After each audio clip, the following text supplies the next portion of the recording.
topic of conversation, then somehow the Earth must be a globe, even though he's offered no evidence whatsoever. We don't need to answer that ionized gas. It's not our claim. You're straw manning, Mr. PhD. Why can't you do better than that since you're this great academic? You literally have to. You literally have to deal with his straw man. I literally don't have to. Why would they lie?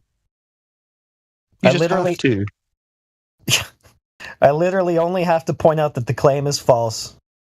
If you can't cope with the implications of that, then, I don't know, go see a shrink, dude. Not my fucking problem.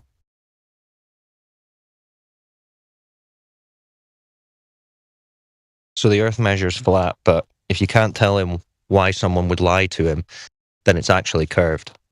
I think I could tell him why someone would lie to him. Because you're stupid. You'd probably mishandle the truth if you had it. And because they can. Because you're gullible and naive and stupid. So why not? Yeah, it's true, actually. Kind of hearing people with PhDs, supposedly, with this level of intellectual remedialness kind of makes a good argument for why they wouldn't trust you with the truth about anything. Because you'll just fuck it up. Yeah, you don't need to know. You can't handle the truth. He sounded like a fellow Scotsman. How do you feel about that, Cyclone? You don't. Yeah, he did, unfortunately. It's no surprise. Scotland's full of fucking pseudo-intellectuals and nonsense. Scottish people are some of the most statist fucking cucks on earth. It's embarrassing. No doubt that's another one.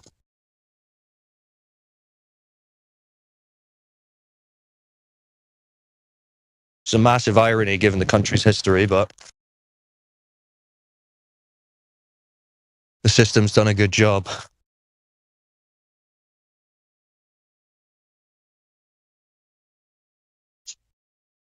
So there's still lots of people that believe it's a globe, but nobody can tell us why. Kind of weird, ain't it?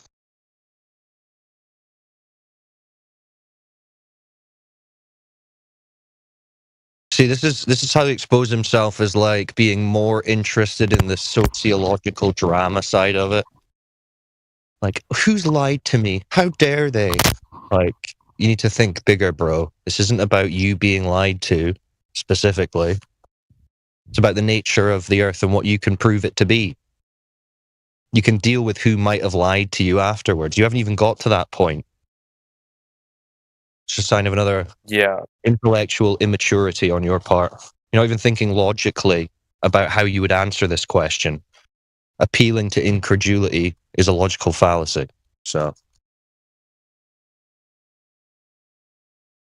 problem is there are certain psychological implications as to why that question is so common. It's not a coincidence. Yeah, listen, I said to the guy, I said to the guy, it's understandable that you're asking that question, and it's not that it's not important, but I wouldn't go into that with someone who's demonstrating that they're not capable of intellectually and emotionally handling the topic. And he's actually just using it as a non sequitur rather than a genuine curiosity point, because that's why I asked him afterwards. Then I said, okay, so you're agreeing it's not a ball and you want to know why. He said, no, it's a ball, but tell me why they would lie. Right? So he's not even willing to address the crux of the issue. He wants to go into the speculative bit so that he can dismiss it and act like we've not made any points. So when someone is genuine and they're following along and then they're asking the question, okay, why have they done this? That's a different thing from what he did. He wasn't asking because he wants to know. He's sat right there saying, Earth is a globe. Why did they lie about Earth being a globe? Like remedial. Cyclone. It's just an obvious question. It's remedial because it should have been answered like immediately, or at least tackled. No, because you don't understand that it's happened yet. You don't even know that it's occurred. So why are you asking about it? Usually if someone lies to you, like, it's important to understand why. That's just like obvious. Right. And so if you don't find out why, but it's like, and if you don't find out why, And if you don't find out why, does that mean that they didn't lie to you? No, it doesn't. But it just sounds like you've not even engaged with it at all. Like so it sounds like you guys haven't bothered to investigate that. And whether or not we tell you why it's happened doesn't change that it has happened. Yes, but it does. No, because it does change the likelihood of. No, it doesn't change it. No, it's not. What I'm saying is it's not contingent. I'm not convinced by your evidence. I'm not an expert on the measurement. You haven't read the evidence. Remember, you said I'm not looking at it. Well, hold on. You said I'm not looking at it. No. Right. So if we were discussing something about quantum chemistry, and I just started demanding that you have a sort of level playing field, no pun intended, a level playing field discussion with me about it before getting to read anything, and I'm throwing all these quantum chemistry textbooks at you and bitching at you for not reading them in chat. If I said I challenge you on this idea, the comparison would be hardly reasonable at all. It takes time to learn. It would be unreasonable if I'd said to you, I disagree with that point you made. Show me your evidence. Then you said, here's my evidence, and I said, I'm not looking at it. That's what would be unreasonable. Because if I made that point, it's not. You're not going to be able to pick up like quantum chemistry fast enough to. But you might have reasonable suspicion. No, that's not what you said. You didn't say I need time to research this so that I can actually discuss it. You just said that's exactly what I said. I said I'm not joining your stupid server. You fucking Burke. Yeah, because I didn't want to rewrite history. You think we don't remember what you said? Because I wanted to focus on a single measurement. You think? So the thing is, okay. Let's do this. Gentlemen. No. So I'll do an easy one for you. I'll do an easy one. Here's why you need. No. We'll do an easy measurement. We'll go through a measurement. No. Yeah. I don't. See now here again. He doesn't want. I don't trust you. I don't know. Listen. You have to show me. Ian, can you relax your emotions? Somebody mute this guy. Just on the information. Ian, can you concentrate on the information? Don't worry. So look at that. Again, he just says, no, you need to show me a measurement. Okay, I'll take you through a measurement. No, I'm not going to look at a measurement. You just did the exact same thing that you just embarrassed yourself previously doing, Ionized. So why are you going to pretend that you want to understand? You are going to take me through a measurement that I have experience with. So I can't then assess at all. I'd be completely. It's very simple. It's very simple. I'm going to teach you it. I'm going to teach you it. You don't have to trust me. You don't have to trust me. That's the beauty of it. You trust ignoring all the information and just saying, I think this is better if I go. I think it would be better if I go away and read your stupid thing, come back, try to understand it in detail, and then come back later. I think that's the best way. So the thing that was sent to me in chat, this laser measurement. From 2018 by FECOR or FECOR, whatever it's called, right? Authors Sanders, Sekele, and Mike Kavanagh. Okay, so you're going to go away and read that?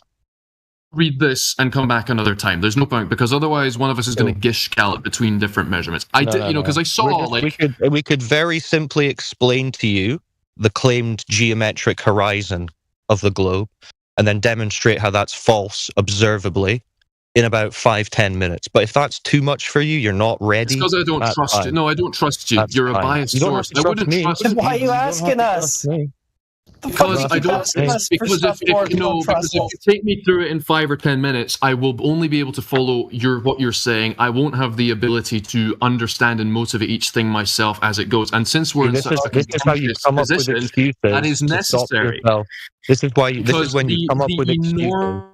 Yeah, you're just going to keep trying to ramble. This is when you come up with more excuses to avoid having your religious belief of the globe challenged. And now you're going to come up with all these justifiabilities to your cope, where you say, oh, well, if you tell me and explain it, I'm only going to be hearing your view. It's like, yeah, you're here to hear our view, are you not? Then you can go and check it, do whatever you're going to do. But of course, even though you're apparently on a PhD course, you haven't figured out that to understand different points of view, you first have to hear the point of view, the argument, and then go and assess it. You're too emotional. Well, now I know why he doesn't trust you. He doesn't have the mental faculties. It's not a matter of trusting me. We're just going to present him with what the globe claims. So if you don't trust what I'm saying when I say this is what the globe claims, you don't trust the globe. Simple. PhD is telling us he doesn't have the mental faculties to assess grade school geometry to do with a sphere. So that's where we're at now. Yeah. I'm gonna You go can away probably with get this through thing. the FE core in like less than See you an hour. guys I would later. say. Do the Black Swan in like 1 minute. Ionize. It's a PhD. He cannot manage radius and circumferences and drop over distance. He can't manage that. Apparently not.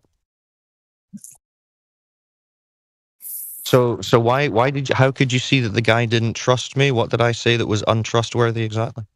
You said globe is a religion. Oh no, that is true. Yeah. It's not. Well, yeah, it is. Okay. Well, what proof is there for it? All of the proof. Yeah. What would that be? That's the beauty of it, is all observations fit the model. Like what? Could you show me one? Like literally all observations. Of what? Observations of what? Yeah, can you show us an observation, please? I'm not going to show you anything. All right. So you don't have any evidence then. No, So I'm no saying observation. So all that's of why the it's evidence. religion. This is why it's a religion. So like I it's just like told if you went to all a of the religious evidence guy, because and you I said, don't want to "What show proof? you Why it. do you know? Doesn't mean, How do you know your dude. religion Why are is you? true? Because it's true. You're a very untrustworthy person. Yeah, It's literally a It's like a religion. That's what you've just done. It's like a religious guy coming up to you and saying, "My religion is true," and you say, "What's your evidence?" And he says, "I'm not showing you any evidence, but it's true." Yeah, look it up. Yeah, That's you what I'm can't say that he's not. observing. The religion's true. You said all observations, and right now I'm observing a religious glober chanting his religion and backing it with no evidence. Does that support it? Are you aware, Twonger, that they tell you that your observation of Earth is of a flat, motionless Earth? It's not. Yeah, that's what the globe claim is. That you can't see curve. It's not. Yeah, they say you can't see curve. It can't be, no. So where do they say you can see curve from? Huh? So where did they say that you can see the curve? Just go up in the sky, you'll see it. How high? Above 25,000. Nah, because in commercial airliners you don't see it. They're at 35,000. You can see it. He's actually right. Globe claims you can't see the curve and you can't feel the motion. They give you reasons why. So he's right. Yeah, So the lack of evidence is the evidence. Not you. He's saying you're wrong. No, he's saying I was right. No, he said you were wrong because the globe he didn't. See a flat, motionless Earth. Tweaker, the lack of evidence is the evidence. No, I'm saying all of the evidence. So when we go you mentioned one, and we see a flat horizon and a motionless surface, that's proof of a globe? Yes. So how's that proof of a globe?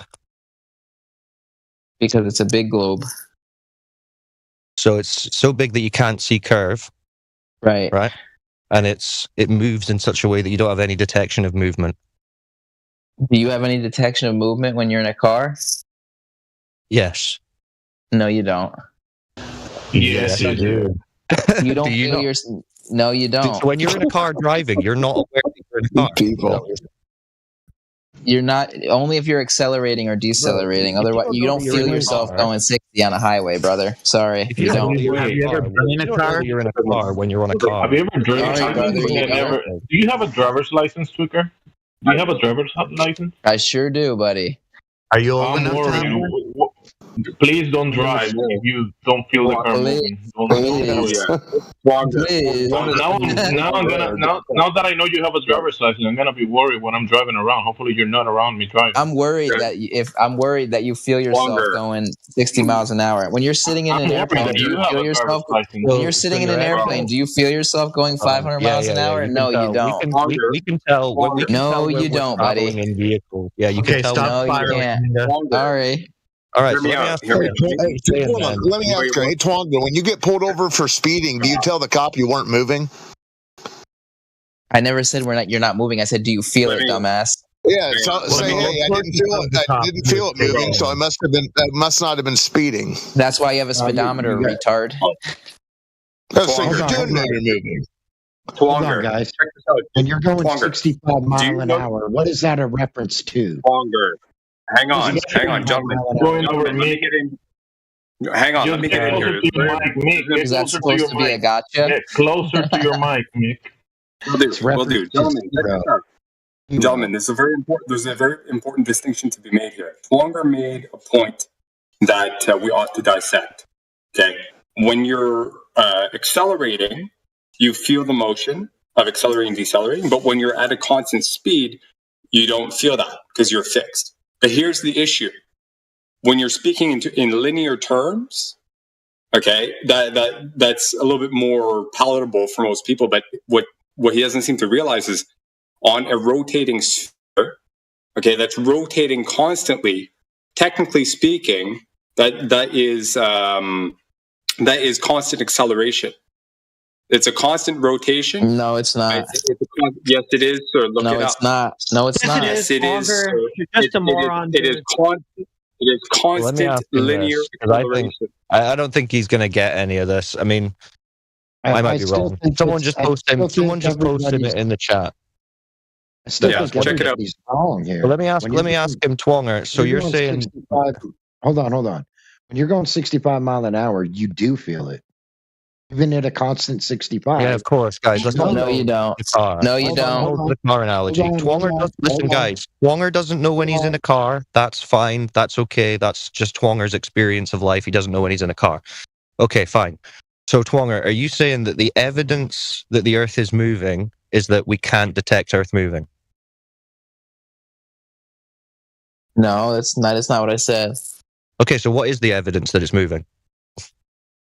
There's a lot of it. Such as?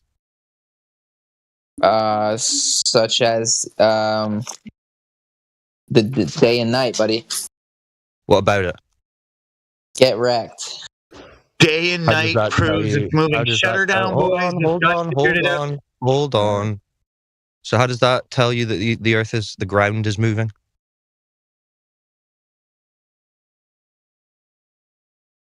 My food just got here, so I'm gonna have to bow out for a minute. All right. You have a think about it and let us know when you figure it out. Shame you had to bow out. Enjoy your McNugget.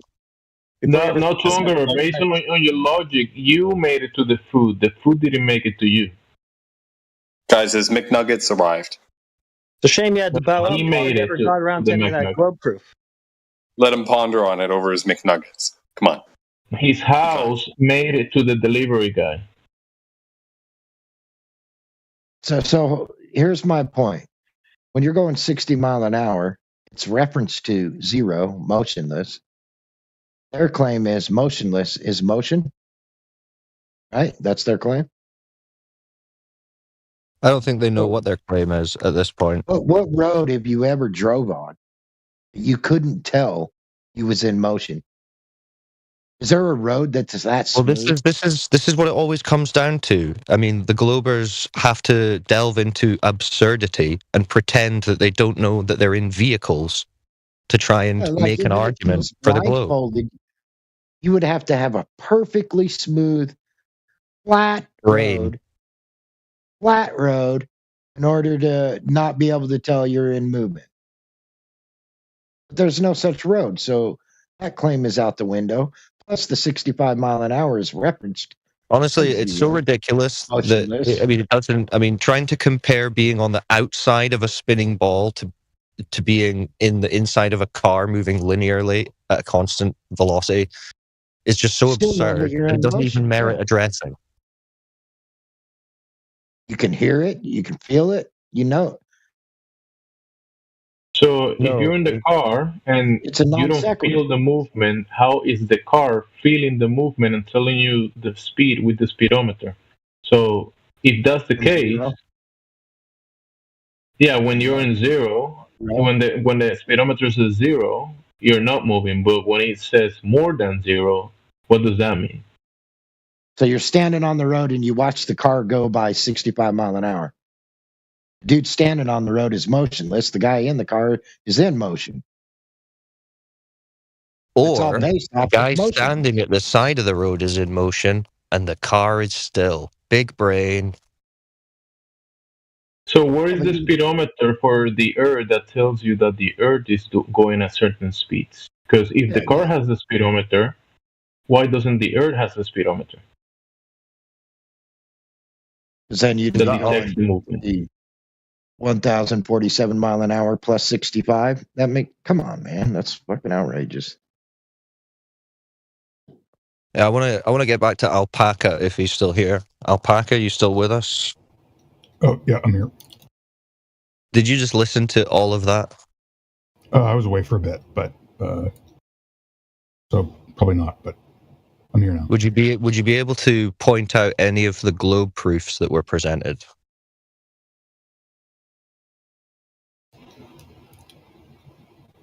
Point out. I'm sorry. Would you be able to point out any of the globe proofs that were presented to us in the last 40 minutes? All I remember was the motivation guy. Oh, the guy who asked why would they lie? Yeah. That's not really a globe proof, though, is it? That's a question. It is interesting, though, because in other... I'll use the term conspiracy theory. You probably don't like that term. For other stuff, other conspiracy theories, there's usually a motive. The flat Earth, globe Earth thing there's no motive. But this is the difference, right? When you're talking about like 9/11, JFK, you're speculating based on third-party evidence and information that you can't really go and verify for the most part. But this isn't that, because we're not talking about things that you have to rely on the third-party hearsay, unless you're on the globe side. We're talking about what you can go out and verify for yourself. So this isn't about conspiracy theory. This isn't a conspiracy theory. This is what you can go and test and confirm in reality. So, yeah, more time might be spent on the motivations in an attempt to persuade people for things that they can't actually go and verify. But we don't need to do that here, because all you need to do is go to a lake or a beach. That makes sense? And I mean, I'm not saying it's not interesting. You can verify it, though. I mean, so like, how do you address, for example, like Magellan's voyage? I mean, obviously Magellan died. It wasn't really him; it was his crew, the remaining like 17 or so crew. Well, he traveled across a flat Earth, which is what they do. But when they celestially navigate, they treat the Earth as flat. Okay, but they got back to the same point. They got back to Spain or whatever, or England. Oh yeah. You can travel in like a circle on a flat surface. Yeah, just ride your bike around your neighborhood. That don't make your neighborhood a sphere. You ever considered just go around your house? Do a circle around your house. In a circle on a flat surface? That's not outrageous, is it? Just go around town. He's stunned to silence. That's not a globe proof. First, go around your car, then go around your house, then go around town, go around the city, go around the state, go around the country, go around the nation. Right, because Alpaca, this stuff, I mean, as we're saying, it sounds like common sense. Like, oh yeah, I guess you could travel in a circle on a flat surface. But this is never really addressed to you in your education or in your everyday life, in media and all this kind of stuff. So there's a good chance you've never considered that. But that's it. People circumnavigate in a circle. And that's fine on a flat surface. So then do you have like maps then of this flat Earth? Well, all the maps of the Earth are flat by definition. That's what a map is. No, but I'm saying, but if the Earth is flat, then because in the Magellan voyage, for example, right, they went from I think it was Spain. Was it Spain or Portugal? Back to Spain or Portugal. So if the Earth was flat and they only just went around, then the map would be very different from what the current map that we have now. So they already say, like when you go to sorry, go ahead. Well, they already say that all the maps are wrong. essentially, right? No one really claims to even have an accurate map of the world, right? We can localize maps of areas. I use OS maps and local maps for hiking and navigation, right? But those are all based on a planar surface with the elevations included. But when it comes to the full-scale representation of the Earth, even on the globe side, they say none of the maps are correct. There's distortions on all of them. Well, they compensate by just making certain, by scaling down the size of areas. Well, they just go away from the equator. Well, they have all kinds of things in them. They have political biases. They have regional biases. All kinds of different maps are made for all kinds of different purposes. If you're asking us, have we come up with some new map that changes the whole layout of where we are? No, I'd say we don't. Because for starters, cartography is not something that you can just go and do. There's actually a lot of law around cartography. I'm pretty sure in the States it was made illegal to make your own maps or try and publish your own maps in the 1900s. Not to mention the fact that practically, how would you even do it, right? You'd need like a navy at hand to even embark on such a thing. Even back in the day, all the old cartographers were using pre-existing maps from other cartographers and basically just splicing them together. So, no, we're not claiming some kind of overall new layout of the Earth, right? We're not claiming it's a disk in space. We're not claiming You're not claiming anything because there is no claims to make. Chill. We're not claiming some new. There is no claims to make. What we're saying is that there's no curvature or motion of the surface that we're on, so it's not the spinning ball they've told us. The evidence only points to a topographical motionless plane, but we're not claiming its size. No, it doesn't. All the evidence points against that. Shut your mouth, Twong. We're talking to somebody else. I can tell this guy's keen to get involved. So, who's the new guy? It's not new. It's Twonga. It's not new, dude. He's just trying to put a wrench in the gears. We're talking to someone new, and he's just trying to butt in and fuck it up. All right. I don't know. Does anyone else want to weigh in on the maps thing with Alpaca then? The map is not the terrain. I think you should keep talking to that guy, though, because he seemed like he was listening. Yeah, you don't travel across the map. You go across the terrain, and you don't take on any curvature or any movement of the terrain to navigate or go across it. The map is a reference or projection of the region that you're going across. But you're not going across the map. Again, not an unreasonable question, but do you understand why that's separate to measuring the Earth's surface and finding that it's got no curvature and so can't be a ball? But what bothers me is that, right, the globe people, they claim it's a globe, and then they present a map. And the map seems mostly, from experience at least, somewhat verifiable. There's some compensation they have to do, right? Because if you have a curved surface and you try to make it into a plane, you got to make the country smaller. Those maps are flat Earth maps, right? The way that they put all of those maps together in the first place, with latitude and longitude, is by using celestial angle measurements. Okay, right, but that map can account for... But essentially means that they've treated the Earth as a horizontal surface to then take an angle up to a star with. And they're covering thousands of miles of distance at a time. And these are the methods that they used for creating the maps, which were then wrapped around a ball and then flattened out again to make into a map. So obviously they're all distorted as fuck, but we're not saying that maps. I wouldn't even say we're not saying you have to throw out all the maps, even, because the maps are flat anyway. They're flat depictions of the Earth, which would be fine with what we're saying. It's not a ball. That's what our contention is. The layout is whatever it is, but it's not curving into a ball. That's our point. Okay, but you wouldn't be able to get from. So okay, sorry. So then, do you agree with the current maps then?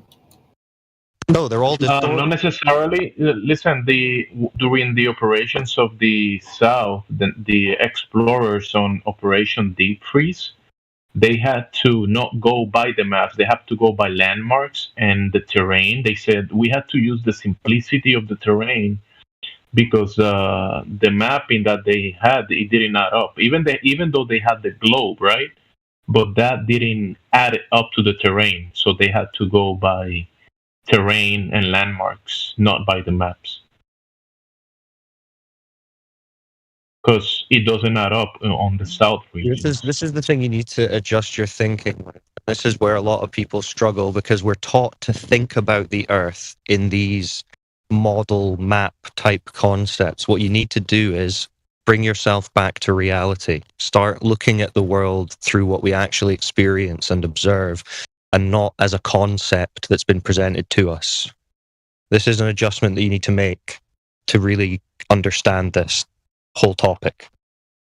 There was one of the navigators that went across the South region, and supposedly he was supposed to go 20,000 miles, and he went like 60,000 or more. So the map didn't add up. The globe maps didn't add up, or the globe claim. I don't think there's a single map that doesn't say that it's not an accurate representation, or that like none of them will say that they all say they're not an accurate representation. Yes. Yeah. So, well, this is the point, right? Maps don't tell us what we live on. What we live on tells us what we live on. Right? This is where your focus needs to be. So what you need to be asking yourself is, okay, who proved curvature? Who proved motion? Two fundamental starting points for a globe. So, Alpaca, if we were to ask you, what proof were you presented for curvature or motion of the Earth, what would you say? I would use the fact that we have images of the Earth, and your response was, well, those are just fake. Well, my response would be, how can you verify those? Is there anything we can verify?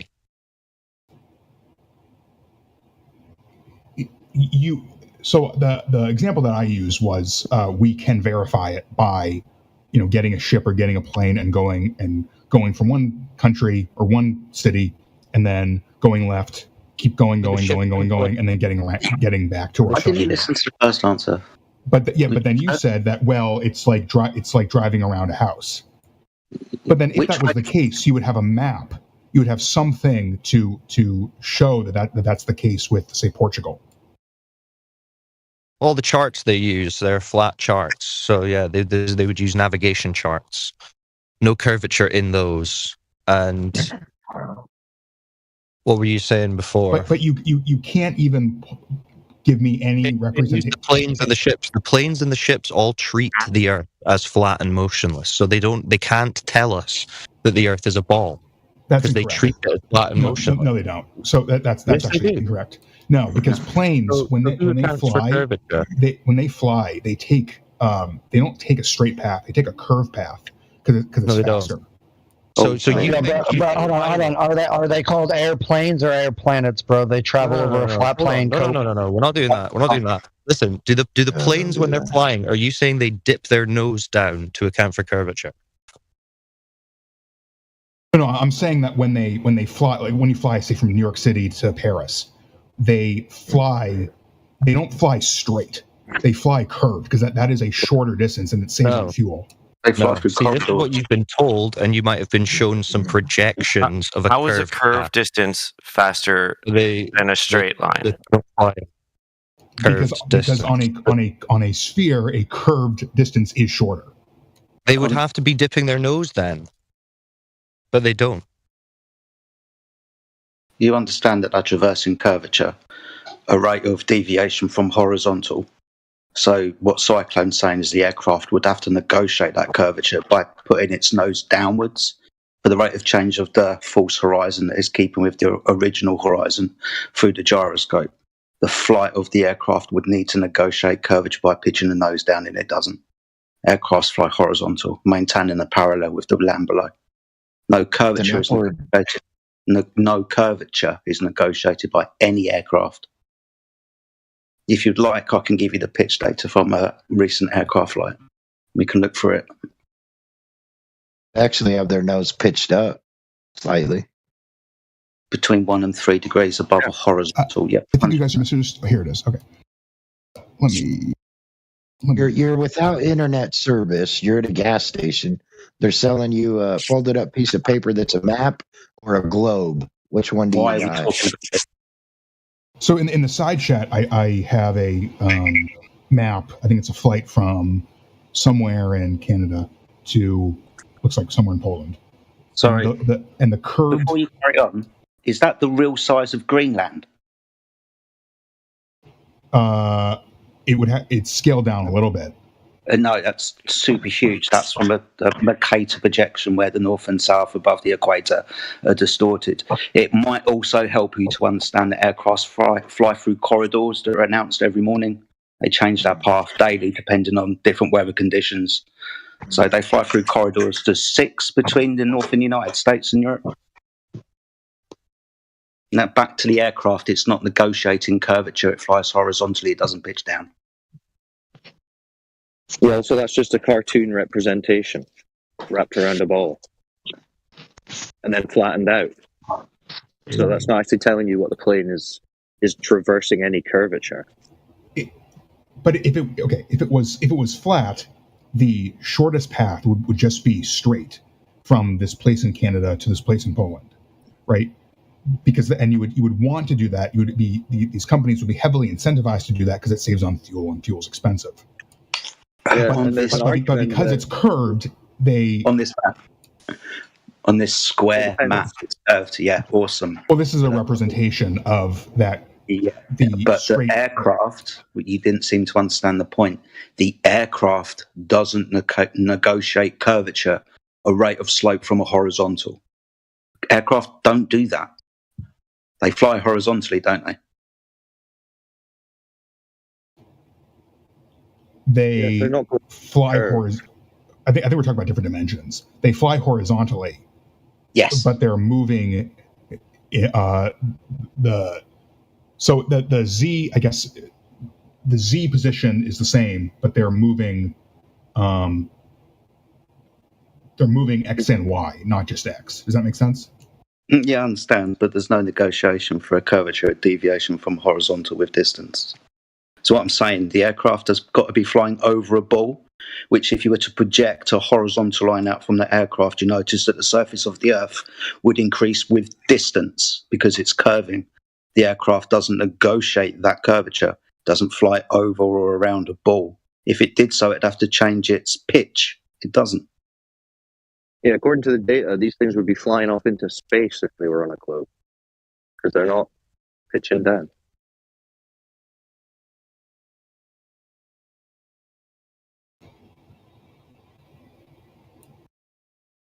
My point might sound silly even to flat earthers, but if the internet service goes down, you're at a gas station, they got a folded up piece of paper that's a map. We'd moved on from that. We're on to planes. Think in before you give them a point to think about. Right. This point to sink in, not something else. That's all right. My bad. Yeah, he asked a question about planes, so we're talking about planes. Sure. Even if we were to concede that planes fly on an arced path because of a globe, that would be an arced path in accordance with the globe, which would be technically still horizontal. So making the claim that a curved line is faster than a straight line is still a ridiculous statement because you're not technically flying a curved line in the same sense.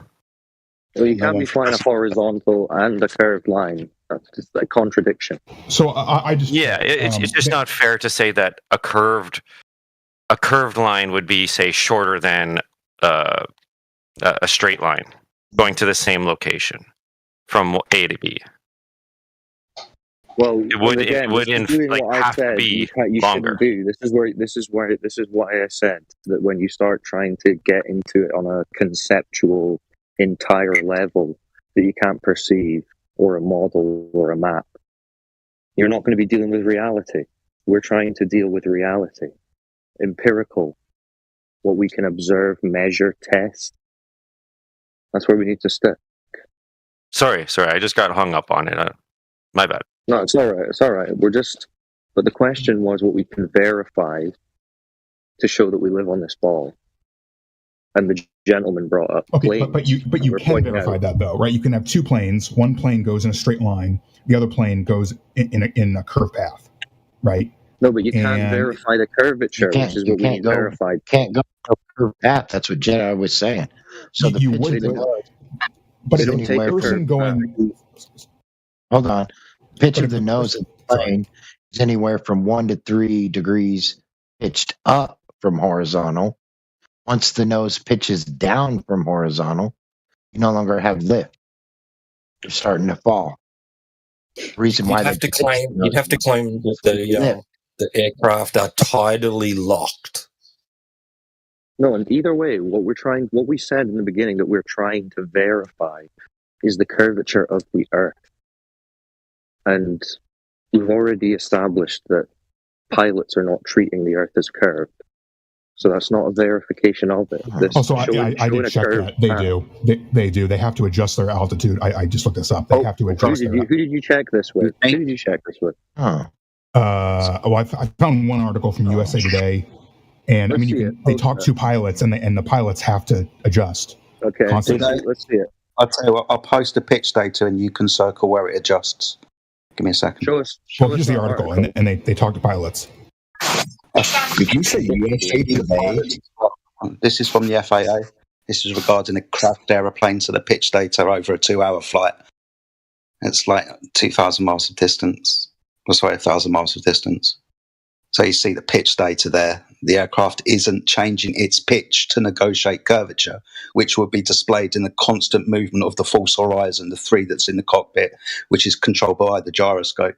If gravity is affecting the gyroscope, then the horizontal in the cockpit would change, and the pilot would consistently need to angle the plane to meet that new horizontal, but keep the pitch between 1 and 3 degrees.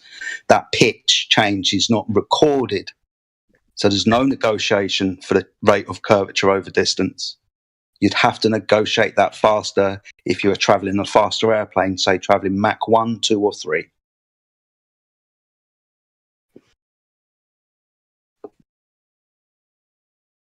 They got to have the nose pitched up from horizontal to keep lift. I just had a quick skim. But if they continued in reference to their original horizontal, they'd end up like pointing the nose right up in the air, almost fucking perpendicular to their horizontal. It's just fucking. If you read that article, they're not explaining any way of detecting the Earth's curvature. The guy says this is the mechanism that allows us to follow the Earth's curvature, and he's just talking about adjusting his altitude. He doesn't say that he's dipping his nose to follow the curve. And even if he is claiming that, he's not. If you put the spirit level on the floorboard of the plane, it's going to be slightly. It won't be perfectly level. It's going to have this pitch upwards where the nose is, the whole entire flight. It will never dip below. The bubble will never go the other way.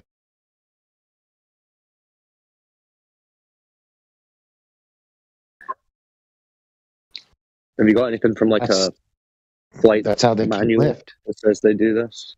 Sorry, what was it says Honolulu. Fan was cows probably. Okay, so they were going to Hawaii. Where was their starting? Oh, from San Francisco. Once you're at 500 mile an hour, it really don't matter. There's some massive amount of pitch that you're going to have to deal with if it was curved. If you don't change your pitch and you're negotiating the ball every minute, you're gaining, was it 2,700 foot in altitude every minute? If you don't change your pitch, and that's at 500 miles an hour. Like I said, traveling at the Mach 1, 2, 3, 4, you're traveling faster, so you're going to have to negotiate that curvature by changing your pitch a lot more. Your pitch will increase too. Yeah.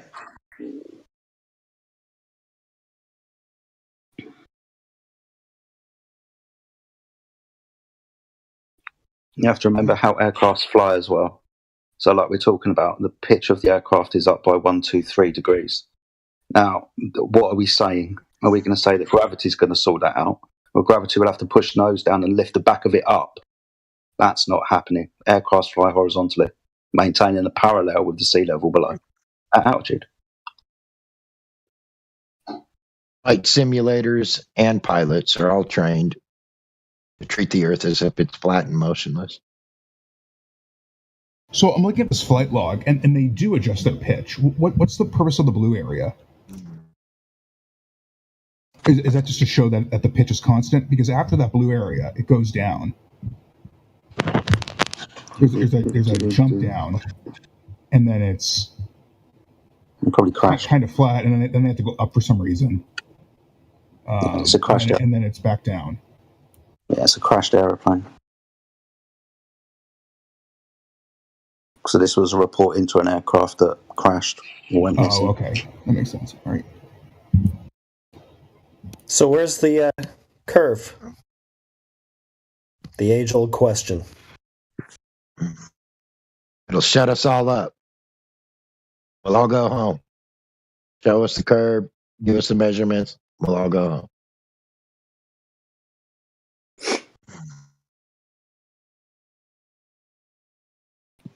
So why is it that if you have two planes, because you guys didn't answer my question. If you guys have two planes, one is going in a straight line, and one is going in a it is semicircular path. Why does the plane with the going in a semicircular straight line? How do you know it's going in a straight line, dude? Aircraft's flying. Because if your Z and Y position is the same, and your X position is changing, then you're going in a straight line. It's reference for an elevation, which is sea level. How would you know that? Because you have sensors in the plane that tell you where you are on a 3D axis. On 3D axis. Yeah, that 3D axis is horizontal and vertical. What are these sensors called? I don't know what they're called. They probably use ultrasound. Well, if we knew what they were called, how do you know they have these sensors then? Position sensor, I guess, is what they would be called. You don't know what they're called. You just know they have them. Can you share this information with us, please? Just got to be clear as well. Aircraft don't find curved paths. They fly in straight paths and then change their bearing when they get to a location. Change their angle again and then change their... They don't fly in curved paths. If they did so, the aircraft would be constantly banking. And wasting fuel. So then the implication would be then that the position sensors are lying. No. Huh? What sensors are you talking about? These airplanes have sensors. I mean, do you want me to link you an example from Honeywell or?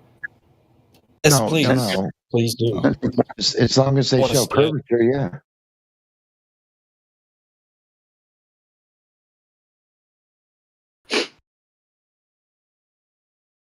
I think he was just given flight paths. That's an example of a commercial position sensor that an airplane might use. There are other companies that make them, but the Honeywell example is in the SideChat. So if it doesn't dip its nose, it flies to outer space. Would you agree with that? If it doesn't dip its nose. Yeah, it would soon go to outer space because there's curving under it. Would you agree with that? With sufficient exit velocity, yes. Yeah. And distance. The surface is curving and you maintain horizontal. Ipso facto, you're gaining out. Sorry. The planes do pitch a little bit as they fly. Upwards, horizontal. From horizontal. Between 1 and 3 degrees to maintain lift at speed. Yeah. Those degrees are based on horizontal. It's weird, though. We don't have a pile of pilots.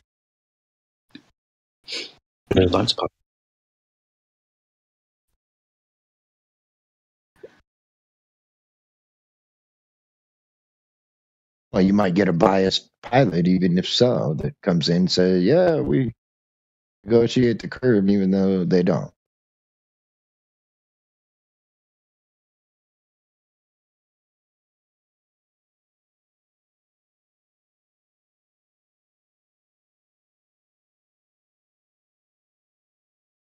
Can't get over that video in the side chat with the shotgun. Sorry. My bad. That shit's hilarious.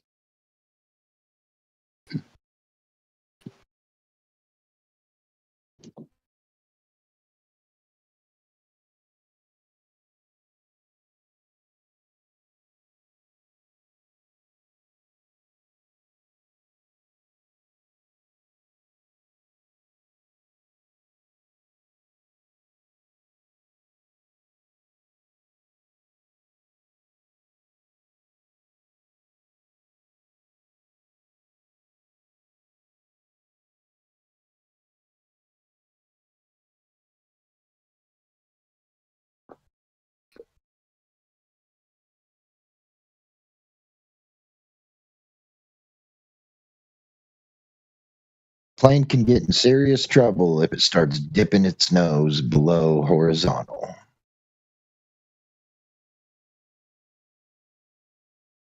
Drew a little diagram aside. See the little black sphere or circle. You're very quiet, mate. I don't know if you want to get closer to your microphone. Is this better? Ever so very slightly, yeah.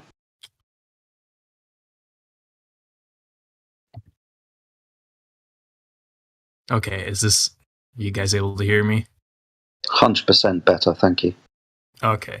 So I posted a little picture on the side in the little chat. It's just a little diagram I drew. So that would explain why you'd pitch up if it was spherical.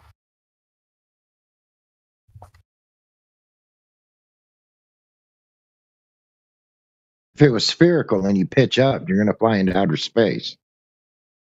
But remember, what are you pitching up relative to? You're not pitching up relative to a level. You're pitching up relative to the horizon. Yeah, which is horizontal. What gives you your... Remember. What gives you... Look at the diagram. What gives you the false horizon? Even on their radar, they have this flat horizontal line that's got to match the horizon. Even on their little screen there. Yeah. So the horizon, if you draw a line from your plane to the horizon, that will point a little bit down from a level if you had a level on the plane.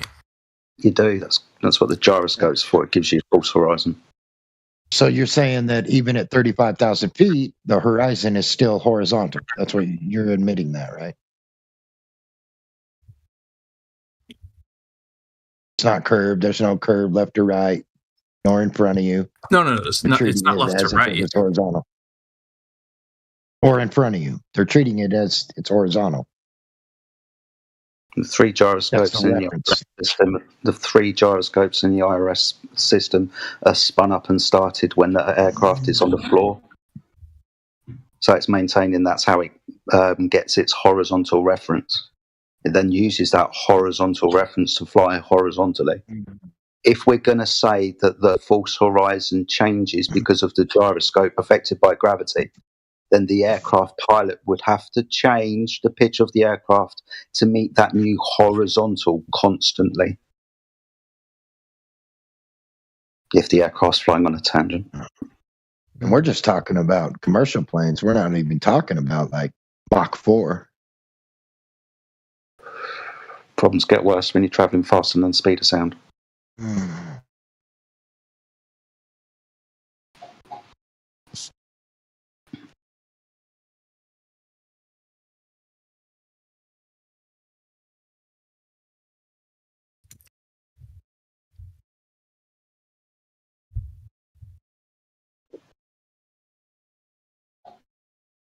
Yeah, you going that fast, Mach 3, Mach 4, you dip your nose below the fucking horizontal on the screen.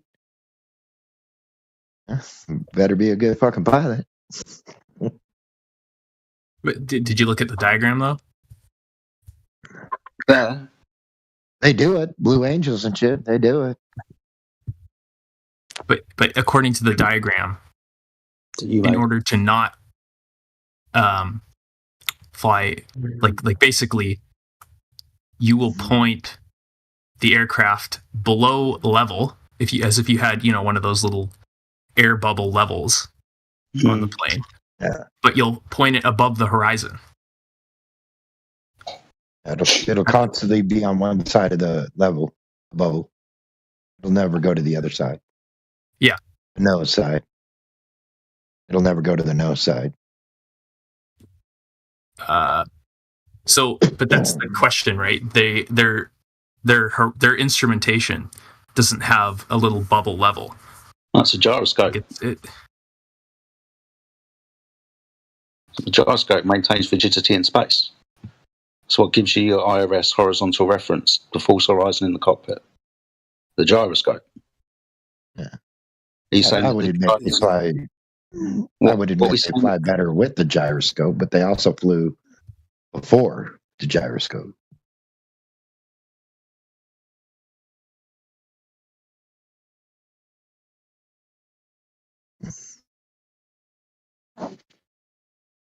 But I mean, this doesn't even need a gyroscope, right? If you just fly a plane and you point your nose above the horizon, that's what you have to do on a globe, which is horizontal. So you're saying that if the Earth was flat, you would treat it the same as if it was a sphere? No, if it was flat, I guess you'd point it at the horizon. No, because you're on a different horizontal to the horizontal plane below. This is why the false horizon is just above the visible horizon because of your altitude. So it varies based on your altitude. Yeah. Why would the horizon position, like if you have a plane and it's really big compared to you, because that's the Earth, right? Why would the horizon change if you go high up versus being low down?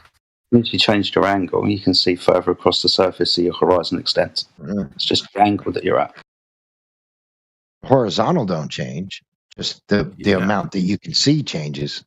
Exactly. Yeah. So if you are on the ground, and in order to be level with being flat, you have to point at the horizon, right?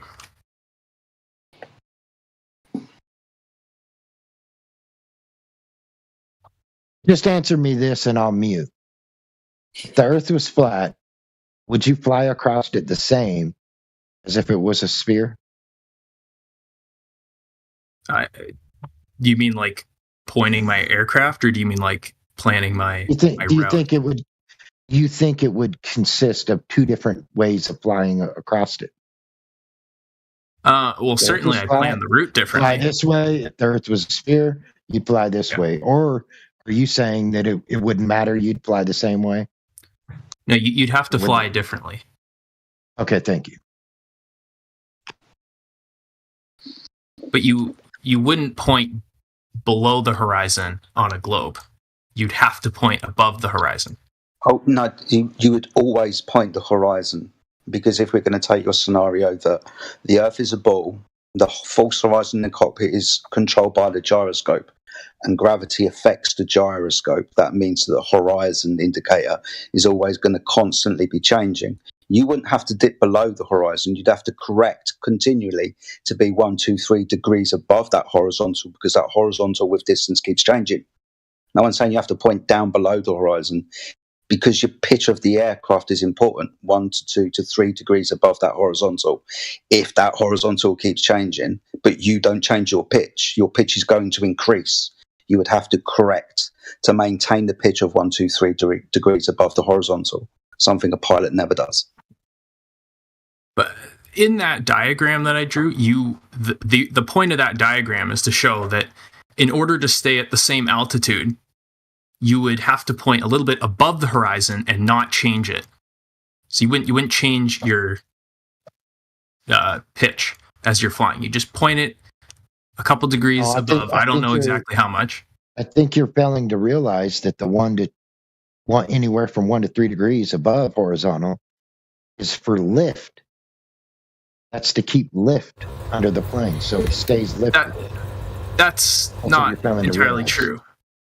Yeah, it is.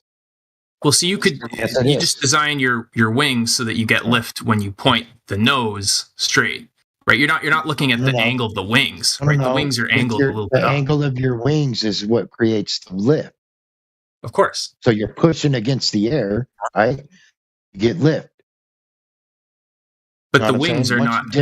Once you dip below horizontal, you no longer. Now you're going down. You're no longer. It's not pressing against the wings for lift. Yeah, I see what you're saying, but the instrumentation that tells you what pitch your plane is at is not necessarily the same as your wings. Like the wings might have to be angled up more than the nose of the plane all the time anyway. That just might be how they build the planes. It's a ratio between the pitch of the aircraft and the speed of the aircraft to maintain lift. Yes, but you could make an aircraft where you point the nose level and the wings are slightly tilted upwards, right? That, as far as I am aware, that's how most aircraft are built. When you say point the nose level, what are you referring to? I mean, the body or any part of the air. There's some part where you decide this is what the pitch direction what is it level? What is it level to though? When you say level? Any like you say, it's level to the ground. Even if the plane's landed on the ground, you can just look at the nose. Okay, the nose is pointing straight, and the wings are attached to the fuselage a little bit angled. I imagine level with the horizon. Yeah. Well, I mean, if you're on the ground, you could just say level with the ground. Horizon, right? I mean, I mean, level you with put the position a directly under you, and it's level also with the position way out there in the distance that you can see that's forming the horizon.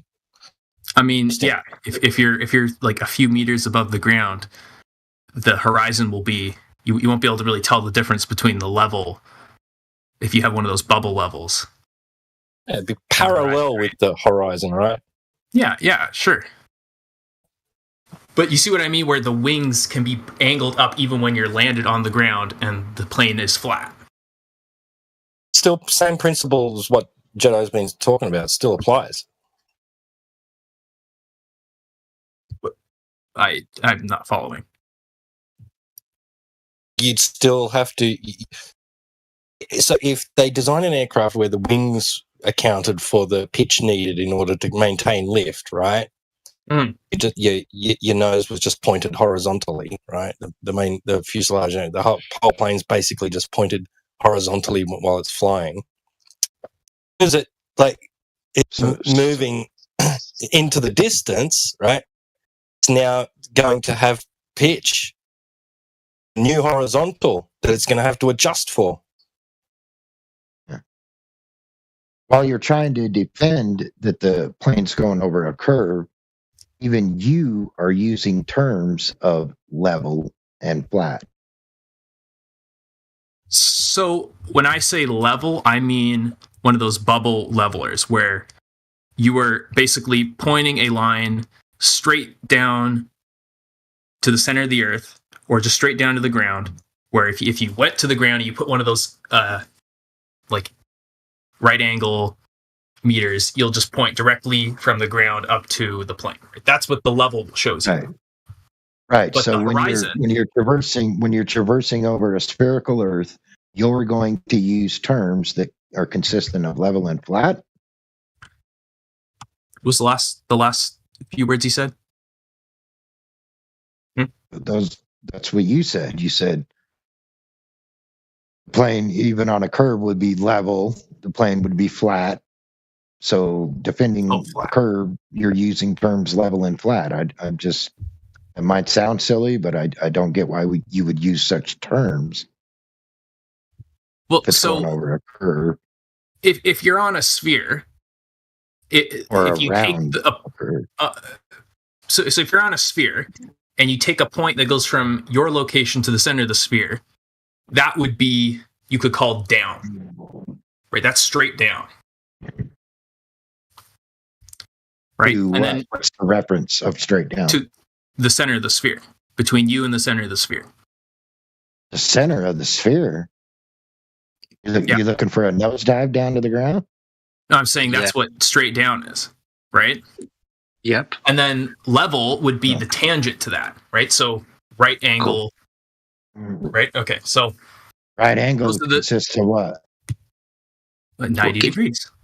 What gives you the reference of down in the aircraft?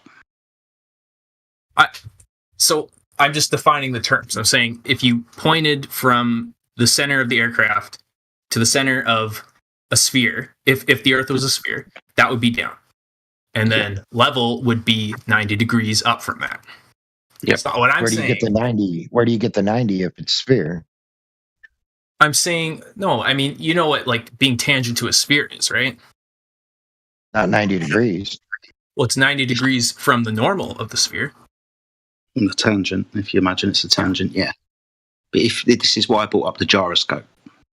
So if the gyroscope is being affected by gravity and pointing to the centre of the Earth, with distance, this would change the artificial horizon in the cockpit. With reference to the curvature of the Earth, this means that the pilot would have to correct for that new horizontal all the time, continue. If you always keep the plane at the same angle with respect to your gyroscope, then you're not changing the pitch of your plane. You would have to, because the gyroscope is changing the false horizon. If we're imagining that we're on a tangent, right? So that false horizon would continuously be changing. So the aircraft pilot would have to keep the aircraft in alignment with that false horizon by constantly changing the pitch downwards to meet that 1, 2 to 3 degrees above the horizontal, because that horizontal keeps changing. If the aircraft is to maintain horizontal, but the gyroscope controlling the false horizon is changing, then with time and speed, you will gain altitude. So you're imagining that the plane is pointing tangent to the surface of the Earth, right? And if that's the case, then yes, then you have to adjust the pitch constantly, right? Yeah. But what I'm saying is that you don't point the plane tangent to the Earth's surface. You point it a little bit above the horizon. Wouldn't matter. That's why I asked you earlier if it would be a difference between flying over a flat plane and a sphere. And for some reason, your answer was that the flat one would be more downwards than the sphere. Yeah. You're imagining that the plane is tidally locked to the sphere Earth. No. It's in orbit. No. I think there's a visualization problem going on here. I might try, if I have time, to make a little program that just renders this as like an animation so you can kind of see the visualization of the geometry. Going to show it like it's in orbit. Yeah. It's tidally locked. No, not in orbit. Not in orbit. It's moving with respect to the surface of the sphere, which is continually changing a rate of slope with distance. So I've given you all this, and you still have to change the pitch of the aircraft to maintain 3 degrees above the horizontal. If your horizontal, which is controlled by the gyroscope and gravity, we'll give you the argument for, is constantly changing, which it would need to do. But that's just not. That's not the case. So, like, excuse me. So, think about what happens when you're in orbit, right? I've never been in orbit. No, but if an object is, this is true with like a table where you spin an object around and you tie it to the center of the table, right? So as it's spinning, the string is pulling it in to the center of the table, and that's why it doesn't just fly off, right? Mm-hmm. So this means that gravity is pulling the nose down, but pushing the back of the. Sorry. No, I'm not talking about that. I'm not talking about. I'm talking about saying in orbit, right? So there's no pitch change here. It doesn't matter what direction you're facing. You're just flying. You're just moving around this sphere, right? There's a point moving around the sphere, and the center of the sphere is pulling on the point, right? Okay. So what if the table was a sphere? Well, so the whole idea of visualizing this is that in the case of orbiting, you can treat it just as a disk because there's a symmetry, That's why I asked you earlier. You said there would be a difference. Now you're saying there won't be a difference. No, you treat it the same. I don't think you're seeing what I'm talking about. Likewise.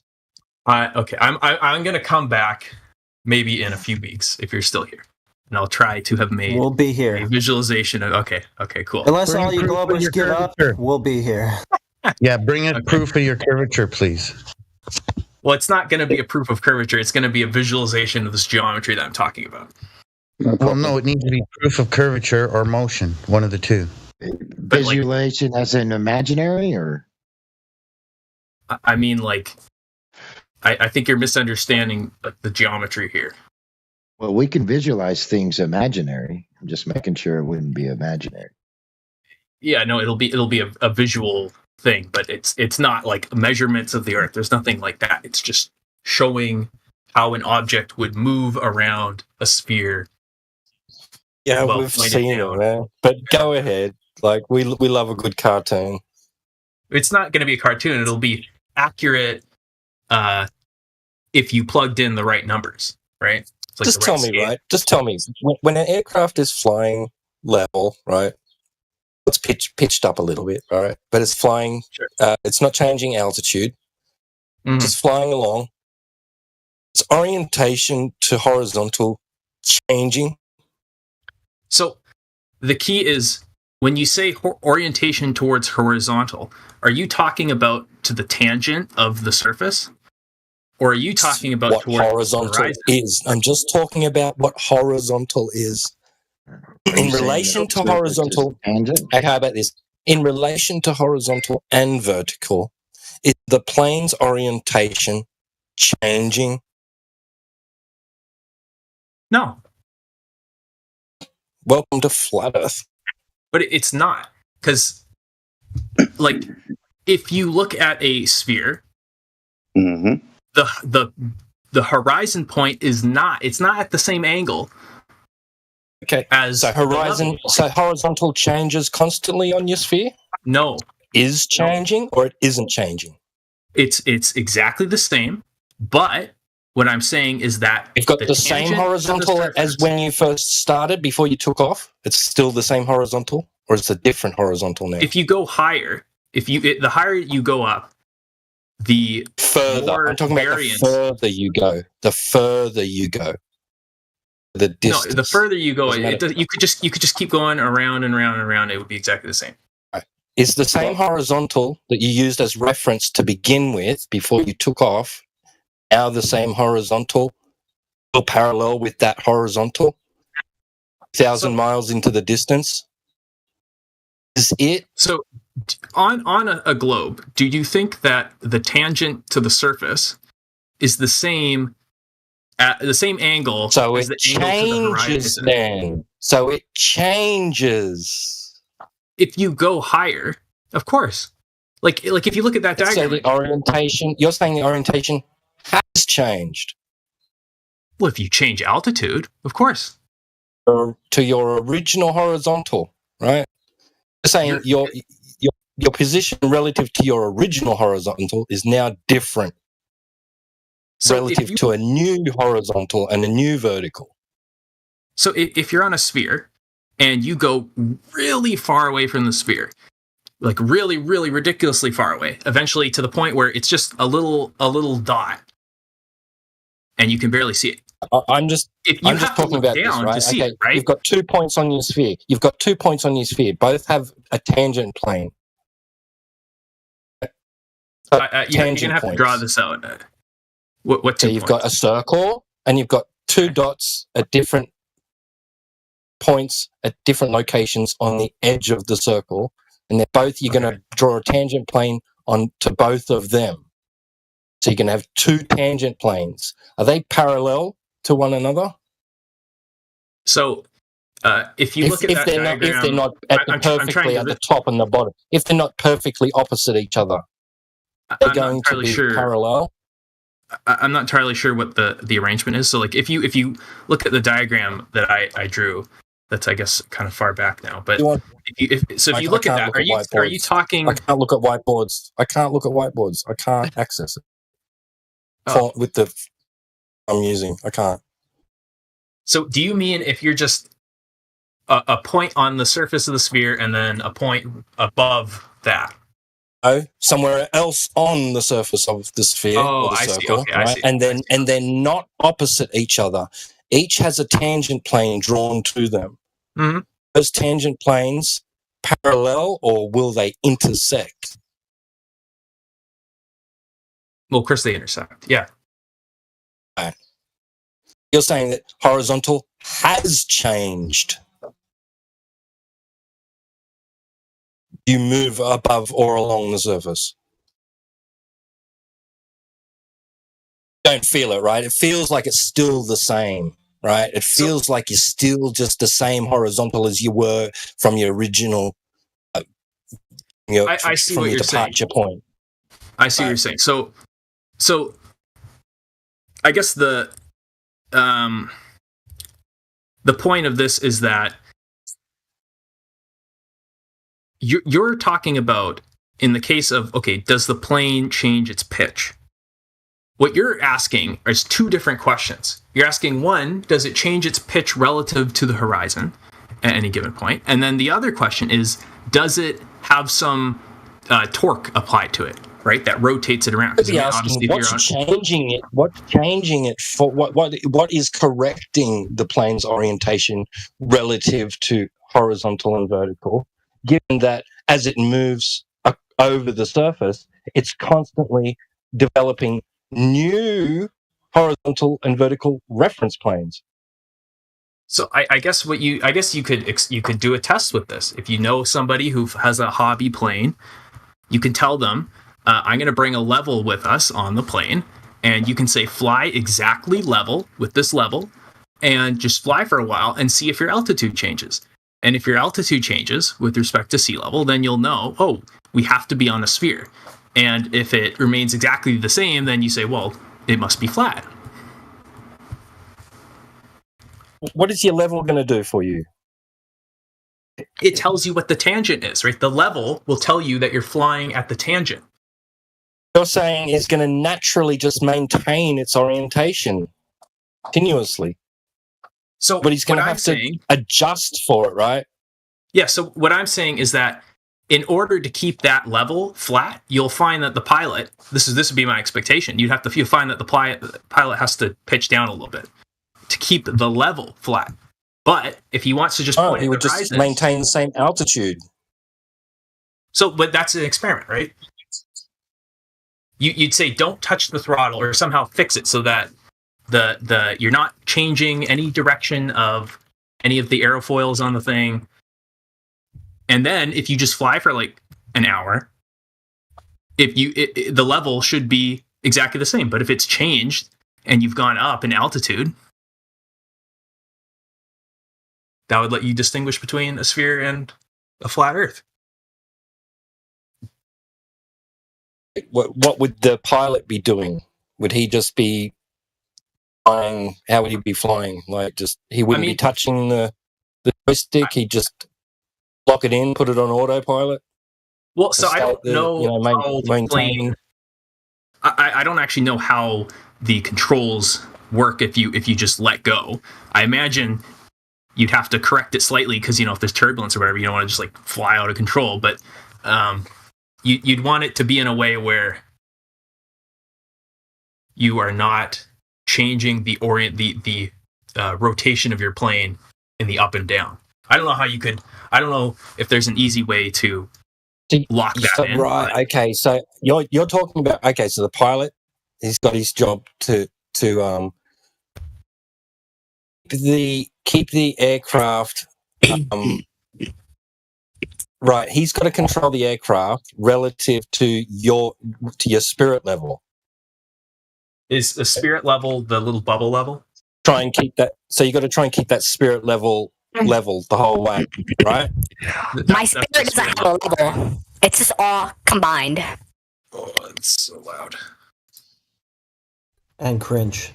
What you're talking about? Having the pilot make sure that the aircraft is what are we doing here? Are we is the person they're trying to keep the level right? Well, so I'm suggesting make sure that they don't tilt the plane up and down at all, and then see what happens to the level and your altitude. But I don't know if you can do that. I actually don't know.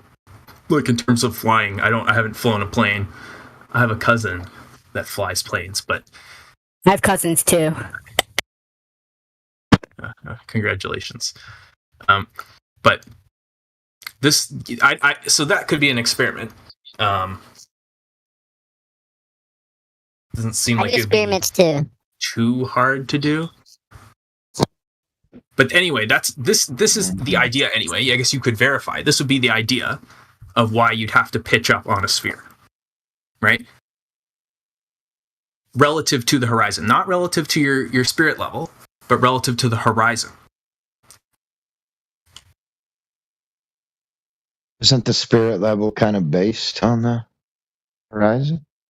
No. Oh, what's it based on? It's based on. It most definitely in the sphere model, you'd say it's based on gravity, right? Oh, it's based on gravity. It's most definitely in relation to the horizon. It's parallel with the plane of the horizon. To be level with the world means to be level, like to be parallel with the horizon. Well, no. For the spirit level, it means the gas. It means that the gas goes up. That's what it means. It means the gas is going to go up, and so you adjust the angle of this thing until the gas is directly in the middle of the two. That's what you're measuring. Which will be then parallel with the horizon. Yeah. If you assume that gravity is always in the direction of the upward force on that. Yeah, but you're gravity out of your mind, dude. There's no such thing as gravity. Get that out of your mind. It's ridiculous. So there's no such thing as gravity. You can't have that on a sphere. You can't have something be level at one point and horizontal with the horizon at the same time. So yeah, gravity's like your magic word. Like gravity takes. Hey, we got a problem here. Well, it must be gravity. But it's just not. I mean, the whole idea of the spirit level is the gas bubble goes up, right? Why does the gas bubble go up? It's because the water or the liquid goes down, right? Well, and it's in this contained thing. Yeah, but why is there relative density? Why is that a thing? The spirit level, right? Hold on. So the spirit level, right? Yeah. Put it on the floorboard of the plane. It's parallel with the horizon when it's level. I mean, I don't think the spirit level is going to be accurate enough to measure 1 degree. Just based on my experience with spirit levels, which is not very much, but I'm just saying to get it exactly in the center, it's going to be parallel with the horizon. With the horizon. Right. And you tell me, right? You tell me how somebody, right, can be like have the spirit level and it's leveled, right, at their location. And wait a sec, and 1 sec, and it's parallel with the plane of the horizon. Yet somebody way out there in the distance, like that's on the horizon, is holding their spirit level and they've established horizontal, right? But those two people's horizontals are not parallel. So the spirit level is actually never parallel with the horizon. Yeah. But that's the whole idea of the sphere, is that the spirit level is never parallel with the horizon. Yes, it is. Right? So why would it be? Why would it be on a sphere? Hold on. Are you picturing the spirit level vertical down the walkway of the plane? Turn it the other way, where it's perpendicular with the horizon, and it'll be parallel with it when it's level. I mean, it'll be very close because we're talking it'll be a couple degrees off. But no, it'll be parallel. Like if you could actually hold it and match it with the horizon, it would be perfectly parallel with it. Perfectly. And the horizon. How would you match it with the horizon? What are you talking about? Just hold it level. Where the bubble's in the center? Where the bubble's in the center, it'll be perfectly parallel with the horizon. But you're assuming at 35,000 feet. No, I'm not. That's exactly why would it be? That's what it's based off of. What else is it based off of? So could it be could it be tilted and the horizontal still be level? The horizon still be level, but yet the level's not. That don't make sense.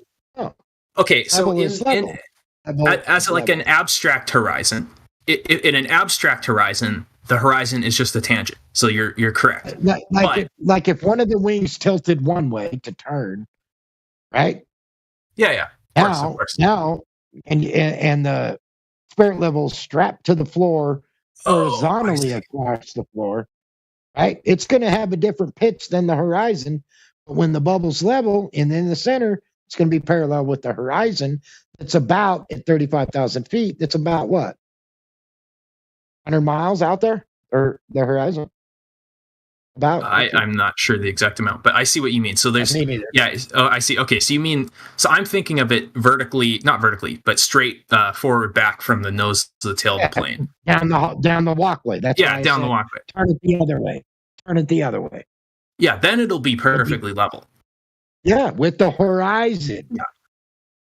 But at any rate, you don't need to do that little experiment that you proposed, because the pitch data was, all that data was presented to you. You can see that there was no change in altitude in regards to the constant maintaining of the pitch. But the point is that you would have to pitch up a little bit from the horizon to keep a point is that the data shows that an aircraft did not have to change pitch and maintained its altitude. It only but that's what I just said. A little bit. Yeah, pitches up, not down. Yes, that's what I said. I'm saying you have to pitch up a little bit. Yeah, but a sphere you would have to pitch down. No, on a sphere you have to pitch up a little bit. That's what the diagram I drew was for. No. Would have to constantly correct your pitch. Just to keep it would be no. It'd keep increasing, and you'd have to decrease it manually. Yes. No. Yes. You would keep it exactly the same. If you just like the diagram I drew. If you point it towards the horizon, you will fly into the ground on a sphere. What? Because if you point it to the pointing at the horizon, we're talking about it being level with, parallel with the horizon. That would be your horizontal plane of reference, which you're angling the nose of the plane reference to, right, is going to be parallel with the plane of the horizon. You can visually look at the horizon to give you a gauge, a visual gauge of orientation. And so, like you said, you can have instruments which give you a horizontal and vertical reference plane in order to be able to adjust whatever pitch you need to be at in order to maintain lift and altitude, etc., thrust, blah, blah, blah, blah. So earlier you posted, or somebody posted, that thing with the laser experiment, How is right? this confusing, man? I don't know. Because you're making it confusing. But it's ridiculous. That's my problem. That's my problem. No. On a flat plane, in order to keep lift, you got to be somewhat 1 to 3 degrees above horizontal to keep lift. So the pressing against the wings. You're saying he's confused. I think he thinks that our line of sight. You're saying on a flat Earth it needs pitched down, but on a sphere it needs pitched up. No. He's confused. Dude. Wait. Stop, guys. Stop. I think, dude, do you think that we mean that horizontal is your line of sight to the horizon? I don't know exactly what you mean by horizontal. Horizontal is 90 degrees to vertical. So it's the tangent. So it's the spirit level. No, you're presupposing it's a tangent plane. We're saying it's 90 degrees. Vertical and horizontal are 90 perpendicular to one another. Right? That's just true, right? Yeah, if pointing straight up is perpendicular to horizontal, if that's what you mean by horizontal, right? Yeah. Yeah. So what I'm saying, you would orient your plane, right? Pitch up, pitch down, whatever, right? In relationship to that. You would you'd pitch down relative to the spirit level, which is 90 degrees to vertical. I mean, you'd pitch down. What? You have to. No. Why? You pitch down on a diagram. sphere, This is why the all the way diagram. around it. Hey, horizontal is not your line of sight to the horizon. It's just parallel with the plane of the horizon. What are you fucking talking about, dude? Did you look at the diagram that I drew? Yes, I looked at your little drawing. It's got a line of sight it's got a line of sight tangent plane to the horizon, right? To the apex of the sphere, right, from your position, and then it's got vertical, and it's got which is like not really vertical, but it is, and it's got 90 degrees to the vertical, right? Yeah. No. Okay, so talking about we're talking about the plane. We're talking about the plane having to pitch its nose up in relationship to the 90 degrees to vertical, not to a line of sight to the horizon. But is that what that data is suggesting? Yes, Are you sure? The pitch data is in relationship to vertical and horizontal. Are you sure? Everything is done in this manner. Are you absolutely sure? Because vertical is 90 degrees. Hold on, vertical is 90 degrees to the horizontal. 45 degrees is not vertical to the horizontal. It's 45 degrees to the horizontal. Because you're talking about elevation, right? It knows that the plane will be elevated. Relationship to horizontal will be 90 degrees to vertical. Yeah, they work hand in hand, in my opinion. Maybe I'm wrong, but in order to get 90 degrees, you must have a horizontal and a vertical, which is.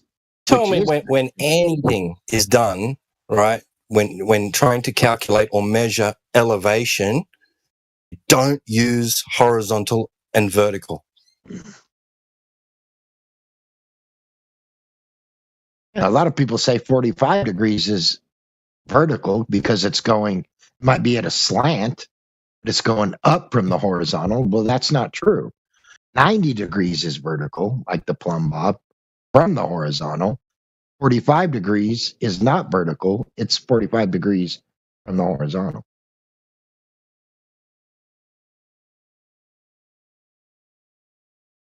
So if you're going to maintain 20,000 feet above sea level, 20,000 feet above sea level, which is zero, right? That's why I asked you earlier, is there a difference between flying over a flat plane and a sphere? You said, yes, there would be. But it sounds like your argument is flying over a sphere is how you would fly over a flat plane. Flying over a flat plane is how you fly over a sphere. That's what it sounds like your argument is. Okay, I didn't explain it well then. I'm saying on a sphere, you have to fly pitched up from what you're calling your line of sight to the edge of the horizon. Yeah. Well, if the nose is pitched up, maintain 20,000 feet, it's going to stay at a certain pitch depending on wind turbulence and all that shit. But let's say all conditions were perfect and you're 0.1 degrees above horizontal, right? It's going to stay that way at 20,000 constantly across the flat plane, right? In order to go around a curve, that nose has got to come down. It's got to come down no matter what. You can't tell me that on a flat plane it's got to come down. But to traverse over a curve, it doesn't. Yeah, I see what you mean. Obviously, that's the case. But the question is, does that happen? Like, does the pilot have to adjust using the controls or whatever? He just flies over, and once he reaches altitude, it might deviate from 10 to 20 feet, and that's about it. But that's just turbulence. That's just wind. Of course. Fucking with it. But perfect conditions. The problem, or loss of speed, perfectly flat above that motherfucker. But if that was the case, then you'd expect. I'm talking across water, so we can get a good, zero. That's the sea level is zero. Everything elevation wise is above zero, which is sea level. So maybe I went off on a tangent there, but no, it's fine. But like, what I'd expect on a flat Earth, I would expect that the pilot could not touch the controls at all. He points it towards the horizon or whatever, maybe an angle or a degree or two above, whatever, and he just lets go, and he can just fly for that for like hours, right? Yeah. The problem is, of course, obviously, if sea level is zero. Hear me out real quick.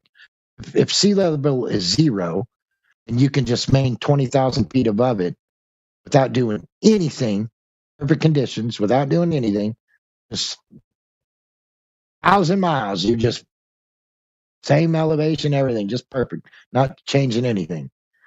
Now, if the sea level under you was curved, you can't keep doing what that guy's doing. You gotta go down. You gotta go around that dumb bitch. Absolutely, but yeah, well, that's not what the key is. But the key is no pilot, as far as I'm aware, just walks away from the cockpit and just does not touch the stuff for hours. Right? That's not a thing. No. Nowadays it's just it's more, planes are more like a drone, and the pilot's just making sure everything's going right. Yeah, but then it's just computer controlled, right? So a lot of them you don't know what the computer's doing because they don't have to do shit. But that's because the computer's doing everything, right? So like, I don't. What's the but it's giving doing? You data, but the computer's giving you pitch data, which doesn't involve going around a curve.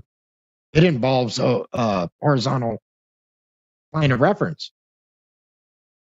There's no curve plane. But of like, reference. what is the computer horizontal. Giving you back? Pitch data. But what is that? Whether the nose goes up or down. The pitch data of the plane. Elevation from sea level, zero. Pitch. I understand that, but like, if it tells you it's pitching 2 degrees above zero, like, what does that mean? Well, I mean, if you travel, let's say 500 miles, right? You're going 500 mile an hour. So in 1 hour, you traverse 500 miles. Would you agree that within 500 miles of Earth curve, there's a substantial amount of Earth curve? Would you agree with that? I don't know. 500 miles? Sure, maybe. Let's just say that. Sure. For some amount you go and there's a lot of curve, yeah. Oh, when you're standing at the beach and you see the boat go over the curve, it's like 3.5, 5 miles. But we're talking 500 miles, right? Wouldn't there be a substantial amount of Earth curve? Of course. Well, it's not traversing that. It's traversing over a horizontal plane of reference. Never dealing with any curve. So data shows that. You'd have to figure out how much you need to pitch down. Yeah, in terms of like actually adjusting. But I don't know. I don't think it would be that substantial. You could do the calculation. 500 miles of Earth, no curve, just flat, horizontal. I don't know. I mean, I drive like 50 kilometers every day to work, so. Yeah, you never witness a curve, do you? But the point is, if you're on the plane, I'm if you talking angle sea level, where you're flying level at a certain altitude elevation from sea level consistently for 500 miles, you're not doing anything to the plane, right? But if the sea underneath it was curved, you would have to do something to the plane. Otherwise, you're just going to fly up into space. I see what you mean. I see, I understand what you mean. But like, when you say you're not doing anything on a plane, like there's a computer controlling stuff. I have no idea how much of what it's doing. Because obviously, but like it tilts back and forth all the time because there's different air pressure at different points or whatever. No idea what it's doing. Yeah, but no one in this room knows what it's doing.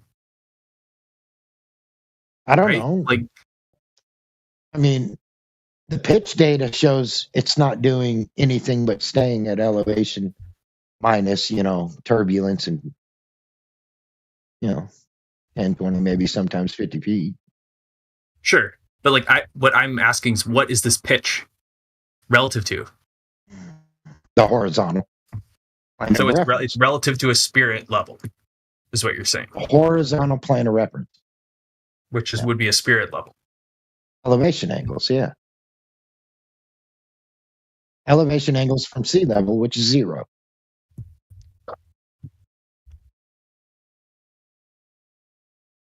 Yeah, it's just that's the thing, man. And I'm not I'm not the sharpest tool in the box. I'll tell you that right now.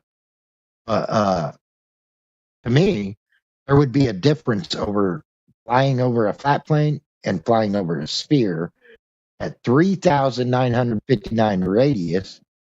Right, that's the radius. So, what would 500 miles? What would 500 miles be? 3,000. That's a substantial amount of curve, dude. That the plane's gonna have to adjust to. You're acting like it can fly over a flat plane. Okay. You're acting like he showed his nose in it. Yeah, go. Well, So there's other instrumentation that's capable of giving you a plane of reference, right? Like gyroscopes, and there was this guy posted something to do with motion sensors. Okay, now look at the change of magnetic field flux or something like, and that somehow gives you orientation, positioning measurements and stuff. But I mean, like, you don't necessarily just need a spirit level, man. Jumbo jets aren't operating off a spirit level. Of course, like I'd imagine you'd have something better than a spirit level, but the problem is we're assuming that the measurement device works at least in terms of what we're measuring, it works like a spirit level. And I suspect that something's a little bit different. It's giving a reference, right, to not sloping, to not having slope, deviation in the up or down. Okay, it's giving the plane that reference, and then so that the pilot can just adjust the pitch accordingly to that.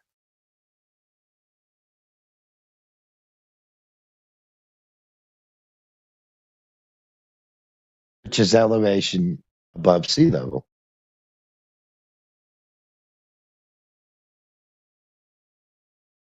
Sea level being 0, so 20,000 feet.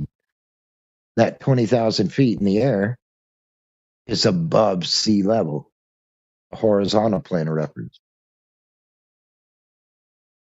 But either way, regardless of what this is, you can still do that experiment I described where you get somebody who's got a plane and then you just tell them, don't adjust the pitch and see what happens. Well, let's say you was flying at 13,000 feet, right? You're coming up on a mountain. You're coming up on a mountain that's 14,000 feet. What do you got to do with the plane? Well, obviously you got to go up. But the point is, you can find a part where there isn't a mountain. Go up from what? What do you got to go up from, though? What is up? What is it? What is up from? You mean you're lower than the peak of the mountain? You got to go above the peak of the mountain? Is that what you're saying? Yeah, it's up from the horizontal plane of reference. So it's up from pulling you down, right? Whatever pulls you down. Even the mountain's elevated from that. Even the mountain that you got to adjust from, the elevation of the mountain is accounted from 0, sea level, the elevation, horizontal plane of reference.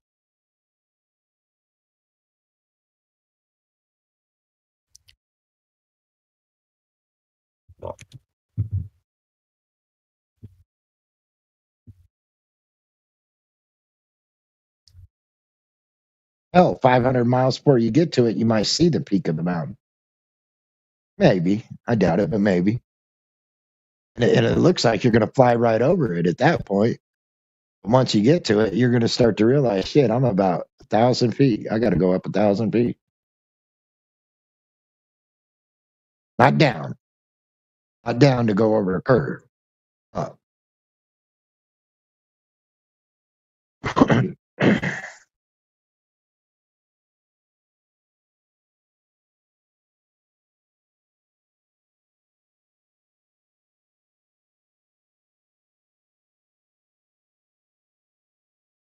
I don't know. I might just be babbling, but it just seems like you're saying there's no difference from flying over a flat plane and a sphere. Sphere that big, you know, but a sphere that big.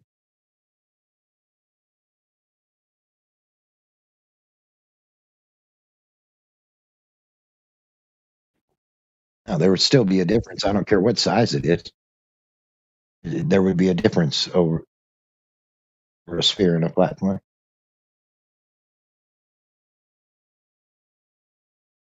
Maybe that's the difference we should focus on. What would that difference be?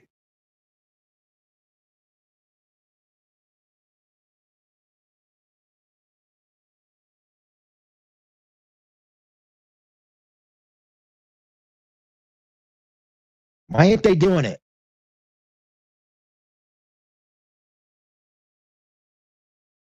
No, all flight simulators are programmed to fly over a flat, horizontal, non-rotating reference.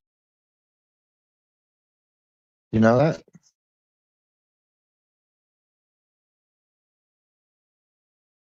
Like a damn video game. America.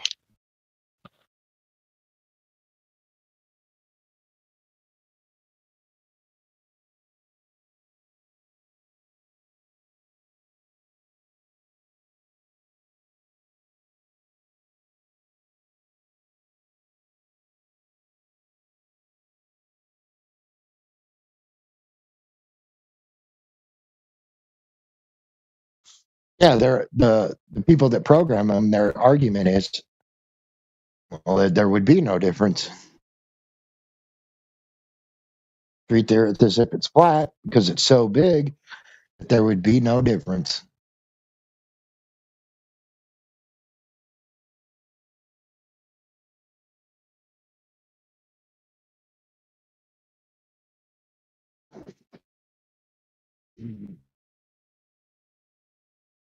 And non-rotating. Got to treat it non-rotating because if it was rotating, you're going to have some problems when it comes to landing. The ground's moving beneath you.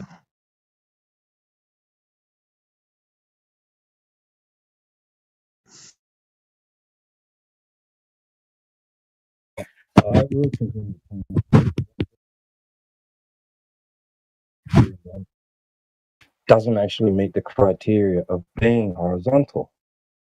Yes, it's perpendicular to their vertical. There's their line drawn from the center of the Earth, right?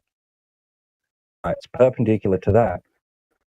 For a horizontal to remain to be a horizontal, that means that at anywhere along that line or plane, at any point, must be able to treat it as still being perpendicular to vertical, which they cannot do. In practicality, we use horizontal planes of reference. We consider any point along that horizontal as being perpendicular to vertical. Does not change practical use.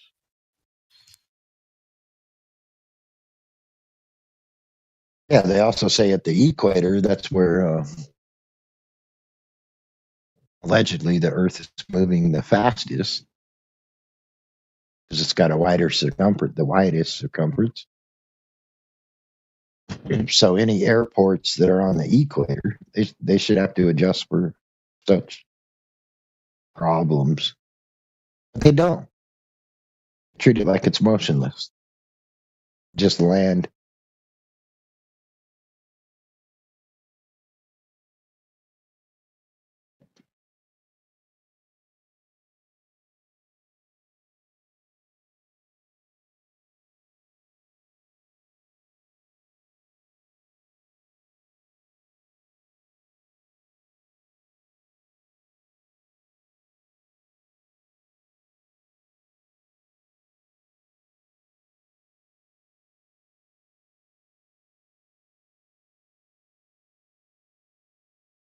like a builder, right? A builder's got a foundation leveled out, and he wants to in some vertical poles, beams, whatever, right? Going to be trying to make sure that each one at each corner or wherever he's them, that each one is going to be as perpendicular to that level surface that he's established as is possible. I mean, like there's degrees of margins of error, right, and tolerances and all that. As best to their ability, they're going to try and get at that as flush and square true as possible, right? And each one of those things is not diverging, they're parallel. This is in reality. This is in for practical purposes. This is for the purposes of making sure that structures that we're going to live in and use and stuff is structurally sound.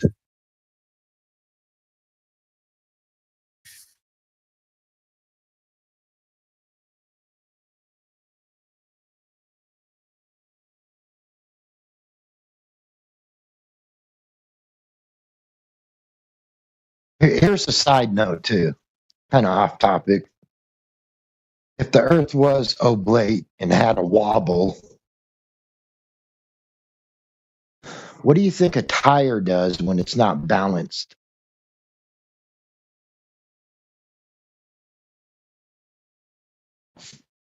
It causes unwanted wear and stuff. Yeah. Yeah, you'll feel the wobble. So if the Earth is not perfectly balanced, and we're spinning 1,047 mile an hour at the equator, and not off balance, you're going to feel. I was thinking about that. I was thinking about that earlier today, like with the Foucault, because people have been like really pumping this Foucault pendulum thing really hard, right? And I was thinking, so you stand at one point, right? You stand at the point at which like you're even with the swing of the pendulum, right? And then over time, right, going to rotate in a complete circle around and come back to the other point. But to you, it'll just appear like the pendulum swung, right, and processed, right, and changed its swing, right? But it's really you, right, being on the spinning Earth. So you did this full 360 circle around while the pendulum just maintained the plane of its swing, right? Yeah. Is that? And I'm trying to think. Wait a second. You're on a spinning ball Earth, and you've done this tiny little circle around a point. I'm trying to figure this out in my head mathematically. I can't even visually conceptualize all of that. They use the excuse that the reason we don't feel the movement of the Earth, right, is because it's perfectly balanced. But then they say it's an oblate spheroid. So how could that be? My point being, a lot of them will use the term, well, it's only one revolution per day. Well, it's just under 25,000 miles. So let's just round it to 25 for this example, right? Earth has to go 25,000 miles in 24 hours. And actually, it's just under 24 hours, 23 and 56 or something like that. So that means you're moving fucking fast as fuck. And if it's not perfectly balanced, you're going to feel that off balance. I would agree that if it's perfectly balanced, you might not feel it. But if it's not perfectly balanced, you're going to feel it. How the hell do you go 25,000 miles, 24 hours, and call it one revolution per day as if it's going slow? At 24 hours to go 25,000 miles. Get out of here with that shit.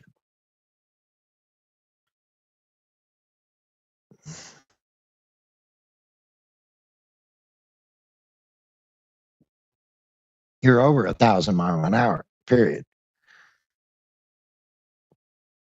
When they say 1 revolution per day, they're double speaking, right?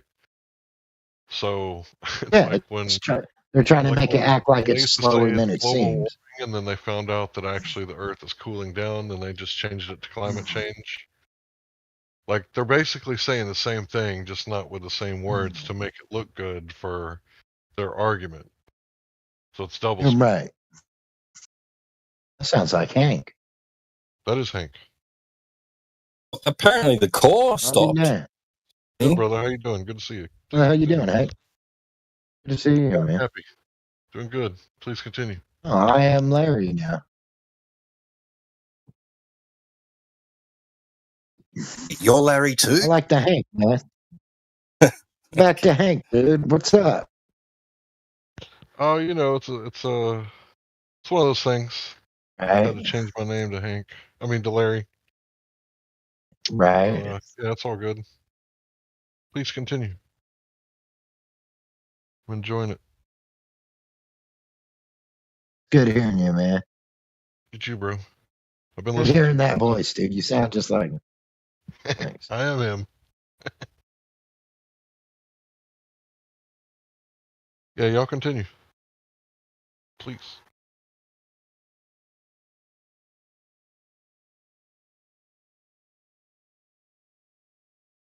They say the core stopped spinning.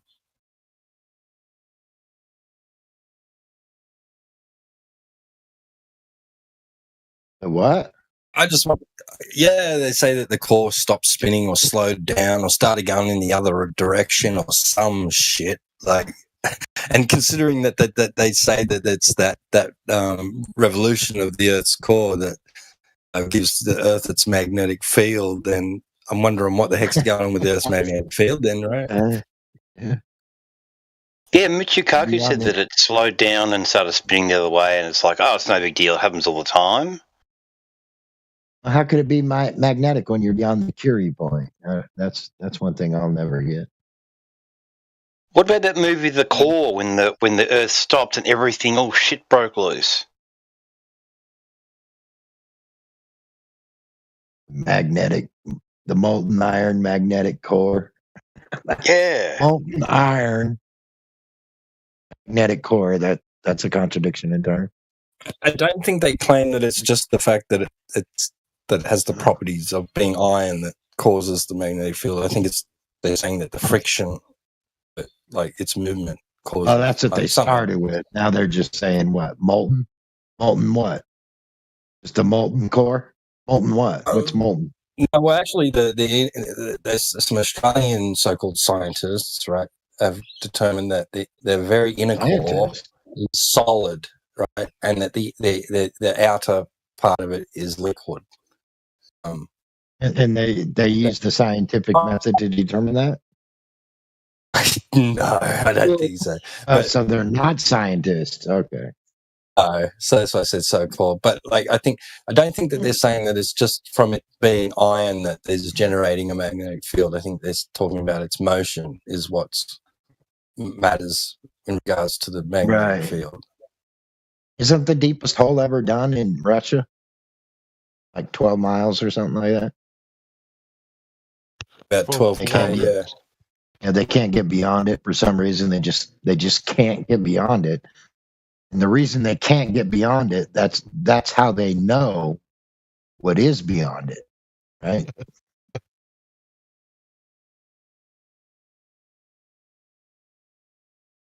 Ridiculous, dude. Apparently, seismologists or whatever made predictions of what sort of material. E and S waves are not the droid you're looking for, man. Right. Even I think sonar waves is what, 7.5 or 8 miles? They can't even sonar waves don't even go that far. Well, they made predictions on the way down with the super Kohler and the Kohler super ball, and they apparently they made predictions of what sort of substances they'd encounter along the way, and they were getting it wrong. Right. Correct me if I'm wrong, but sonar waves don't even go as deep as that hole, right? Like 7-8 miles. Am I wrong? I think they go deeper. They did go. Yeah. You know how deep?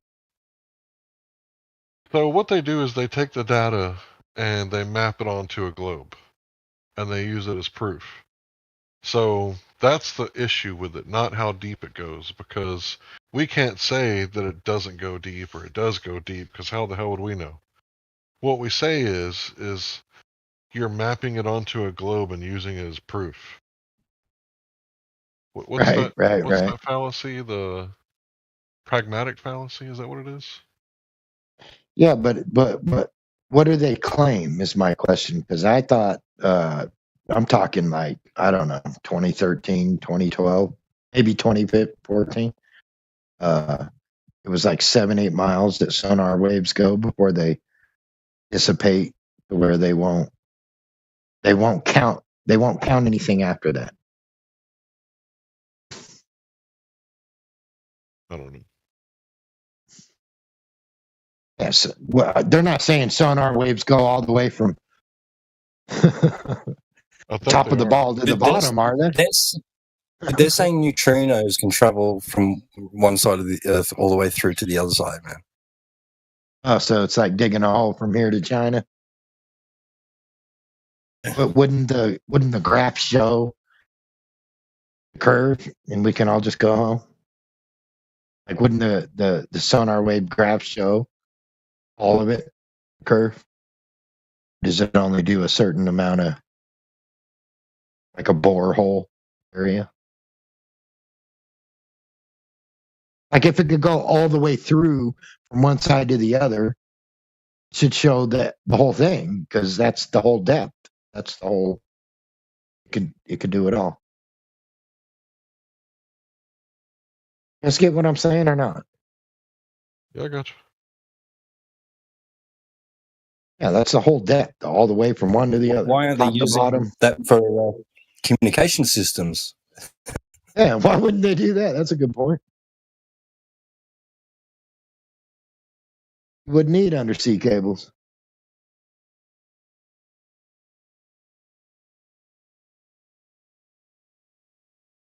Which the last time I looked was like 99% of all communications. I remember when we first started telling them that back in the day, James, Yeah. they were like, "Nuh-uh." It's funny how that just came up. That's crazy. Yeah, like 99% of all communications is undersea cable.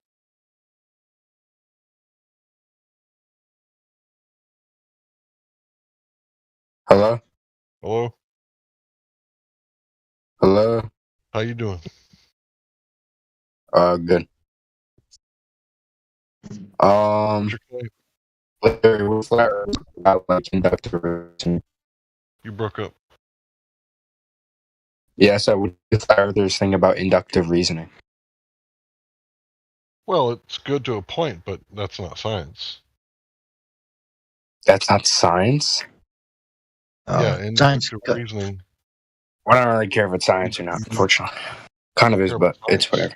I know, that's just like analytically true. It's science, actually. How do you define science? Science establishes a cause and effect relationship. You got a cause and effect with your reasoning? That's the definition of science? Yeah, it establishes a cause and effect. Well, I'll agree with your definition. I just want like the actual definition. You vary the independent variable, cause the dependent. And experiment. Well, I don't really care if it's like science or not, to be honest with you. Oh. Well, you just claimed it. But anyways, no idea. I never claimed that once. So why would you come in a room and ask people if they like inductive reasoning? You're breaking up, bro. Pay for extra bandwidth. But sometimes it helps if you drop out and come back in.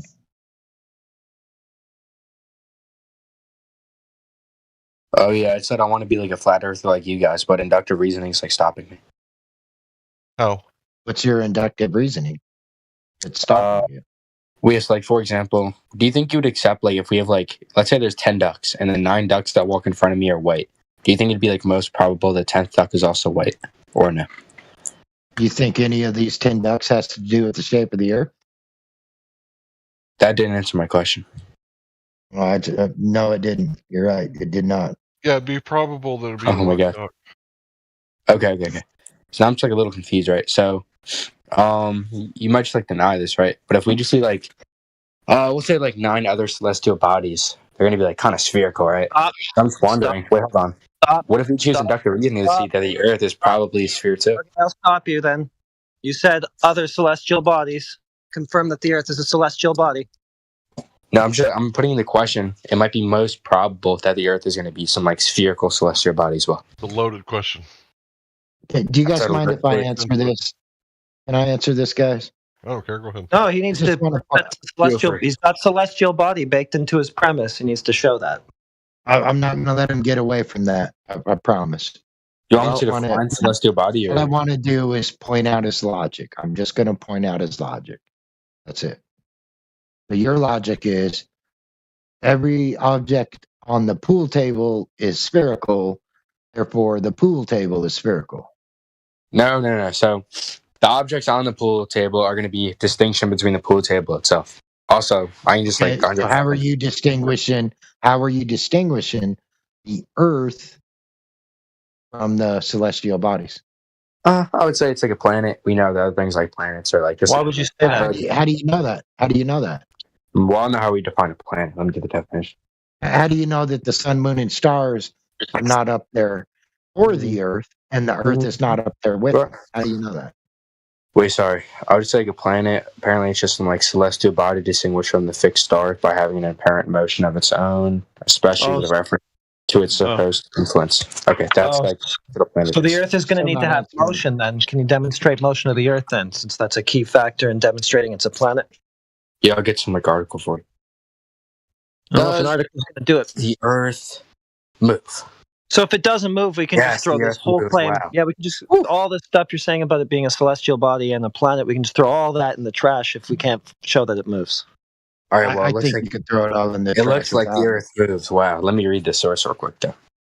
Make sure it's legit. Do any of the celestial bodies have? Hold on, sorry, I'm reading something. Hold on. Do any of the celestial bodies have trees, grass? Sorry, I'm busy. Why are you going all over the place? Let's just get them to show the motion. I'm just trying to Yeah, show Tom. them that they're not anything like the Earth. Yeah, they're not. We're doing that. Give him too many things, and he's got like 5 different outs that he can use. I got you. I'll mute. Let's just see if he can make it fit this first bit of criteria. That's an important bit of criteria. It has to move, or else all that stuff that you said is moot. Man, you guys are optimistic today. Oh, good. Looks good enough, in my opinion. All right, here I put in the chat. It says the It Earth wasn't good enough for Einstein. You said that there wasn't a terrestrial, earthly reference frame that you could actually demonstrate motion of the Earth from. I don't care what Einstein says. I'm not gonna lie. Okay. Hopefully you're better at this than he was. Oh yeah. All right, there you go. It says the Earth moves. Oh, NASA, get the fuck out of here. Oh, Says it, okay, but what's the evidence? Just let you read it. I'll tell you. Can you cite it? Yeah, just read it. Did you post NASA? I got a NASA link too. Astronomers drive the distance to the nearest star, close to about 100 light years, by a method called stellar parallax. It literally gives you an assumption. Hold on. It literally gives you an assumption. Hold on. This method. Wait, when you say assumption, are we like referencing probability or no? Can you guys It hear says me? this method that relies on no assumptions Guys, other than James, Larry started something, man. Hold on. Yes, Yeah, asshole Jim. Posted something from NASA. You guys can check it out for yourself, right? NASA.gov. Astronomers derive distance to the nearest star by a method called stellar parallax. This method that relies on no... Why is somebody talking through me again? Nobody's talking. This method that relies on no assumption other than the geometry of the Earth's orbit around the Sun. So according to NASA, that's an assumption.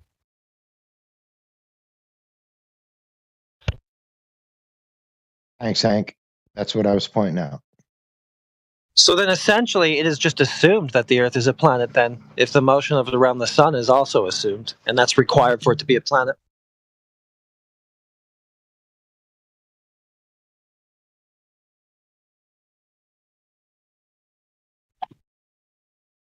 So basically your question is, why would the Earth not be this thing that I assume it to be? Yeah, what you cited literally admits the geometry of the Earth orbit around the sun is an assumption. It Is literally that what he admits that. cited? Or Yeah. what I cited? Oh, that is what you cited. My bad. Yeah. When what that popped up right when he said that he was citing something, I assumed it was him. My bad. It's all right. Yeah. That sucks. I really thought he cited it. Oh man. He did say he was posting from NASA, didn't he? Yeah. So yeah, we're just waiting on him to post something. I think he said he was gonna back up his claim with evidence. The Earth is indeed in motion. Oh, that was cool.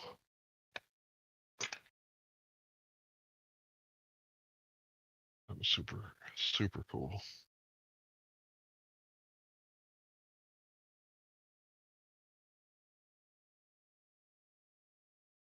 Who would have thought NASA would have threw this guy under the bus? I mean, when you search how to prove that the Earth is a globe, and they give you something like, well, there's logic, and if, all the other planets are a globe, then why wouldn't the Earth, being a planet, assumed to be a globe? Yeah, and another thing is that him that posted the flat line across the moon like it's a shadow? I don't know. Is he the one that did that? Oh, no. Oh, this guy, he left. Oh shit! NASA threw him under the bus, and he left. Now he's gonna go write NASA a letter. Right. Check this out, though, guys. You see that in the side chat with the moon and that flat line across it? Oh shit! If the moon is 230,000 miles away from the Earth, how the hell is it casting a shadow? How is the Earth casting a shadow on it? It's fucking way too far to cast a shadow. They're both sitting in the same light beam, right?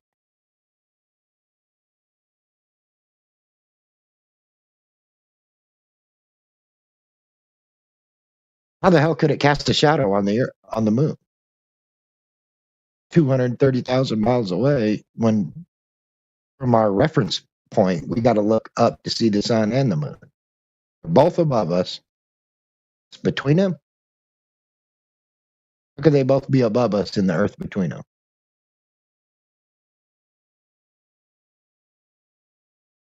Isn't it funny how we have two luminaries, which are the biggest ones, and coincidentally kind of line up in size just due to the sheer coincidence within the heliocentric paradigm of the distances?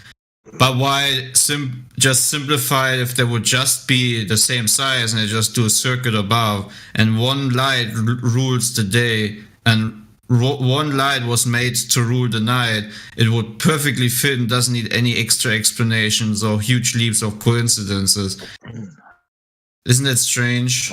Anyone ever thought about that? That it's like strange that we have like one of the biggest luminaries for the day, which is the sun, and then coincidentally the other one is actually the same size as a disk or a circle, and it rules the night. Isn't that funny?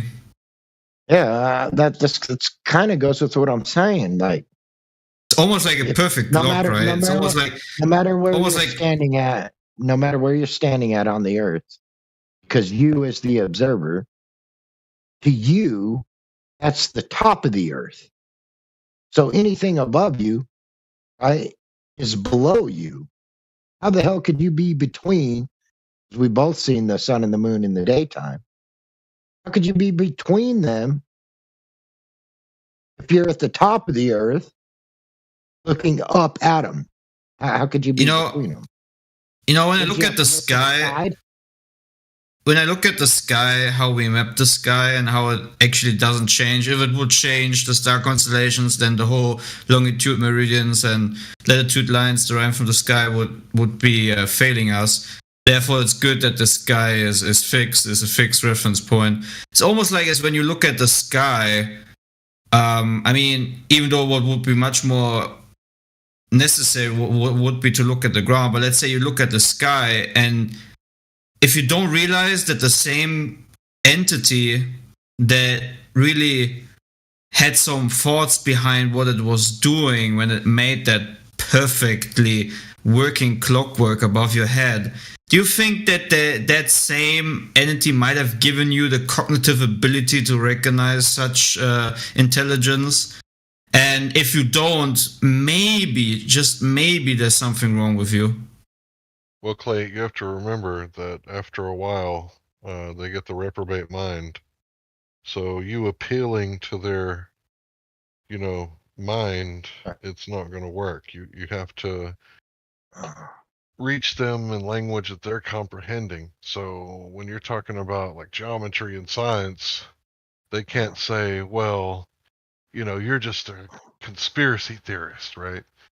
Because what you're basically challenging them, are you a coincidence theorist or a conspiracy theorist?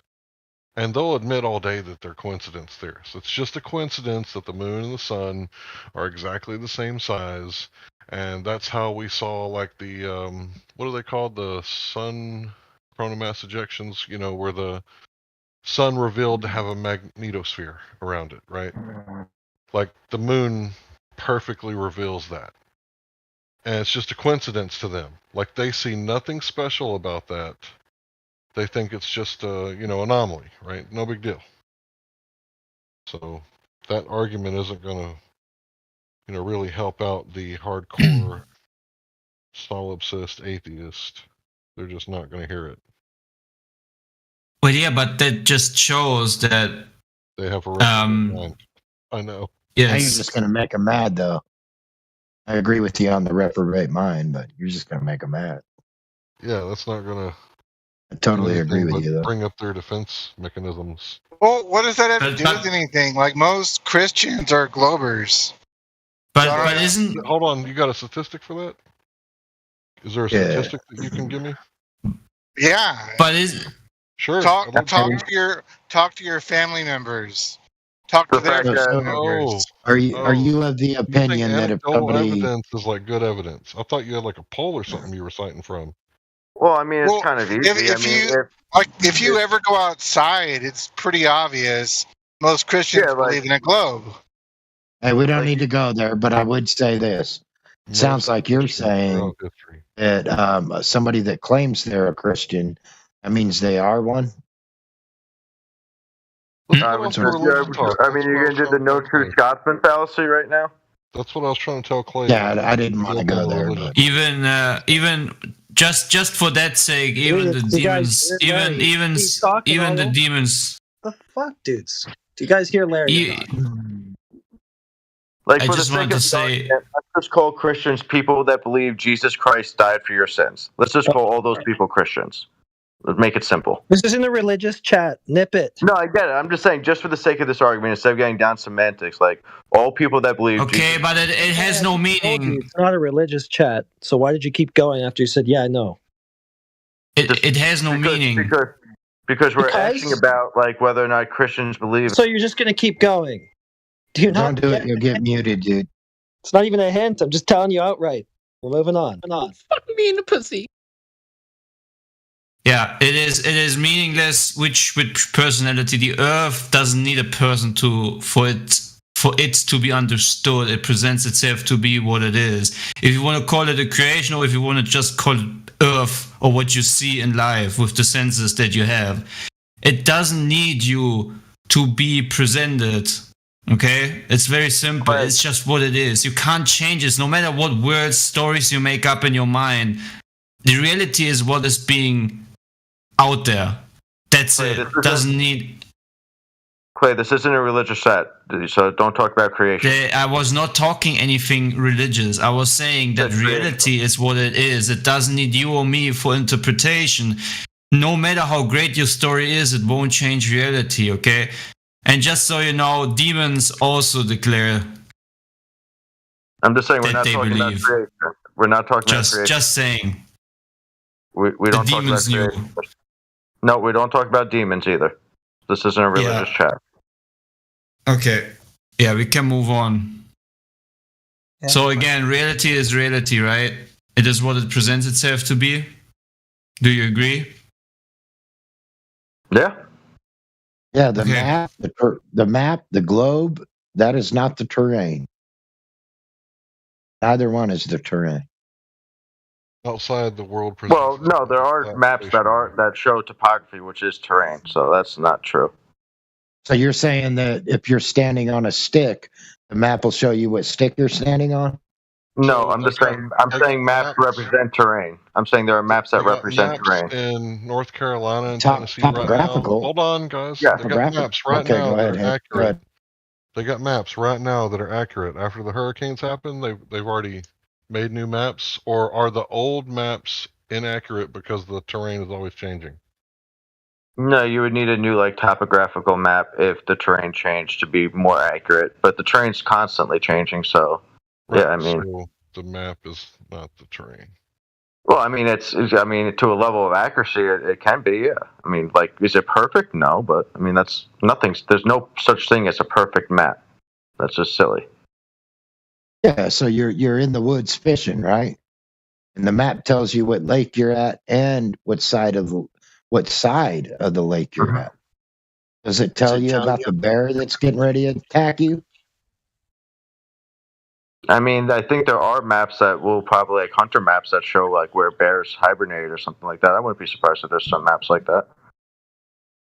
Oh, so whenever you see a sign on the road saying deer crossing, it's of your opinion that's the only place they cross? No, but it's probably a high. It's probably a high it's more common for deer to cross in that area than say other areas. That makes sense. No. Well, I mean, why would people get attacked by bears if the map tells them where the bear's going to attack them? Question would be again: is map reality or is reality reality? Can a map 100% represent what you see when you go outside? No, it can't. 100%. It's just a conceptualization for orientation. That's it. It's the same with the sky. Since the beginning, humans have looked at lights in the sky that are fixated points, and it's a conception of navigation, nothing else. People just use something in order to get from A to B. Doesn't mean that this is the revelation of what reality is presenting itself to be. You gotta look at reality, not at a map that is drawn by a human hand just because it drew it. Doesn't present reality. Yeah, I mean, but would you say a map that is reliable is say 98% accurate? It doesn't. It's not about the accuracy. You can't draw reality on a map. You can't. Yeah, it doesn't give you the terrain. The utility of the map is directly correlated to how accurate the map is. Dude, you don't get my point. My point is you can have a map that is designed to give you a conceptualization of navigational aids from A to B. No issue with that. I'm not denying that 100%. I use maps myself as a human. But I'm saying a map is nothing that qualifies the presentation of what reality is if you go outside, use your God-given senses or the senses that are from Ponscam, whatever you want to choose as a creation story. And then you look at reality and then you realize, take a deep breath. Reality presents itself to be something, and it's a very simple way a child can figure it out. Okay? Doesn't need a map. Unscum given senses. Yeah, I mean, whatever story you pick, right? I'm sorry, go ahead. I choose to believe to be made in the image of God, right? I'm valued and I have a purpose, and therefore. But if you want to be a fish monkey, you can be a fish monkey. You know, you have free will. I'm not gonna force anything on you. Be a fish monkey. Have no morals. Have no purpose. Just be a speck of dust in ever expanding universe. If that's what you like, the doesn't Earth matter. is round, everybody. Yeah, that's great. It's also flat. No, it is not flat. You do not have scientific proof that the Earth is flat. Wait a minute. Did you just? That's not what I said, dude. I said geometrical question. Did you really just do that? That's a category error, bro. You do know that science isn't math, right? Is math science? Math is part of science. To me, man? Math is part of science. So you guys don't know the difference between math and science? Is math involved in physics? Is math or involved in scientific evidence that can explain the flat Earth theory? You can describe things mathematically, but science is And not there about is no- description. There is no explanation mathematically for the Earth being flat, man. There just is Except for not. the missing curvature that we all measure when we go outside. Okay. Do you have curvature you'd like to present to prove me wrong? Well, I can show you photos from space or some diagrams from NASA. So how do we know if those are counterfeit or not? Because if I handed you a $100 bill, you'd be able to tell if it was counterfeit right away if you had another Because $100 bill. Well, counterfeit bills, real bills are verified by the United States and many other governments, so it is also verified by the governments, but not only. I don't But take listen, $100. let me finish. Not only government, but private scientists. So many scientists around the world believe that the Earth is round, and there is scientific and mathematical proof to prove that by many. Category error again. You didn't learn the Science first time. don't- So you we're don't going to use show the you that math scientific isn't method, science don't because I don't know if you They guys went to believe. government school, but I don't believe that math is science. So let me help you I out do not with that. believe there's either, but there's proof from both math and science that the Earth is round. Dude, is math science? No, but if I'm explaining something, I can use math. For example, I don't like if I want to explain something, I could use a mathematical example or a scientific. They may not be unrelated, but they can come to the same conclusion. I'm not saying they're the same thing. I'm just saying in general they intertwine.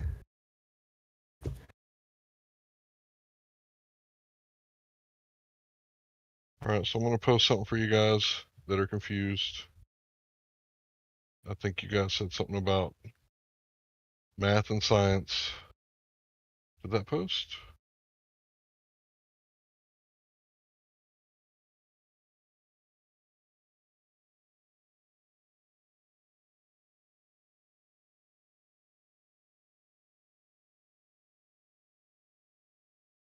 Am I still on?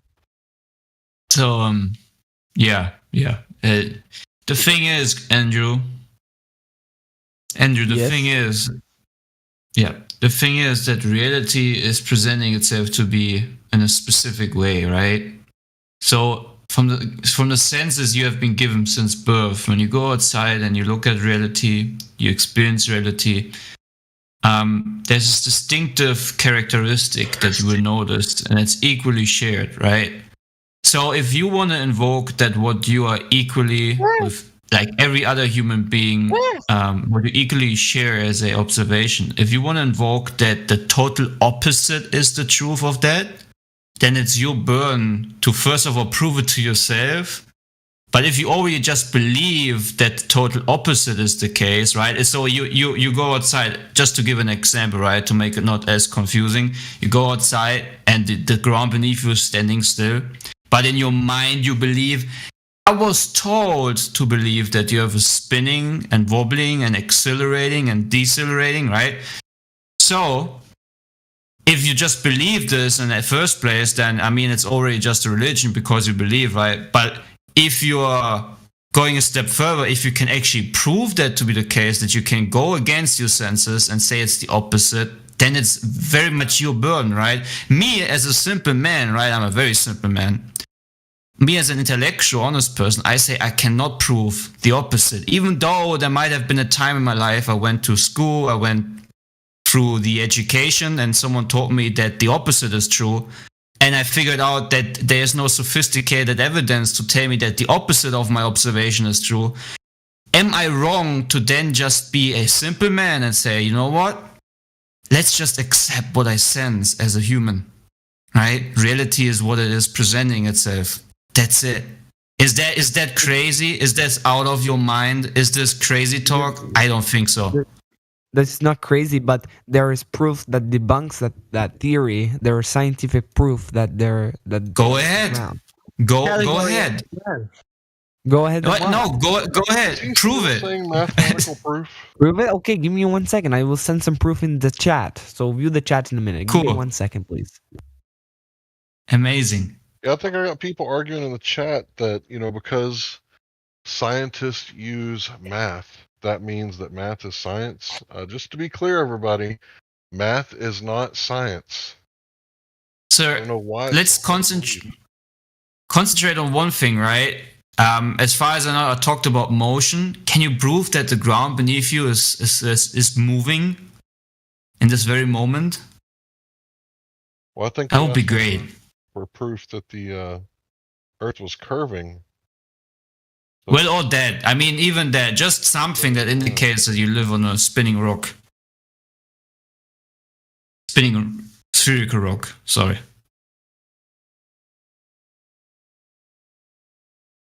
Seven ways to move the Earth is around. Okay, so I've sent some proof in the chat. I'm going to get some more. But there are 7 ways to prove the Earth is round, and there is also some photos from NASA, which is a reliable source for this information. So once again, we can't verify whether those photos are true or not, because I can show you a photo of me and Paris Hilton together at a dinner table. How would you verify if that's actually Paris Hilton and I? Because multiple reliable people have verified it. It's like saying, man, bro, you can't go know to space and true. verify it. You wouldn't know what counterfeit space looked like because you've never been there. Okay, but I could say the same. I could say the same if, for example, I could say the same for if you've never been to South Korea. You do not know what South Korea is like. Every photo on the Earth is fake. That's a stupid argument. Bro, okay, so an extraordinary Then can you explain, sir? Can you explain? You asked me not can to you explain the sphere, moon, and the Earth? Okay, go ahead. I'm sorry, man. Relax. So go on. That's my bad, man. An extraordinary claim requires extraordinary evidence. It is not an extraordinary claim to claim that there's a piece of land where the light-skinned Asians come from. I wouldn't need extraordinary evidence in order to believe it. I just believe it. But for me to say, oh, there's a place that you can go and you can see the Earth as an object floating on nothing, that would require some extraordinary evidence. I would need to see something other than, the government saying, I got some images here, I swear to God that they're actually photographs, and you can trust us that this is actually what you live on.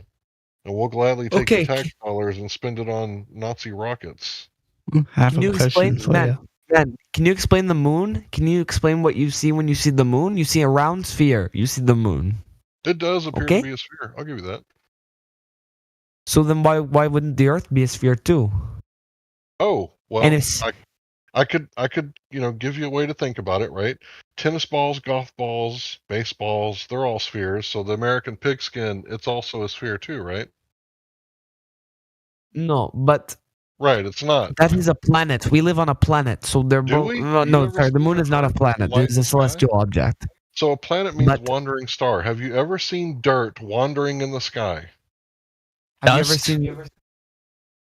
I don't know. Dust. Okay. Dirt wandering in the sky. That's what dust is.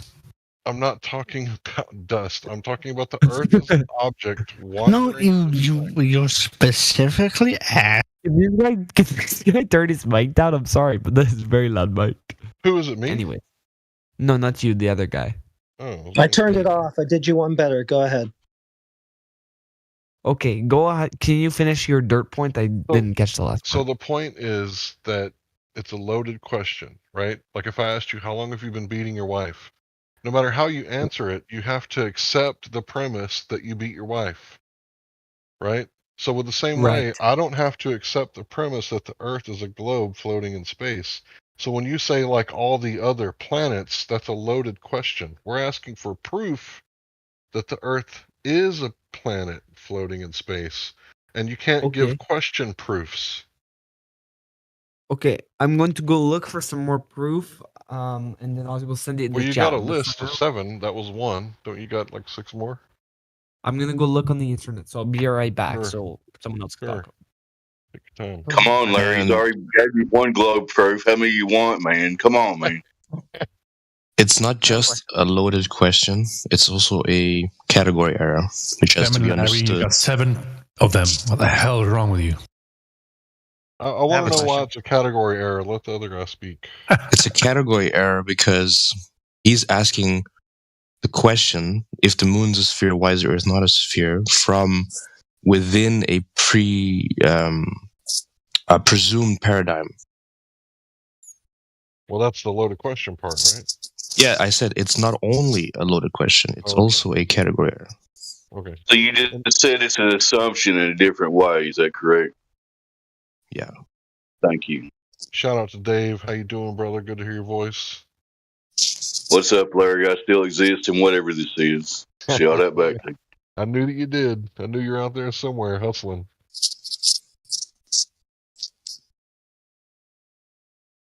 Oh, I exist in whatever this is. So we got 7 globe proofs, and we're only going over 1, man. We've been waiting on this for 10 years. Let's hit these globe proofs. Let's do it. Let's start with the curvature. You got that one first? Go ahead. I think he's looking for something he's not going to find. He posted, how to convince your flat earth friends the world is round. Okay, so I've sent some proof in the chat. All right, bring it up, and I'll pass the mic and let someone else drive. All right, some more globe proofsies. Go ahead. It's posting magazines. Holy moly. There's the proof, man. Okay, I have some from some reliable sources that I will also send. So just give me a moment. Those are just sending. Just give it a second. Which one is As long as you got them from reliable sources, we're all good. I appreciate that, man. When you What- say what you- reliable sources, go ahead. Yeah, So what you this is could from do. a reliable university, the University of Nevada in Las Vegas, which is a reputable source.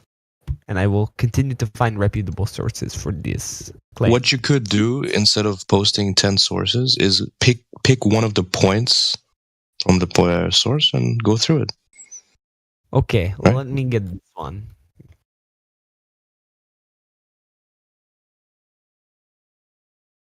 Okay.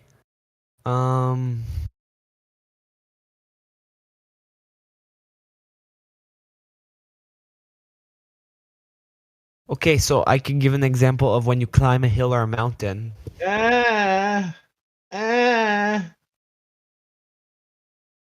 Oh no, I have Yeah, another one. that's a bad start. Pick another one, man. That What is one's that? not going Is to go. that the globe war cry? When you ride the plane, you can see that the Earth is round. Who's moaning? Yeah, what the fuck? Is that the globe war cry? It's not me. I'm terrified. It's okay, Vital. Sit back and listen. Whoever's moaning, are you okay? For real, man. Yeah, what the fuck? This must be your first day hearing about flat Earth. The cock Who, just me? calling you. No, not you. Oh, But sorry. yeah, is this your first day of hearing about the flat Earth? Me? Yeah. No, it's a common theory. It's a theory.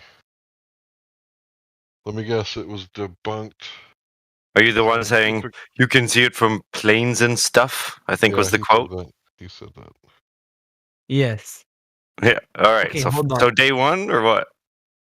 Yeah, I want to say that the proof lies with reputable sources. And at the end of the day, you look at the flat Earth argument, you look at the globe argument. The globe argument is coming... Listen, let me finish. I do not interrupt you guys, so let me finish, and then you can talk. But the globe argument is coming from reputable sources like universities. I wouldn't say news Not an sources like argument, government, dude. but- Okay, can you let me finish, man? Well, I it's would not. say the government, but you guys will probably be like that. I don't know. But besides, so the reputable sources all lie in the favor of the round Earth. But the people who I can name you one well-known flat earther. I don't know. Like they are unknown people. Like no one knows who they are. They're not reputable. This is just a theory, and I do not think you guys are dumb. But I just disagree with you, and that's just my opinion. I just believe the reputable sources show us that the Earth is round. There's proof that the Earth is round, and That's a it genetic debunks the flat fallacy, Earth dude. theory. You're just taking the claim based on the source, so that's not an argument. Yeah, it sounds like you haven't even looked into flat Earth at all. He's I he's guess I literally have. Googling day one stuff. This is your first day, isn't it, buddy? Be honest. No, it's not, man.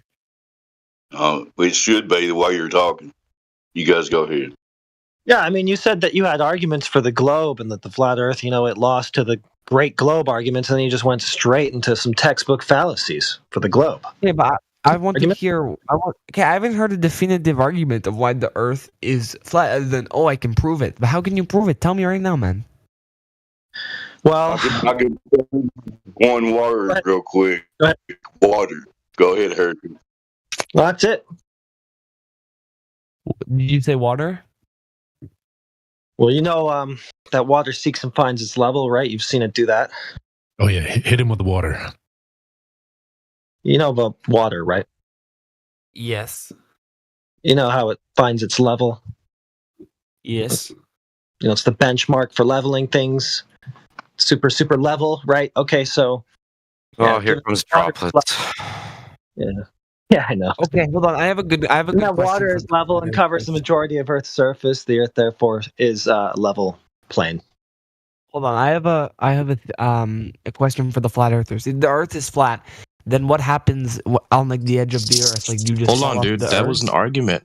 He just gave you an argument. Why you not responding?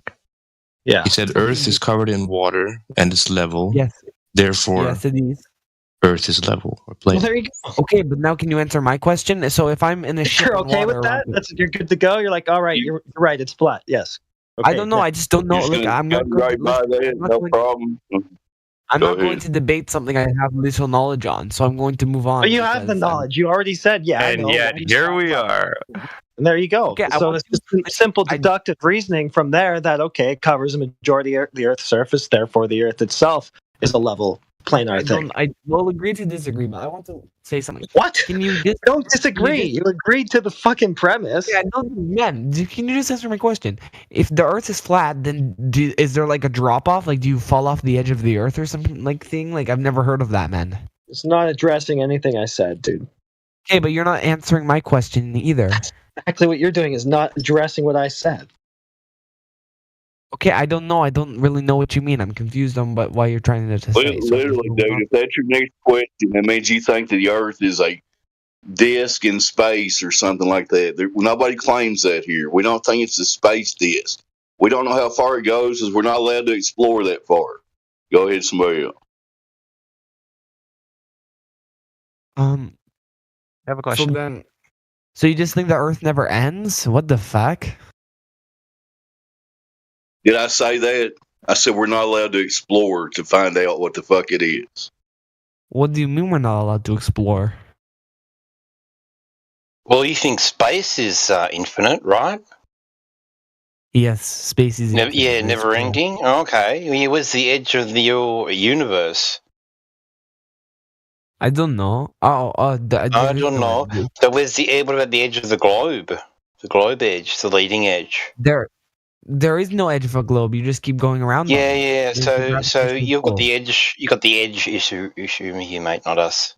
No, on a globe, you're always on the edge.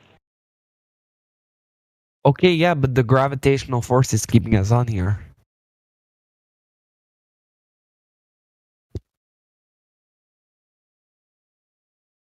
Okay, what's gravity? To have gravity on a ball, you have to have the ball first. That's all I'm going to say. I don't know, man. I just don't. Hold on. You got a question? Just trying to compare the two views. Yeah, I mean, what's the reason why like any object, including water, goes down though? Why does it go down? Relative density. Relative density? Yeah, it's denser than the medium. It then goes down. I want to leave you guys with Yeah, my but there's, closing argument. if there's air above and below Okay. a piece of water that's like falling or whatever, It's going down because it's in a contained environment. Because if it was next to the vacuum of space, it will be evaporating. it's in a contained environment. I'm not sure what that means. Just like, you mean, what environment is that? Just Earth? The environment that is in. I'm not sure. Can you elaborate on that? I'm not really sure what that means. If you put water in a vacuum, the water evaporates. So therefore you know that we have water here. I mean, I guess that We have answers the the cycle of water. like why it doesn't evaporate, I guess, but I'm asking why it goes a certain direction. The water cycle you're asking about? The water cycle. No, I'm talking about like why doesn't it go up like Because towards away from the Earth? it doesn't just go down; it goes up as well, doesn't it? When it evaporates, right? When it's a gas, sure, but when it's a liquid. Oh, there you go. So then you have gas pressure, right? You have water in that state. Gas, it goes into a gas, creates pressure, right? And you require containment for that. So you have both cases require containment to have the water in those states for both the liquid and the vapor one. Because if not, it will. If you have that vacuum of space, it will hook up to the vacuum of space, like on the globe. I still don't see It how that wouldn't answers be. the question. It wouldn't be on the cycle that is in. I don't see how that answers the question. Can someone else elaborate more on that?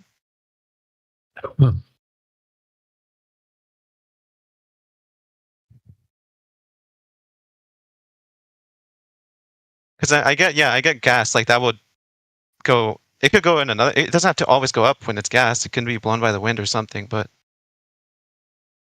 I mean, Yeah, but if the pressure was next to a low pressure gradient to the other one, right? If it was an open system. Sure, but like I said, if there's air above and below that drop of water, which way would it go? Air is the same pressure above and below that blob of water. You mean rain? It goes down? I suppose, yeah, rain, yeah. Yeah, first it went up. Remember? It evaporated. It went away from what you're trying to claim. As a going gas, down to. So there you go. It goes up and it goes down. It doesn't just go. It goes both ways. Yes, but why does it go down? It's I know that denser goes than down, the medium but why? that it's in. It's denser than the medium that it's in, isn't it? What is that medium? Air. Air. Okay, there's air above and below that drop of water. Why does it choose one side consistently?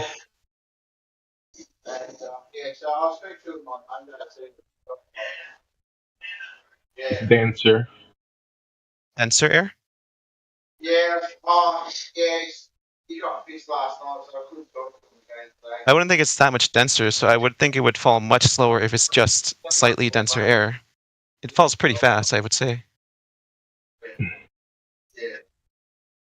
Like if you have like two gases that are it has weight, so it falls through the air. The why raindrop has weight. Why does weight go one direction? Why doesn't it go the other way? No one knows why down is down. Why do heavy things fall down instead of up or sideways? We don't know. It's just natural law. It's the way things are. Do we have like I don't know, like any source that kind of describes it, I guess? It's just weight. Something is heavy, it's going to fall through the air. Something's lighter than the air, it's going to go up. The scientific mind needs to explore that a bit more, though. There's no magical force pulling things down. There's no magical force. We're not magnetized to the earth. If you're saying there is no force, then it shouldn't go down. Why does it go down? Because it's heavy. And why does that choose to go down? Why does it go down? I don't know. It just does. It just does. You drop something, it'll always fall down. It won't go sideways or upways or anything. Because I mean, you know, It's natural law. It's just how things are. I need a better explanation than that. That doesn't sound very scientific. I know. I've heard people argue this for days. Believe me. And yeah, I want to hear the end. Well, yeah. The end is just. It just does it. It just does. It's just natural law. It's a redundant question. Yeah. How is it redundant? It's redundant because you're asking about the nature of nature, which is just something that nobody can answer. Yeah. It's like if I say, why does salt taste like salt and not like sugar? You can say, there's some chemical processes. Yeah, but why those chemical processes? Why does it make that exact taste? I don't know. I think they do try to figure that out. There have been people who figured that specific detail out. Yeah, but why does it taste exactly the way it tastes? Like, why is not? You can answer that. I mean, should I pull up some articles on that? I mean, I could try to look more into that. No, that's going to waste time. My point is, it's redundant because you're asking about the nature of nature itself, right? Natural laws. We learned about natural laws, haven't we? Mathematically and scientifically? We have, yeah. And wouldn't like that force be part of that scientific and mathematical study? That force going down? It's never been proven, sir. We have, like, you know, the one side, you know, they talk about gravity, but I want there are more. theories, there are ideas, you know, thoughts about it, but there's no concrete proof. All right. So when you don't have proof for either side, how do you choose what to believe in? What do you mean by either side? What do you mean by that? Like you're saying all these articles about gravity or whatever, that's not proof. And then your side, right here, I don't hear any proof. How do you choose which one to go with? Proof of what? That heavier things go down? That gravity exists or it doesn't exist. You just say, I don't know. That's completely fine for me. Gas goes up in all directions, so it's not subject to gravity. Saying the... Yeah, go on. You say everything is affected by gravity. No. Gas goes in all directions. So no, not everything. I think gas would go faster. I think I think gases would go up even faster in the absence of gravity.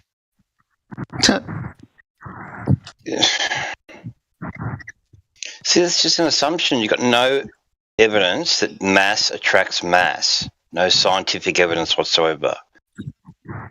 Yeah, and we got no evidence disproving it either. Well, for me, mass is in the same basket as burning witches, mate. It's absolutely nuts. He's just no evidence to disprove it. We've just spoken about gas behavior.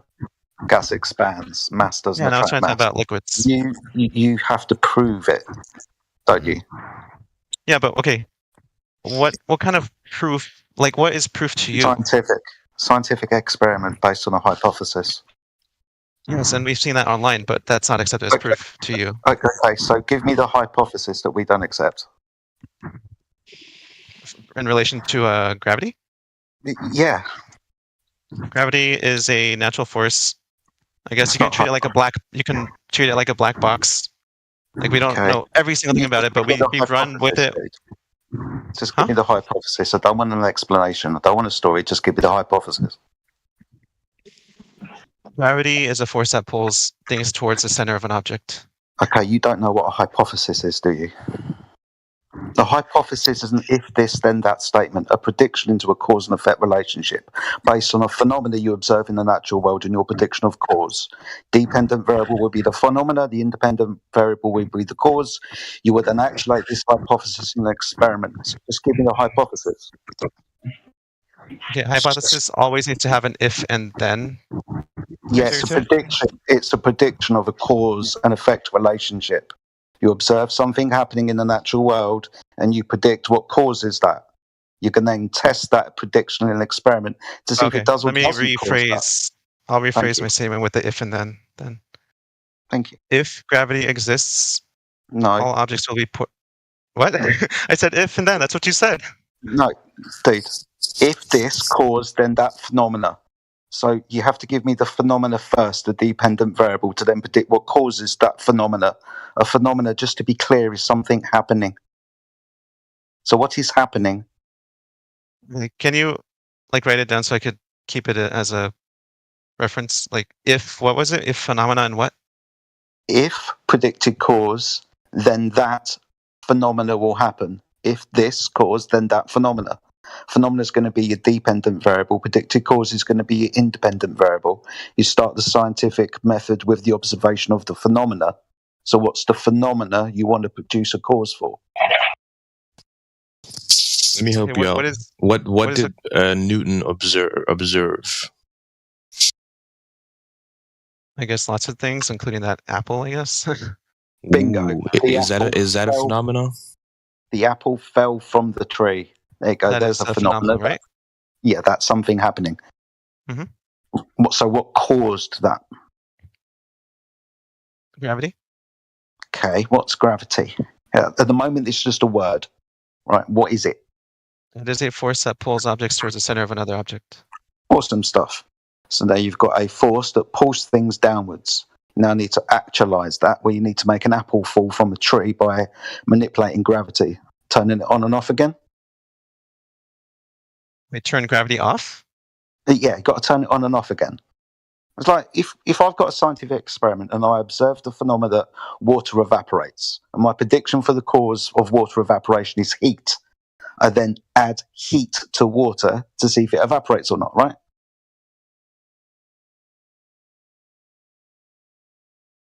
Very simple stuff, dude. I'm trying to understand what you're getting to. You're saying, so we need to be able to control gravity to prove gravity then? Yes, you have to vary and manipulate gravity in your experiment to cause the phenomena to happen. Like I varied and manipulated heat to cause the phenomena of a water evaporation. Oh, Science, I see. right? So So is it enough to go somewhere else where there is no gravity, or do we have to actually turn off the Earth? Dude, you just need to observe something on the Earth and then make a prediction and then experiment based on that prediction. It has to be on the Earth? Yes, naturally observed phenomena. I don't know about that. I think that's where we disagree. So we're going to go somewhere else and do this experiment? Yeah, we can go far from the Earth in rockets. Do you not believe in rockets that launch into space? No, because I don't believe in space, because you haven't proven that gravity exists to negate the second law of thermodynamics. We're talking about gas. Where do rockets go? Like, what if they go up? Where do they go? We're just going away from the subject of you providing an experiment to prove your assertion of gravity. I'm trying to illustrate that there is a place with no gravity. So I'm trying to ask you to acknowledge that. Excuse me. We're here on the Earth where all the gravity is, right? Say that again? We're here on the Earth where all the gravity is, right? Yep. And and we have the phenomena in the natural world that we're going to observe, like Newton did with the fucking apple. Right? That's a phenomena that happens in the natural world because we're doing natural science, or trying to. And we want to figure out why that happens. Yeah. Yeah, I like that, Jedi. Oh, he's getting there. Why does it happen? Well, you tell me, mate. This is your assertion that gravity. We did tell you, but you don't believe us. So I need your counter argument. But you haven't given me an experiment yet. What do you mean?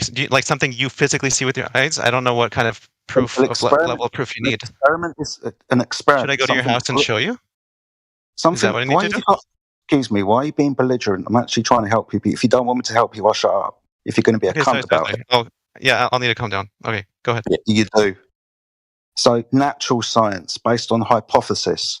Hypotheses have got two variables in them: the phenomena that you observe and your prediction of cause. So what's the phenomena that you observe? I guess the apple fell. Okay. And your prediction of cause of apple fell is gravity. Cool. So how are you going to vary and manipulate gravity in your experiment to make the apple fall? Go somewhere where gravity doesn't exist, or it's weaker at least, I guess. Okay, so you're going to go to the vacuum of space, which is a violation of the second law of thermodynamics. You've got a problem there already if you're going to be speaking Wait, about... what is that problem? Sorry, say that again? What is that problem? Why is that a problem? Because gas expands. Gas expands? Yes. Are we a gas? No, we're breathing so gas. We can go out there. But we're breathing gas. Good. We can't supply ourselves with oxygen? And the very vacuum of space can't exist because we're breathing gas. And you hope to get there through a non-closed system. That means the gas will be in the available space because gas expands. Entropy, you can't right? hold oxygen inside a container? Yes, you definitely can hold oxygen inside a container. I'm talking about the atmosphere of the Earth that is uncontained from the vacuum of space. So according to that open system, entropy will increase. The gas will fill the space. Unless there's gravity. Okay, so you need to prove this then, don't you? Like me showing you, like with your eyes? Or what do you mean? What kind of proof do you need? It's like, we've been doing this for 10 minutes already, a scientific experiment based on a hypothesis. Okay. Can you give me... I want to give you an article, but I think you're just going to say, yeah, that's not reliable. So I want you to give me an example of what a reliable article looks like. A reliable article? Yeah. I just want a fucking hypothesis, dude. And you're failing to give me one at the moment.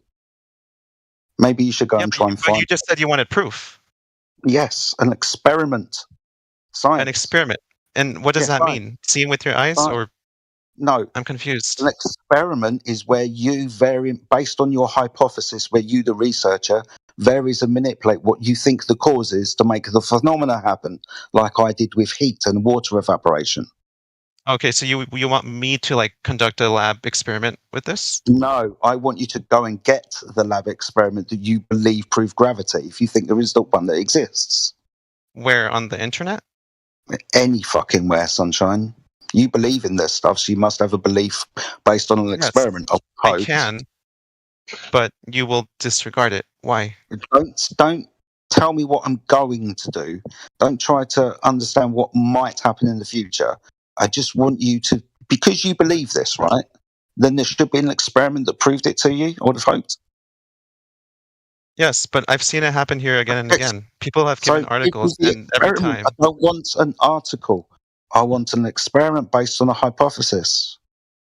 Don't some articles contain descriptions of experiments? Just go and get that then. If you're going to get me a hypothesis and an experiment, I'd love to see it. Okay, let me go look for it. Okay, good luck. Sorry, just to be clear, what do you think gravity is before you go? Gravity is the force that pulls an object towards the center of another object. So mass attracting mass? Yes. Okay, that was superseded in 1915. You know that, right? Einstein? General relativity? 1950. Yeah, Albert Einstein. Gravity. Yeah, let me go look that up. Okay. He's called Einstein. You might have heard of him. I think I have.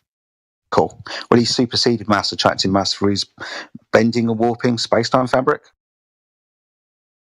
Yeah, doesn't that result in the mass attracting mass?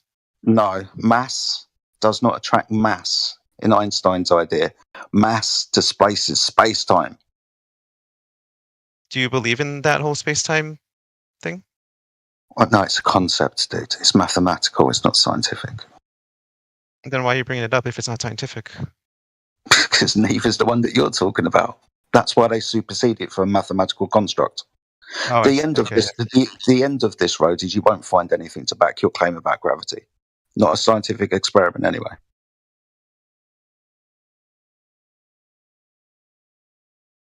Okay. No, yeah, I'll have to research more about like articles that I think would make sense for you, I guess. Okay. I'll need to look into that. But yeah, thanks for the conversation. No problem.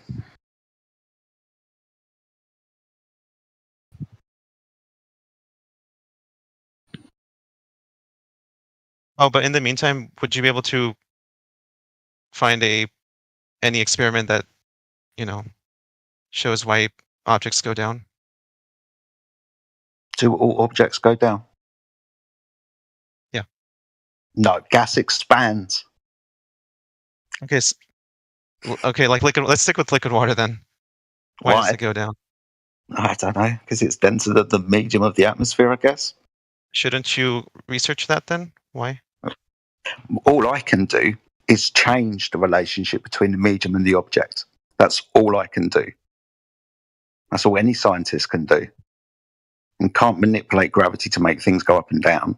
You can just change the object to medium relationship. Yeah, you can't. Okay. So, for I was example, going to ask another question, but it's okay, going to go go on. in a circle like this. Yeah. I guess.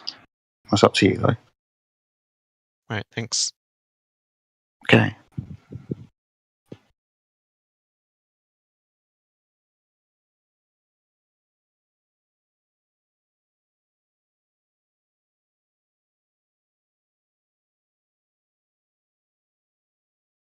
He'll be on his computer the next 2 hours desperately looking for that experiment, Jedi.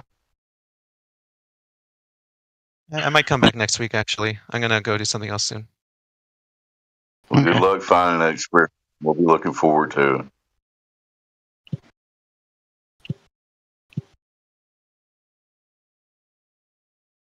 Doesn't exist.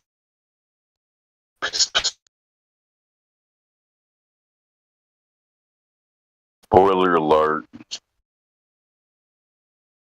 Anyway, anybody else? Who's next?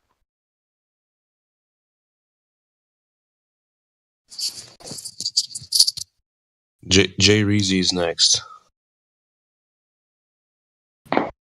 Jay Reed, why do you think you live on a ball? Go ahead. Oh, because I've done the test and I've proven it. Congratulations. Share that test with us. Go ahead. Yeah, I've done the reciprocal zenith angle test with my total station. Proven it.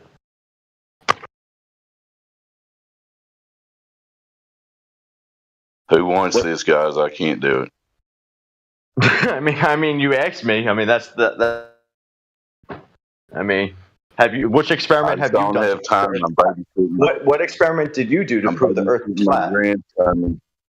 What experiment did you? Somebody else is going to talk to you. Is all I'm. To refute my experiment. What did you do to refute my experiment? I'll tell you real quick. Back in 2015, me and a buddy went to a lake here in Kentucky, and over 8.5 mile stretch, I saw a mirror flash at 3 feet above water. There's no curve in of water. That's not an experiment. Sorry, doesn't count. I'll concede that it was an observation, but the water doesn't curve. Okay. I did an actual experiment, so you didn't do so your observation doesn't trump my experiment. So what else you got? Good luck to you, man. Keep on believing. Someone else will address you now. Thank you.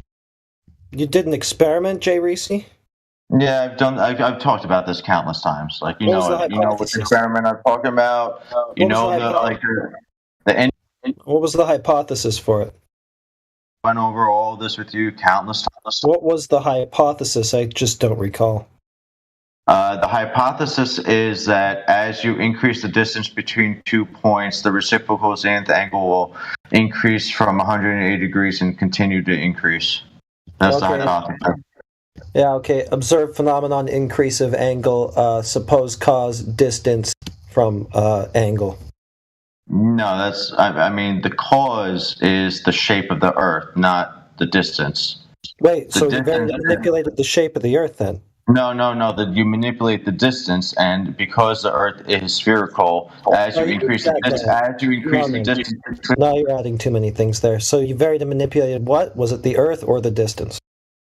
Between the points, I keep saying this over again, is that. Yeah, I just need to know if you varied and manipulated the Earth or the distance. The distance between the points. You only want one. You only want one variable when you do an experiment. Well, then you've got an angle, suppose cause, distance. Okay. No. The cause isn't. Sorry, that's not a valid experiment for a shape. I'm just going to bin this one. What do you have other than that? So again, the cause is the shape of the Earth. You told me it's the distance. So I'm just going to bin this one. That's not a valid experiment for a shape. Not that there would be such a thing anyway. Okay, so you tell me what's a valid experiment to determine the shape of the Earth.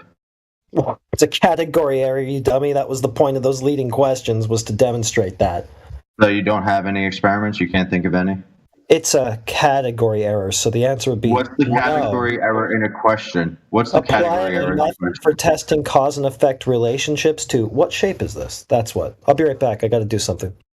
Okay, I bet you do.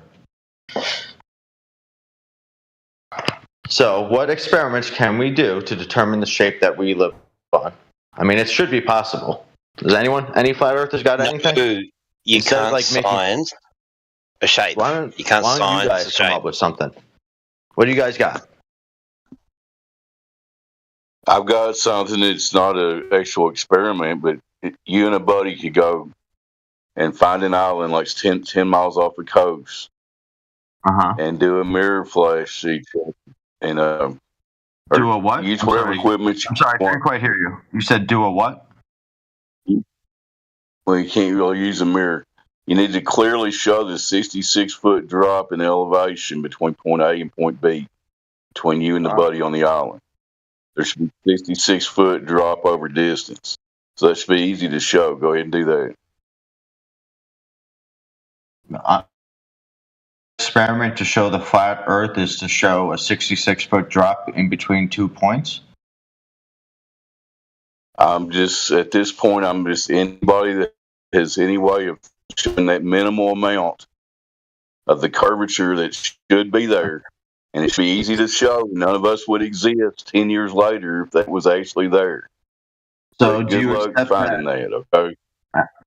So, like, would you accept then the fact that you would have to, like, use the one level in the one area and not use a different level in a different area? Because if you're trying to find this drop, then you're accepting the fact that the Earth is a globe just for the sake of the experiment, which means that level would not be the same in two different places.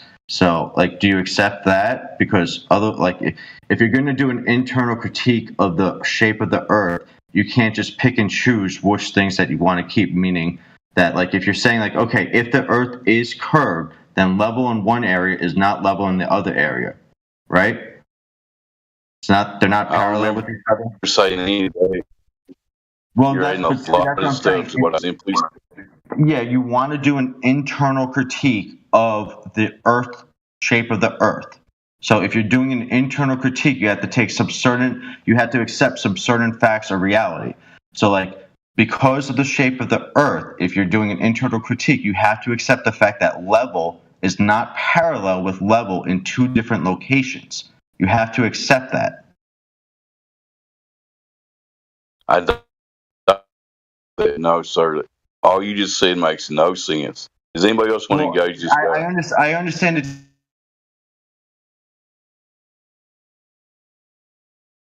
it. Again, like, instead of trying to just like experiment to prove that the Earth is flat.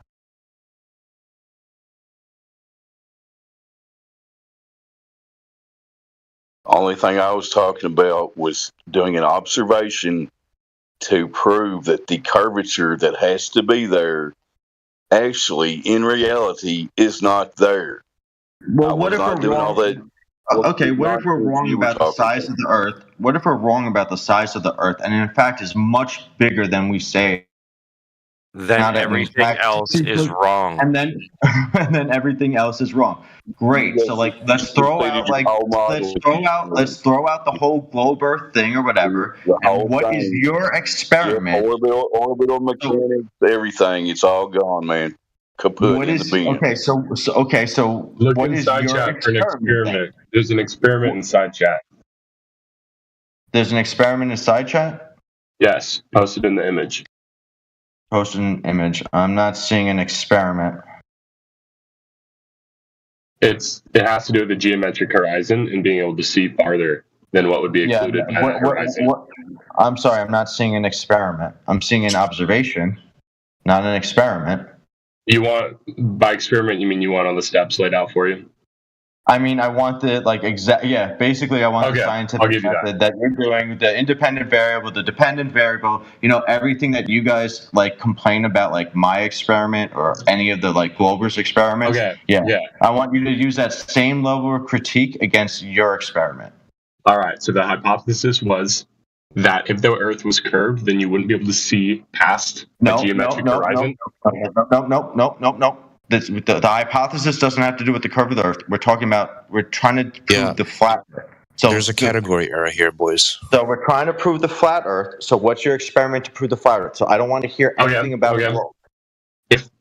If the Earth is flat, then you should be able to see objects far in the distance without limitation, as opposed to what would be seen on a curved Earth. There is limitation. I agree. There is limitations.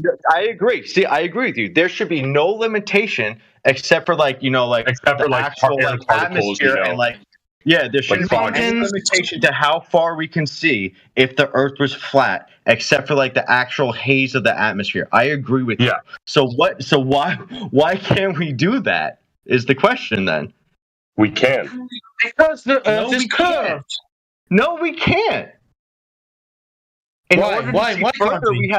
order to see further, we have to increase our elevation, and that makes sense on a sphere, not on a flat Earth. That's just perspective. When you go up, the perspective, shrinking of distant objects becomes less relevant. You just said on a flat Earth there would be no limitations to how far we can see. If something is just at a higher elevation than you, then you would be able to see it because it's higher than you. So there would be no limitations. Yeah, I agree. You said it yourself. Okay, so I didn't say limitation. I just meant why can't we do that? Visually look smaller. So why can't we do that? I'm saying we can. I'm saying but you can't. Right at the start, you said other than the haze of the Earth. So how can we do the experiment without the haze of the Earth? We have to get a limiting telescopes. No, I mean, so we can look at the fact that so the conditions of the haze or whatever is the same when you look, and then you increase your elevation and all of a sudden you can see further. So therefore we're not changing the haze of the Earth, and yet we're changing the elevation of we are, and we can see further. So there the independent variable is the elevation you are, and the dependent variable is the haze of the Earth, because you're not changing that. And yet you can still see further. And yet you can still see further when you increase your elevation. So again, the other guy was saying that doesn't make sense on a flat Earth, because on a flat Earth you should be able to see that far no matter what. You can still see more on a flat surface if you raise your elevation. We all know that. I want to talk to Cupcake. We all know that, yeah. I want to talk to Cupcake. Yeah. Cupcake, if you want me to.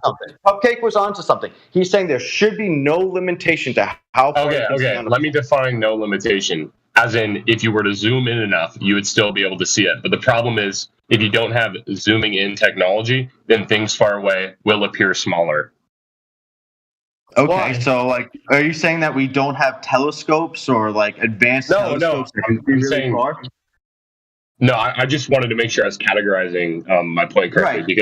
Right. So if I were to take a telescope that could look that can zoom in on the moon, whatever the moon may be, where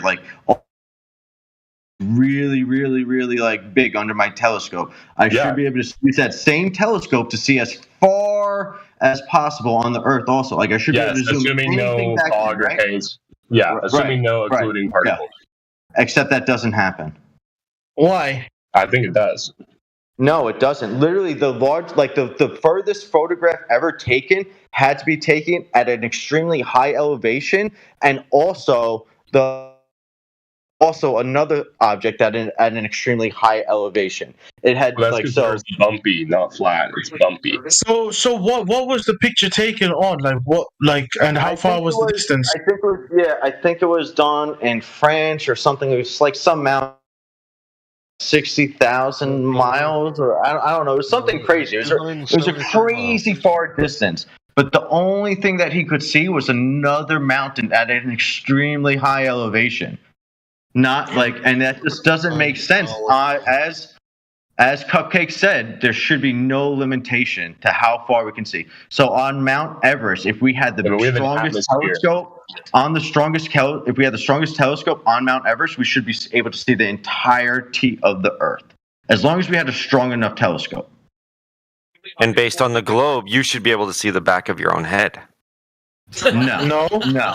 Yes, that's just because of not true. refraction, sir. That's not how the globe, the heliocentric model works. Because I'm sorry, but you're just wrong. Because the globe does not say that level of refraction actually exists due to the atmosphere. So you're just horseshit. Every second one of you muppets comes out with Pontchartrain pictures and says that they can see it. If it was based off that, you would look at the back of your head. No, the heliocentric model does not accept that view. Hold on, you're kind of contradicting yourself here, Jay Reezy. Because you said that refraction doesn't exist. Yes, but does that telescope that you're talking about exist? Hmm? Yeah, there's a Hubble telescope that can. Yeah, you don't have a telescope that can see across the entire Earth, sir. There are what magnification of a telescope are you requiring? You said if we had a strong enough telescope. What magnification of a telescope? That's what I'm contending here. You said an if statement there.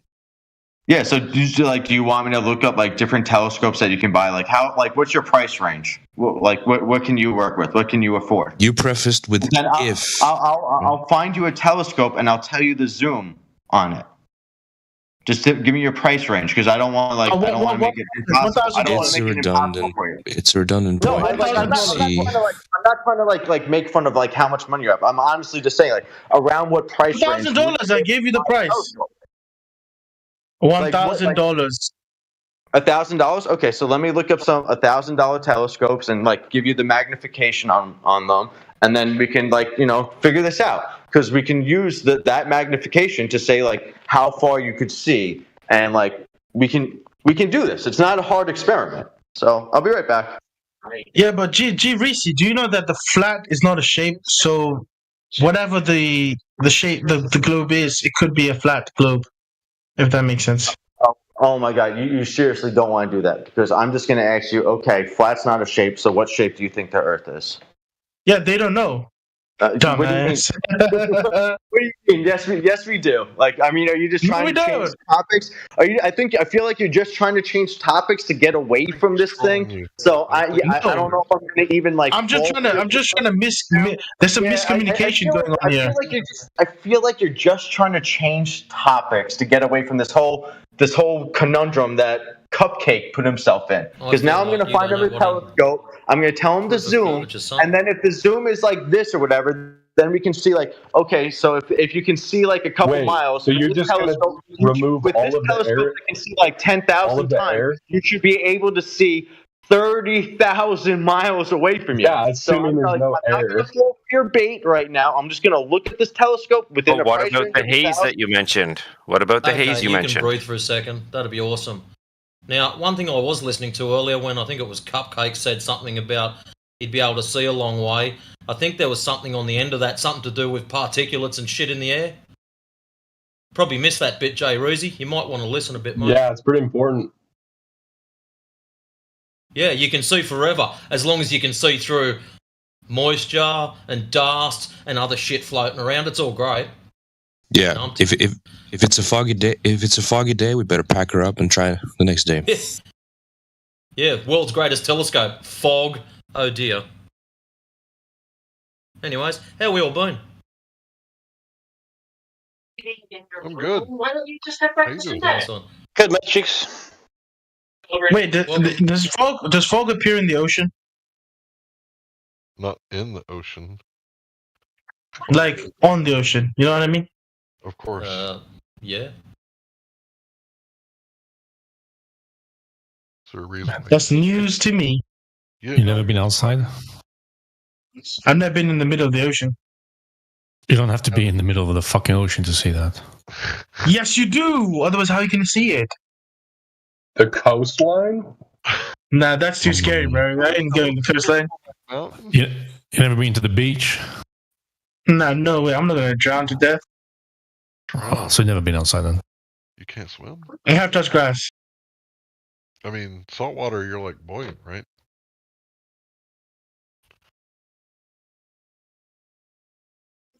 Did you just say you can survive salt water, hurricanes, storms? Is that what I said? Hurricanes? Pretty much. If you're buoyant, you can survive anything, right? Is that what I said? Yeah. Did those words come out of my mouth, or are you having like a... So what G. Racy was saying was that if you have a good enough telescope, you can see 30,000 miles. I think that's what he said. And why is 30,000 miles? Where did he get I this think from? based off the budget that we gave him, $1,000. So he found a telescope that's worth $1,000. Uh-huh. That's proving, that's making the claim that you can see 30,000 feet. You think Oh, you're sorry, going to get a telescope that can zoom in 30,000 miles for $1,000? You think you're going to get for that price? I don't know, maybe. Crazy. He could buy from the black market. Why's it gotta be? And how is it going to remove all the dust particles and all the pollution in there, the haze, everything else? Is that all that Let's you're going to see. manage with that telescope? Let's see. Maybe. Well, if You it's think a 30, telescope can do that? if it's 30,000, you can definitely see the back of your own head with that one. Then Yeah, around the globe, if it is one. all the way, it'll make it the whole way. Add some refraction. Yeah. That's the one thing I'm confused about. How can you see the back of your head in a globe? It's easy. All you need is a very long, curved telescope to see a wrap around the globe. No, but light travels in straight distance. Well, then what's refraction? Look at this. I'll show you. I'll give you a demonstration.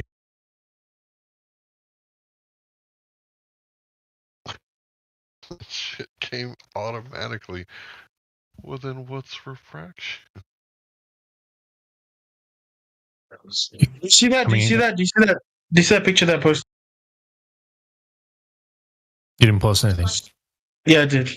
So as you can see, that's a person with a telescope, and when What is he that? looks, that's a person with the telescope, and the arrow I'm pointing at is the direction he's looking through the telescope.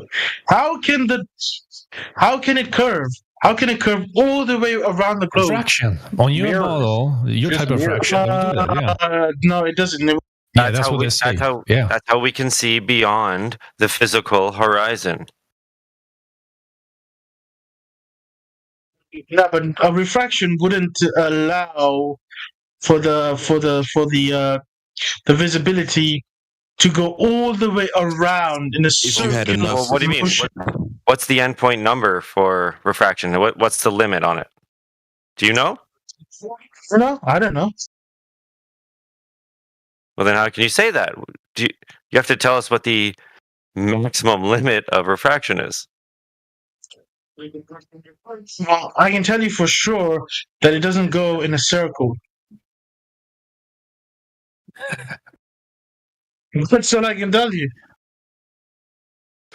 The fact that you think refraction is circular, You and just- that there are each particle refracting the light to go all the way around to see the Bro, back it of your isn't head. us that thinks That's that. admirable. Globers have said that before in an argument with us, so we think that it's... Who is this Glover? Because he's not a physicist like me. Like you. Who the hell are you, man? So then I'm a how? smart guy. So then how can we see that was not a Glover. further than the physical horizon? Yeah, Rumpus is definitely... Why is there such thing as an observable horizon? Because you can just observe it. Come on, man. Come on, man.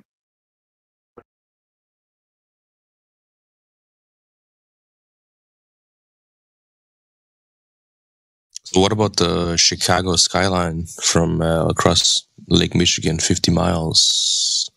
That's 50 miles. That's like nothing. I'm pretty sure in the heliocentric model, 50 miles doesn't even show curvature. Oh my word. Oh, really? It's only like 400 feet or something. It's not that much. Nah, we know when curves start, when curvature starts? It starts at like probably like 200,000 miles. It's 200,000 miles. So this is day one for you. This guy is making shit up. I'm making shit up. Yeah. Yeah, you What's don't know the your radius globe. of the Earth? What's Dude, the I'm radius making of sure. the Earth? You guys don't even know the shape of. You guys don't even know the shape of the Earth. What's the Sorry. size of the Earth? You guys don't even What's know the the shape of size? the Earth. How are you going to get 200,000 off of the size of the Earth? What's the size of the Earth? Flat is a concept, not a shape. By the way, so you guys don't even know the shape. Stop running away from your claim about refraction. No. only lasting You 200,000 guys said I don't know anything. You guys said I don't know anything. You're running away from what you said. If you I'm not believe running what away. excuse me, if you believe what you said, stand on it. Answer this question. I am standing on it. I am standing on it. So what was the distance then?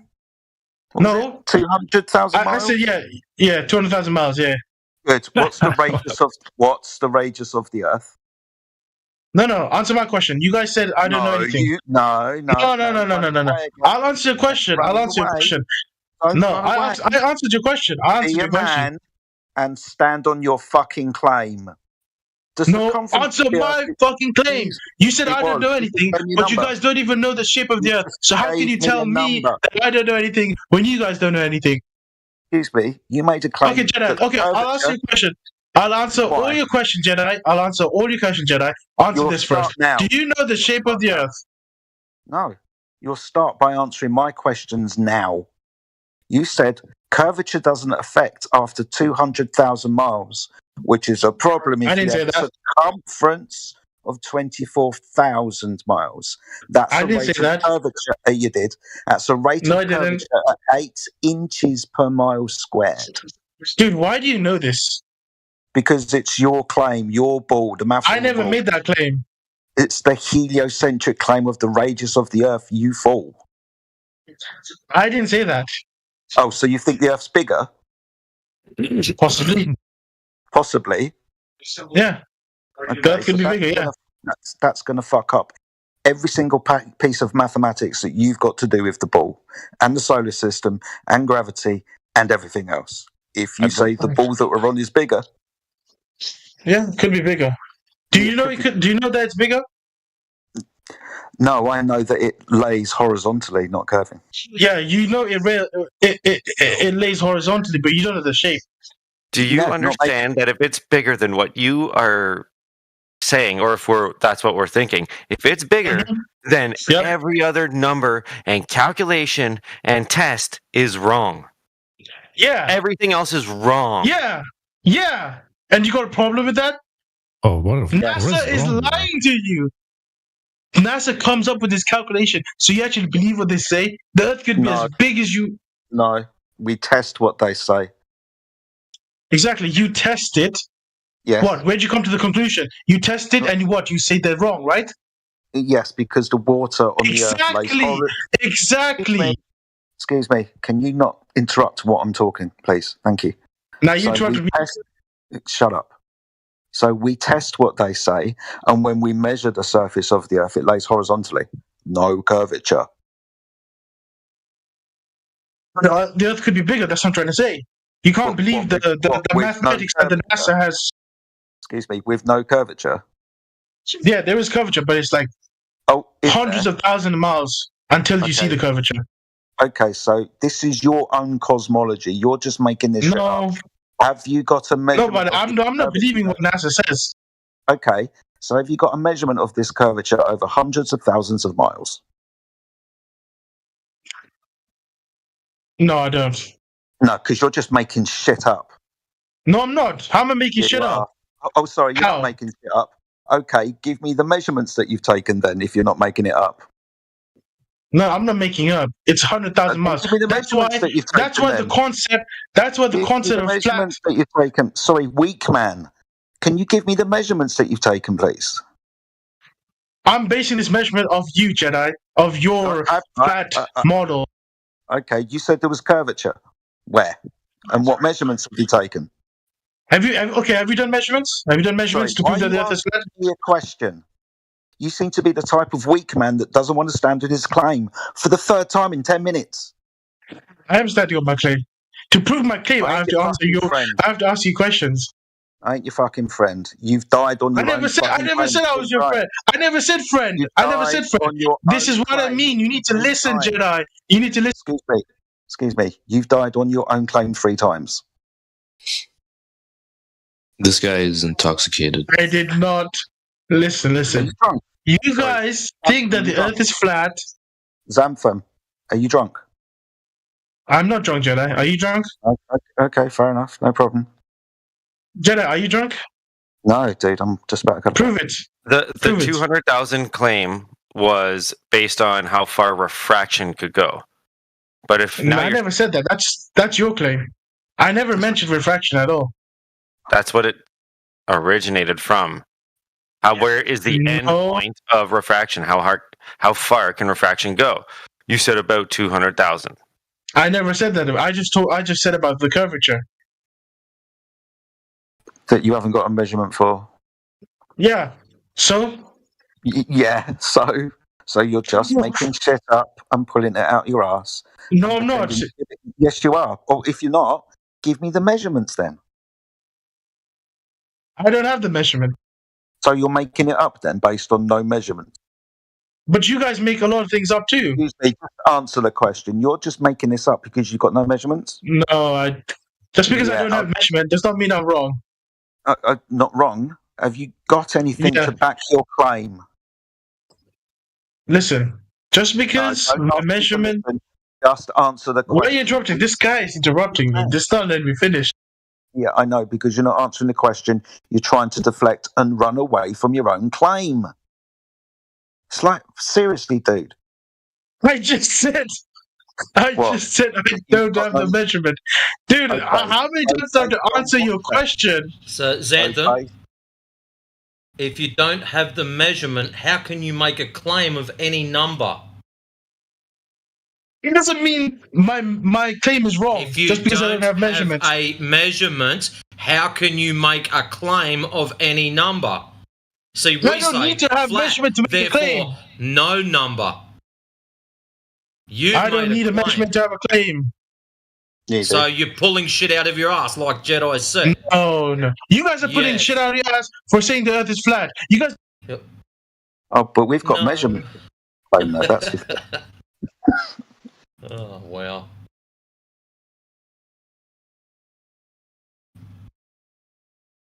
What's your measurement? You just made a claim you have measurement. Yeah, it's flat. No, Jedi made a claim. Jedi made a claim he has measurement. Jedi, prove it right now. I still haven't got the number out of you yet. You're not in a position to ask questions. Deflecting, running away. Yeah, I'm not running away. I'm going to stand here and slap that shit on you. Now, you were asked a question. Where did you get your bullshit numbers from? You were the one running away. Now, be a man. Just say, I'm sorry, I was pulling shit out of my ass. Or I was just having a laugh. Or I was taking the piss. I don't care. Just tell us where you got your stupid numbers from. When I make a claim, I don't need a measurement. That's You did fact. make a claim. Yeah, I did make a claim. But I don't need a measurement to prove my claim. Hold on. If you make a claim, how are you going to demonstrate this claim of a rate of change of slope without measurements of the rate of change of slope? Can you do the measurement for me? No, this is your fucking claim, you idiot. Now, but that doesn't mean my claim is wrong. That doesn't mean my claim is wrong. Sorry, could you prove your claim? I can prove it, but I just haven't measured it. Okay, so how are you going to prove it? By measuring it. Oh, good. But you haven't measured it? Yeah, but I haven't measured it. Okay. So your claim is baseless then? No, my claim is still not your wrong. Claim is baseless. Your claim is No, baseless. it's not. It's not baseless. It is. Maybe you it don't can't be understand proven. logic. No. I can't prove my claim. No, but we know you can't. Yes, I can. I just need to measure it. Okay, so at the moment it's baseless until you prove it with measurements. No, it's not baseless. I can't prove it. You've got no measurements to back it up, so baseless until you prove it, and then it will be based on something. That would be the thing that you've measured. So at the moment, it's baseless. I stand on my claim. I made a claim. I stand on business. That doesn't mean my claim is wrong. Okay, but you haven't proven it, have you?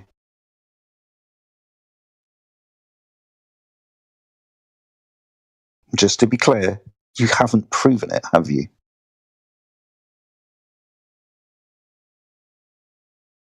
Oh, he's still muted, Jedi. Yeah, no worries. Don't know why we're entertaining the mess.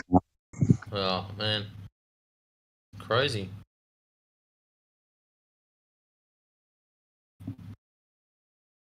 Which dumbass is next? I'd like to go next. That Earth's round. I've seen it on TV. I heard it on the radio. I seen it out of the airplane. What you talking about?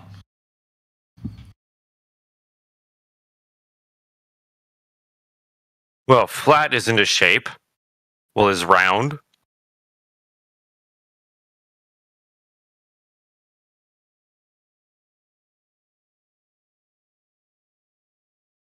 It has to be.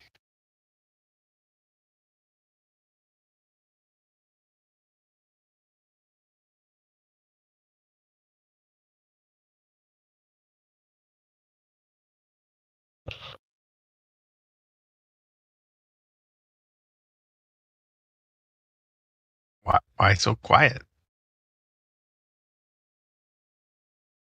Here you go, ladies and gentlemen. We've got a volunteer. Hey, Roland, you got any proof of curvature? No, I was just asking why so quiet. There's many folks here. Why is it quiet? You heard it here, folks. Roland, no proof of curvature. Conversation was just ended, so. Oh, all right, fine. I am sad I missed out. I will wait. Well, it wasn't that great. The conversation before that was, it's true because we have an accredited college. The other guy said it was true because he said so. So you didn't miss much. Yeah, and Jay Reezy believes you should be able to see across the entire Earth if it's flat. No, that's what Cupcake believes. Nice try, though. That's what you believe. That's no. That's not what I said. In fact, I like the other person was trying to say like, "Oh, freaking, don't you know about like the haze of the atmosphere?" Like blah blah blah. I was the one that brought that up to fucking help him to begin with. So like it's like I don't know what you're talking about. No, it was me. It was literally I have a question. me. I was the one that Earth brought as it flat up. as your head, mate? Hey, let's talk to the new guy. Yeah, Is the Earth as flat as your head, you stupid nog? Wow. I'll drip and slip. I'll kill you, bro. You're dead. You're done. Slaughtered. Oh wow, that proves it, right? The Bye Earth's a bye. globe. Bye bye, boy. For once, me and Larry agree. Gang, gang. That dude came in here like gang, gang. Cupcake, But he can you violated please- 2S in 2 seconds. Cupcake, will you admit, like, to everyone that I was the one that said, like, as long as like you have clear, like, less haze, like, I was the one that brought that up in the conversation. Can you be actually? I like, was the one honest? who brought that up. You're the one pretending like. All right, that so you're wasn't going to be into. All right, that's what I thought. I had hope for you, Cupcake, because I never talked to you before, but clearly No, you're the one who thought you could just see forever if you got a like good enough. No, magnification. I said as long as like despite like the atmosphere and the haze and everything, I was the one that initially brought You that up. But created don't a even straw have, man You don't reason even like you you don't normally even do. have the honesty. You don't even have the honesty to fucking say that. Like Jesus fucking Christ, No, you it's so sad. the whole time you pretended like it wasn't even a thing to make your whole side of the argument that's even not work. that is not. You're thinking putting falls down when there's occluding I'm object. literally. There's no point in having a conversation that that can't even be intellectually honest. Like it's just okay. It's So sad. you Larry, The whole time you're hold on, pretending Larry, like there was no haze. Larry. Give the newcomers a summary of this shit show. You're the only one I trust. What the fuck? I mean, no, because Larry's also intellectually dishonest. Because I had a conversation with him like he months said and months Larry. ago. Yeah, I'm pretty sure he said Larry, not Jay Reese. I said Larry's the only one I trust. Give me a summary of this shit show. That's all I asked. Yeah, I don't know what these guys are talking about. I just know that someone just questioned my integrity, so I'm curious how I was dishonest, and I'm pretty sure that it's not going to be the case that I was dishonest. But that doesn't really matter. Well, yeah, I mean, I can bring it up because like you're the only one that I've ever seen with an icon of the Cooper shell saying "I am Larry," and I remember this conversation distinctly with you. We were talking about like the geography of the Earth and how like like whether or not United States is west or east of Japan, and whether or not Japan is east or west of Europe or Russia, and whether or not Europe is east or west of United States. And then we were figuring out how to connect all these things. And then you were saying like, oh, like I imagine it as like cylindrical or whatever. So because I was trying to ask you about the shape of the Earth, and then I asked you about that later on. Then I asked you about that later on, and you were like, no, I never said that. I never said those things. Blah blah blah. So that's what I was saying. Where you're not intellectually honest. If you think the Earth is flat, you're just special needs. Okay, what evidence do you have that it's a globe? Yes. Okay, so for example, like, what evidence did you bring? Skippity boppity. Yo. Yeah, what evidence did you bring for the globe? I'm playing Minecraft right now. That sounds like pretty solid evidence. It's weak. You can't walk and chew gum at the same time? I can run and chew gum at the same time. All right, you don't have any evidence for a globe Earth. Okay, got it. Just a deranged belief that you have, like a zealot. Okay, fine. Okay. Yep, I'm a sheep. Bah! The fuck? I think I'm a well-known glober, and I just want to say, no honest glober would say I'm playing Minecraft. No way. Roll Tide. That wouldn't happen. Roll Tide. That's so sad. I'm playing Minecraft, but I accidentally ended up here. Did Roland said he's an honest glober? I said I have my doubts about that. I tried to you say are the I'm worst. Glober. Yes. Yes, you are the worst. You are one of the worst. Yes. I agree. But not as bad as the guy that accidentally ended up here while he was playing Minecraft. I'm not that bad. Let's test this claim. Skippity boppity. Prior to coming into this panel, have you ever heard of rolling my boulder before? No. What are your thoughts on the Emu War?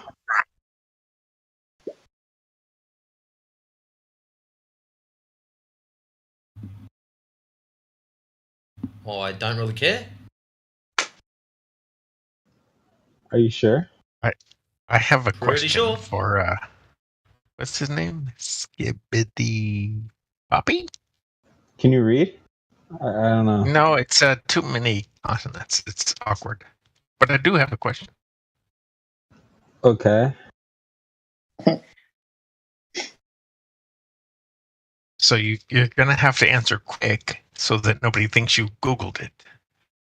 I'm literally playing Minecraft. Why would I Google anything, bruh? Okay. Were the creepers a mistake? Yes.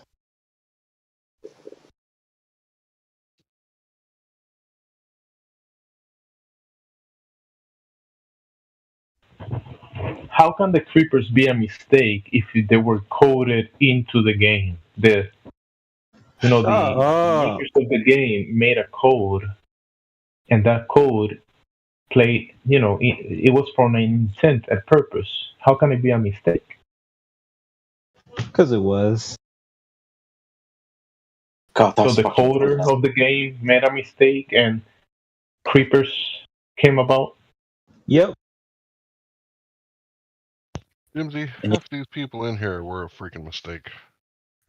Yeah, I like that Australian guy. I get it. And he called us special needs. Okay. You are special needs. Mm-hmm. Yeah. Mm-hmm. Yeah. You wrecked them, Jimsy. You fucking owned.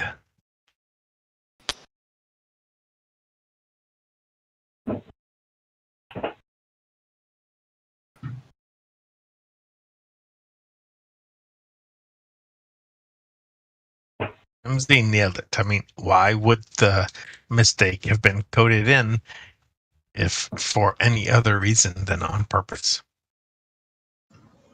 Because it's a conspiracy, just like the Earth being flat.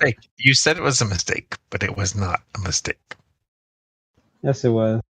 Must be pretty easy. No, it like wasn't. Everything It was that you didn't learn in school, you can just dismiss as a conspiracy. Like you don't have to do any like critical thinking about it. You can just like play Minecraft and like avoid reality. Yeah. But he plays Minecraft without even knowing what he plays. Okay.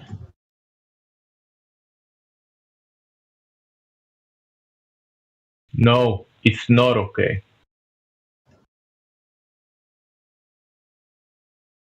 For the second time, and I hope last, I'm with Jimsy. Who is Jimsy?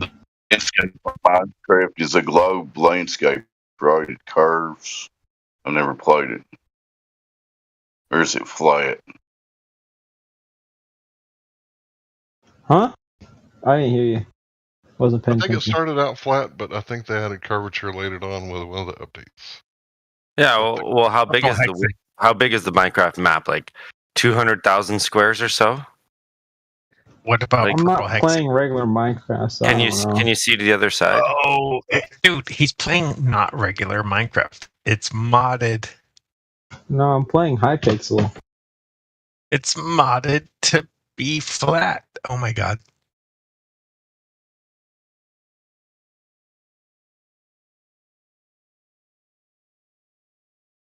I mean, if it's flat, you could probably see all the way to the end, right? To the other I think side. it'd be great if someone had a modded No Man's Sky and every planet was flat. Like protoplanets, like just disks in space. You didn't say planet. Surely not. Hey, why don't you look up protoplanets and show me He the didn't say disks in space that you protoplanets. guys He said actually planet. believe in? Why you guys do know that you believe say in disks you in guys, space, right? Larry? I don't say anything about what you believe. So how about you do me the same favor? Don't You say know you that you believe guys. the mainstream. You're Stop. Come Stop. on. I'm You know not you going to believe in put mainstream flat Earth on you. You don't put mainstream. Okay, globe on fair me. enough. Do you believe in protoplanets? I've never heard that term until just now. Okay, well look So, it up, and when you see the disks in no, space I'm not going that to look it mainstream up. tells you about, and I'm not saying that's what's going on here, so don't quote me on that, Cylinder hold on. Man. Okay, I will look it up if you are telling me that you believe in protoplanets. No, I don't believe in that. If you don't, then I'm not going to look it up. No, I do not believe in protoplanets. That's like if I said, "Hey Larry, why don't you look up unicorns?" It's like it's a diversion. Like I don't believe in unicorns. Okay, I look. want you to look it up. Look up flat Earth, but I don't believe it. Don't look it up. Hold on, Larry is telling me to look up stuff Larry doesn't believe in. Why, Larry? You don't have to look it up. Fine. Moving on. Okay. Oof. Some people do Thank the believe in Lord for small protoplanets. favors. I'm not mad I that you're don't not know going to what a look it up or anything. protoplanet Like, is. definitely not mad. Larry, do you believe in protoplanets? No. Then stop saying protoplanets at least for 12 hours. For fuck's No. sake. Okay, sure, as long as you give me $1 million in gold. All right, done. It's transferred to you personally. As soon as it arrives at my doorstep and I have to sign for it, I'll stop using it for 12 hours. Oh, how about in the meantime, we have a truce? No. Payable and Oh, you're going to keep saying protoplanet even though you don't believe in protoplanets. Can't define because it. the Can't Globers acknowledge come in it. here and they say that we The believe in like Globers. discs in The space. Globers. Yeah, the What's people the that went best thing to government flat school. earthers? What? Why do you group all people that think it's a globe into this superset of protoplanet believing people? Why can't they just think it's a globe without protoplanets? Well, because Or people that tell them what to think believe so in protoplanets. careful because everything you're about to say is going to apply to people that think the Earth is flat. Well, it's technically the discussion that we're having. If you were in a pro-abortion versus anti-abortion, that's how you would divide people up. But we're in a flat Earth channel, so it's Globers, flat Earthers. Protoplanets and abortions rather than just Glober flat. Protoplanet and abortion. All right. Larry, you have wandered too far. Too far, my friend. I haven't wandered anywhere. He's So the So people you're that talking about protoplanets and abortions. You have wandered I very haven't far. talked about abortions. They said you did. Nobody in here No, said that I talked about abortions. I used it as a comparison. You're saying why do you have to make everybody either like a Glober or a flat Earther? Because it's a flat Earth debate server. If you were in an an abortion server, it would be abortion versus anti-abortion. No, not necessarily. I don't think. But Who gives a fuck, man? Moreover, protoplanets. What do protoplanets have to do with whether it's flat or globe? That's bullshit. That's it. That's bullshit. I've already told you, because people come in here and because they people come in here. Can you People let me come in here finish, bro? saying Can so you let many me things. No, people come in here. Silence. People come in here and they think that we believe in discs that float in space. We don't actually believe in that shit. That's what they believe. They just don't know it yet. And as soon as they Google discs in space or protoplanets, they're going to find out, like, oh, I'm the dumbass that believes in discs in space. But they won't say it like that. So they'll preserve, their own intellectual prowess, and they'll say, oh, actually, I'm the genius that believes whatever I'm told without looking into it and doing any kind of critical thinking.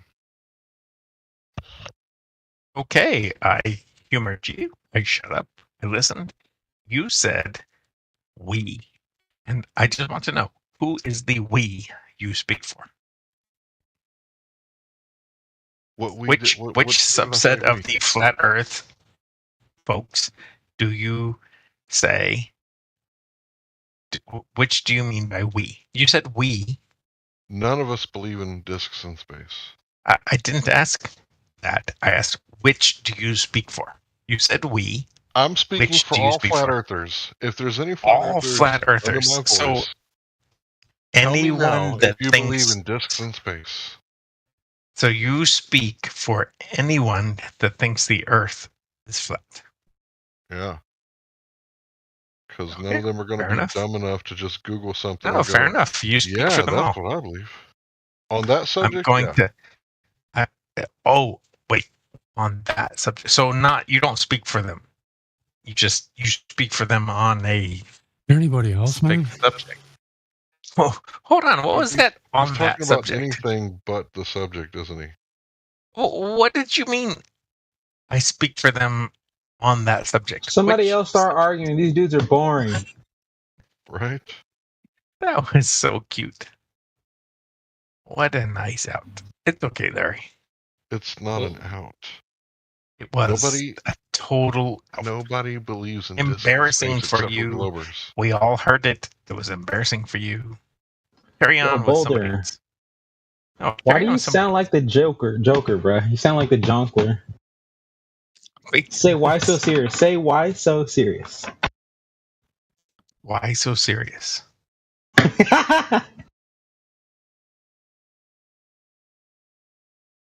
But say it like slow. Okay. Wait, hold on. Wait. Why so serious? Whoa, are you Heath Ledger? Thanks. Well, let me do it again.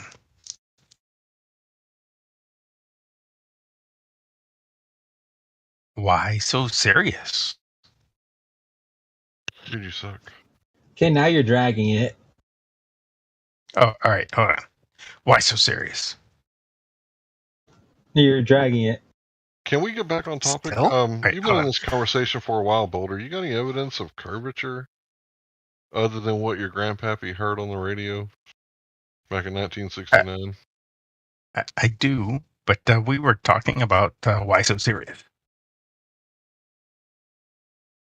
Can you provide that evidence? Why Of so curvature, serious? anything other than what you saw on TV? Larry, why so serious? Dude, I've had a great day. I'm not in a serious mood at all. So you keep projecting all these things on me like I'm embarrassed, or I'm serious. Like no. Embarrassed, he says. You have had a good day. I have. I think this is the first time I've heard Larry embarrassed. Anyway. So you got any evidence of the globe, or are you just gonna keep dancing around the elephant in the room? Much. I have much evidence for the globe. Go ahead. But that's not really the question. This is It's the question of the room. Hold on. Is this the 24/7 globe server? I don't think it is. Tell me your evidence of the flat, and let's really comb through it. You present a piece of evidence, and let me debunk it. Sure. When I Go ahead, outside, Larry. This is the 24/7 flat Earth server, so give us. So burner proof reversal, sure, I'll bite. So I go outside. Revertant. It's I asked you a the question, name of the server. and you danced around it. 24/7 I flat said I Earther. would bite, and you're still talking. So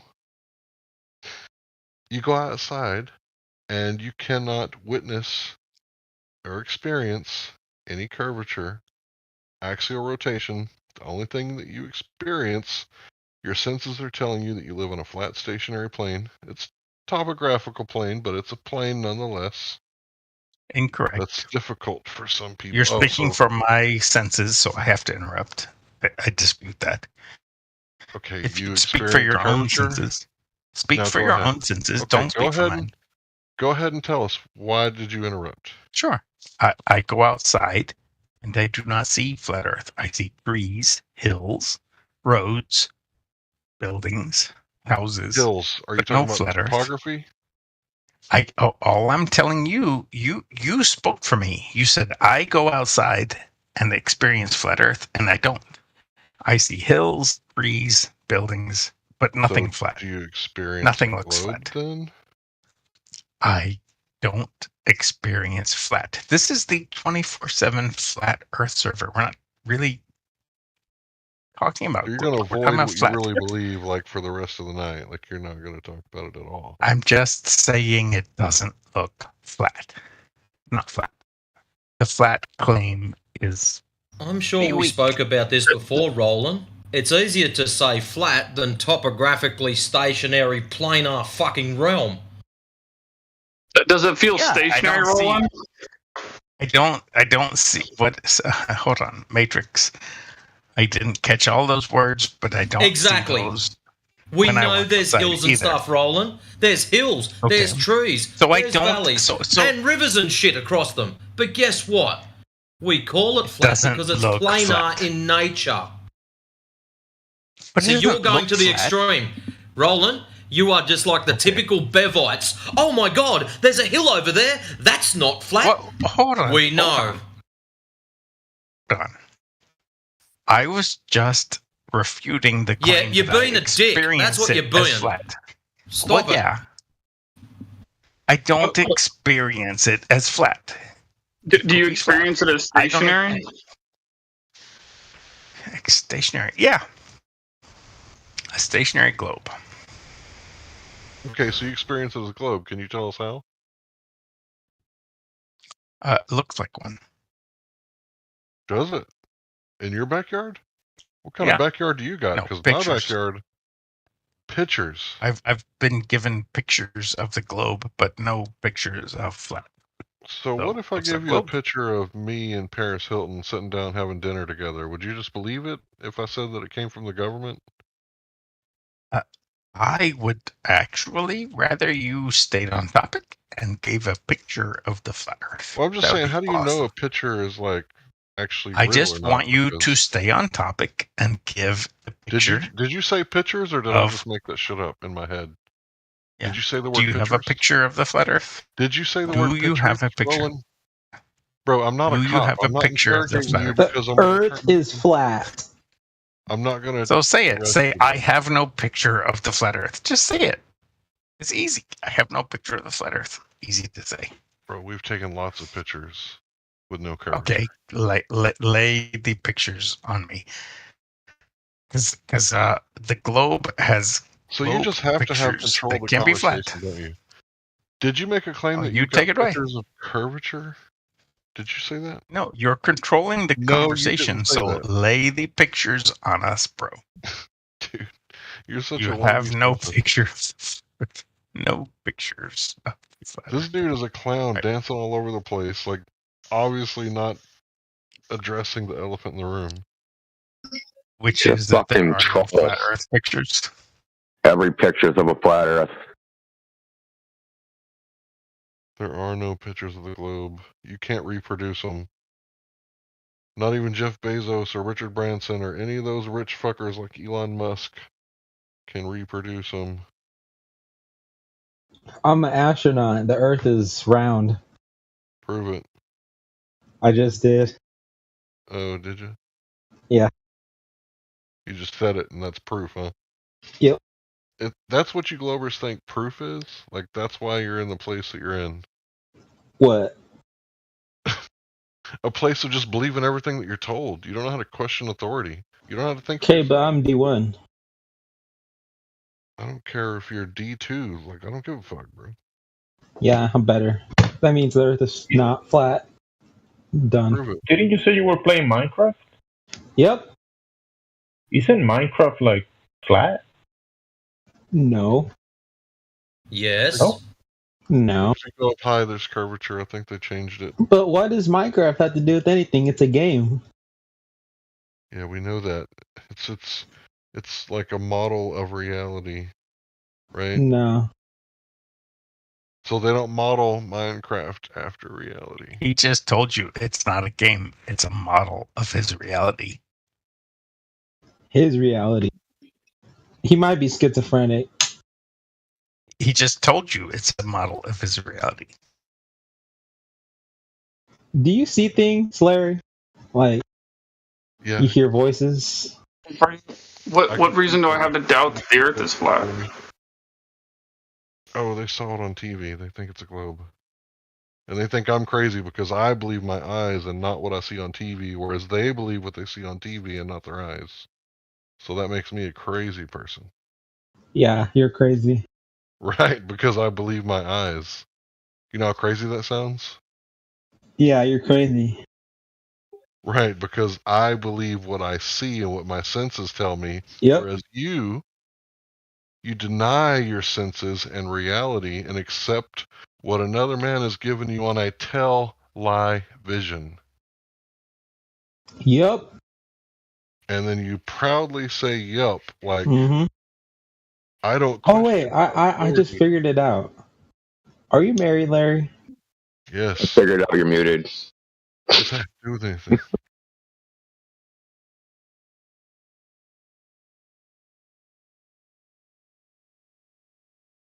It's some low tier trolling right there. Extremely low. They're not breaking my zen, though. Yeah, I want to ask Roland, my boulder, how does he know there's pictures of a globe?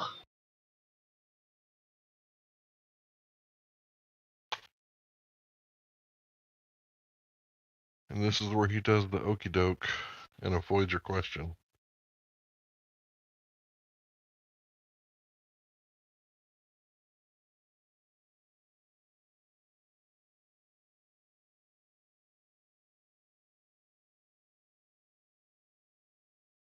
Is he scared or muted?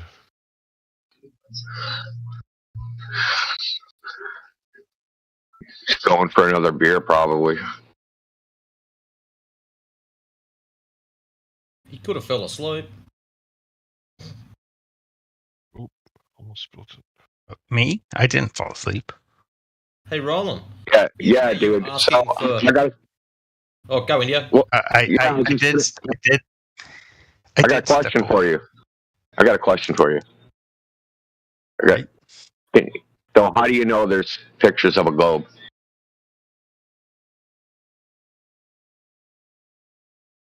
I have been offered them. Yeah. So, I haven't been. how do you know they're pictures? So, how do you know that those are pictures of a globe? I haven't been offered any pictures of flat. So what? That So doesn't I've mean only been anything. offered pictures of one thing. Well, it kind of does. So what? It doesn't mean anything. I can't draw any conclusions from your descriptive statements. You asked me some questions. I have been offered. I said, so much.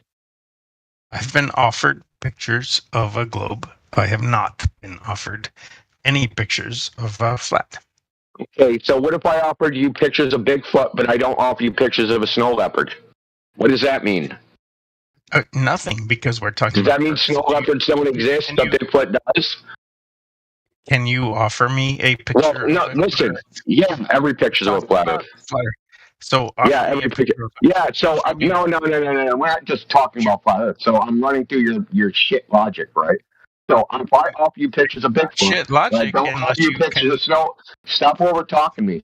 So if I offer you pictures of Bigfoot, but I don't offer you pictures of snow leopards don't exist, but Bigfoot does. This is your logic, dude.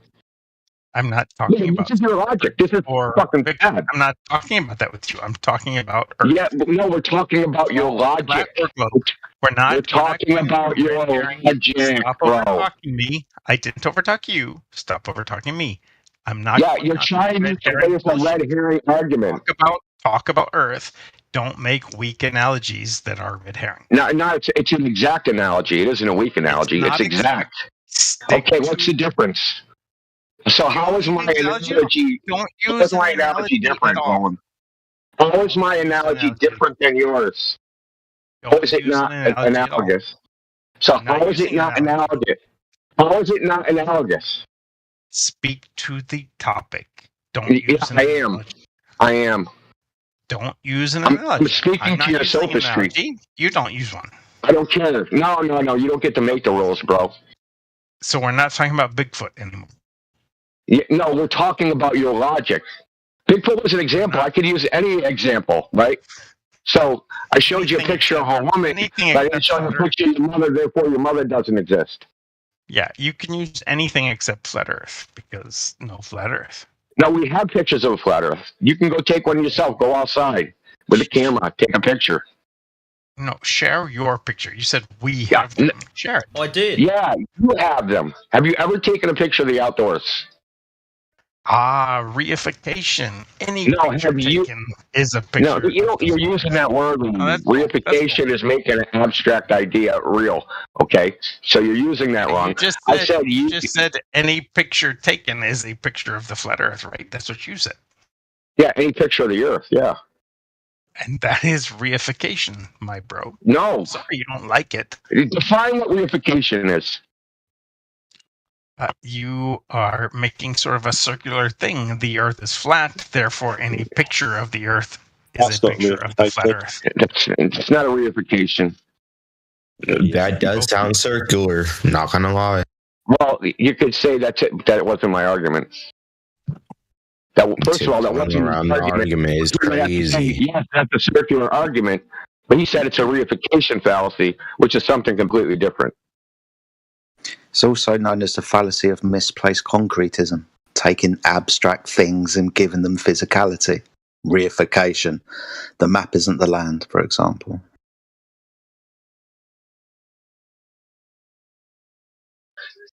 See, this is sophistry, and that's what I'm exposing. Rolling my boulders, epic sophistry, which is frickin' sad. And you never answered my questions. I'm not a the pictures that you have been offered of a globe. By any definition, you know they're real, dude. By any definition, I'm not a sophist. Antagonistic to your point of view, yes. Sophist. Do you know what a sophist means? Yeah, basically, in modern terms, you could use the word lawyer. No. Jesus fucking Christ, dude. Why are you in here? You're too fucking dumb to be in here. You don't think a sophist is a lawyer? A person who reasons with clever but fallacious arguments. And when fallacious means logical fallacies. So, sophists were folks that... I just read you the definition. You shouted over. I read you the definition. I read you the definition. A person who reasons with clever but fallacious arguments. He's going to give you the historical definition of a sophist, which was a paid educator in ancient Greece. Yeah, no one gives a fuck about that, though. That's where the term He comes said he read something, but I'm not sure he knows what a sophist actually is or I was. just read you the definition. Yeah, okay. I guess that's a modern interpretation. Hey, Roland, But, perhaps you don't like that definition. Here's another one. Cambridge Online. A person who uses sophistry, clever but untrue arguments in order to deceive people. You said a sophist is someone that uses sophistry. Come on. Well, no, the modern definition is different from the ancient definition. It's the modern definition is gained. The sophist. So this is a word concept fallacy. So all words, so it could be one word, but in different contexts, it means different things. We're not having a historical lecture. We're not talking about freaking what people in the past, different groups of people. We're talking about sophistry as in the action of debating that he's doing right here. He's using a particular tactic, using fallacious arguments because he thinks he's clever. Okay. That's a common definition. Stop piling up you guys' logical fallacies. It's called a word concept fallacy. So just because it's the same word, don't mean it means the same thing in all contexts. Yeah, of course not. I'm just saying that's what he was probably going to say. The sophists and the lawyers are very, very similar. The sophists would argue a point they didn't necessarily believe was true for money, much like modern day lawyers will argue a point they don't necessarily believe is true for money. Sophists and lawyers, very, very much the same thing. And No. I'm neither a sophist nor a lawyer. No, they're not the same thing. A lawyer's called a lawyer. for a Very reason. similar. Very, very similar. Okay, you said the same. Now you changed the goalpost, which is what? What is that called? What's it called when you change a goalpost? Sophistry. Yeah. You got it. It's called a moving, it's called a moving the goalpost fallacy. So you're piling up the logical fallacies. So we pointed out all these logical fallacies that you used.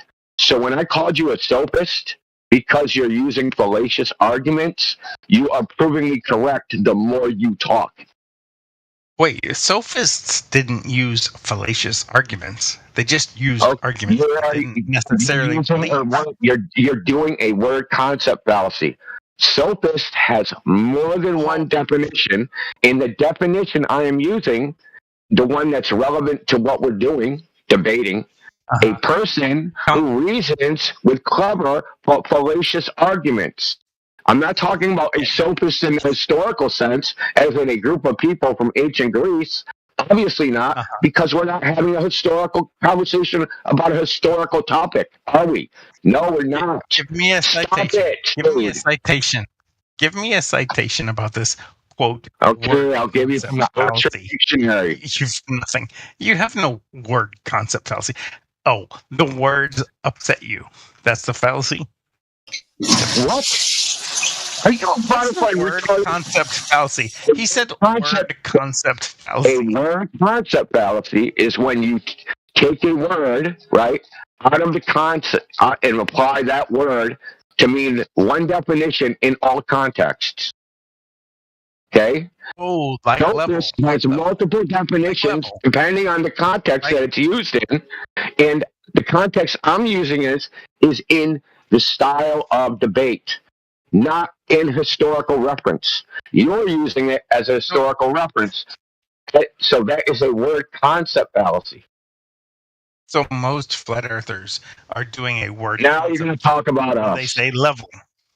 Yeah, when you say level is a word concept fallacy. No. By your definition that you just stated. What are you talking about? Level. I'm talking about you. Level is a word concept fallacy. I don't remember me talking about level. Do you remember you talking about word concept fallacy? Yeah, but I don't remember me talking about level. Right, because that's where I used a thing that you said to talk about another thing. Because I didn't say and they don't make any sense when you put them both together. I didn't say anything about level. No. See, I didn't say anything about level. So you've imagined that maybe I might make some argument about level meaning flat, and I would use that as a word concept fallacy. But we're not there yet because I didn't do that. I didn't mention the word level. We didn't talk about the word level.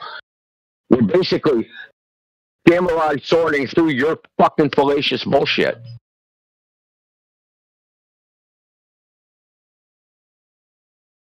This shit work. I can only imagine. I know you're single, but if you had a girl, Jesus fucking Christ, she'd leave you almost immediately.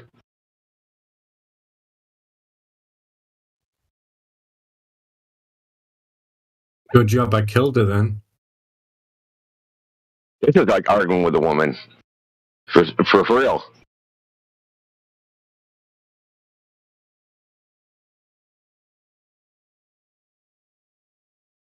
You guys hear the joke about the guy who was eating lunch and there was two people behind him arguing, and it was a couple of gay men, and he said that everything was like logically consistent and they were like problem solving and conflict resolution and making logical sense, and it was like the best argument he had ever heard, like they were actually working things out.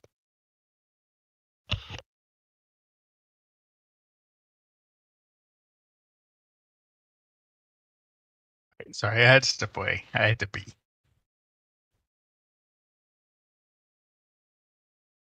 Indio, I am back. Tell me more about your fallacious, flaccid. Yeah, nah.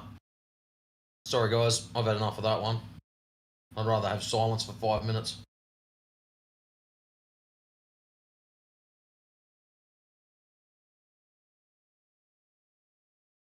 It's the best the Glober's got.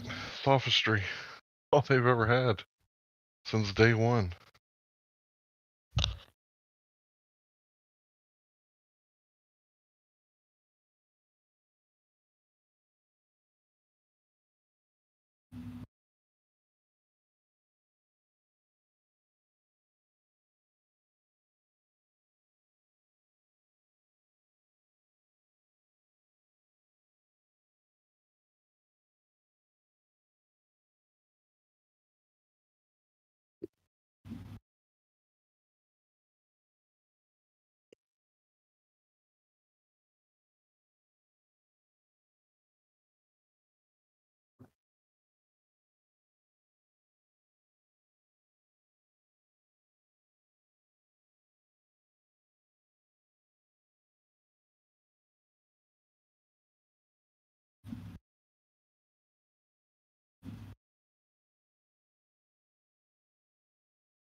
Are there any Glovers in here that would like to make a logically consistent argument?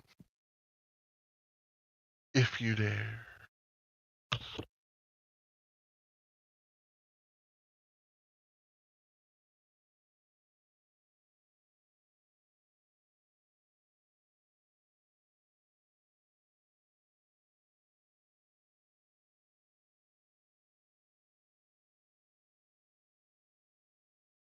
I mean, it's hard to just to get a Glober that can actually make a logically sound statement in the first place about anything.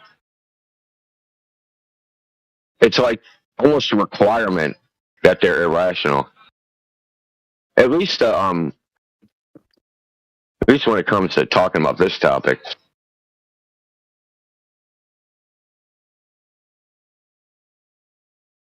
I mean, how many of these dudes been in this topic for like half a decade, and they still can't steel man any flat Earth position.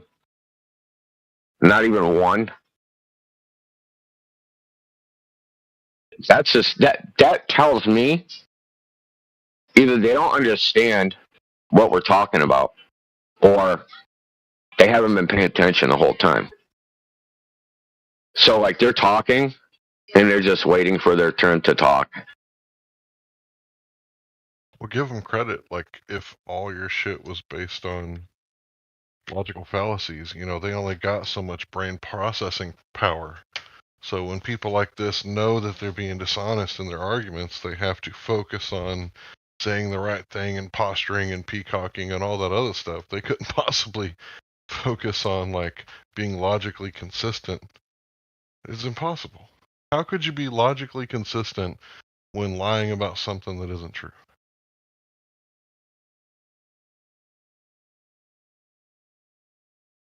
Well, logic doesn't necessarily entail truth. Agreed. But if you can have a statement that's like logically valid, I forget which one it is, and not true. How do they The have statement images can of be- star trails going different directions? are they going west to east in some areas? Yeah, no. I'm not saying that. Like, I know stars go east to west all the time. Okay, then what are you talking about? So are they saying, like, they're just, say, facing south when they're taking the video as opposed to facing north?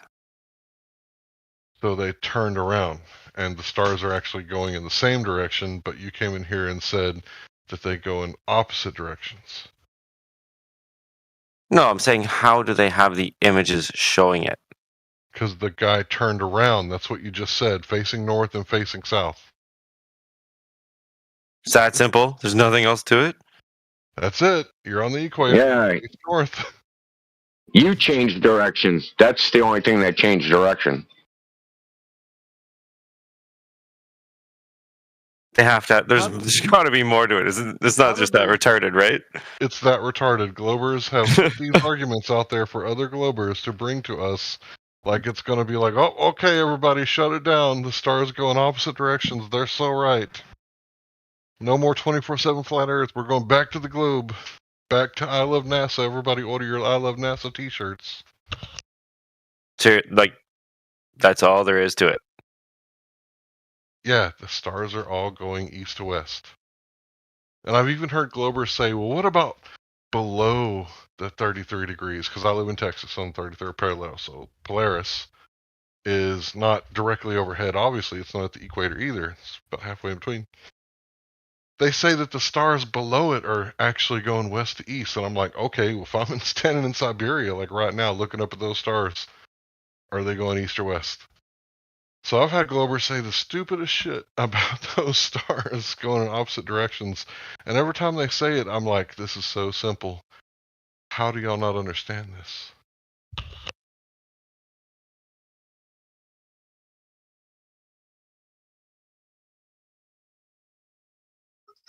I like when they say the stars rotate. That's a good one.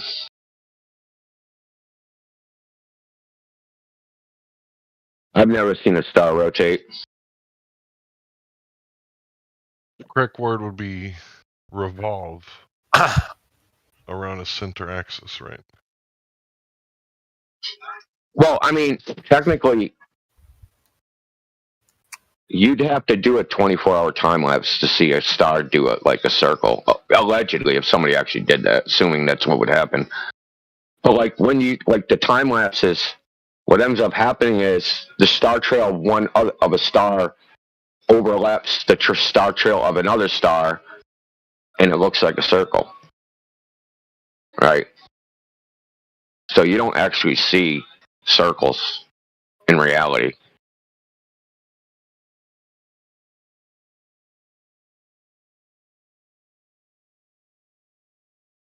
They should actually, I don't think they would ever make circles.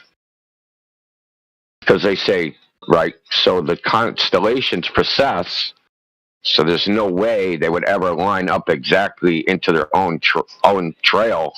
They'd miss by a little bit. every day. Every if you could do like say you could do a 365-day time lapse, right? After one day, it would like make almost a circle and then just miss, right? Its own where it started. And then the next day would just miss and just miss and just miss and make a spiral graph across the sky.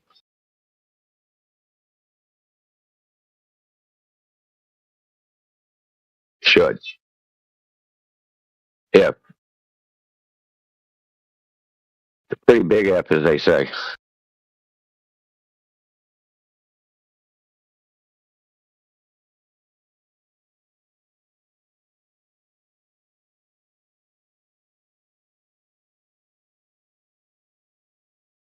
Even if they say the stars rotate, well, I thought the Earth was rotating.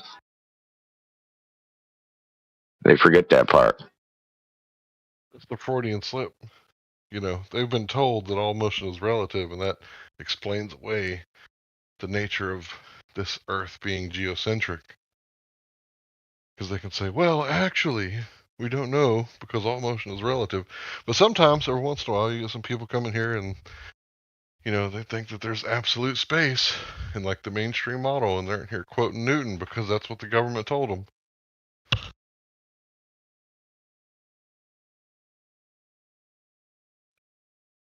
Hey Larry, have you ever heard of, I think it's pronounced Gauss? Johannes Gauss or Jonathan Gauss or something like that? I don't think so. It's like I don't know what you would call him, autodidact, whatever. Self-trained, did everything, wrote novels, poems, science, languages, whatever, right? Did everything. But he came up with a theory of color that refuted Newton. I knew about this guy, and I've never really understood, I guess he's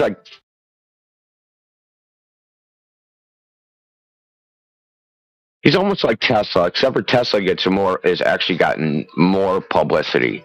He's like known and widely recognized like a super genius. But like not really in academia, because what he put out was basically what they would consider anti-science. He looked at science in a completely different way. He didn't look at the mathematical in the mathematical form of Newton, right? So it turns out that he did experiments with prisms like Newton did, but he didn't just do what Newton did, he went beyond it. So apparently, a shadow will create a rainbow of what they call complementary colors. A shadow. If you cast a light and a shadow on a prism, the shadow will cast a rainbow, but it's not like the regular rainbow that you see outside. It's a different color rainbow. It's like magenta, purple, and another color.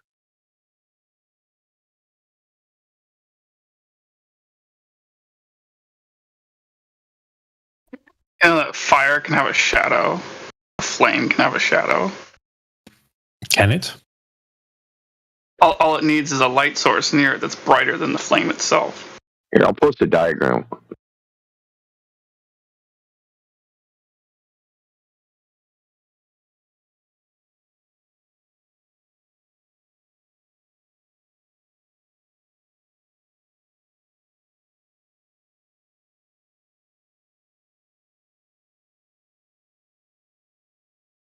We'll come check it out.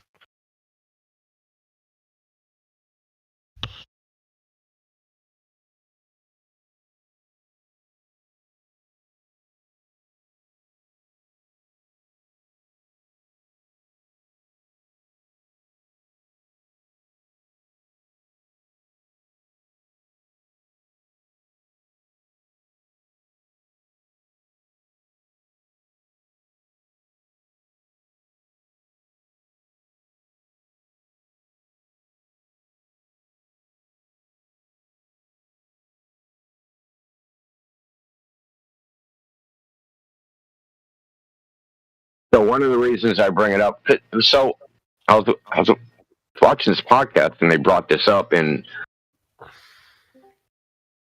what blew my mind is, so as soon as I hear the shadow thing, I'm thinking, well, why don't we see this during eclipses? They say the moon turns red because the sunlight scattering through the atmospheres. But why aren't we seeing if the atmosphere is acting like a refracting medium? Why aren't we seeing shadow cast like this, like at the edges of the so-called shadow, right? Why aren't we seeing this little rainbow thing of weird colors? And on top of that, what they said is that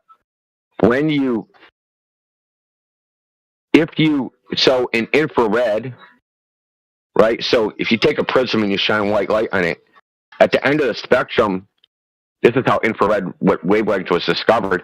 Guy left the prism on the table and he left this thermometer accidentally in a part of the rainbow which you couldn't see, and the temperature went up.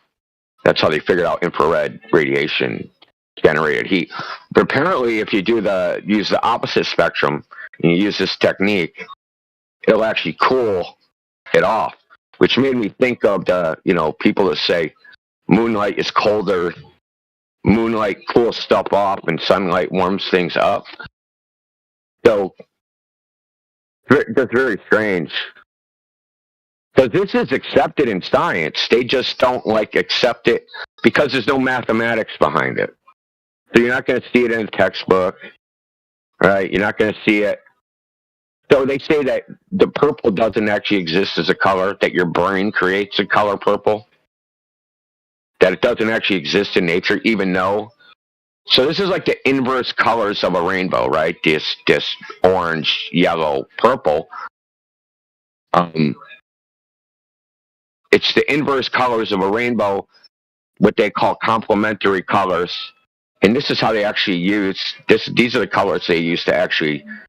So you got your primary colors that, red, yellow, and blue, right? When you mix paint, you can make all the primary colors. It used to blow my mind because I don't know if any of you guys seen the old TVs, right? The RCAs, they have a little decal on it, and it would show red, blue, and green. Those are the primary colors for projected light, right? So with those three colors, you can make all the colors that we see with projected light. But if you mix paint, it isn't red, blue, green, it's red, blue, yellow. So this inverted rainbow, what they call the complementary or secondary colors, they were saying that it cools stuff off.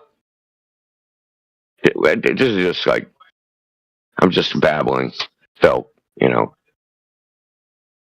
it's just something weird that I came across. I've heard of cold lasers. I don't know if that's true. Yeah. There's laser cooling, but that's like you basically, according to them, right? You take the particle or the molecule, right, and you trap it, right? So I have a thermal motion, right? So say that thermal motion is say at 1,000 degrees, the thermal motion is a millimeter, right? So what you do is you shine a laser through at a millimeter and decrease its wavelength so that the thermal motion gets smaller and smaller and smaller, and you take that momentum out of the molecules, and that cools it off. Basically, you trap it within the phases, the peaks of the, if you think of it as water waves, right? So it's like trapping it in between the wave, trapping the molecules in the troughs of the waves so that it takes the energy away from it. Whatever molecules, they do it with gases. They don't really do it with solids or liquid.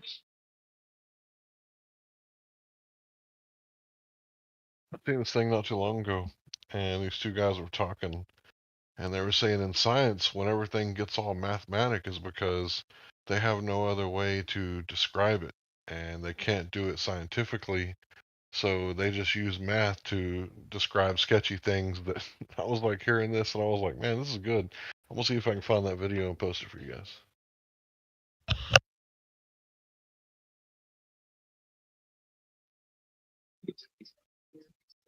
Yeah, this is a YouTube channel. It's called the Demystify Podcast. And they're both like PhD physicists, husband and wife. But the people that they interview are what you would call non-heterodox, right? They're people that are like mainstream science doesn't like accept what they're saying. But these guys are both teaching university. They're both like, they can sift through the bullshit. But they had this person on, and apparently they had some conference or something in California, and they had all these. But he brought up this. There's also apparently a book someone wrote, and they tested planting. They plant. I think they used corn or beans or something that grows fast. And they planted it, and they recorded like when they planted it according to the lunar cycle. Like if I planted on the first day of the new moon, how fast does the plant grow? If I plant it on the second day, how fast? Doing it, keeping everything else controlled, right? So apparently, certain plants, if you plant them at a certain time in the lunar or solar cycle, they'll grow faster or slower. They'll have taller or shorter, broader leaves, and apparently this lady, she wrote an entire freaking book of like 9 years of doing this research. It's pretty like there's a lot of like good science out there that's just like because it isn't like commercially viable or heavily mathematical, or the government isn't giving out, wheelbarrows full of money to research it, that it just goes like under the radar.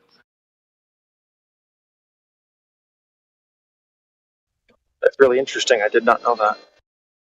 I would like to learn more about this. Apparently the book is called, hold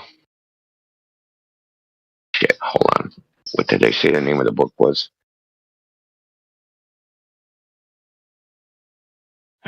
Hold on, I'll get the name.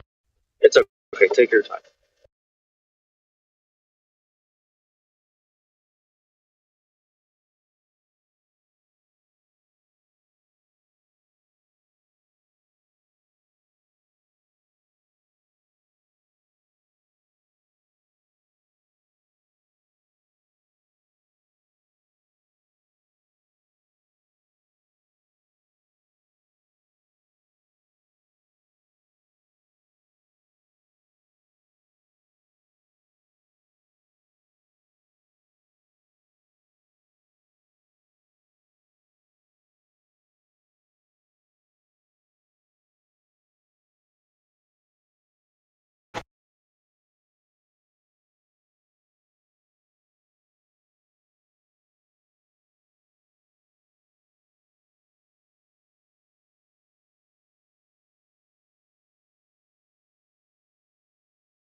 Alright, I found that video that I was looking for.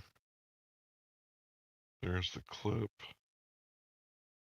If anybody wanted to watch the whole thing, let me know and I'll post the original video. Alright, I'm gonna look at what he was talking about. Apparently it's a book called Gardening by the Moon.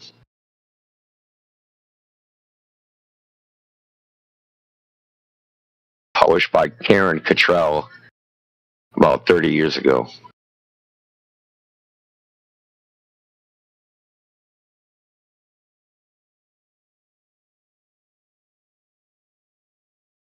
Who else wants some of Debo?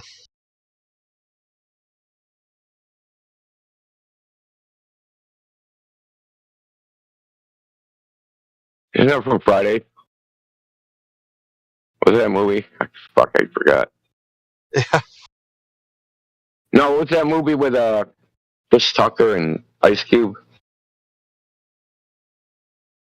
Yeah, it's Friday, isn't it? Yeah, yeah. Well, I've seen it 10,000 times, dude. So, literally 10,000 times.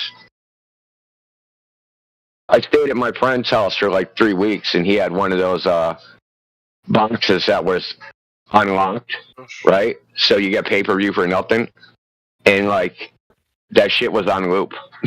We just fucking kept that on in the background forever. Getting stoned all day. That's the one of the iconic lines in the movie when he was inviting that guy to like get his bike. Oh, you want your bike, homie? Come over here. It's right over here. And you know the guy's kind of like, he takes his, like, all right, he's gonna give me my bike back, and he turns around and just like uppercuts him, makes him fly across him. He's like, "That's my bike, punk." That's funny, dude. It's just like the reaction of that. It's so funny. Because it's stupid. Like he was gonna get launching, man. Fucking goes launching through the air, and they're like, "Damn!" Yeah, you got knocked the fuck out. That's where we get that line from that QE always likes to say when people are in here and they don't have evidence for the globe.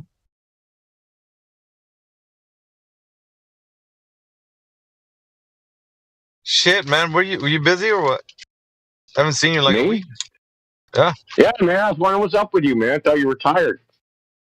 Nah, I got my nose to the grindstone. Dude, I'm throwing some money at some cryptos and shit. Cause want to make some bread. Did you get that Hawk Chua crypto, man? Is that good? No, it's not good. It's a joke, man. Well, have you heard of that Hawk Chua girl? You heard of her? No. Are you out of the loop? Some dumb bitch. She was like on some like I don't know if we should tell you the story. So there was someone going around the clubs just like interviewing people outside, and they asked her some shit, and she was like, "Hawk Chua, spit on that thing," and then somehow she got famous and flown out to a bunch of places, started a podcast. But she started like a coin, a scam coin, apparently, like 2 weeks ago. And it like, yeah, it's a shit coin, pump and dump scheme. Just kind of like the innuendo that she uses, right? Same thing?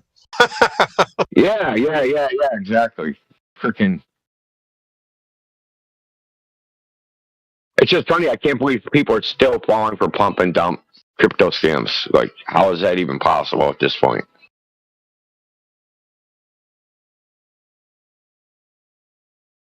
It's a quick way to get a shit ton of money. Sometimes. Yeah, but like, how are you not hip on like the pre-mining and all that bullshit? Like, how like at this point, like what, 5 years later? Like, how are you still falling for this shit? Hey, speaking of which, I was gonna ask you a question because you're kind of knowledgeable about like technology and whatnot. Do you know what an ASIC miner is? Yeah. And I was thinking, why do they cost so damn much, dude? Why can't anybody just make it? Do they have like proprietary tech inside? Is that why? No, it's because, well, I mean, this is the problem. So they have to design a chip. So, okay, so I'll give you an example. Bitcoin. Mm-hmm. So Bitcoin, it's hash, right? So it does proof of work, right? So it hashes the key to unlock a block, right? But that hashing is an operation. So it has to actually do the mathematics to spit out the hash. Because just like doing a random number just ain't going to work. So it has to do the entire mathematical operation, right? So they used to do it in the GPU. But so it's coded in software, and the GPU can run the mathematical operation. So what they figured out is we'll just make a custom chip that basically is The software is the chip, right? So the chip only does that one thing. They basically designed the chip to do that one mathematical operation, nothing fucking else. Okay. It was like, cool, great. Yeah, awesome. Well, the thing about chip manufacturing is you need volume to justify the expense of like going to like TSMC or what's the other one? UMTC. I think there's only like 2 chip fabs. I mean, there's some chip fabs in China, I think, that make the ASICs. But it's very expensive, right? So you have to design the chip. That's expensive.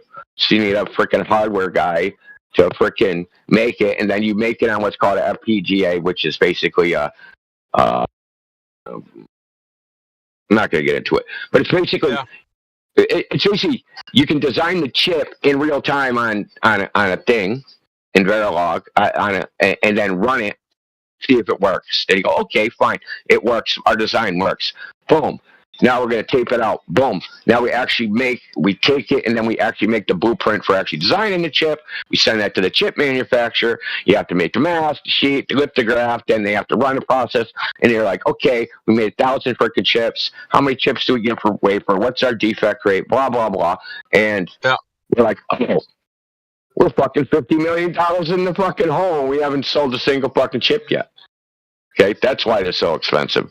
They charge you a fucking arm and a leg for having shit that they can't sell. It's the development cost. The development cost is very high to make a custom chip that only does one fucking function that isn't useful for anything else. Dude, they're like fucking $13,000 a fucking miner, dude. Like it's ridiculous. It's like, okay, my thing is though, why can't you just get parts and make your own, like DIY and shit? Probably can if you know how to program, but anyways. One is where you're looking at. So that's why the miners are so fast, right? Because they're custom chips. Basically, they take the software and make it in hardware. Any piece of software can be turned into a piece of hardware. It's just expensive. You could literally make a GTA chip, and it would run Grand Theft Auto so fucking fast it wouldn't be funny. But the chip would be mad fucking expensive. So that's the point. The development cost is so high, they have to charge a lot for the miner to recoup the cost of development.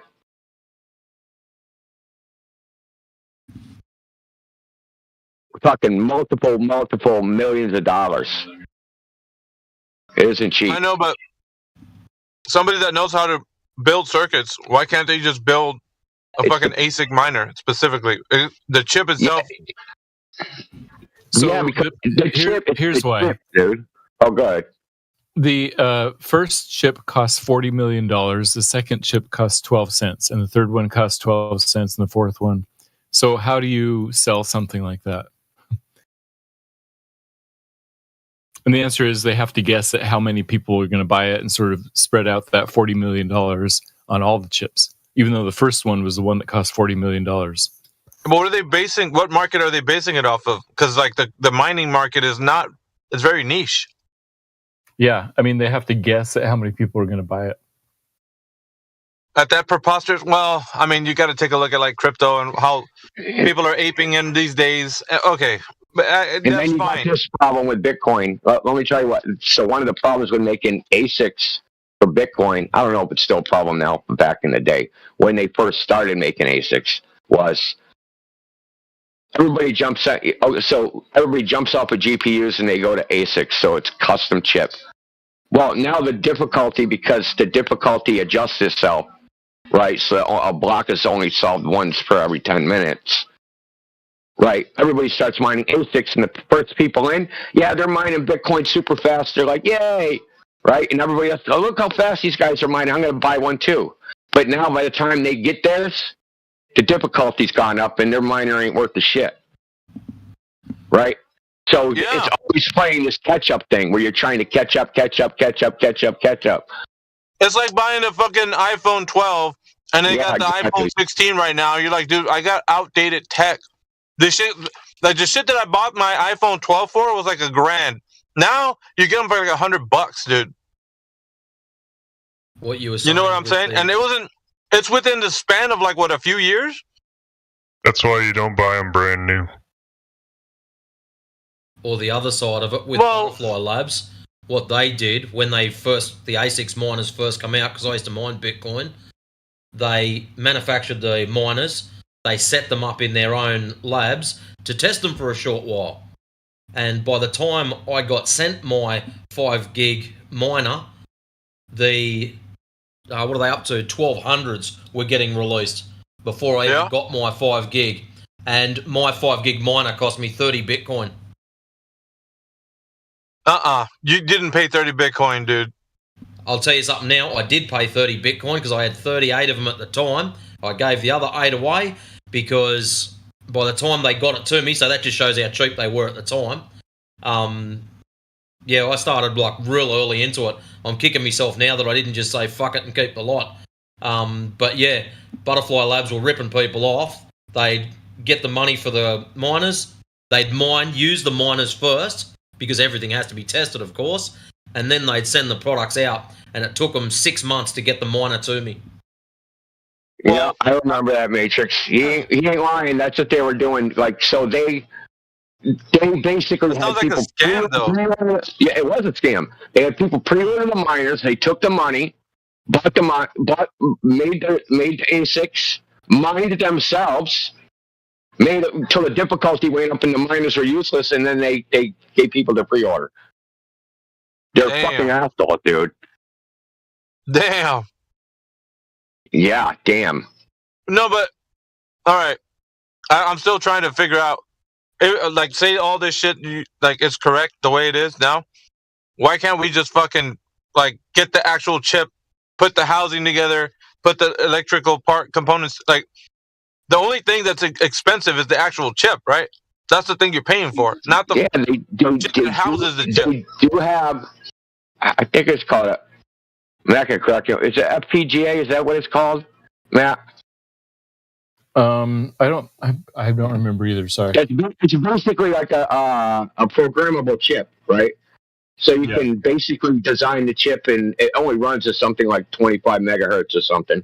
But you can basically make any chip design, and it's hardware technically, but you can test out your designs on one of these. So you could, like you said, design a chip, right, on the fly, but it's not going to be fast. Yeah, it's an arms race at this point. If you're not at the cutting edge of technology, you're falling behind. All right. Let me put it to you this way. What would it take for an individual to get into that field? I understand what you're going to say, like school and all that. Not what I'm saying. The amount of ability to construct, something that would be able to run, like a chip. Is it like a company that needs to do this? Multiple people? Is it too far-fetched to say that an individual can actually think of doing something like that? Or, I mean, what are we working with here? Well, it takes teams of people to design a chip, bro. Right, and then manufacture it too. So you're saying labor is what you're paying for? And well, it's not just labor. You're paying for people with freaking advanced computer science degrees, but with a specialty in hardware engineering. So you're paying them fuckers a premium. They're getting like $250,000 per year, easy. Golly, dude. What's the schooling for that? Masters? Yeah, I mean, probably. You could get away with a master's, yeah. If you're good. Is this like a tech school, or what are we? No, not tech. I mean, I don't think so. Maybe a tech school in freaking China, but in America, that's college. Yeah, I get what you're saying. What if I had a couple of gaming PCs and the electric was included in my rent? Would I be able to mine and actually make money? Well, fucking electricity is a major cost, so if you could dump that onto somebody else, yeah. How about solar? I think solar would work, Larry. I don't know. I mean, I was thinking about this angle for quite some time, but it seems like the ASIC community is just like, if you don't have at least 7 Gs and above, you're not going to get anything worth value to like actually have that's going to mine you enough crypto that's going to make a difference. You know, we're talking about.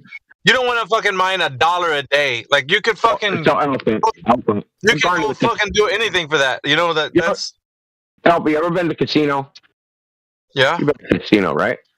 So there's always like a high roller slots that take like $500 a coin, right? So you can stick in fucking 3 $500 coins and pull the lever, right? Yeah. If you have enough money where you can stick $500 coins into a slot machine, because you're already so rich, pulling that lever doesn't even matter. Anyone that can play at that level of the game, like with that amount of money, they already got dough. They already got bread. You don't need fucking money, yeah. They're just like doing it for fun or something. So, Alpha, to answer your question, people who are profitable at mining need to get electricity for something like 4 to 6 cents per kilowatt hour. And so it's probably less, or less than that now that. No, I mean more than that now that the price is higher. Although the economy is lower. The economy's stressed out right now. But I understand that there's ways to actually do this and still be efficient. You know, I mean, I'm going to say it this way, even if you think that you're trying to save the planet and be green, like there's ways to keep the electricity to where you're actually getting a lower cost on. What I heard Greenland. I heard Greenland was a place, or Iceland. Yeah, they got Iceland. What's the place? Because they got geothermal, right? Plus, they have the cold air, so they can cool their equipment naturally, right? And they can they have renewable energy in the form of geothermal. Bitcoin farms are over there. There's a whole bunch of them, huh? Yeah, that's what I've heard. I mean, I don't know personally, but I've heard there's a big setup going on in Iceland. If you're just an individual, like maybe if you live in Arizona, put up a couple solar panels and mine Bitcoin when the sun's out, and then it might be profitable eventually. Dude, I got it, Alpha. What? Fucking shoot Elon Musk a DM. Say, hey man, I want to send a Bitcoin miner into fucking orbit. We're going to downlink with your Starlink. We're going to have a 24 hours a day solar power because I'm not going to let the shadow of the earth fucking get in my way. Why would I do that? Right? So, there's your plan. Just go to space, man. Wouldn't be packet transmission be an issue? Yeah, because the information would have to travel in order for it to reach. Yeah, well, I mean, how are you going to have gas pressure out of containers? That's your big fucking problem. I get what you're saying, though. I get what you're saying. Dude, I heard that Elon Musk had this scheme that if you send him Bitcoin, he'll double it and send it back to you. That's bullshit. I sent him 100 Bitcoins. I'm still waiting for them to come back, though. I know you didn't do that, Matthew. I know. Like, if you did that, you would have probably walked off a cliff or something. Like, you were... Dude, especially there's this. I have this video from 2010 where this guy says, "Here's how you buy Bitcoin with PayPal," and he says, "Okay, we're going to buy 10 Bitcoins, and they're 34 cents a piece." And then he buys it, and then he says, "Okay, it's $3.40 plus there's this fee," and so it's like $3.95, and then he shows 10 Bitcoins showing up in his wallet. January 2010. I believe that because of the date. Yep. I didn't find about him until 2011, and I was like, who cares? Moving on. And I didn't look into it for like years. Has anybody seen it right now? Larry, have you seen it right now? The price? Is flirting with 100,000 again. What? Okay, now here's the other thing about that. They're talking about it actually going to 1 million. I am not shitting you, dude. They're saying 1 million. You know, John McAfee said, this is like, he said if Bitcoin doesn't reach $1 million by the beginning of 2020, he'd eat his own dick on national television. Was it 2020? I couldn't remember the date. Yeah, that was like maybe it was 2019. But he said if it doesn't reach $1 million, he'd eat his dick on national television. Well, it didn't happen And I was waiting for him to eat his dick on national television because that would have been fucking hilarious. If Bitcoin reaches 1 million, then it'll have dollar parity. That's what I would consider dollar parity. You mean the Satoshis will be 1 cent? Yeah, so Satoshi would be, because it's divisible, right? So in 1 Bitcoin, there's 1 million Satoshis, right? So if it reaches 1 million, that means a Satoshi would be worth $1. Right? $1. 1 cent, right? Or 8 decimal places. Yeah, 1 cent.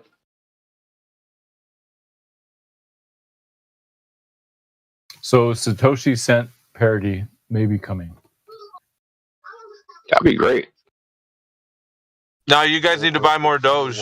That's all. I don't think Bitcoin is ever, at this point, it's not viable yet, man. I mean, it's just a speculative investment. I understand what y'all are doing, but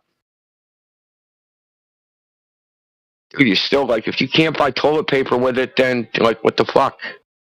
If you can't buy milk, eggs, butter, cheese, pay your rent, fucking buy toilet paper, if you can't do, like, the normal shit everyday life thoughtlessly, if I can't get on the bus or take a plane or do whatever I want with my Bitcoin, as use it as a medium of exchange, just like the dollar, then it'll always be second best. Yeah, but look at the internet. The internet had the ability to do online payments, and we didn't get Venmo for 20 years.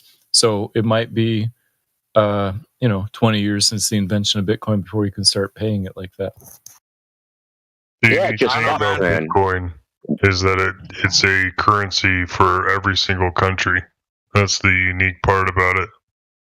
No, And you it's can't not use it as a centrally currency. controlled. That's the cool thing. You can use it as a currency. That's the whole point. Look, my gripe is it's not hold on just 1 second, last thing I'm going to say. My gripe isn't that it's useless or whatever. It's not reaching its potential. It should have already reached it a decade ago. It's bullshit, dude. People are so busy trying to make a profit that they're not thinking about the fucking long run. That's what pisses me off about Bitcoin. The speculators. Sorry, Alpha, you're in there, right? You're in that category of I'm buying Bitcoin because I'm a speculator in this asset. I think that's a fucking mistake, dude. That's just a big ass mistake. I think it needs to be used as a medium exchange. It needs to be prioritized in that way. And I know we have Bitcoin Cash and all that shit, but like I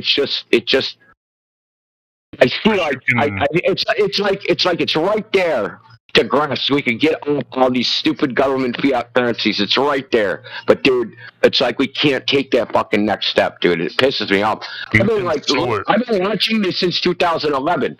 That this bullshit. To me, it's bullshit. You can go on BitcoinTalk.org. I was talking the same shit back in 2011 when I was mining Bitcoin. Same thing I was saying then, I'm still saying now. It needs to be used as basically like a legal tender and be able to go out and buy anything you fucking want. The same way if I use Apple Pay or any other thing, just walk around, pay for whatever I want. It needs to be that simple. And when it's that simple, then that'll change everything. Everything will change. But until that day, it's just going to be fucking... Think of it as like a stock or like a mutual fund. You can't go out and buy toilet paper with those. You need to sell it for your dollars, and then you can go buy whatever you want. Yeah, but that's the problem. That's the problem, though. I don't see it as a problem. You got money in your bank, and then you have your investments. You never can use your investments to ever really buy anything. Real quick, Beer. Just wanted to ask Jemsy. Jemsy, are you still holding on to XRP? Sorry, I didn't mean to derail this, but I cannot disclose confirm or deny security information. I was just gonna say, if you were, that within this past month, man, you should actually take a look at it, man. If you haven't been living under a rock. I guarantee if he has some, he's been watching it. Nobody. No, dude, like, because Jemsy he's a big XRP proponent, but he's like silent, so he doesn't really talk about his bag or anything. But I know, I'm just saying, like, if he has it, just, dude, you must be like dancing a jig. You know what I mean? So, Indio, I agree with you that I wish it were easier to spend, but I like Nano, which is X, or what is it, XNO or whatever, because it has a 2-second transaction time and 0 fees. So if I send you 20 wait, which one was that? Which one's that? Nano, Nano. But it's not very okay. Well, I don't mind the fees. I'm gonna look that up. Actually, I think the fees should exist because the fees ensure the security of the network. To me, that's just like a price you have to pay for doing business. For the other things, right? Because the other things that you don't have to pay can't be counterfeited. Can't steal it from the government. Can't steal it, right? So like all these other things, right? Like that I don't have to deal with. I'd rather pay the fee. I don't like the long time, but that could be solved if they wanted to solve it, right? I mean, it can be solved, but not really. Well, the Lightning Network, right? Yeah, but still, you still have a third-party trust issue, right? You always have the third-party trust issue. What? Hey, Matthew, what network is it on? On its own? XNO, Nano. It's its own currency. It's a different type of currency. Because unless you have the whole blockchain yourself, right? Right, you're not actually. It's third-party trust. Unless you're running a Bitcoin client and you have downloaded the entire fucking blockchain, which is ginormous in size right now, it's always a problem with third-party trust. The point of Bitcoin was to have no third-party trust. Yeah. Right? There was supposed to be no third party involved. And fucking people just don't get it, dude. Sorry, dude. I'm like a Bitcoin fundamentalist. I got on at the beginning, right? So it says, hey, this is what it's supposed to do. Like, fuck, dude, that's great. And I've been watching like the boiling frogs, whittling it away, and now it's like some other bullshit.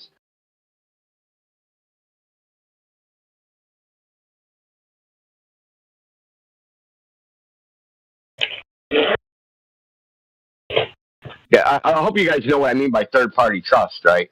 So if you don't have that, like I'm talking about, I know you know, but I'm talking about everybody else. So if I do a transaction, if I get money from someone, it'll clear the transaction after 30 peers recognize that as a legit transaction, right? But you have to actually go through the entire blockchain to rubber stamp that till it's an actual good transaction. Well, the only way you can do that is have the client and have the entire fucking blockchain on your computer or whatever device, right? That's the only way you can actually verify a transaction to 100%, right? So 100% certainty that this transaction happened. Sure, but a PC can do that. A PC with a large hard drive and a fast internet connection. It's not like out of the realm of possibility that you could run your own node, right? Yeah, I used to do that. It makes you have, like, it's not a problem to run. You basically got to get another hard drive at this point because it's so large. But the point is like, yeah, that's how it's supposed to be used, right? So this is the way it was designed to be used. But like people, eventually it's going to happen, right? Someone's going to scam, right? They're going to come out with some freaking app that says, hey, we're going to verify Bitcoin transactions, and they're going to have their own blockchain. And okay, Alpha, you're totally hot marking really loud. Alpha, I can't. Thanks. I muted him. But you know what I'm saying? I mean, eventually someone's going to do that, especially if a Bitcoin reaches $1 million. The higher the price reaches, the more it's going to make a fraud even worth more, right? Hey, why buy ASIC? Why spend $40 million in ASICs? I can spend $20 million and rip off frickin' people for that same amount of Bitcoin. Yep. I got a scam call from India. They said, hey, this is your Coinbase account calling. There's been some hackers, and so we need you to secure your Bitcoin. Here, transfer it to this wallet. Did you? No, but I wrote down the key phrase and I put it on an app so that if somebody else transfers into there, that I can like grab it. That's hilarious. So, Were you around when Mt. Gox was the only exchange? Close to then, but I wasn't participating. I didn't have any, so I sort of vaguely remember it. Yeah.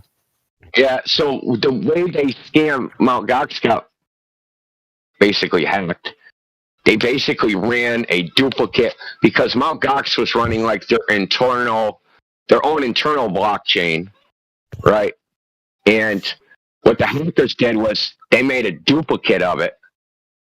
So they cloned their blockchain, which they were doing their internal accounting on, duplicated it, and did like, so the people running Mt. Gox thought, yeah, everything's fine. But they were looking at the bullshit duplicated cloned blockchain that didn't really exist, and all the transactions were happening on some, hidden blockchain that they couldn't see. And so, like, interesting. I didn't realize that's how they did it. Huh. Yeah. I mean, yeah, because all the stuff's looking in cold storage, right? But their cold storage was like basically a testnet that they had set up internally. And whatever they were doing. They still owe me a bunch of Bitcoin that I'm never going to see because bankruptcy courts in Japan, they're not like America. I mean, even if they were, I probably wouldn't get any money back.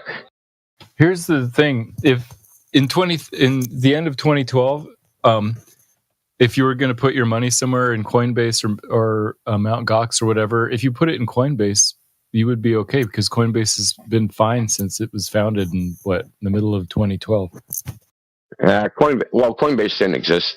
They might have been brand new, but I only used Mt. Gox I didn't store anything. It was only an exchange, right? So I could go on Mt. Gox. I could do a trade for cash, right?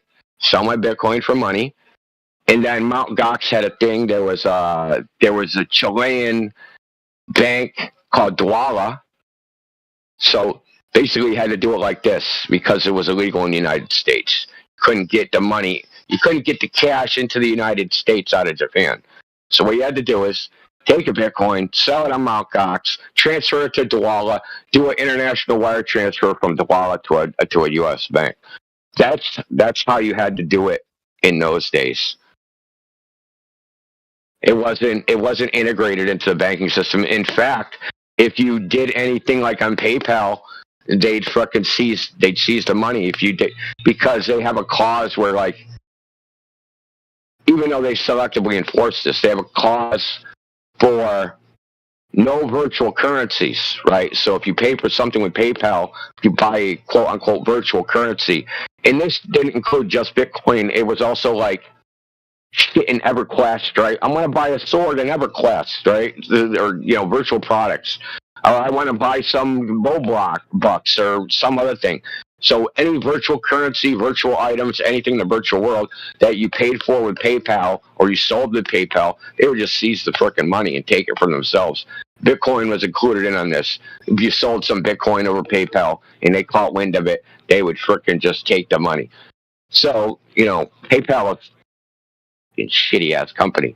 Anyway, so there was some companies that tried to do the Bitcoin, like doing the Bitcoin exchange thing, but the Treasury kept shutting them down, saying they were running an unauthorized money transfer service, in that they had to do the federal reporting, because this is fairly close to 9/11.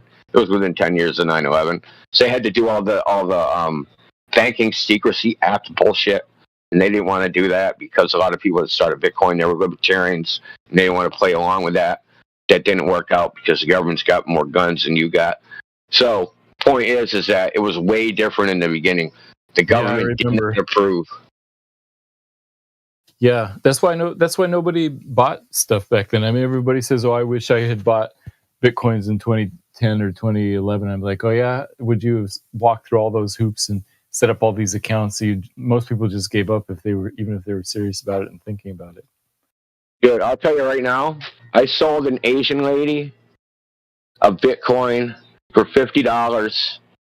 Now the market price at that time was like $20, so I'm like, man, I feel bad. I'm ripping this chick off, right? So that's what I felt at the time because like $50 is more than double what it's going for. I put an ad on Craigslist, one Bitcoin, $50. Some Asian lady called me. I think she worked at MIT or something. I went down. She didn't know like really how it worked, so I had to like install the app on her phone, transfer it, and then like wait until you got the 30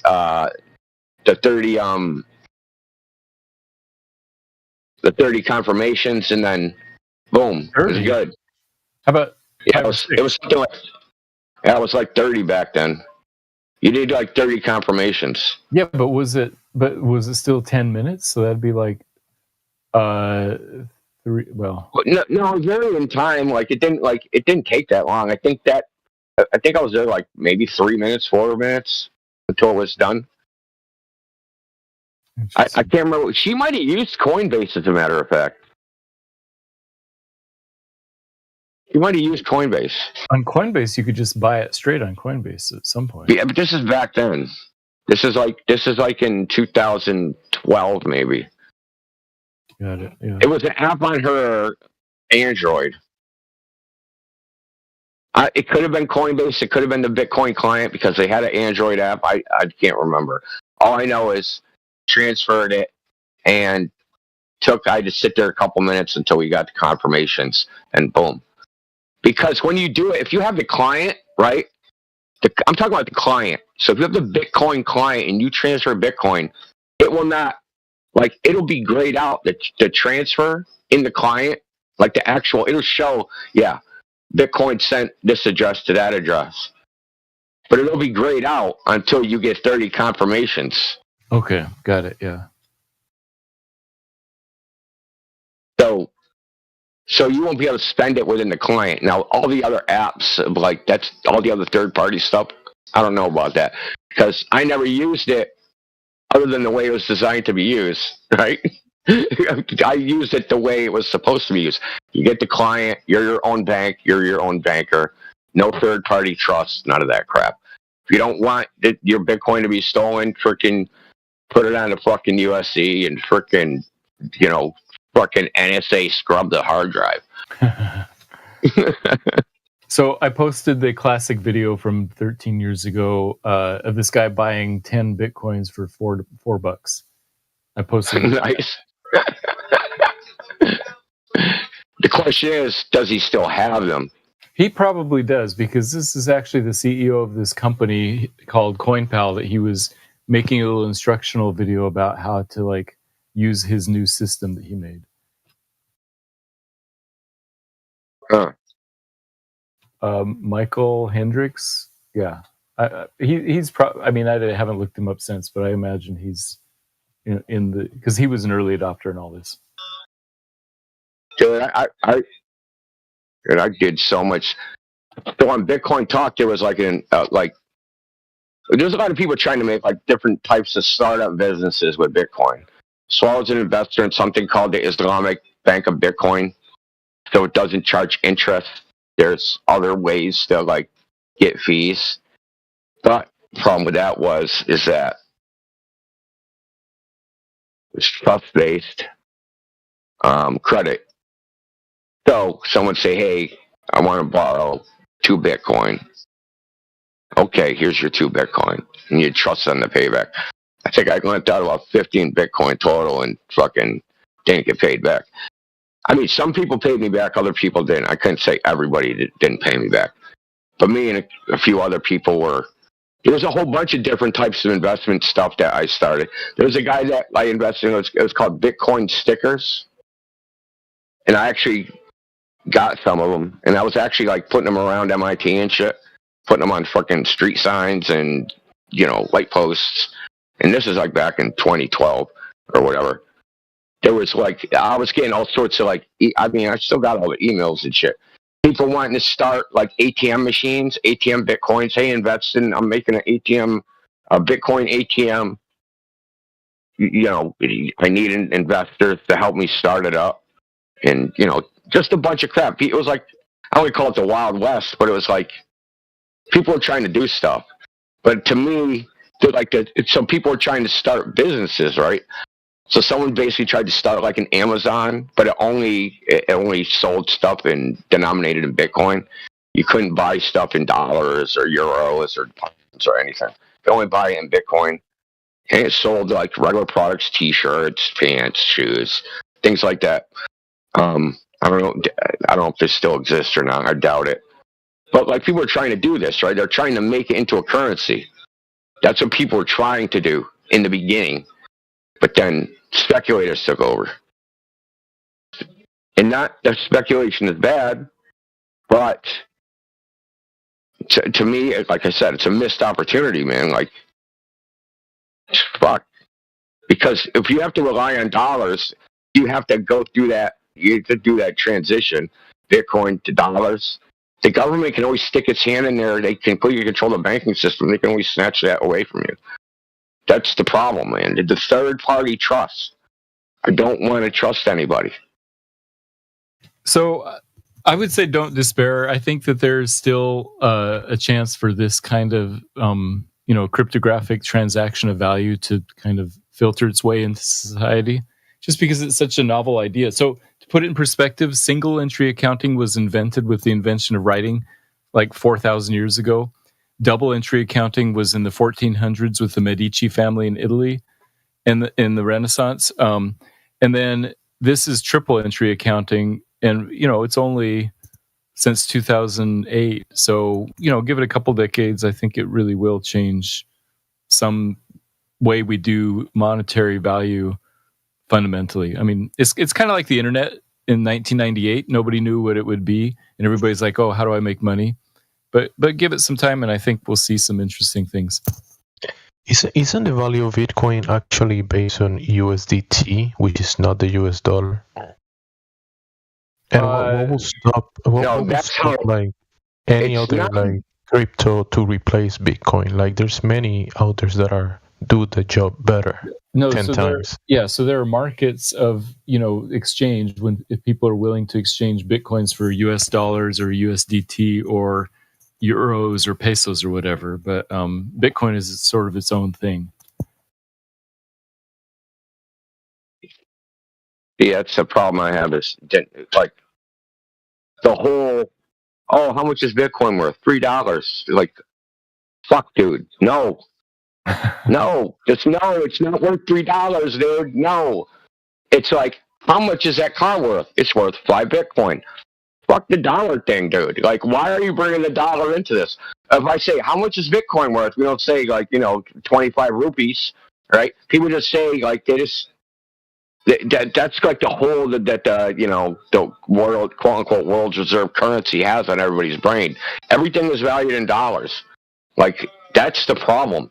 Right. Is that you're valuing everything in dollars. Yeah, 1 Bitcoin is worth 1 Bitcoin.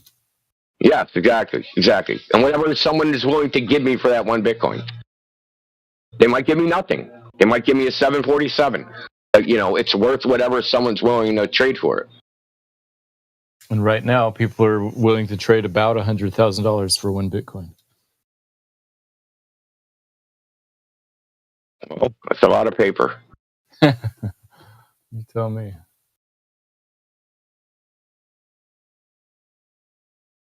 All of those. So the technology itself, right? The blockchain technology itself, that's also not being put to use, right? So there's lots of things in this world that we want to make immune from counterfeiting. So here's an example.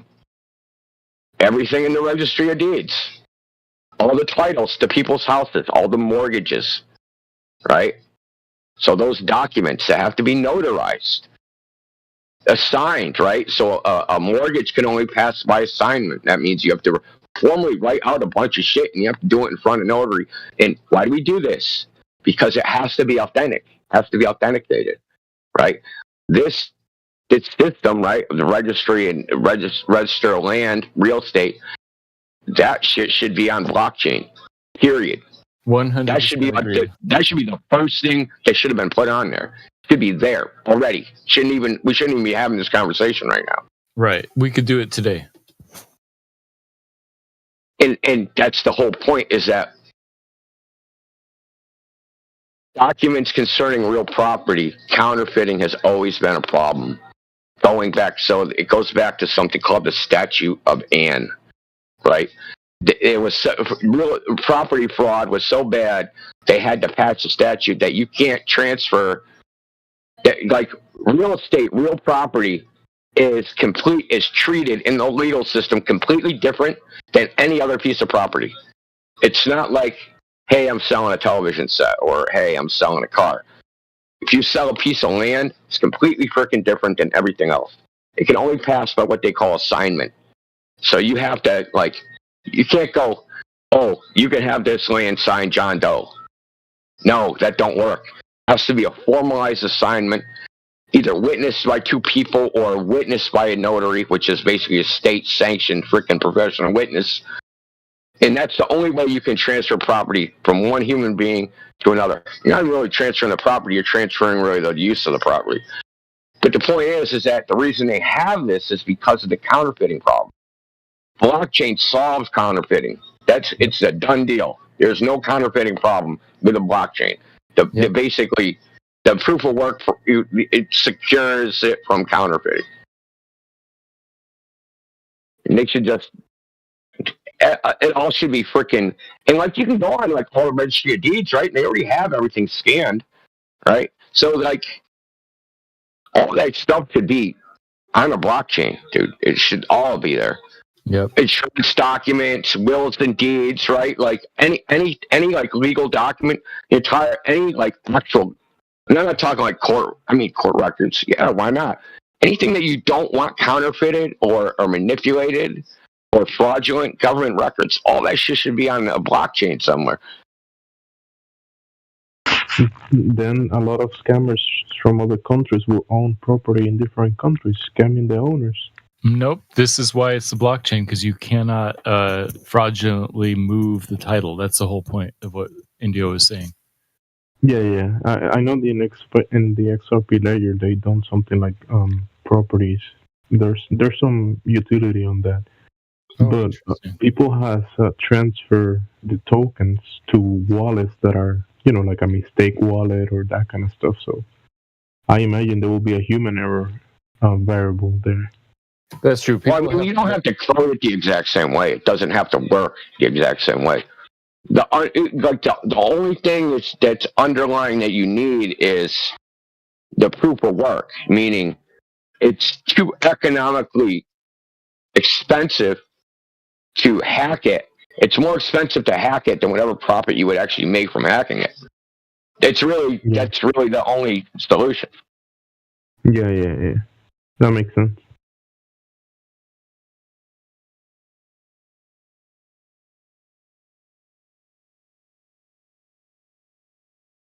But no, hacking it, I mean like, let's say I'm gonna transfer my property to you through the blockchain, and I put one letter wrong on the address, and someone else gets the property.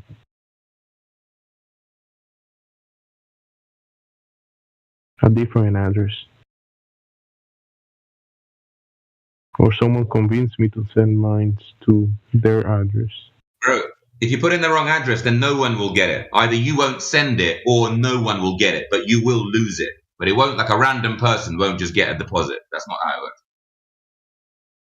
But that's what I'm saying. Like, if we're gonna do property with it, there's gonna be a human error somewhere. If there's a human error, then the money is lost. No one gets the money. We're talking about property, like titles, actual You're talking property. about blockchain, right? Yeah, ledgers. Yeah, so on the blockchain, if you enter the wrong address, you either will keep the money and it won't send, or you'll send it, but no one will receive it. It will just disappear. No one will get it. No, it's not about the money. It's about property, actual intellect, actual the tokens. title. The tokens. You'll lose property of the tokens. No, titles of houses. That's how it works. You need to Real read up on estate. it. Real estate, not the tokens. Title transfers. Oh.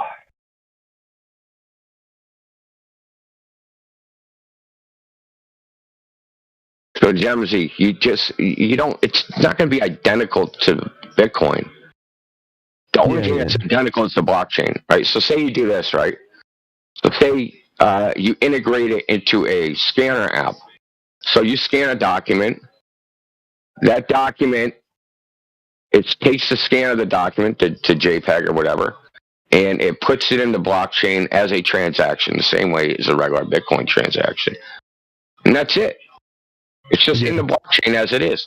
That means the building can burn down, but you still have the blockchain and you still know what document was scanned in that document was scanned in. Now, of course, it's just like anything else. You could scan in fraudulent documents and all that shit. But, you have to put in fail-safes for that, too. But that's always going to be a problem. That's not solved by... That's not a problem with Bitcoin. That's a problem with the frickin' person at the desk.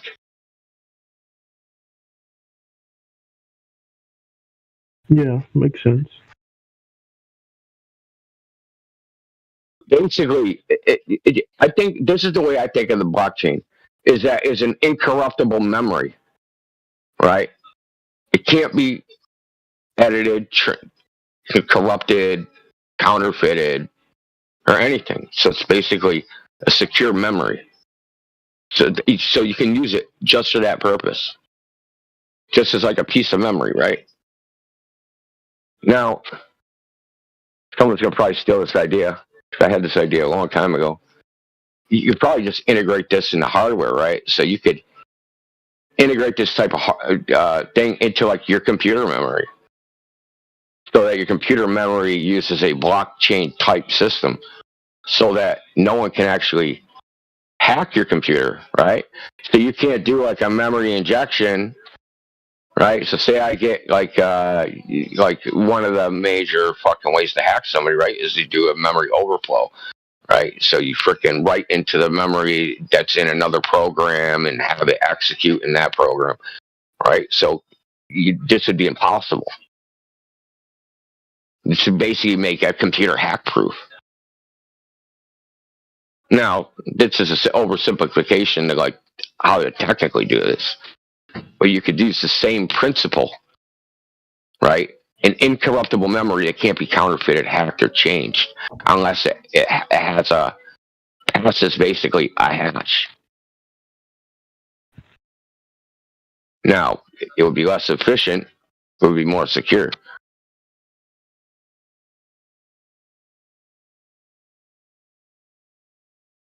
The first time I heard about properties being utilized like real estate, it was actually in Colombia. Some people using one of the ledgers to transfer property ownerships.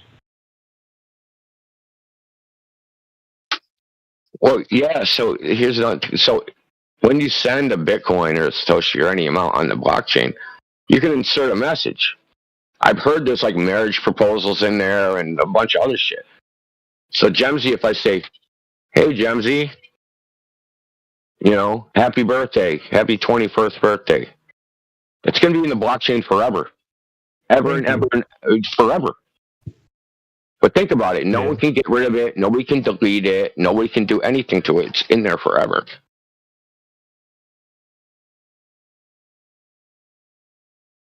Unless all the computers in the world get, like, basically you have to destroy every fucking...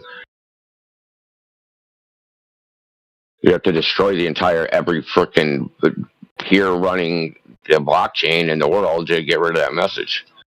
That's one way to make sure messages do get passed on to future generations. Research flat Earth. Sent to India. Good idea. When Bitcoin reaches 1 million, dude.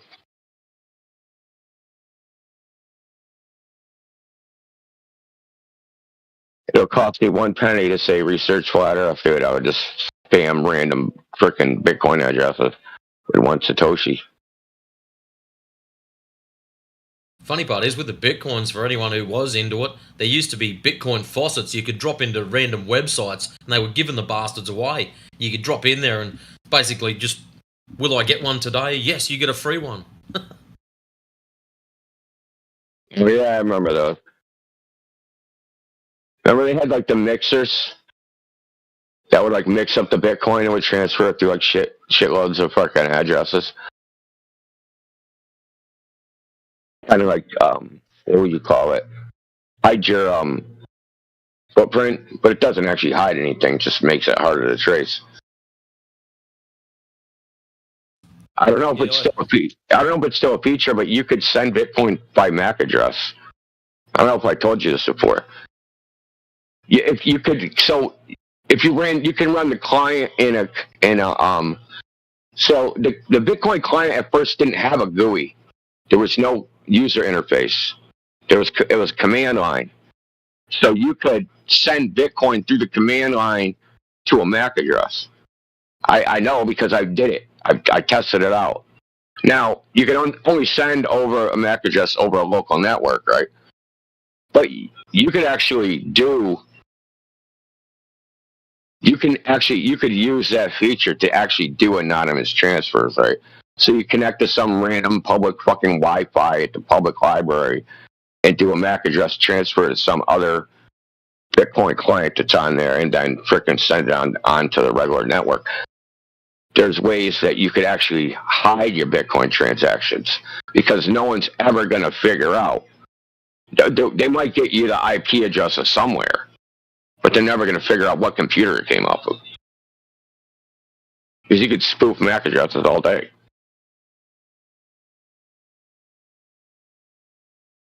I tagged you in the chat with the land registry in the XRP ledger. Land registry, digital notarization, certifying and land ownership. Yeah, that's pretty smart, man. I mean, as long as it's initially done on up and up, but if it like starts up, if this is just a way to make fraud in the first place. Hey, look, it's on the blockchain, man. You can't argue with it now. There was some news that the government shut it down. There was a new government that went in Colombia. The new elected government, and they shut it down, I think.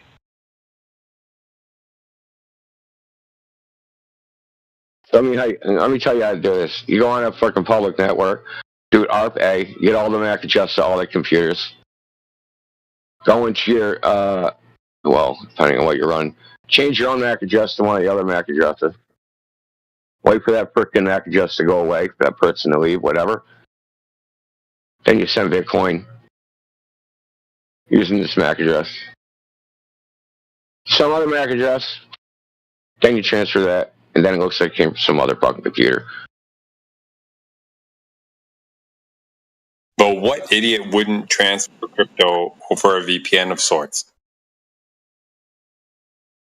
Like, come on, guys. VPNs aren't Like, are safe. you fucking serious? VPNs aren't safe. I know, but it's still a second layer that, because it's more or less end to end, no? No, it's not. Never mind.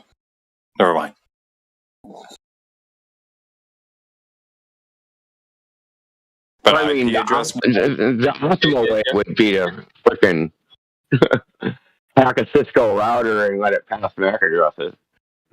Or, I mean, at the very least, like, transfer it over Tor, fuck. Like, get a Tor proxy, set yourself up.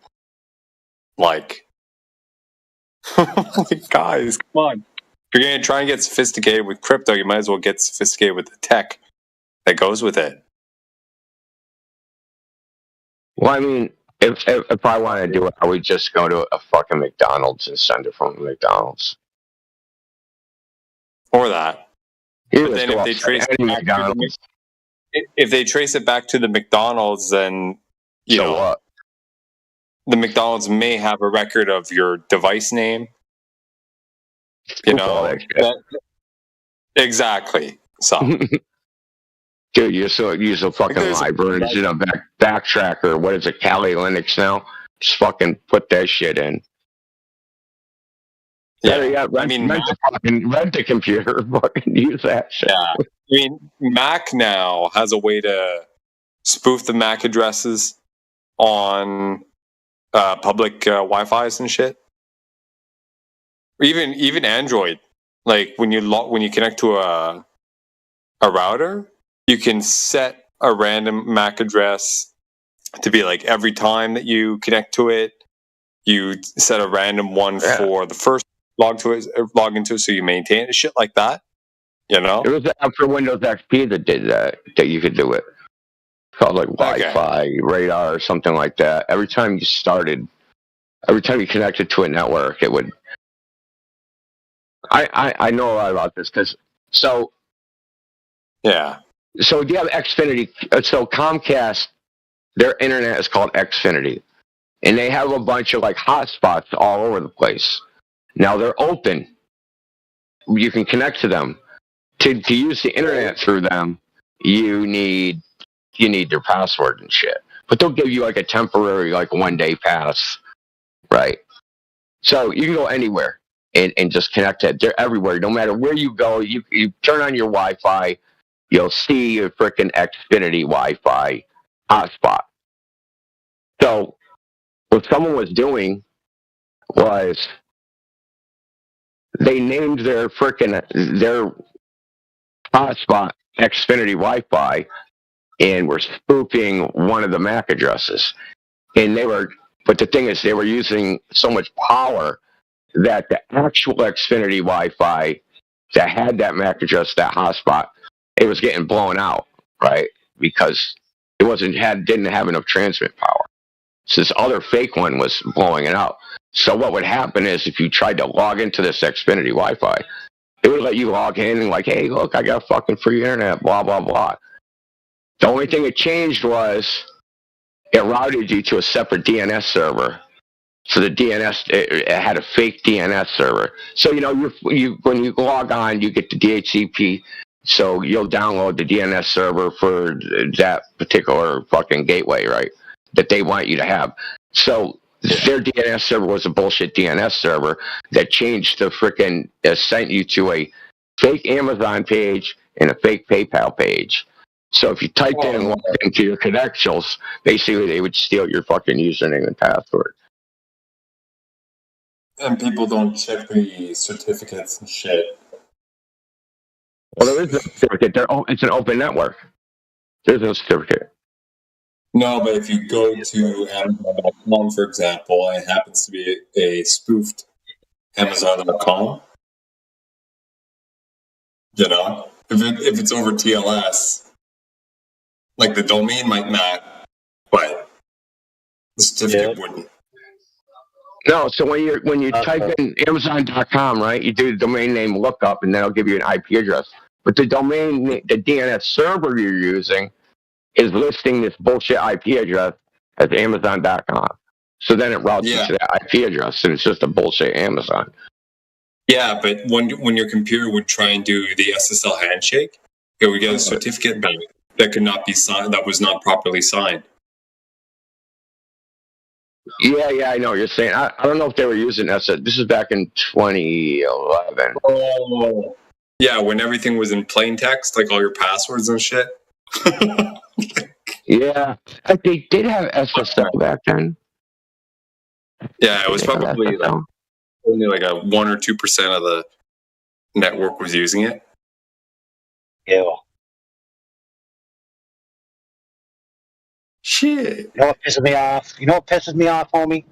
These suckers be trying to get you to pay internet, and then they give you this modem you're supposed to hook up, but it turns out they partitioned part of your modem to be a hotspot for other customers to use, siphoning off your bandwidth that you're paying for.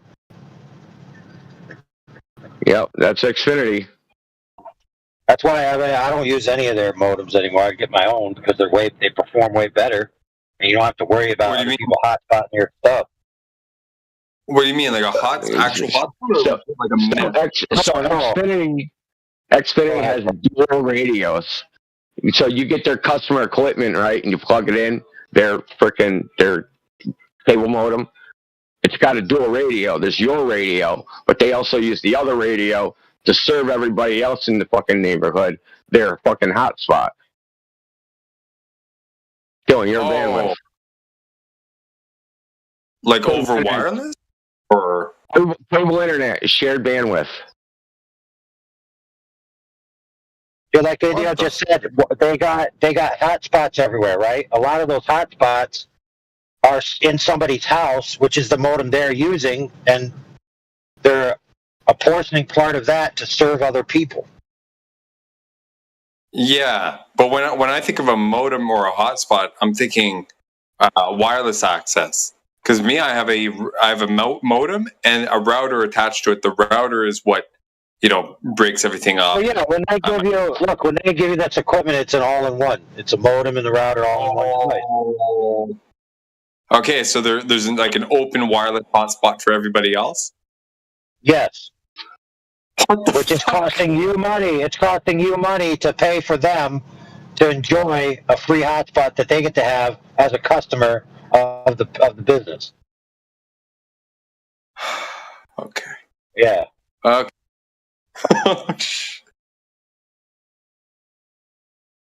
Fuck that. Exactly. Plus, those modems suck balls anyway. The modems you can buy off the shelf at Walmart are better.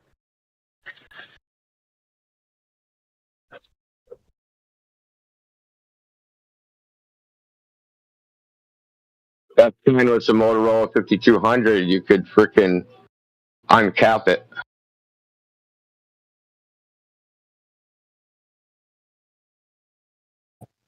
I'm not going to tell you how to do that. They fixed it. I think. Maybe. I don't know. So you could so the cable wire versus the LAN, there's no block between that interface. So there's something called a UBR. So when you start up a cable modem, it downloads a file onto your cable modem, and it tells your cable modem all the specs, how fast you're supposed to be, blah blah blah blah blah. Right? You can download it 30 megabytes per second, whatever it is. Well, you can cable modem can't differentiate whether that server, it's a simple file transfer. It's simple file transfer protocol server. You can just download a little piece of software and run your own. That modem couldn't tell whether it was on the cable or whether it was on the LAN. So you could set up your own server on your computer. When you boot it up, the cable's disconnected, would download the file from your computer. Basically, you'd uncap it. And then you'd fucking plug it back in, and off you went, and now you're uncapped. But wouldn't your ISP detect that and shit? They can detect it if they're paying attention, but the thing is they were supposed to encrypt the file in the first place, so if your cable modem accepts it, then they're fucking up and they're not actually paying attention, and their IT guy sucks balls. Holy shit. That's funny. When I did this several times, it didn't matter because it's shared bandwidth, so everybody on a node shares there's a maximum amount of bandwidth that can go through the node, period. So it didn't matter uncapping it because they were oversold in the first place. And the reason I even wanted to uncap it is because the service sucked so bad. And I figured if I uncap it, at least I'll get a little bit better service. No, because they're so oversold, it didn't matter. You could uncap it. It didn't change anything.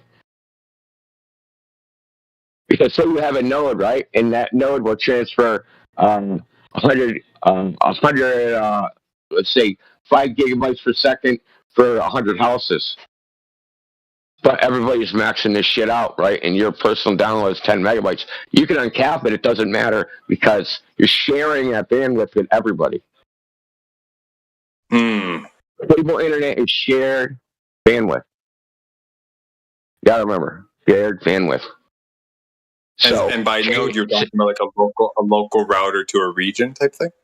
Yeah, so node, I mean, like say you have a 2-square block, 2 city blocks.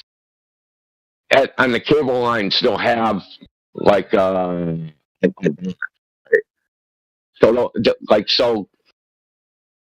don't know how to describe it. Yeah, no, I get it. It's they downstream when you run electricity, right? You downstep it, right? So you say you have so much built out bandwidth, right? So I think the way they would do it, they would have fiber that went to a box, but then the box would feed coax to all the homes.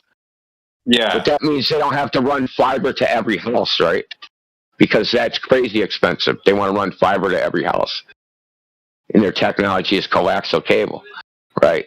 But they can run fiber to a fucking telephone pole and then just feed it back into 100 freaking houses and all share that freaking one fiber optic cable. Yeah.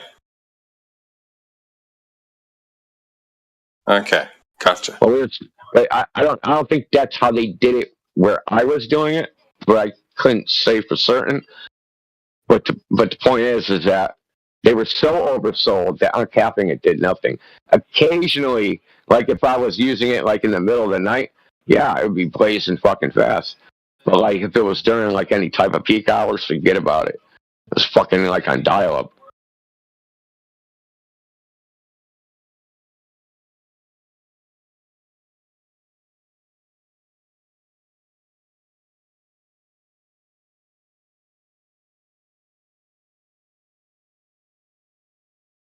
The good old days of the internet. Remember the good old days, man, where you could just like, you could start up like a FTP prompt and just like start typing in random IP addresses until you got a connection. And then it would never have a password on it. Like, in the early days, no one passworded their shit, dude. Then you sit there and go through the files. Like, it's always be bullshit. How is that even a thing, man? Like, aren't routers pre-configured to block all ports except for the ones that you specify? Cisco wasn't even a company back then. Cisco didn't exist. It was a fucking pipe dream. Yeah, most routers are open until you restrict them, not the other way around. Whoa, really? Yeah, do you know how many people? Let me ask this question: do you know how many people actually know that there's a menu in a router that you can configure all those settings? Go out and start asking people. I guarantee it. I guarantee you, 99 out of 100 have no freaking clue what you're talking about.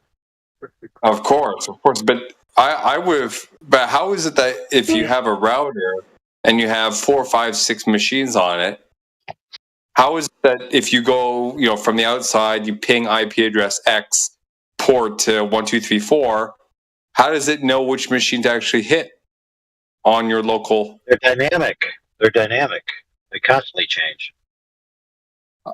Internally, of connection. Well, we're talking back in the 90s, right? So in the mid 90s, you weren't even running routers, dude. There was no like packet switch routing with fucking passwords and fucking firewalls and shit like that. None of that shit existed. Whoa! The open fucking season, man. Oh my god! So it was one modem to one computer to the internet. Well, I mean, they have a gateway, but there was nothing stopping. Yeah, you were exposed to the internet. So if your computer was connected to the gateway, you're exposed to the internet. Fuck. Dude, I got a horror story when I was in Iraq. I was for the second time I went. I was in charge of curating the internet, making sure everyone had it, and that they were paying the bill because we were paying the locals to give it to us. They set up like a transmitter outside of the base on a tall building, aimed towards our base, and then we had all this little antennas on each building. We had a whole hub set up and wires going to everyone's room where they could plug into. And basically the delineation of who paid and who didn't pay was just an IP number.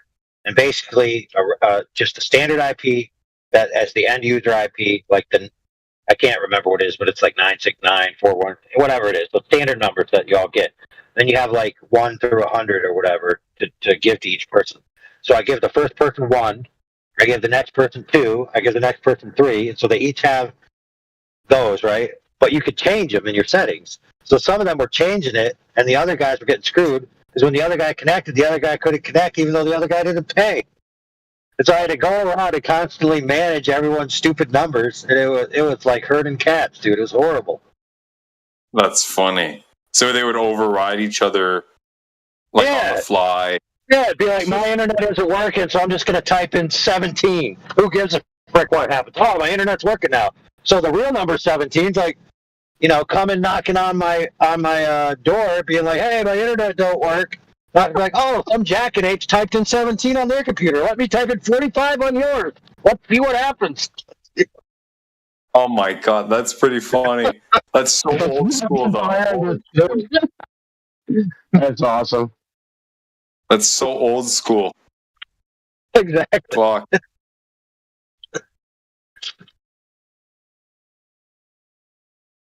Yeah, just wait till IPv6 comes out. Well, it's out, but it's not really widespread, Yeah, but I was also talking about FTP. Right? FTP is peer-to-peer. So if you have the IP address, you just connect to that computer anyway. So a lot of people back then, they run Unix servers. So most of the shit that was on the internet, HTTP was new, right? So it came out in 93. And I'm talking 93, 94. A lot of shit on the internet. There's no fucking web pages. Web pages didn't have graphics on them and shit. That shit didn't exist yet. But you could get in fucking basically corporate computers and just go through their shit. I mean, when you're a teenager, that's kind of fun and shit. Just to snoop around. Dude, there was a cool feature back in the day on the iPod, which a lot of us had there, and different MP3 player setups. Because iPod, they had the AAC compression or whatever the heck it was, but you could convert it to MP3. But with the AAC compression, when you hook up an iPod to a network like that, all the other computers that have iTunes and an iPod can literally cross-switch the songs off of the other thing, like the available hard drive. So we basically just all insta-shared all the music that we had on all our different devices, dude. And on some hard drives, I've got literally a playlist that literally says 35 years of music, and you will never hear the same song.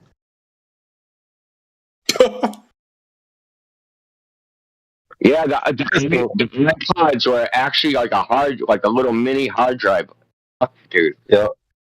They were little miniature hard drives. If you busted out you busted the iPod open, it was really like a hard drive that was the size of a stamp.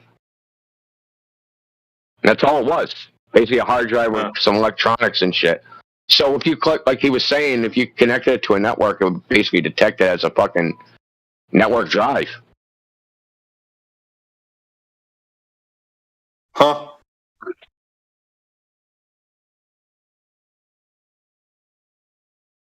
It's so boring now. Yeah. Yeah, it's so boring now, dude. Yeah, that's right. Everything's boring on the internet now. It's right before it was an adventure.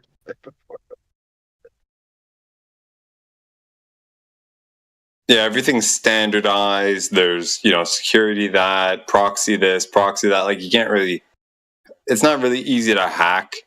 Well, it's hackable because there's probably some shit out there that hasn't I remember buying computer hardware, and this is before plug and play. Was buying something where you had to manually install the drivers by changing fucking code, and literally with no instructions. Getting a piece of hardware, no instructions, no driver, had no idea how to piece of code, no website to go to, no idea how to make this fucking thing even work, dude. That's how it used to be, dude. No accountability, man. Fucking, it was crazy. Yo, welcome back, Crit. Hey.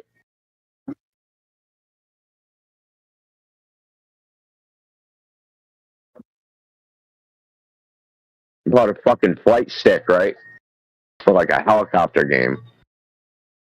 Paid a good amount of money for that, dude. For the box, no fucking a CD or a floppy disk with the driver on it. No instructions how to fucking install the goddamn thing. Because the computer would boot up, it would it runs command comm auto exec that.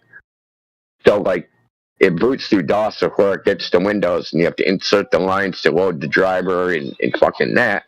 It doesn't tell you anything about how to do that, or what fucking switch is, or what the dip switches did, or fucking what port to configure that. Like, dude, it used to be just such a fucking nightmare, man. I mean, it's kind of fun, but it's kind of not fun.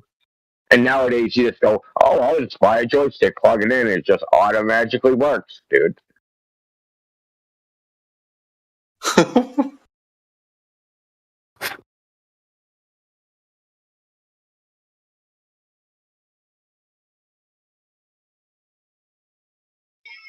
The Wild West days.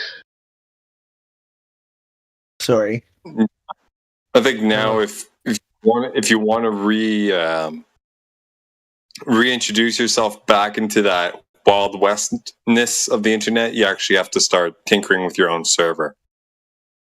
You know, I already have one. The hardware. Yeah, but if you have one, you don't want to do that. You got to put into it. You got to do file management. File system shit, all that stuff. Hey, brothers, my friends. Did we ever talk to Flurfers Need to Be Bullied, homeboy here? I think he needs an opportunity to live his dream to bully some of us. Lol. Someone's Flurfers in. Need Bullied, man. You down for it, bro?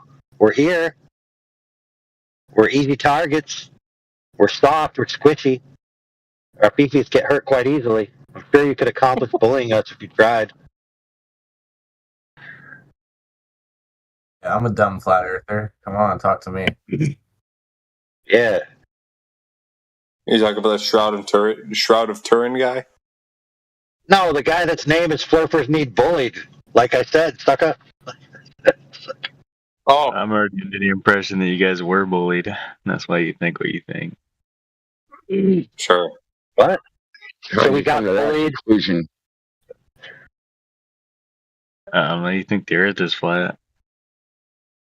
Yeah, and It's retarded. And how would you know that?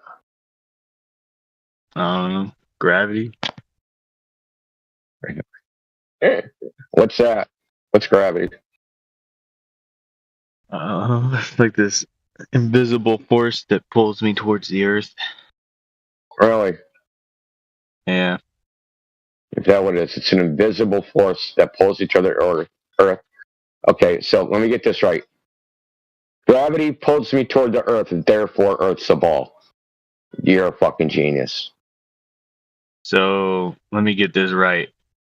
The Earth is flat, and the concept of gravity makes me think that I should get pulled down towards something that is a flat surface, but it's no force at all. It's just there. Well, gravity hasn't been a force for over 100 years.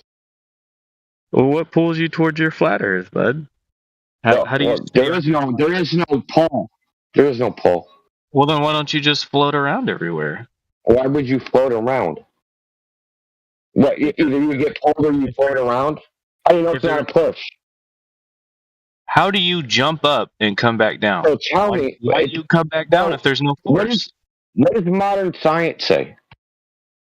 Modern science probably says that there's something to do with gravity. What does it say?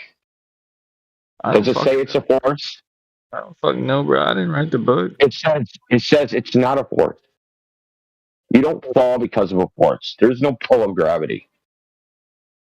That's what modern science says. So if you're going to say that, it's the bending and warping of space-time. There is no pull. Gravity is not a force. In Einstein's theory of general relativity, it's not a force. So, seeing what everything you just said, now think about everything you just said and your fucking feigned condescension and sarcasm. But now that I just said Einstein said it wasn't a force, now it's not stupid. Well, Einstein. Oh, because Einstein said it. And now you're slobbering his frickin' knob. Because Einstein said it's not a force, now it's not a force. But before when you thought Flat Earthers said it's not a force, that's retarded. Do you believe everything Einstein thinks then? So do you believe you're everything? Retarded. So you're retarded, dude. Oh, you're hurt. Retarded. You're hurt. No. You're hurt. It's okay. No, you proved you're retarded. You're hurt. I feel it. So how am I wrong? I just proved that you're retarded. If you believe in I don't have Einstein, beliefs. You do. you're so fucking crushed right now. No, really. I observe a flat Earth. You can only imagine a globe. I don't have the beliefs. You do. And you're like, I got him. Yeah, so this is a typical fucking thing. Instead of addressing the issues, you start talking about us, gossiping like a woman. Well, is Einstein the only person that's ever discovered gravity or researched it or anything? He didn't discover gravity. All I'm telling you is, in the modern conception of gravity, it's not a force. Okay, so then you thought flat Earth said it's not a force. You thought it was ridiculous. So if we share a difference on what it is, does that mean it doesn't exist? Doesn't matter if it exists or not. Yes, it does. It is the most important thing we're discussing right now. Because if we can determine whether or not gravity exists, we can determine the physics of the universe. Oh, really? How does that follow? Yeah, really. Yeah, really. So if gravity exists, we can determine the physics of the universe. So is gravity not real? I don't know what it is. No, well, that's because you're an idiot. Is gravity no, real? that's because you don't know what it is. Nobody knows what it is. Nobody knows what it is. I know what gravity is. So let me walk you through this little exercise. If I drop something, it falls. What's that? Gravity. What caused that? What? What caused it to fall then? Just attraction between masses. Okay, do you have the experiment that demonstrates that? Huh? The experiment that demonstrates that. That the cause of an apple falling. You conducted a mini experiment yourself. There was a cause and effect. You let go of the object, and it fell straight towards the largest mass. So letting go was the cause. There's the experiment. You found the experiment right there. No, that's called affirming the consequent, and that wasn't the cause. Can you tell me something? I got a question for you. You're trying to dodge. You're trying to dodge, dude. Okay? I'm not trying to dodge. You just reiterated it, trying to lead me into your stupid fucking. No, because you don't have the experiment. Like, listen, you're spurging, bro. You're spurging. So why is you that don't not have you're spurging, man. You're spurging. Take it easy. You don't have the experiment. Nobody has the experiment, and everyone knows this. In science itself, they all admit it. Yeah, that's right. They admit it in science. What do they admit? They admit that going from mass attracts mass to that's why an object falls is circular reasoning. No, it's not. It's the same. An object is a mass. Why does an object fall? Because mass attracts mass. Yeah, because the object is. How is that a circular argument? How do we know mass attracts mass because an object falls? That's circular reasoning. Okay, can you tell me something? Yeah, address what I just said. What do you want me to address? It's fucking stupid. Your circular reasoning that you're trying to defend. Holy crap. Hey, Indio, he just called his own position stupid. I agree. No, I said what he's saying is fucking stupid. That's I reiterated your position. I can't fucking breathe. I just did it better than you. Every time Storm. This is some crazy. This is a nice cope. Yeah, Storm. Check this out, dude. Let me ask you something. What is, just to be clear, right? So we're all on the same page. What is an experiment? What is an experiment? Like what kind of experiment? You talking about a scientific experiment? Yeah, let's go with scientific. So you like want the literal definition or what? Or you just want my own like little personal definition? It's just it's just like a controlled procedure with a hypothesis. Okay. So are you saying that there was a hypothesis set prior to creating an experiment to confirm that, gravity as it's stated is the way it's stated? Okay, so if you're just, I don't know what the fuck you're saying. If you want me to explain to you how dropping an object is a scientific experiment, so how it could be a scientific experiment is first you set a hypothesis. So you would say, If I drop this fucking ball, it's going to go towards the Earth. That's a hypothesis. And then you test it with her. That's a hypothesis. Yes, it is. That is not. If I put my hand in fire, a hypothesis it'll burn my hand. Shut up. A hypothesis is a testable statement or prediction. That is a hypothesis. Sir, So in saying science, that if I drop this ball, it will go towards the Earth. That is a hypothesis. And you Dude, no. test that statement with variables and control groups. No, Yes. dude, a scientific hypothesis proposes a supposed cause. You took an L. You can Google No, this. dude. Googleable information. No, Somebody give me a new Google one. it right now. Dude, check it out. Dudes, we're not doing the talking straight through each other thing. Okay? It's retarded. It's way funnier, though. No, it ain't. Nobody can hear what you're saying because this is what you sound like.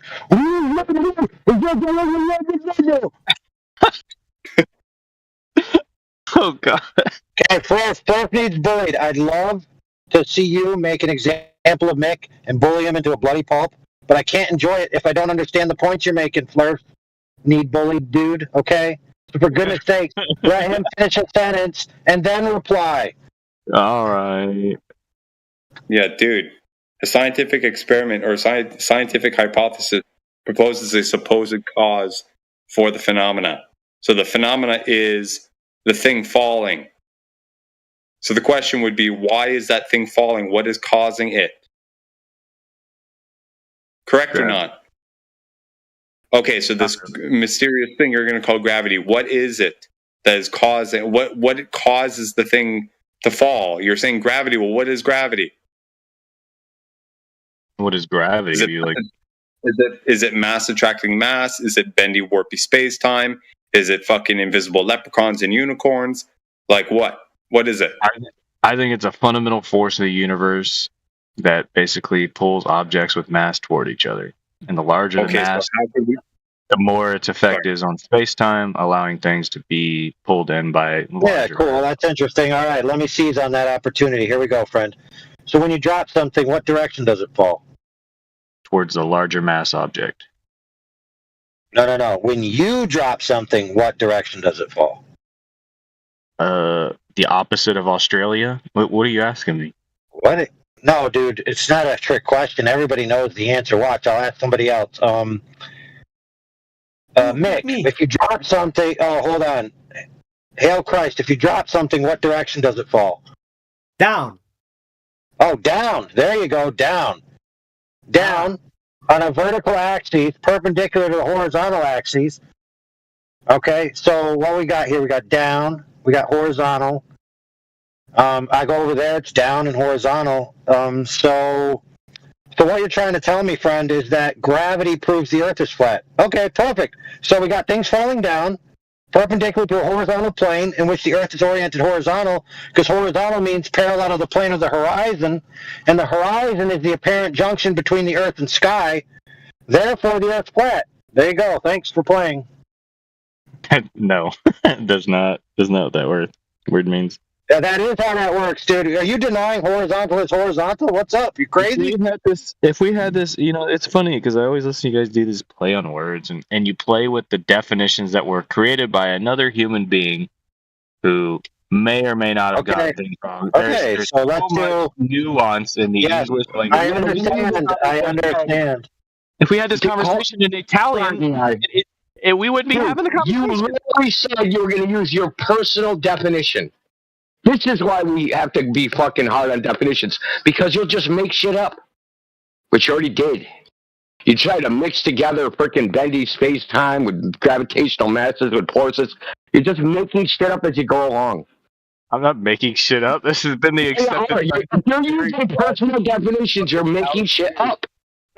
No. You made up a fucking definition. How are you going to have a conversation, right? Unless you define your inner thoughts to know that when you say a word, what your personal fucking definition is. Or should we use the fucking dictionary? I don't know. What do you want to use? You're a retard.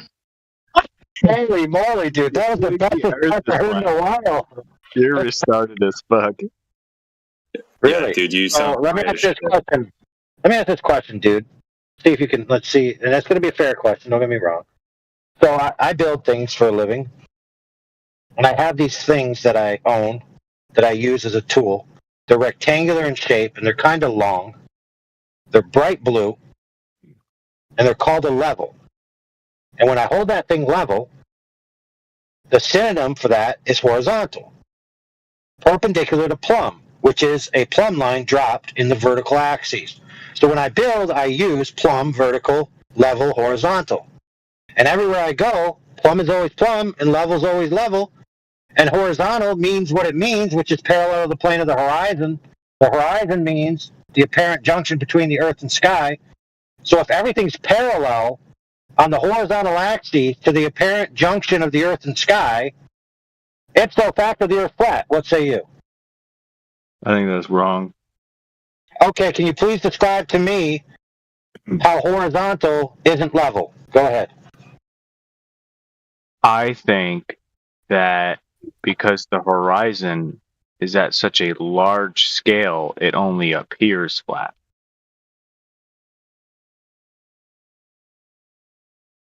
Okay, that's an interesting claim. What evidence do you have to the contrary, that it's not exactly as it appears? Come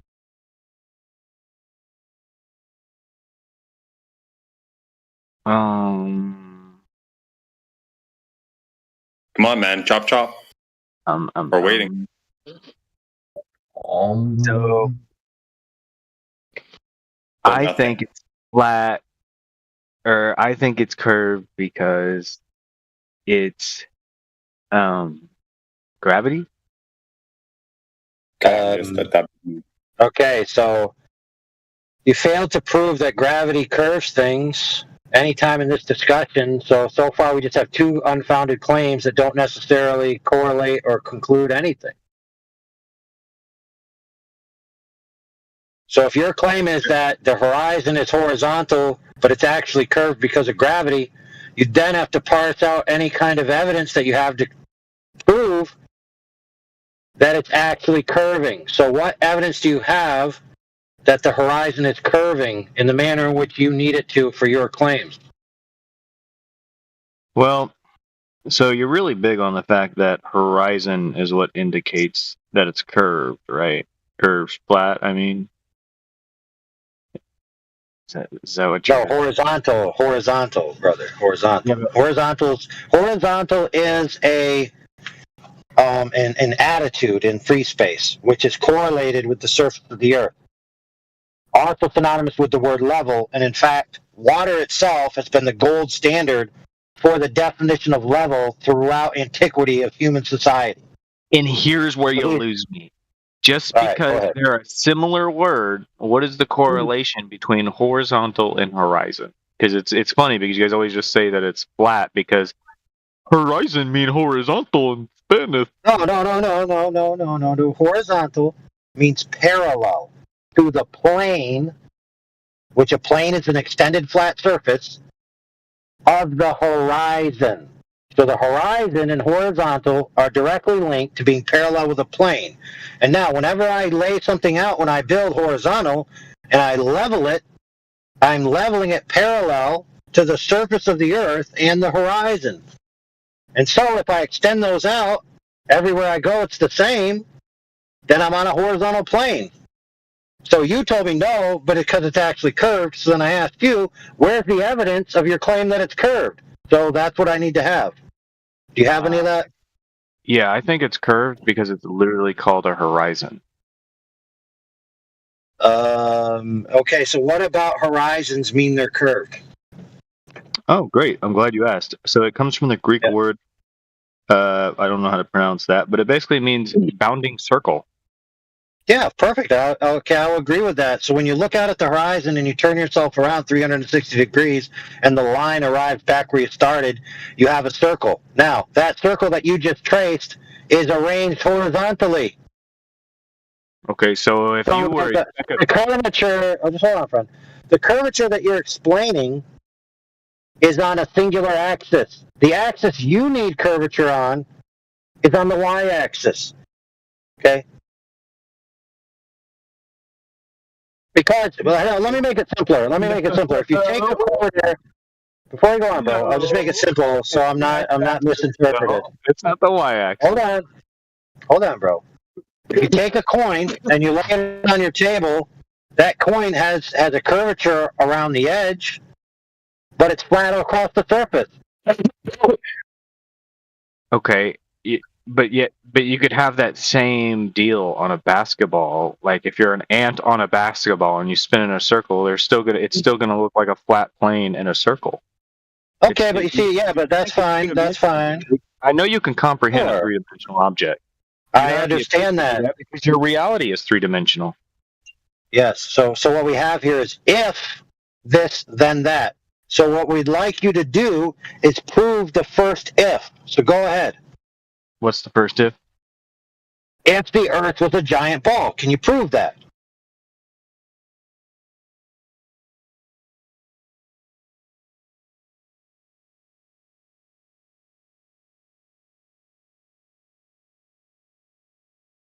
Sorry, can you fucking repeat that? My fucking shit fucked up. Yeah, don't worry. So you're saying if the Earth was a giant ball, then this and then that. But we need you to prove the Earth is a giant ball first before all your ifs carry any other contingencies. But how do you want me to prove that in a way you'll accept it? I don't know. What do you think is the appropriate way to prove something's a giant ball that's curved everywhere? I don't know. I guess an outside perspective, a zoomed out. I bet we could just reasonably deduce it.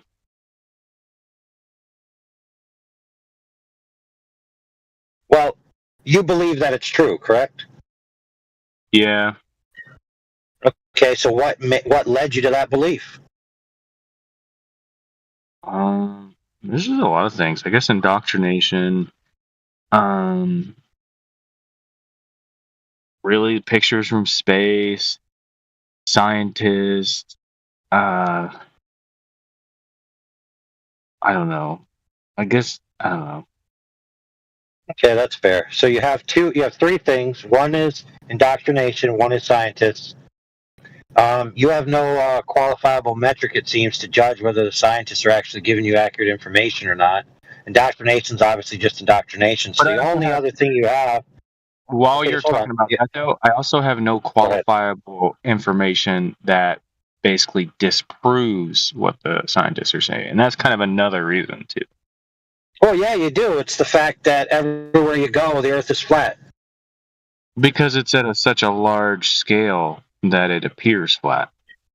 Right, so anybody can come along and tell you that the Earth is so massive it's actually a giant dinosaur dick, and how would you know? I wouldn't. I've always thought we were on the back of a giant sea turtle. Right, so the point is you can't validate any of their claims, right? So now all we have left... yeah, it's easy to validate it's flat. You just go out and measure the water and see it's not curved. Problem solved. Because it's at such a large scale, you can't measure the curvature. Okay, so if I was dating Cindy Crawford because she's such a busy woman, when you came to my house, she's not there. Therefore, I'm dating her. That's stupid logic, brother. That's not stupid logic. Yes, you can't argue the absence of something as the presence of something. Yeah, that's not logical.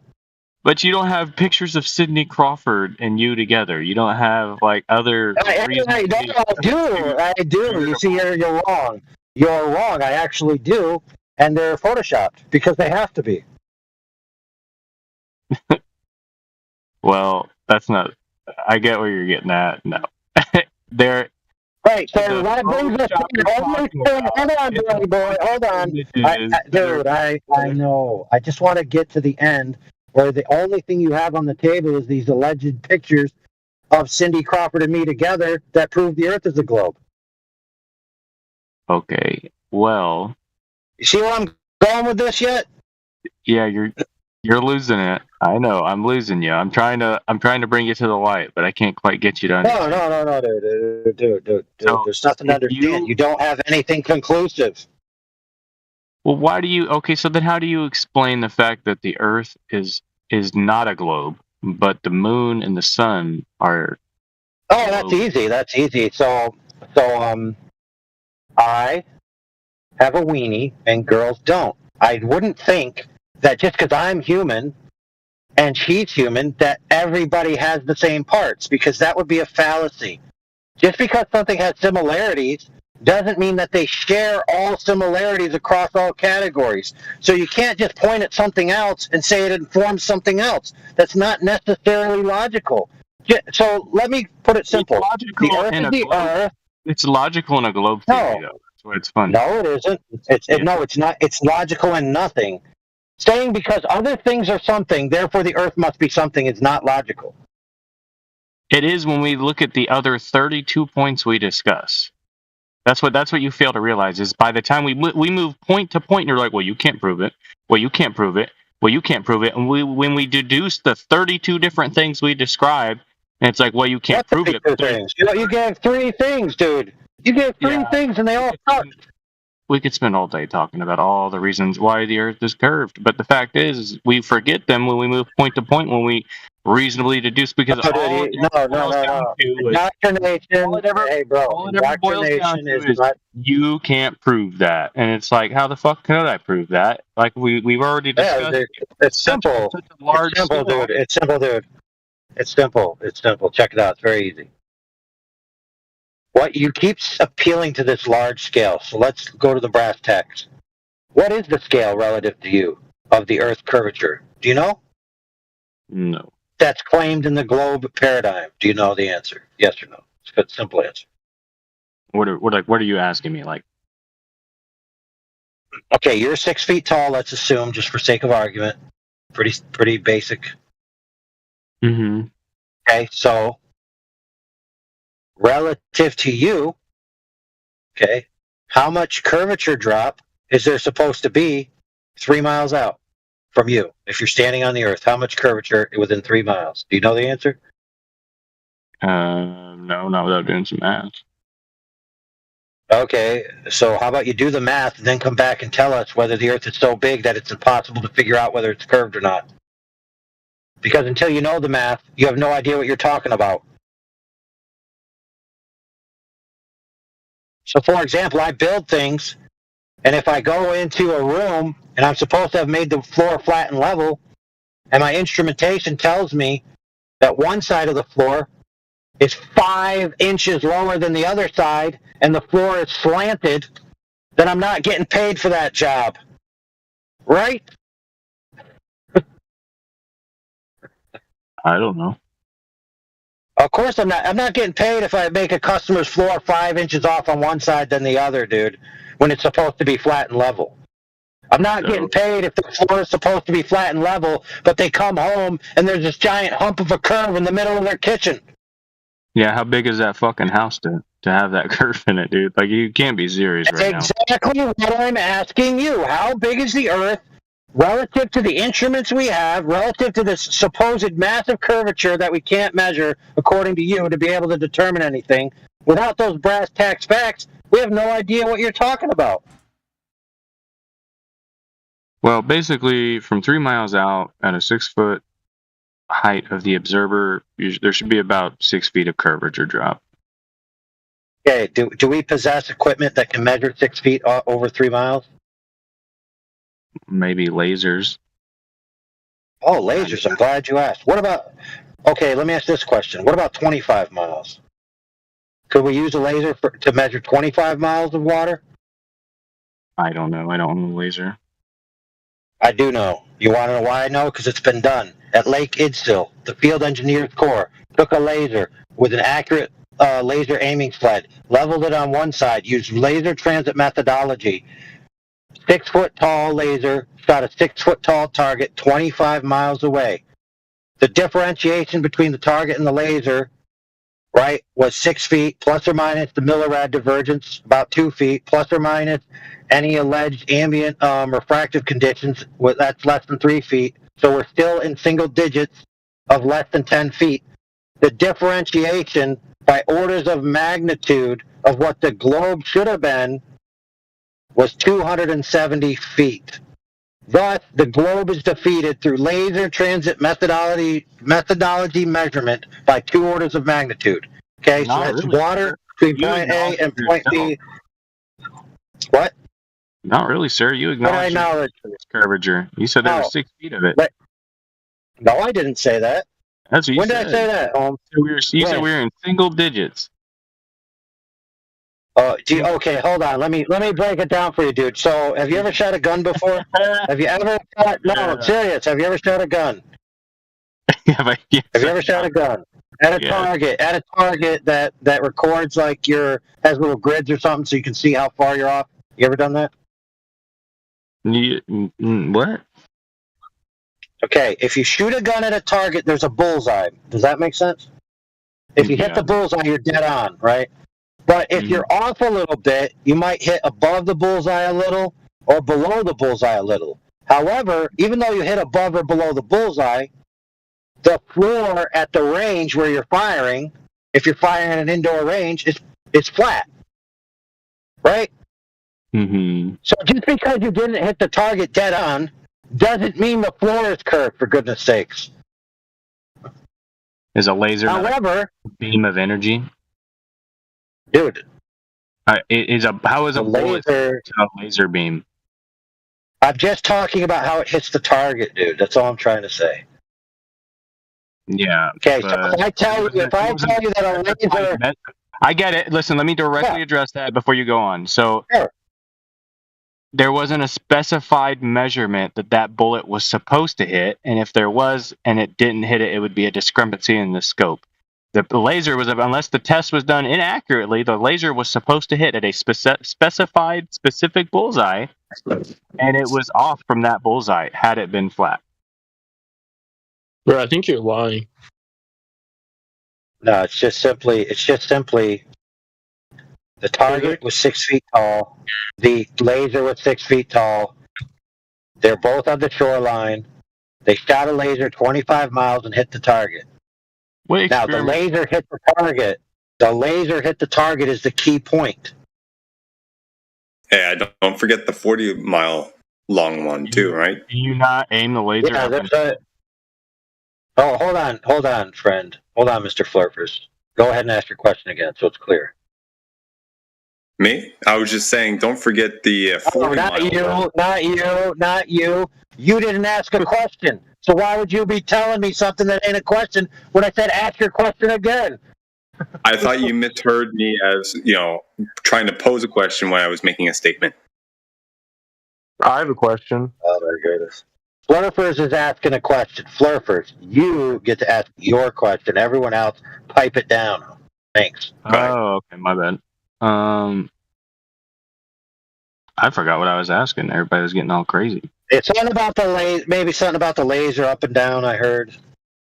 Oh, it was like, well, couldn't they just aim the laser up and down? Like if there was truly like a discrepancy. I don't know, like.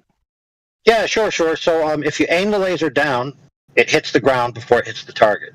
If you aim the laser up, it flies over the target even more. So aiming it down means you don't hit the target. Aiming it up means you don't hit the target. If you hit the target, you hit the target. Do we all agree? Yes. No. Okay. So if it hits the target, it doesn't hit the target? I'm confused. Yeah, but anyway, brother, this was done. We have a file attached to the test that they did. They did like 17 tests at different lakes, culminating in the 25-mile one at Lake Idsill. They have a documentary about it. It's about an hour long. If you're interested, I'll link it for you. Yeah, go ahead. Somebody posted it. I will do. I'll do it. I'll repost it. Thank you, friends. How expedient of my friends to post it for you already. Yeah, they're glazers. Who?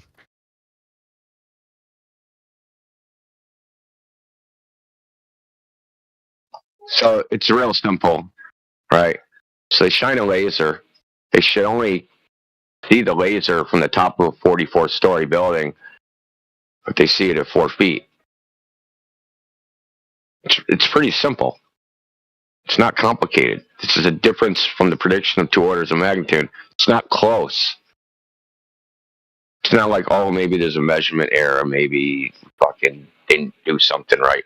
It's so far off that, you know, I think nobody's mistaking, you know, a football field and a half for 4 feet.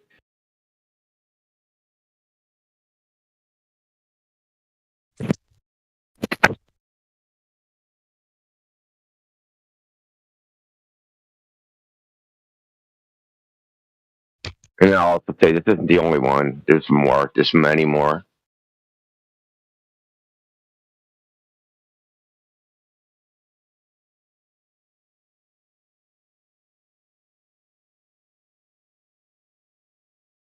You know, I find it very odd that people that defend the globe, when we say, hey, they say Earth's a globe. Okay. What's the measurements say? Oh, well, you can't measure the Earth. You got to look at it from real far away. As if that would be any sort of objective measure. Right? Imagine building a house and you're just like, how long's that board? Oh, just fucking look at it. Looks 10 feet. Well, it looks 11 feet to me. No, it's 12 feet to me. 8 feet to me. Well, you just go up to it, you take a tape measure and see how long the board is. That's how we do things in the real world. We want to know what its figure is, what its dimension is. We measure it. Pretty fucking simple. But for some reason, Globers are resistant to this. They want to look up in the sky and daydream about the stars. But there's black holes, man. I'm going to space. We're going to Mars. What about Elon Musk and his giant metal dick?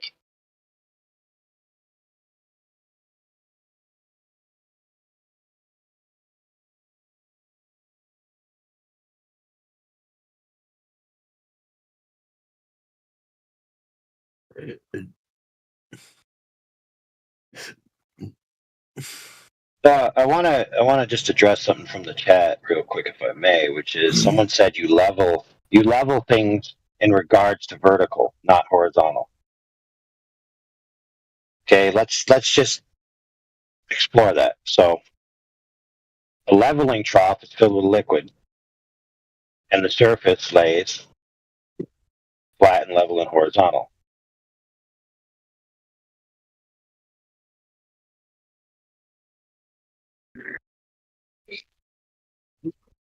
So even if you're referencing vertical, when you have a leveling trough that's 100 foot long, which is flat, level, and horizontal, you're basically just conceding that vertical, which is perpendicular to flat, level, and horizontal, is just the other axis off of a level plane, which is the horizontal reference. So you're just conceding that the Earth is flat. Thanks.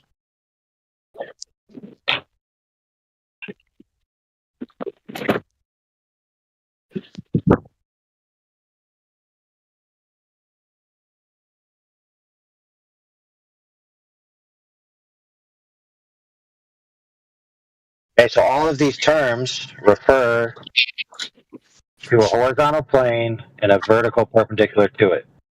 Now, for your claim to carry, you have to show me that that plane is momentaneously rotating as I move. Now, cool story, and I'm glad you have that belief, and I agree that's your belief that you believe, and I agree that I will fight for your right to have your personal beliefs. Okay? Amen. Exactly.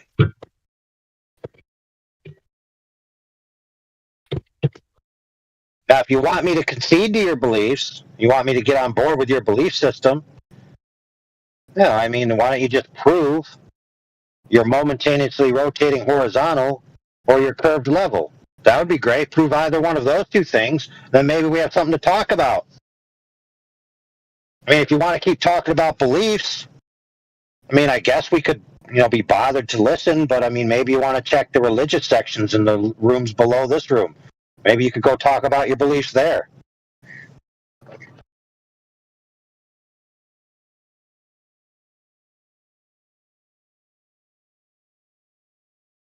Oh, dang, I wanted to ask Alpha a question, but he left already.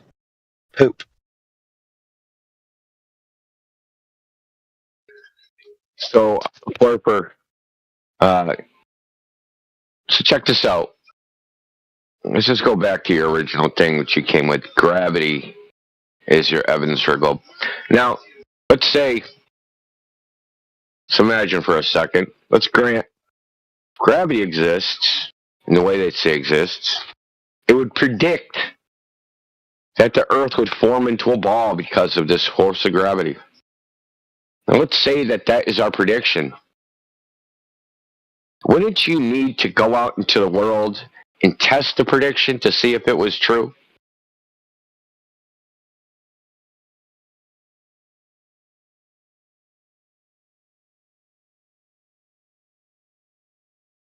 To confirm that that statement, gravity forms things into balls, we want to know if that statement's true.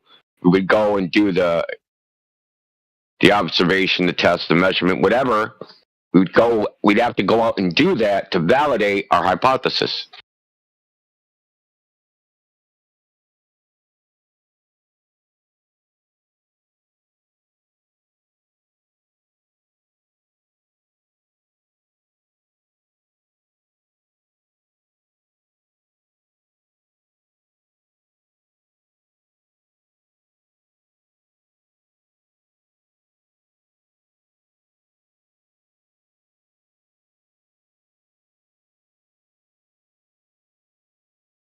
I bet he passed out.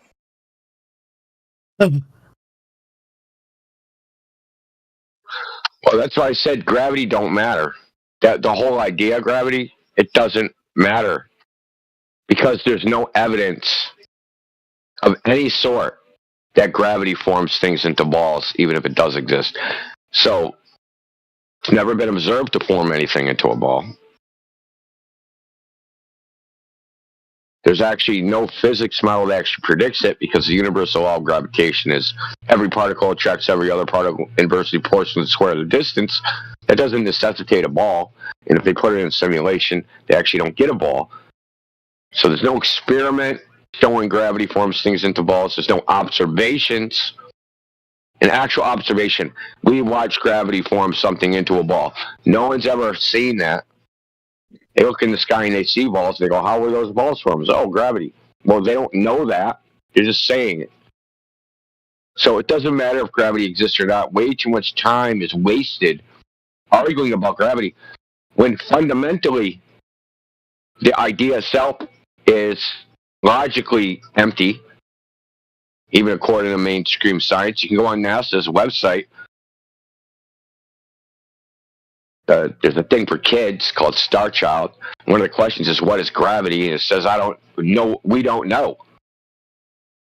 So I find it real funny that NASA says we don't know, but people come in here defending NASA and directly contradicting what they say. They think that they know, and the people that they're parroting say that they don't know. So gravity don't matter because ultimately, whether gravity is true or not, forming things into a ball, it would have to be tested. You'd have to go out and measure the ball that you say that gravity forms things into to confirm your hypothesis.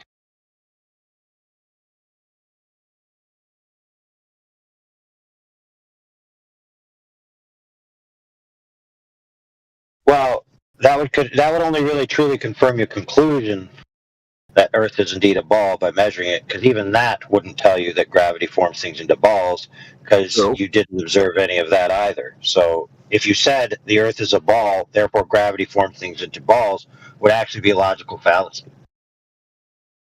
Yeah, you could. The only thing you could say is gravity could have formed it into a ball. Yeah. So you'd end up with affirming the consequent if you attempted to make it conclusive.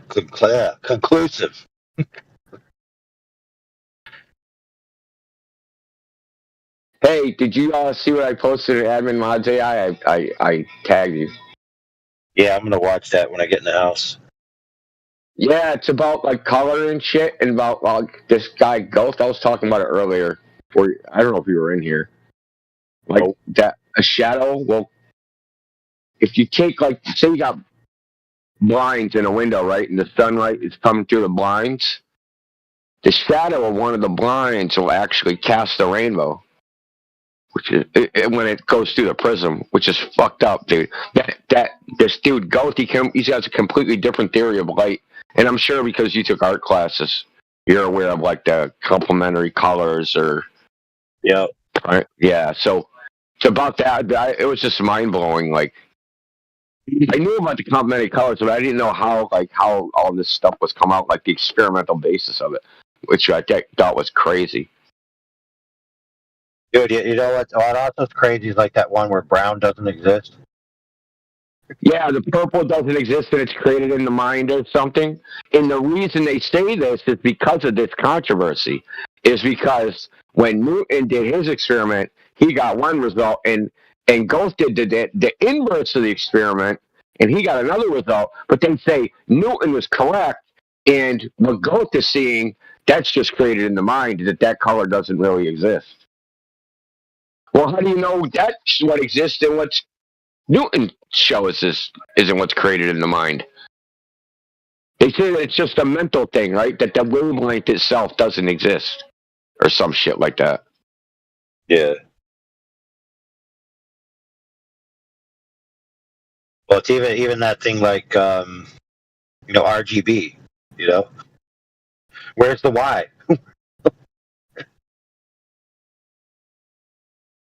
Yeah, that's what I was talking about. Like, you remember the RCA TVs, like color TVs back in the day? They'd have a little like decal on them that showed red, blue, green. Remember those? Yep, yeah. So that's how you get all the colors by projecting light. But that's not. And just even like blew my mind when I was a kid, because I remember thinking about this. Because like you're in art class, right? And they teach you, okay, mix the paint together. We can make all the colors by mixing red, blue, and yellow. We'll make all the colors. And then you get home, you look at the TV, and it's like red, blue, green. You're like, what the fuck? Right? Like, it doesn't make sense. Like they told me yellow in school. And then it's not till like decades and decades later that, well, maybe not decades and decades. Well, yeah, actually that's true. Well, let's see. So from the inception of color TV all the way up to the first Aqua screen, where they put the 4th pixel of an actual yellow subpixel. All that time, every single display you ever looked at in your life never had yellow in it, not once. Yet you saw yellow.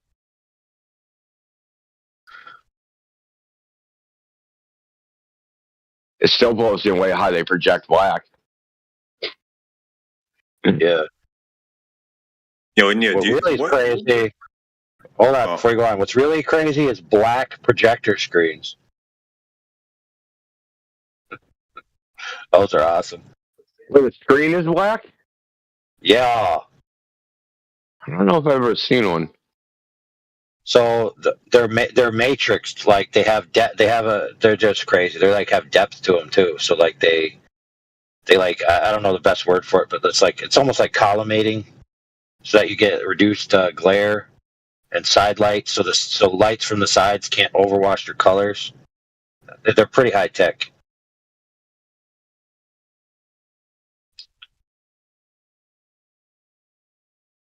I was just gonna ask Indio, like, what was the reason for omitting yellow in the RGB thing and replacing it with green? Well, because with projected light, like that's projected. So if I take like a color filter and I project, I get a light bulb. You can make all the colors with those 3 colors, right? Red, blue, and green. But that's not how it works when you reflected colors, like paint or something, mixing paint together. Yeah. It's simpler, though. It's a much simpler answer. The simple answer is you only have RGB sensors in your eyeball hole.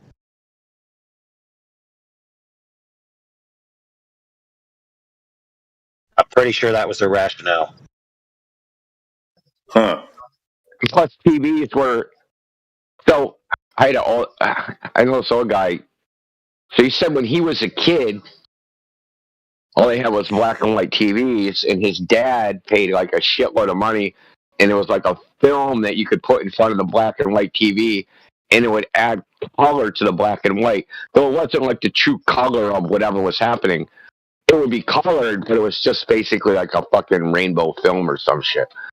And then he said his father, because he said his father was like obsessed with this shit. So he probably grew up in like during the late 40s, early 50s. So he said then his father bought something was like a color TV that had a color wheel inside of it. So it would project a black and white image, and this color wheel had like cellulose colors on it, and it would spin in front of the light and basically flicker the right colors so that it would look like a color image, but it still looked like shit. Then eventually they made CRTs so that with like a phosphorus screen, so that when they'd guide an electron toward one of the pixel cells, and depending on how much energy was in the electron, it would make the phosphorus, or it would react to one of the, it was more than just phosphorus, so it was different chemicals. So different chemicals that were on the screen would fluoresce based upon the energy that the electron hit them with, right? So if one energy would make a green flash, one energy would make a blue flash, and one energy would make a red flash. Right? They probably didn't have a methodology of making a yellow flash. That's probably why they didn't do it. But this is just a guess. But I'm 99% sure it's accurate. Damn, that's hardcore. Dude, I grew up doing this shit, man. This shit ain't nothing to me, man. I'm a dog. I'm biting the fart bubbles in the bath. Yep. Buy a dog, die alone. I'm a Glober. I'm a hardcore. Oh, fuck off. Wait, Roland. Check that motion. Hold on, Roland, you're a Glober? Yeah, Roland, my fucking... I am. Roland, my... All right, hold on. Let me do this one, guys. Roland, my... All right. Can you see the side chat, Roland? Say something in it, and I'll tell you. Yeah. So I just posted a blue image, majority blue on the image. Black Swan. He posted. Is it like Who Wants to Be a Millionaire themed? Where is the horizon? That one? Yes. Okay, yep. So answer me, where is the horizon? A, B, C, or D? A. Welcome to Flat Earth. Where's D? Read it. You said A, B, C, or D. I'm just, before I answer, where's D? He has problems extrapolating things. I'm coping as where D would be, dude. I think he's on the spectrum a little bit. Fuck, dude. Who, me? Oh, there is D would be internalized. That was the question. There is So I thought it was funny that you automatically associate with a television show. You know, multiple choice has been around for a long time. It didn't start with fucking, do you want to be a millionaire? No. I don't have millions of dollars to give you, brother. Sorry about that. I was trying to track if I was seeing the right thing, but there is no D. That was the point. There is no D. I'm picking up what you've been down. He's going to get hung up on this, dude. Fuck. So what, you said A, right? You said A, right? No, I said there is no D. All right, so what's your answer then? Other than fucking getting this shit misconstrued, what's your answer? There is no D. I'm all right, mute him. He's retracting the D. Okay, there is no D. You're really obsessed with this fucking D that's non-existent, brother. Pick one of these things. A, B, C, or I'm coping. Um,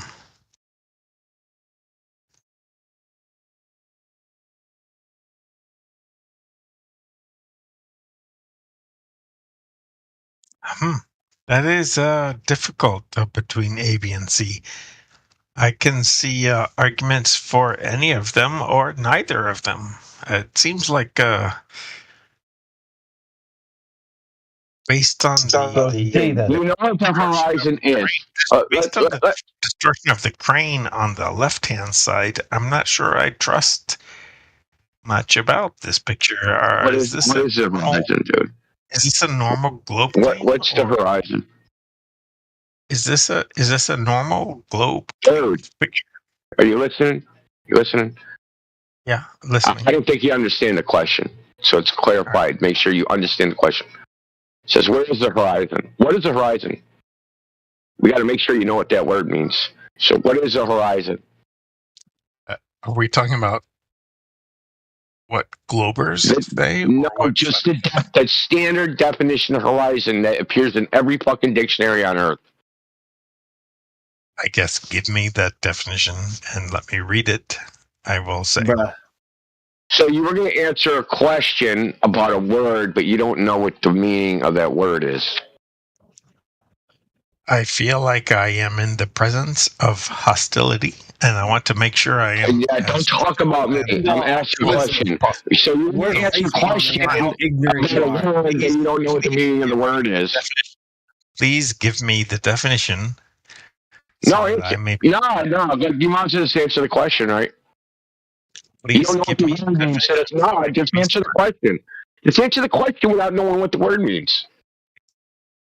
I already did. You said there's arguments. How do you know it? How do you know there's arguments for each one of them when you don't know what the fucking word means?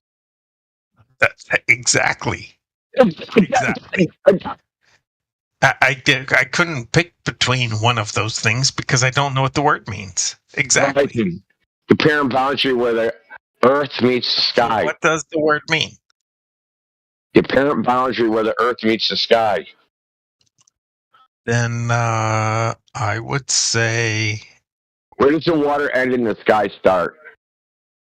Yeah, in the picture posted, it appears to me that the sky meets the water at A. Welcome to Flat Earth. Congratulations, you're one of us now. Flat, right? Because I honestly admit that the sky meets the water at the thing indicated by A. Yes. No, this isn't about whether the water looks flat. This is about where the horizon is supposed to be. So the horizon is supposed to be a mile away from this camera. But where you said the horizon as the sky meeting the water. Where you said A was? Let him talk. Where you said A was, right? You said the sky meets the water. Yes. Roland, let him explain. Yeah. He said the sky meets the water. Yeah, that's what. So that's supposed to be a mile away from the camera, but it's not. It's at A, which is 10 miles from the camera. Why is it at 10 miles when it's supposed to be at 1 mile? You mean it? You said the sky. The horizon. The it is the horizon. Yeah, it's the dividing line with the water. I think this guy's actually slow. No, he's not slow. He's a fucking troll. You think? I know. I feel bad for him. He's here to make sure that no conversations happen, that it just ends up being a shit show all day, that nothing productive ever happens. Yeah, eat that right roll, my brother. No, I would love for something productive to happen. I'm not over talking you as much as possible. Yeah, so why is the horizon 10 miles away when it's supposed to be 1 mile away? I don't know what you mean. You said the sky meets the water. Yeah, it's supposed to meet the water. I was honest with you. Yeah, and the sky is supposed to meet the water 1 mile away from the camera, but it's meeting the water, and the sky's meeting the water 10 miles from the camera. Why is that? weren't we talking about definition of horizon? And I agree with you. Oh god, dude, this is why you get fucking muted, dude. You have AD fucking HD. Yeah, he doesn't know what sky meets ground means. He wants clarification. Yeah, you need to find, maybe what's the definition for and? His brain is fucking round, dude. Maybe depends on what the meaning is.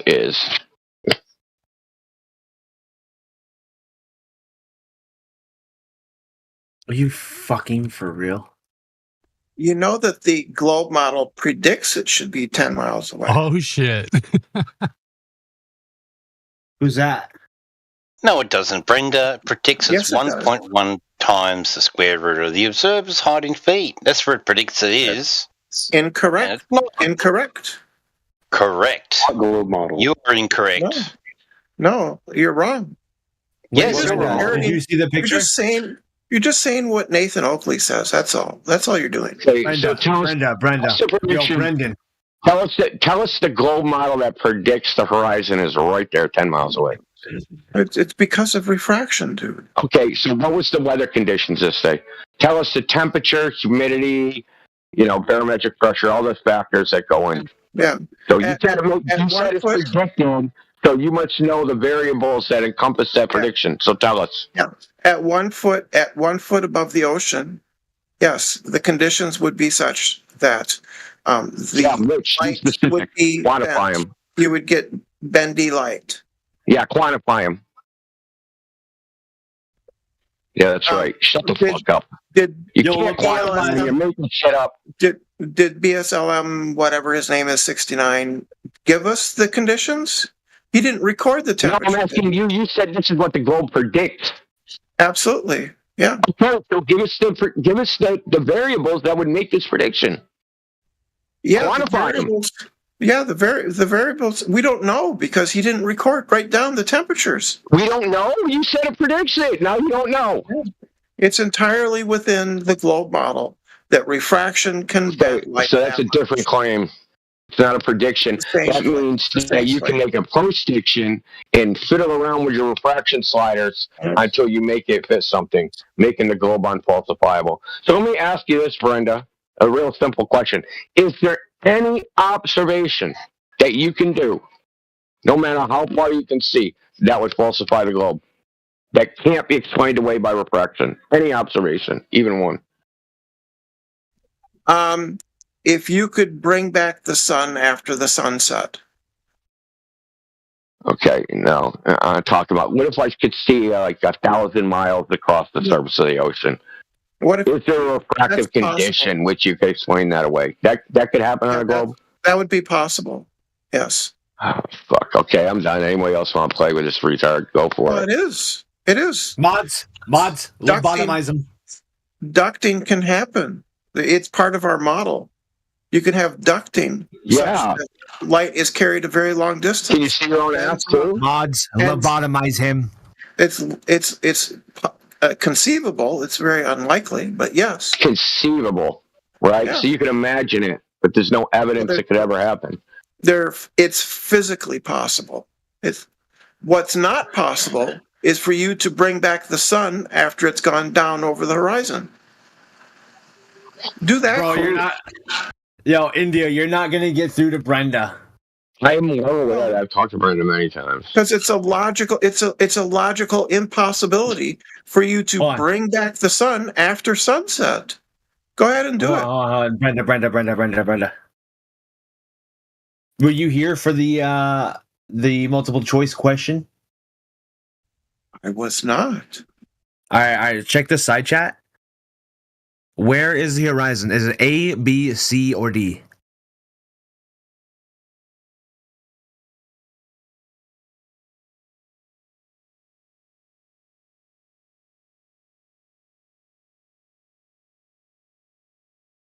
I don't see a D on that picture. But it kind of looks like A, B, and C are all horizons. All right, but you got to pick one. Yo, stop saying D, man. These guys are pedantic assholes. I think all three of them are horizons. Yeah, but you can only pick one. Yep, I think I can pick all three. I think it's possible that the weather conditions are such, you can't see the water hitting the sides of the pylons in any of those images, can you? So that's a horizon.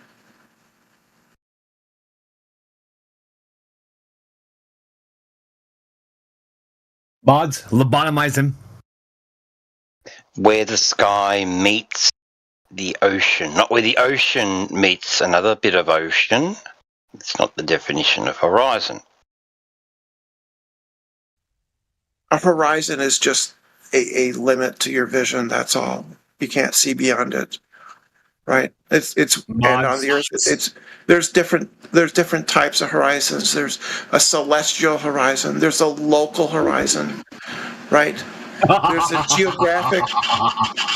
There's the geometric horizon. There's an apparent horizon. So that's at least 4 different types of horizons. Mods, lobotomize him.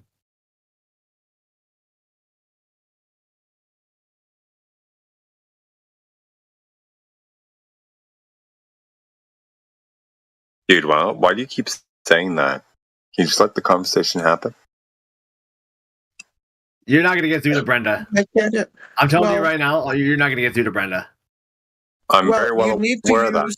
You need to use like logical arguments based on actual physics instead of your pretend physics that you don't even understand.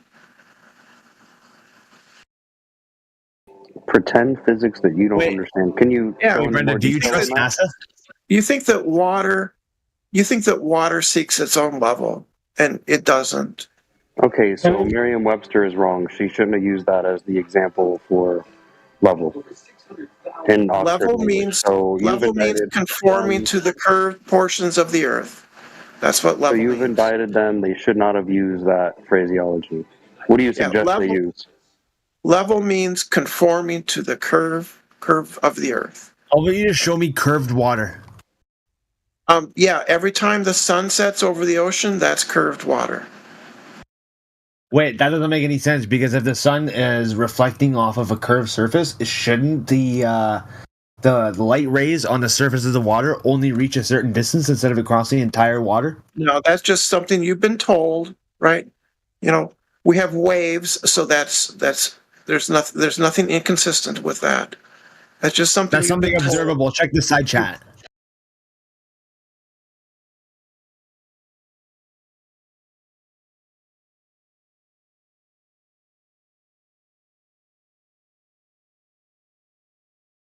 Yeah, the Earth is really big. So your physical big, you can't measure it. Yeah. Just imagine. So your entire thing is based on faith? We can measure it. All right, so what's the radius of the Earth? 3959. All right, so what makes it the curvature? Like how do I word it, guys? What's the curvature of the Earth? It drops 8 inches per mile squared, right? How come this is not observed anywhere on the Earth? It is observed. All right, every time the sun sets, it goes below the curvature of the Earth. When you say that's just due to perspective because it's moving far away? Yeah, that's not what perspective is. Flat earthers don't know what perspective is. Perspective will never make anything disappear. Wait, so you're telling me that the curve is over 10 feet in this picture? You can see the curve in 10 feet? You know that football fields are curved, right? They're curved so that the water runs off to the side. You know that, right? You weren't fooled by a simple illusion, were you? Where somebody walked over the crest of a football field? Football fields are deliberately curved. But you weren't so stupid that you actually believed that, did you? Did you really believe that? Holy fuck. How fucking stupid are you? How much curve is in that football field? In that image?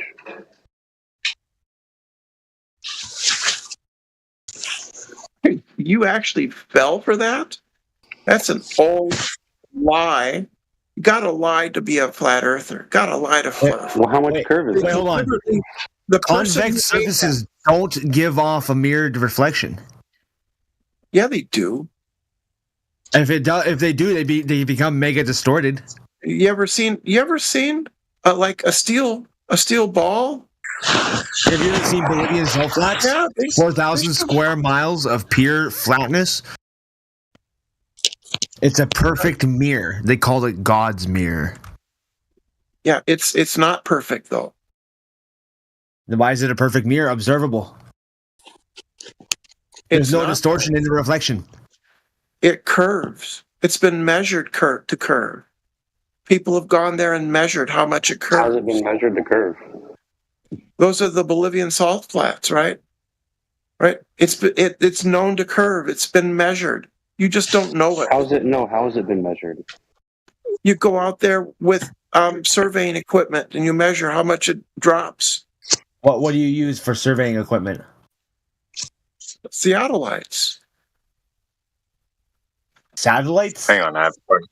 I have a question. Wow. Brenda, Brenda, are you saying? Hang on, Brenda. Just a question. Are you saying it has been measured, or it can be measured? It has been. Okay. Do you have the source material for that? Like the output from the measurement, like their analysis and shit? Because you were asked, and you said it can be done with theodolites. So that was a little confusing.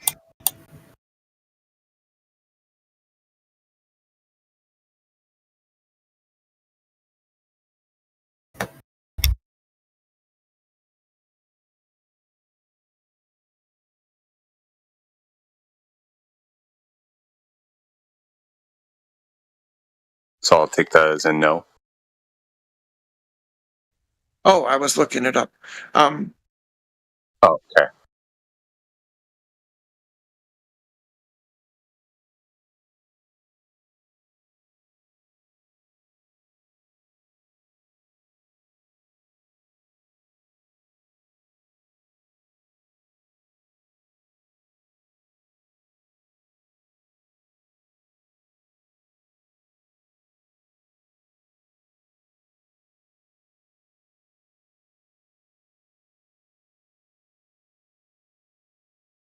Like, do you have an idea as to where the publication would have been? There you go. There you go. Or they're using the flatearth.ws website.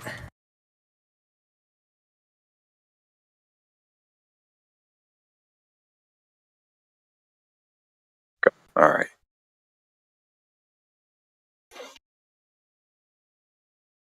WS. Yeah, it's a good website.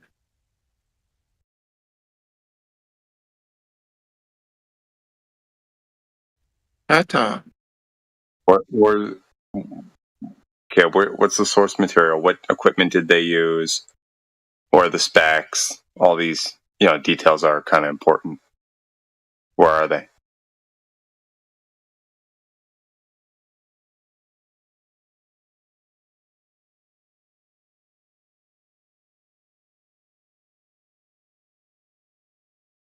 So I'll take it that you just pulled this out of your ass last second.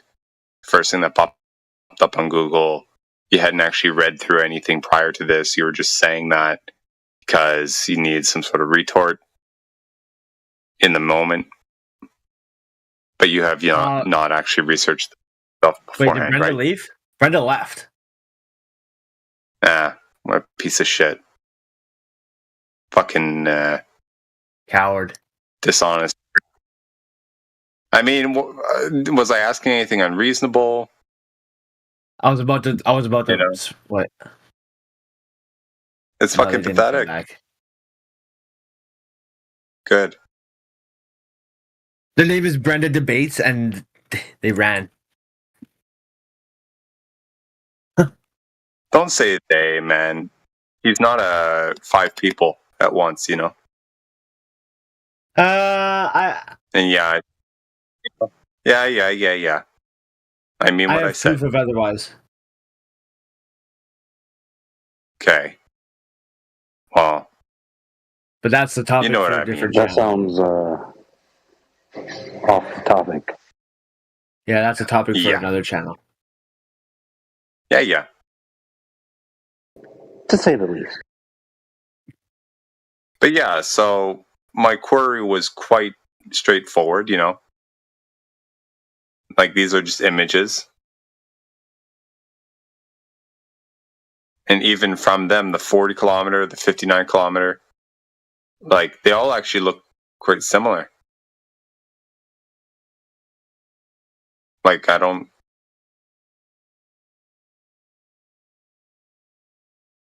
Yeah, and I don't know, it references Jesse Kozlowski or whatever. So he just used GPS. I think he just drove and was like, okay, GPS here, and they were doing the geodesics.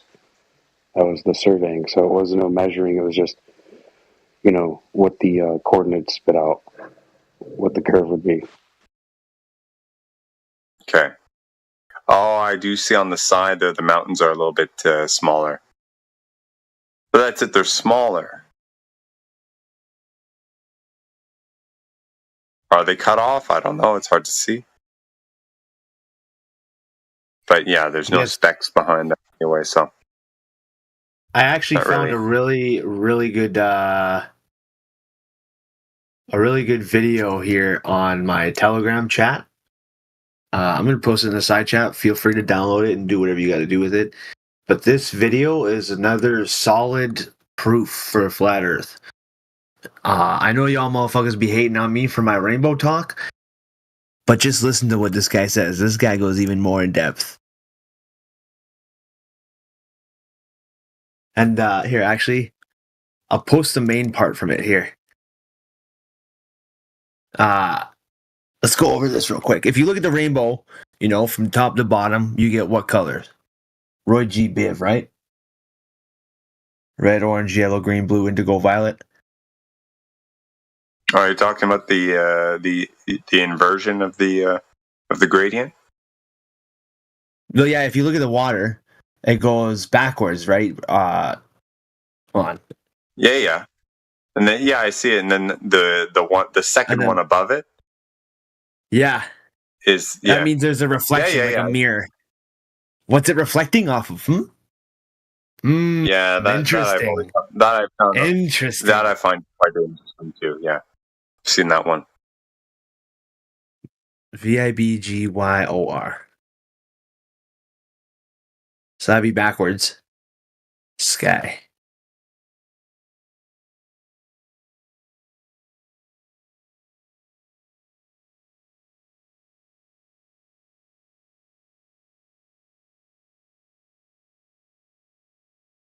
And you can add this rainbow thing to, the firmament shit, and you can add it to the what do you guys say? The gas pressure meets space. You need a barrier. This is the barrier.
God.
Also, check this out. I did, in fact, go and verify this claim. I found, I did some digging to find the PDF file for this book. But, yeah.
Are like all the people on mute in here? Lurkers? You freaking lurkers. What's happening? Yo, what's happening, man? Wait, hold on. All I'm saying is that, like, it's obvious that, like, the earth is flat. Because, like, what the fuck? You know what I mean? Yo, Ice House. People are like, it spins. It's like, yeah, it spins. That's why it's flat, you dipshit. Ice House. Yo, what? Ice House. What? About a half hour ago, you were banned from another room. No, I did not get banned from any room. I can see it here. What room was I banned from? Banning user for 2 days. Guest room, God ain't real, prove me wrong. Are you a troll? I don't know what you're talking about. Wait, what room did I get banned from? Seriously. I just said. Guest room? What's guest room? What's your name? Ice House. Ice House. Yeah, I was not just banned from a room. I was just in a Christian chat praying. Yeah, why were you banned from it? God ain't real, prove me wrong. Why were you banned from God ain't real, prove me wrong? I don't know. I'm not banned from there. I can go. I was just in there. Dude, I was in there for like 5 seconds. Oh, whatever. I didn't do anything to those guys. Anyways, are you a flat earther or a glober? Let me see if I can go in there. Oh, I can't go in there. Yeah, I'm banned. Looks like there's 2 guys. Looks like they banned everybody. Anyways, are you a flat earther or are you a glober? Dude, flat earth all the way. What are you talking about? Alright, what's your favorite 3 proofs? My favorite proof? Well, I don't know what you mean, but like, it's just obviously flat. Like, it's just it's flat, spinning. Like, I think it's like a disc. That is flat. Well, it's like spinning, and it's obviously like not a sphere. So this guy's a troll. This guy's confirmed. No, it's not a sphere. It's because people are like, it's an oblate spheroid, right? Is that what they say? But what's that mean? What's oblate mean? Oblate means flattened. I mean, look it up. Look at the Latin of it. It means flattened. So even people who are like, no, it's not flat. They're like, it's oblate. Like, you mean it's flat? So I don't know why. That's not trolling. You're trolling. I'm not gonna engage, brother. I'm playing. I'm doing shit. You just all right. Is what I said make any sense at all, though? No, absolutely not. Okay. Do you know what an oblate spheroid is? It's a lie. Is what that is. Oh, it's just what other people call the shape of the Earth. I'm just gonna mute. Do your thing, bro.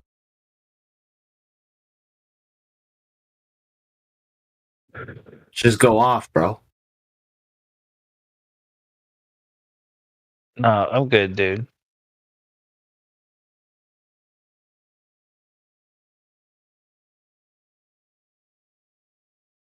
Oh, I see you're in the E-Girl Paradise VC E-Girls Social Emotes Nitro Gaming server. We have a mutual friend. Paladin for days? Who's Paladin? How do I know that person?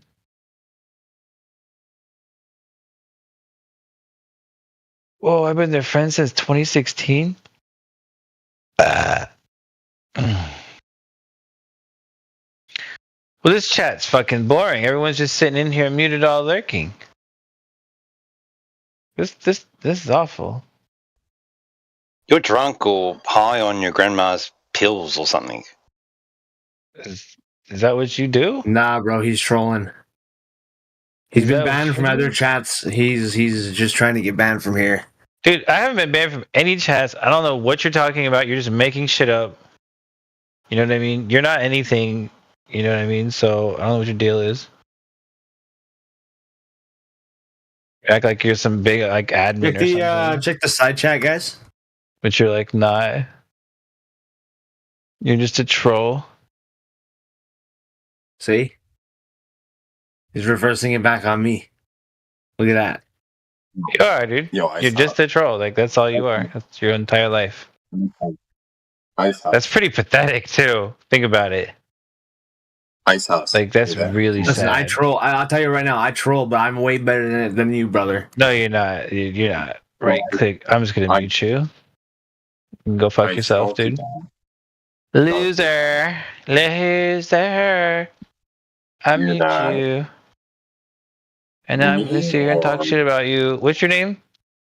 Hail Christ plus Flat Earth. Veritas, Bellator, Terror Panther. Yeah, I only Politics 3. Only a Politics 3 Centurion. Independent and centrist. Yeah, does that Ice, like, don't do that, bro. He's trolling. He knows he's trolling. Fucking guy.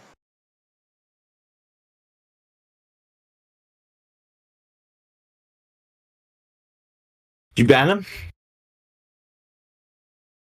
Or did he leave? He just left. I'm not a mod. Oh.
Do you guys think people with cognitive dissonance, when explained that they have cognitive dissonance, that they understand?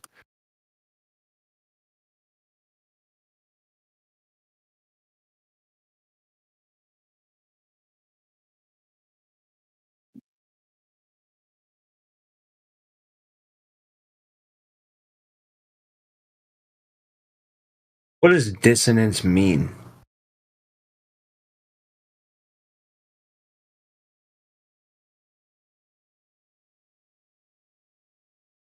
Like disconnected. Ah.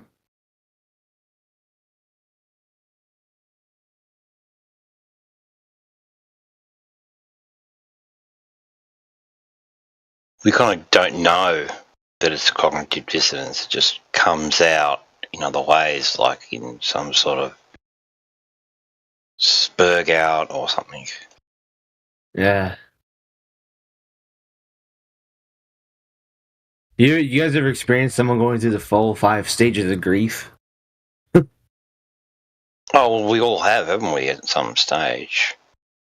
No, I mean like I had cognitive dissonance. I was suffering from severe cognitive dissonance when I was younger.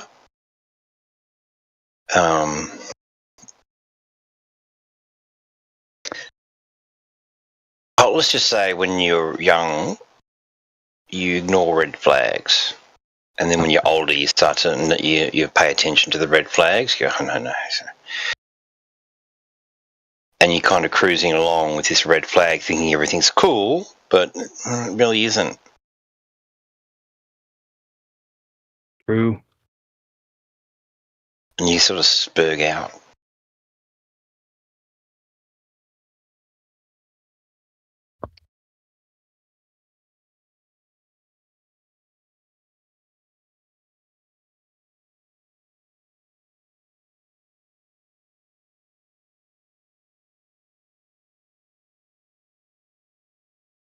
So someone asked me once, do you believe what you believe?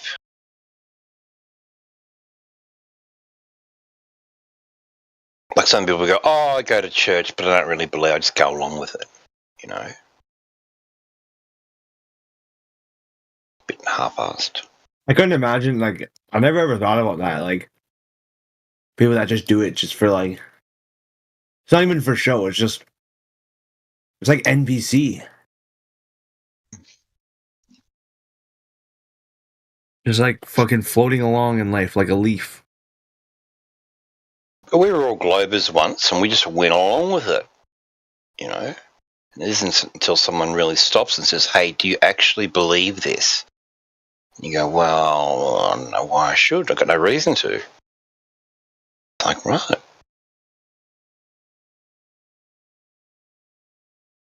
Their entire fucking belief system is based on faith.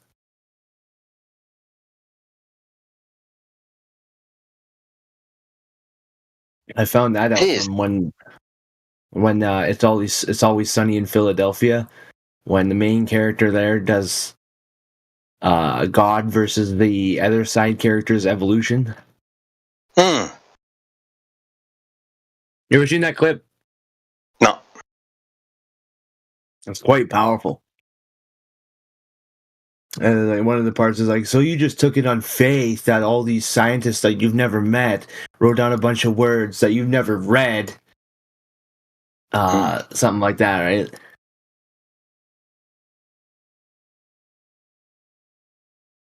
Well, the Globies come in and say, oh, there's heaps of evidence. And you go, well, what? Can you name one? And they can't. They can't name one. But in their brain is telling them, oh, yeah, there's lots of evidence. So that's disconnect, yeah.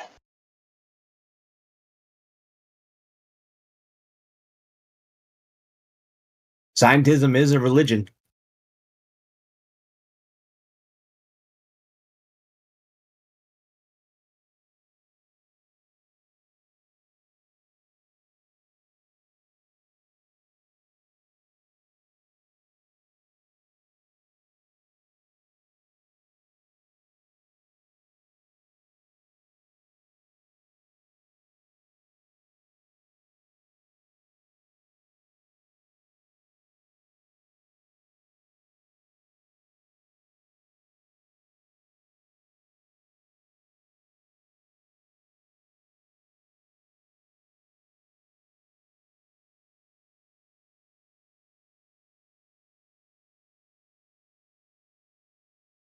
Why is it so quiet?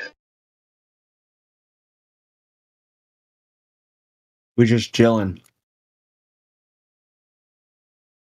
We're just taking a moment to reflect and remember the globe Earth. That's cool. That's cool. Me too. Me too.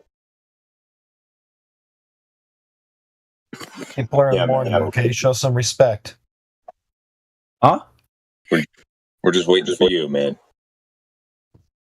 Yeah, so the people are in mourning, okay? So show some respect. Wait, who are we mourning? The globe Earth, we're mourning that. Mm.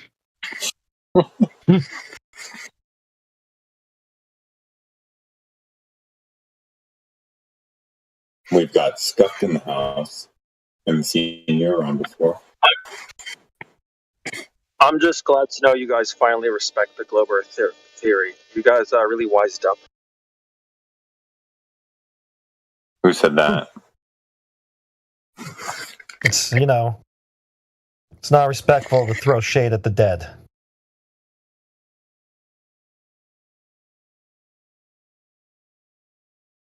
It's not a good look. It's teach kids. Welcome back, sir. You know me, I'm always teaching kids.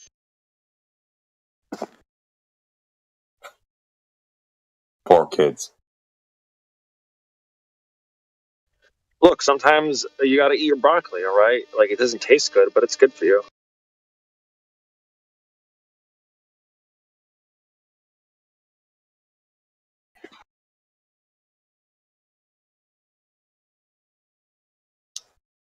How wise. Broccoli is being trans for this metaphor, by the way.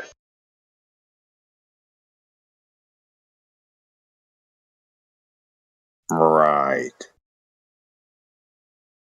And globe Earth. I teach lots of kids about the globe Earth. Yeah, what do you teach them? Globe Earth. I just said that. Come on, keep up. I heard that. Oh, this guy? Is this guy again? Oh, God. Yeah, specifically. Like, you know, get into the weeds a bit. Leave the children alone, especially when they're not your children. That's why you gotta do it at places like YMCAs, where the parents aren't always watching. So you're not going to Hey, get yo, this into guy's a fucking weirdo. That didn't come out great. That didn't come out really well, dude, when you said that. That's fucking weird shit, dude. I'm just teaching them about globe Earth and being trans. What's the problem? So you're not going to get into the specifics about what you teach them globe-wise? What? I'm kind of curious. What's not specific about it? The globe is a very generic term. Yep. It's yep. So that is not specific, hence the name generic or Okay, general. so imagine an Earth, right? Imagine a planet called Earth. Now imagine it's like a globe. Now imagine it's like a globe. Are you with me? Are you with me? Or Yeah, say it one more time. I think you got it. I think you're pulling my leg a little bit. You're pulling my chain. Come on. And I'll be right back, okay? I'm gonna go transify some children with my trans. Get the fuck out of here. Yikes. My God.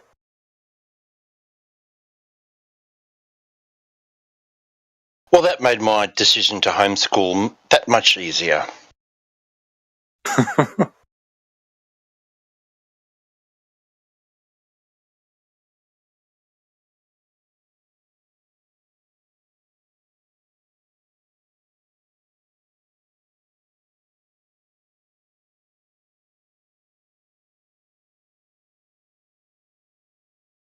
There's an influencer I used to watch, and he used to say, yes, homeschooling will be very valuable for his child's mind, but he's going to send his kid to public school so that when the kid comes home and, oh, yeah, what'd you learn today, Timmy, or whatever his kid's name is, tell him about all the bullshit he learned at school. and then so he could tell him where all the bullshit comes from. You know, that it's all bullshit, and how to teach your kid to see through the lies.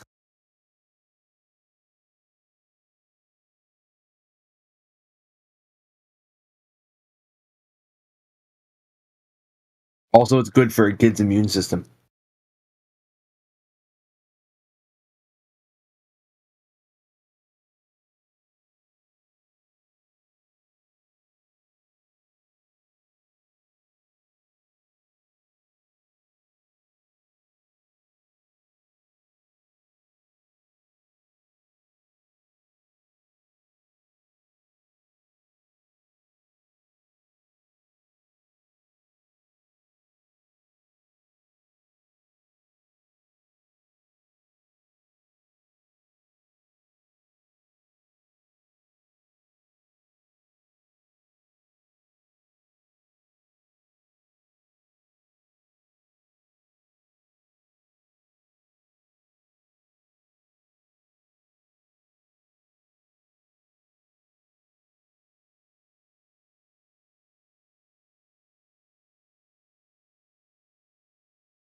All right, I'm going to go hit the sign. Talk to you guys tomorrow.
Hello? Is my mic? My mic on? Is this thing on? Is this mic working? Then fuck that mic. Does this mic work? What if fuck that mic? Yeah, What y'all what's doing going on? in the silence, man?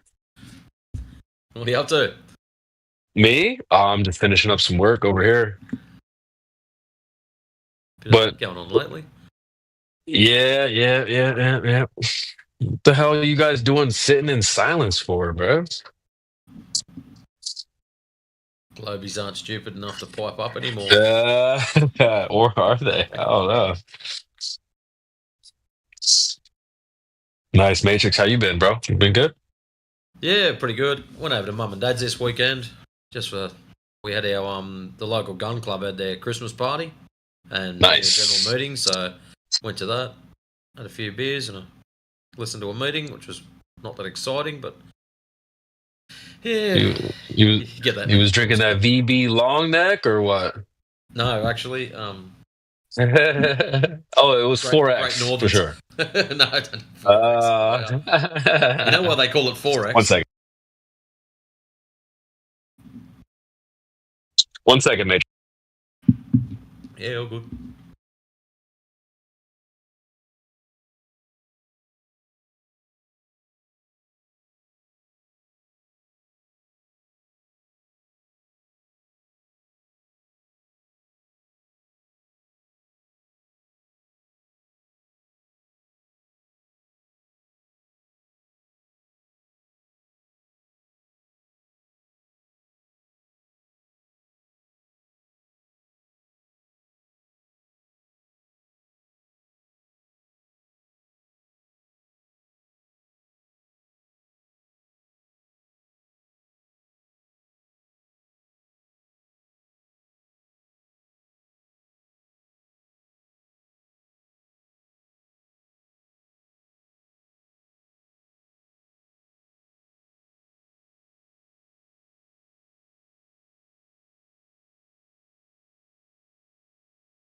All right.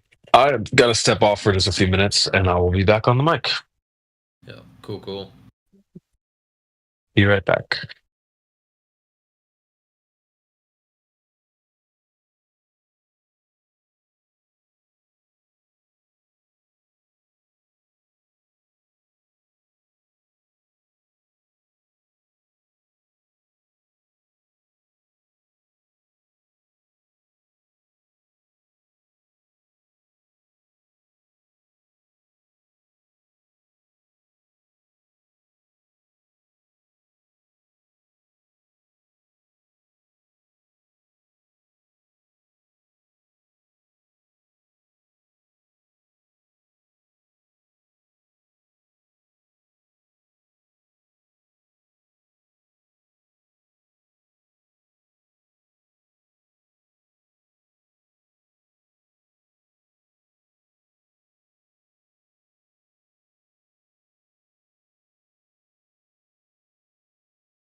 Is anyone here? Anyone here at all?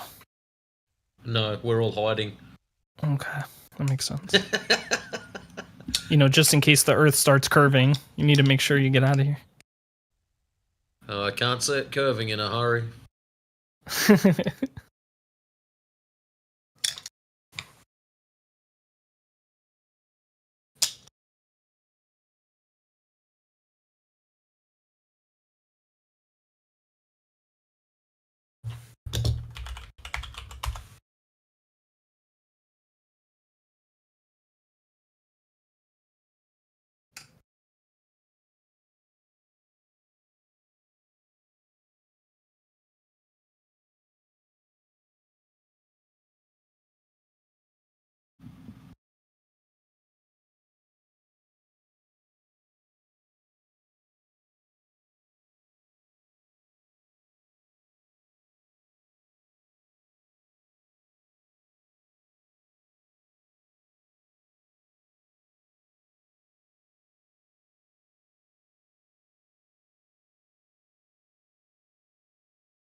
All right, Tree Man, take it away.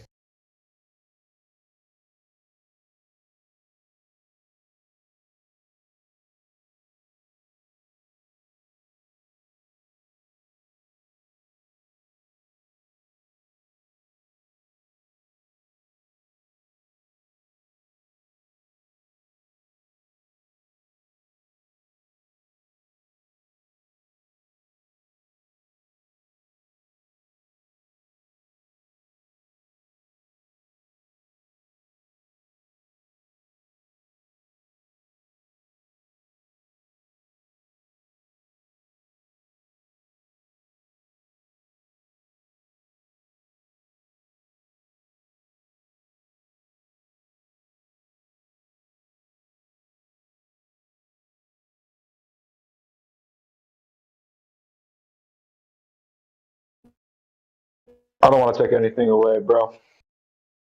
Here to observe, but it looks like it's all quiet. So have a good night. Here comes Tree Man.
Yo, Heretic, you there?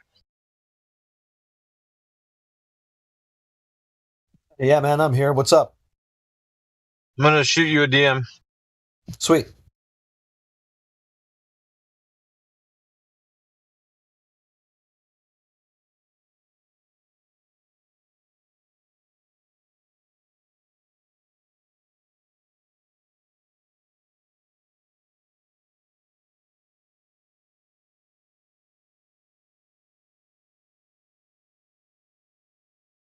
I just got that like when I logged in just a while ago. Looks like it's going up again, eh? Yeah. Also, what about dog? Have you looked at that? Not yet, but I saw it on there. Super low market cap. It's like a Bitcoin. It's on the Bitcoin network, so I don't know. People are buzzing about it.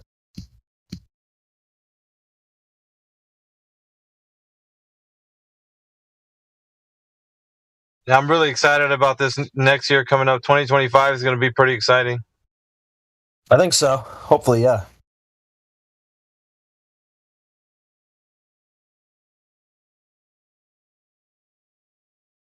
Pack your bags, man. We're going to the moon. I'm packing them up. Gold.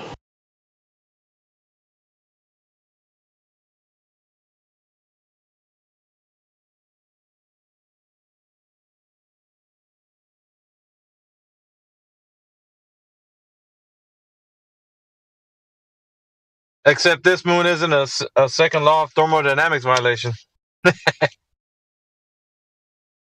This one we can actually go to. Exactly.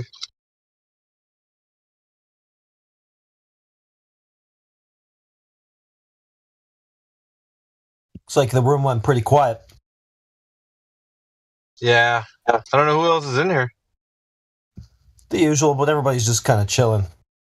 Yeah. Probably just waiting for a Glober to make Are their you way. guys reeling from the Glober that you had in here earlier, or what? We had some pretty bad ones, didn't we? And they're all pretty bad, but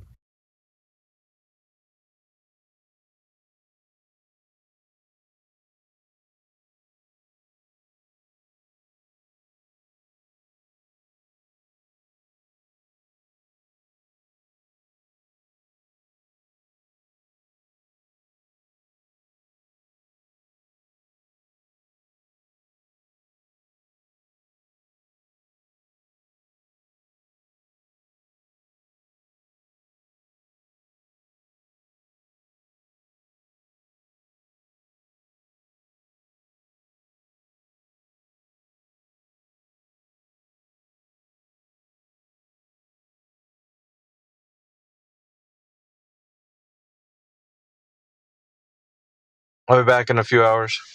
cool, man.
Yo, is anyone in here right now?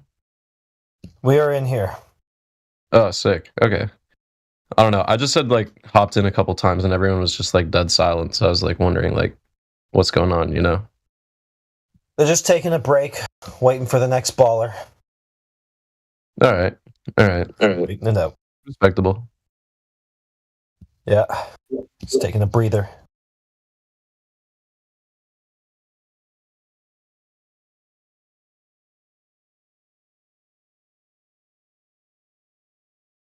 Got any questions you need answered? Yeah. I mean, give me a second to think because there was a question I had earlier and then I forgot what it was. So I'll try to remember it real quick. Sorry about that. All right, I'm not going to sleep. I'll just be here silent waiting. I appreciate it.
Okay, so I have a question if you're open to talking about it.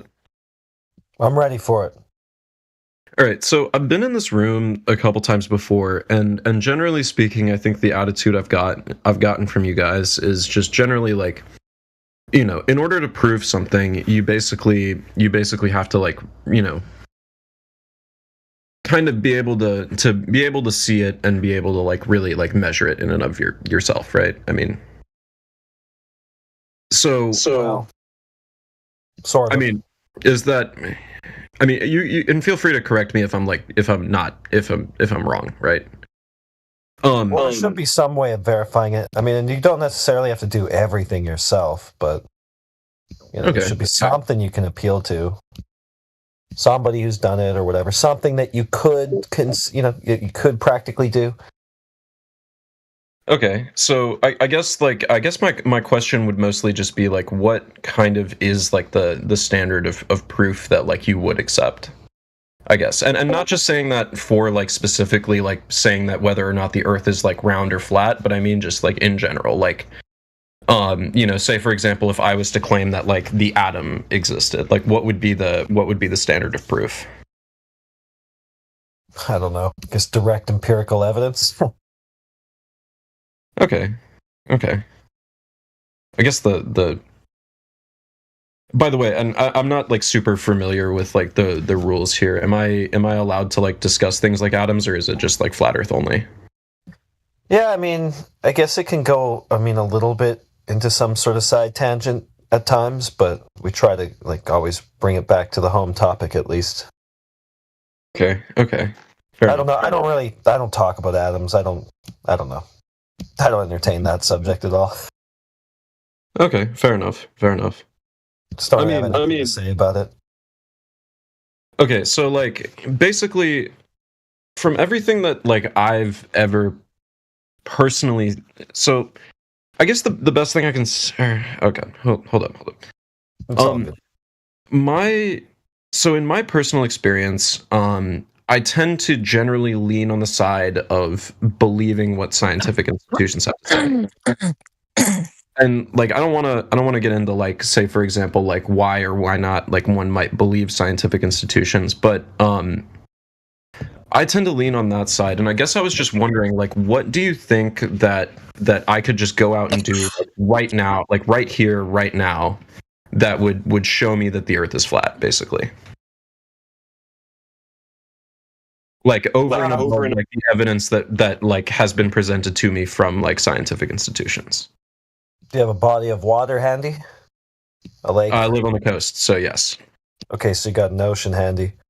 So what I would try to suggest is try to get out to the ocean, to the shoreline, obviously.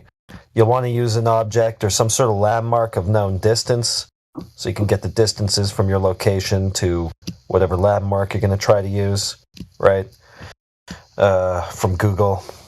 And just see if you can do a long-distance sight test, something that you could hopefully reference the horizon to tell whether it is, as far as the globe geometry would predict it to be, further, etc. Just see, basically, to put it in more simple, short terms, just see if you can see something further than you should if that curve is there. Okay. Long-distance sight test. That's what I would say. I mean, that's about the easiest thing you could do. You might need something more than just your, eyes, maybe some binoculars, maybe, I don't know, if you got a good camera, probably not. P900s and stuff like that are just something that I mostly just hear about flat earthers using. I got a question, Eric. All right.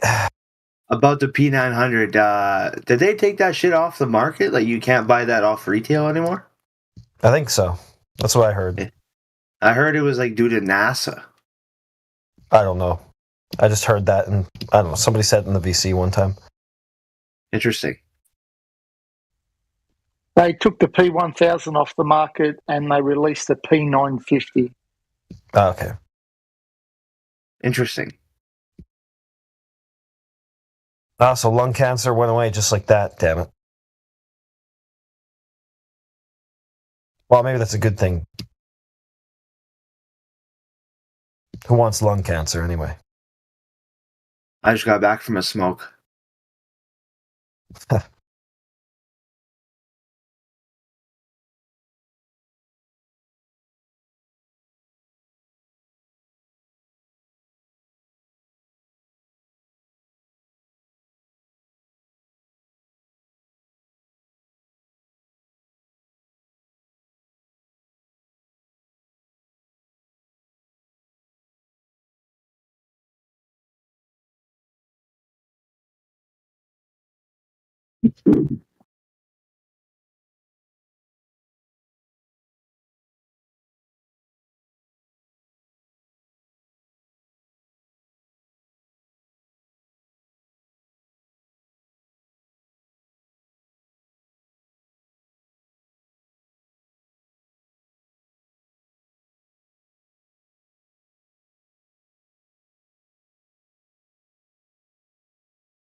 What's going on?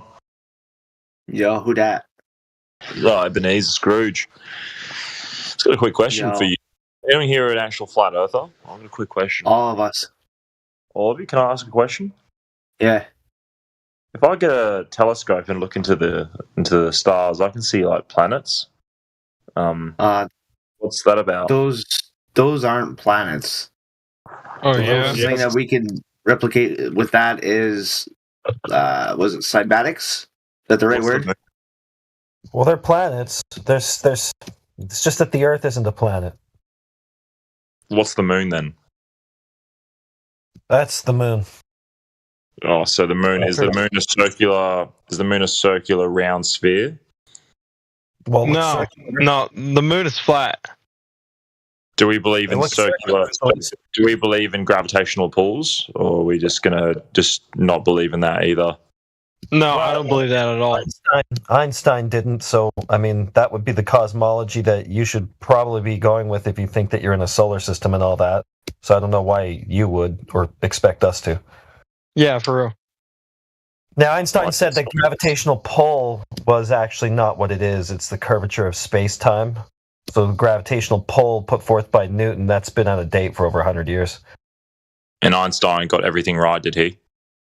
No, I'm just thinking that if you're, subscribing to this belief that you're in a solar system, that would be the mechanics of Einstein. So you'd be kind of contradicting yourself to say that. Even though it's been like solid knowledge for the last fucking 100 years or so that we've been, it's around. The Earth is round. No. How was that conspiracy, dude? How was that? The Bible is outdated, and you're all a bit fucking. How you going?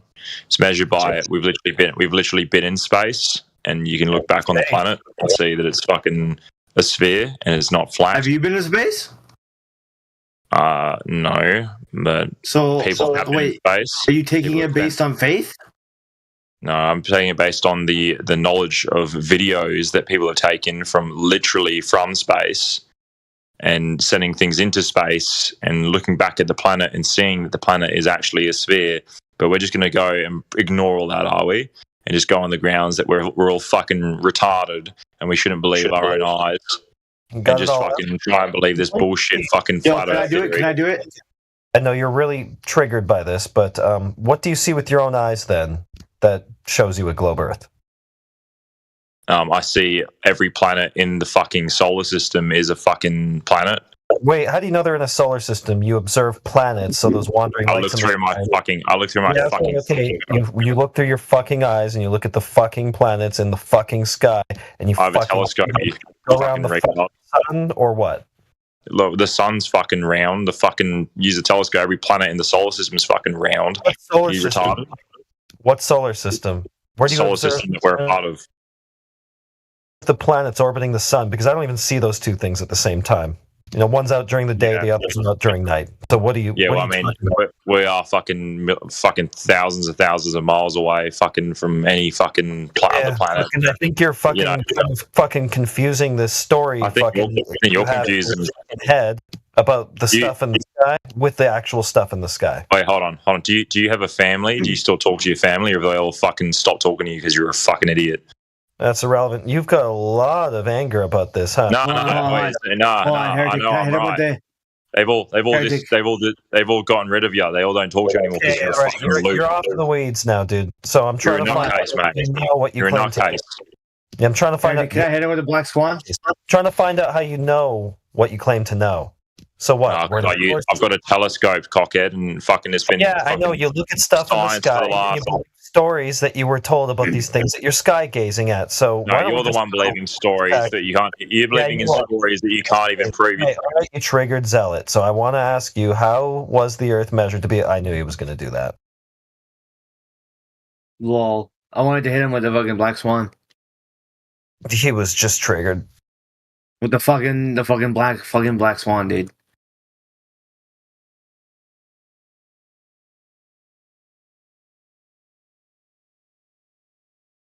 Is he back? Back. Okay, good. So I wanted to know. I'm going to take you off mute, but I need you to focus here. Just put your feels down for a second. Try to get some composure. Get a hold of yourself. Take a deep breath. Grab a drink of water and focus here. What I need to know is how the Earth was measured to be a globe, because that's the basis of this whole conceptualization that you're giving me here.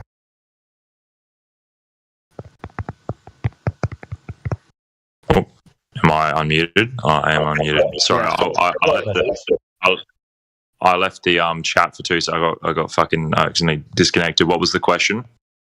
I'm looking for globe measurements since they're the basis of this cosmology that you're claiming. Yeah, 1 second, mate. Hold on. Just give me a second. Give me 2 seconds. Just gonna get something for you. I'm gonna get something for you that I want you to watch. Hold on. We've waited 10 years, so 2 more seconds should be fine. Just give me like not even a few minutes, and I'll get it for you. Sorry, just give me. It's gonna be a Netflix documentary, mockumentary, TV show. No. Drama-mentary. No, just Okay,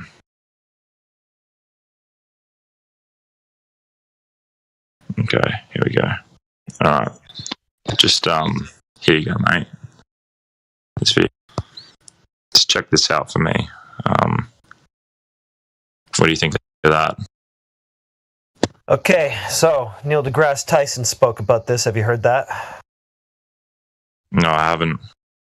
Okay, so he explains outside the capsule they have a GoPro lens which curves horizontal straight lines, etc.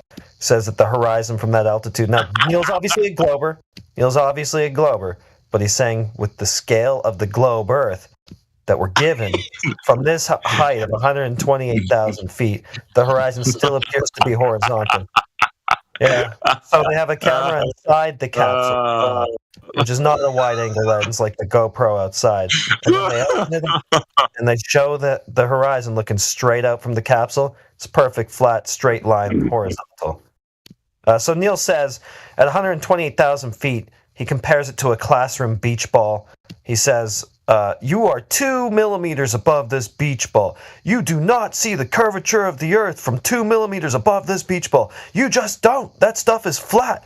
He's saying basically, even on the globe that you believe in, you wouldn't be high enough at that Felix Baumgartner Red Bull jump height to actually even see it curve like that. All you're looking at is lens distortion. All right, go ahead. Just sending you a couple more videos. Still lens distortion. I don't know. What's this one? Well, can you address what was before you move on to something else? Would you mind addressing, because you put it forward and we addressed it. So, do you think you could address the rebuttal? Rebuttal of what? Wow. Okay, so you put forward a video. It was addressed by Heretic. I'd like to hear you respond before moving on. Yeah, you're a fucking retard. That's my response. You're dumb as fuck. You don't know what you're talking about. That's an ad hom, and that's actually kind of retarded. Can you come up with an argument, please? That's what we're looking for. Yeah. In terms of you saying I don't know what I'm talking about, I did hear what you guys just discussed, right? You provided a video, supposedly from a capsule that's around 128,000 feet in the air, as claimed. Neil deGrasse Tyson made some comments on this as a globe earther, said that's not high enough to see curvature. You presented it as curvature or some sort of evidence for this. So could you address that before moving on? Cool. Yeah, that's one video. I've sent a couple more videos. So if you do believe that was curvature. No, I'm just saying, before you move on to other videos, let's address the one that you presented. Remember, this is your thing. We're trying to address it and not just move on and disregard what you present. Or we could do that, but I'm trying to be fair. You presented it, we addressed it. Could you address the time we put in addressing your video? Okay, so the guy who jumped from space also said that there was no curvature, so that's fair enough. You can think that, but cool.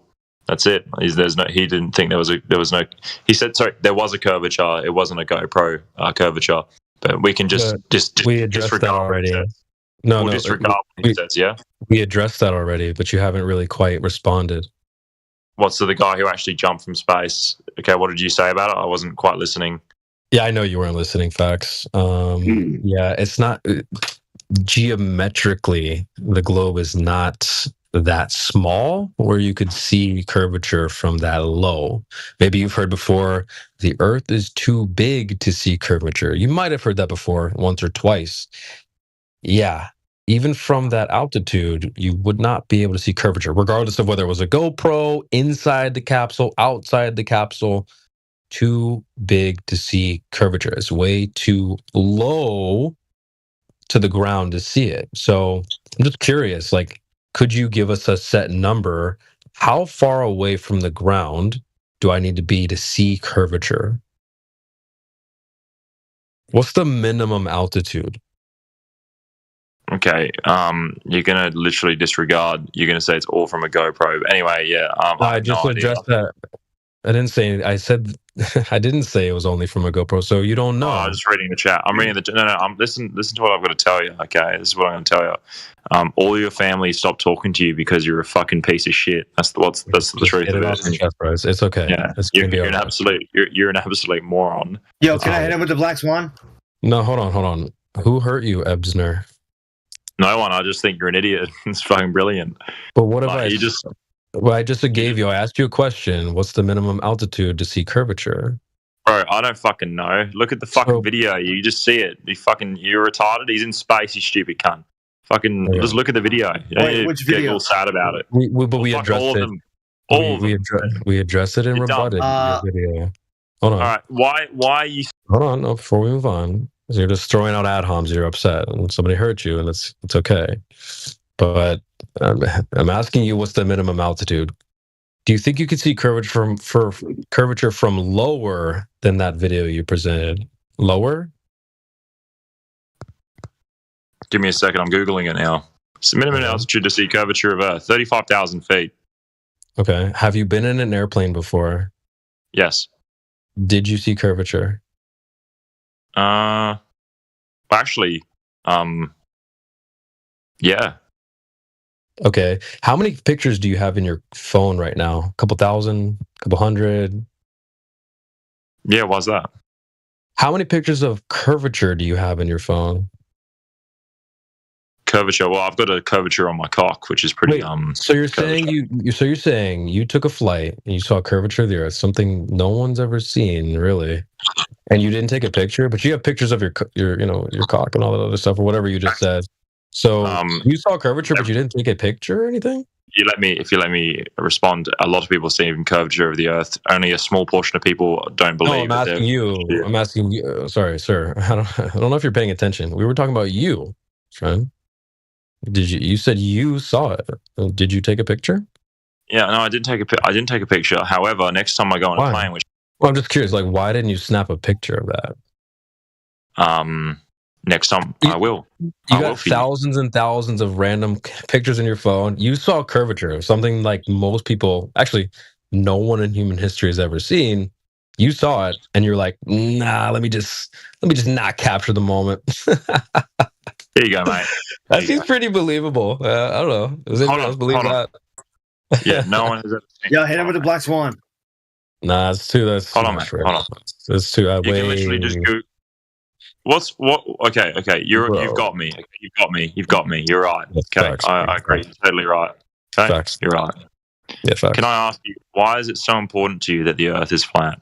You're here too, right?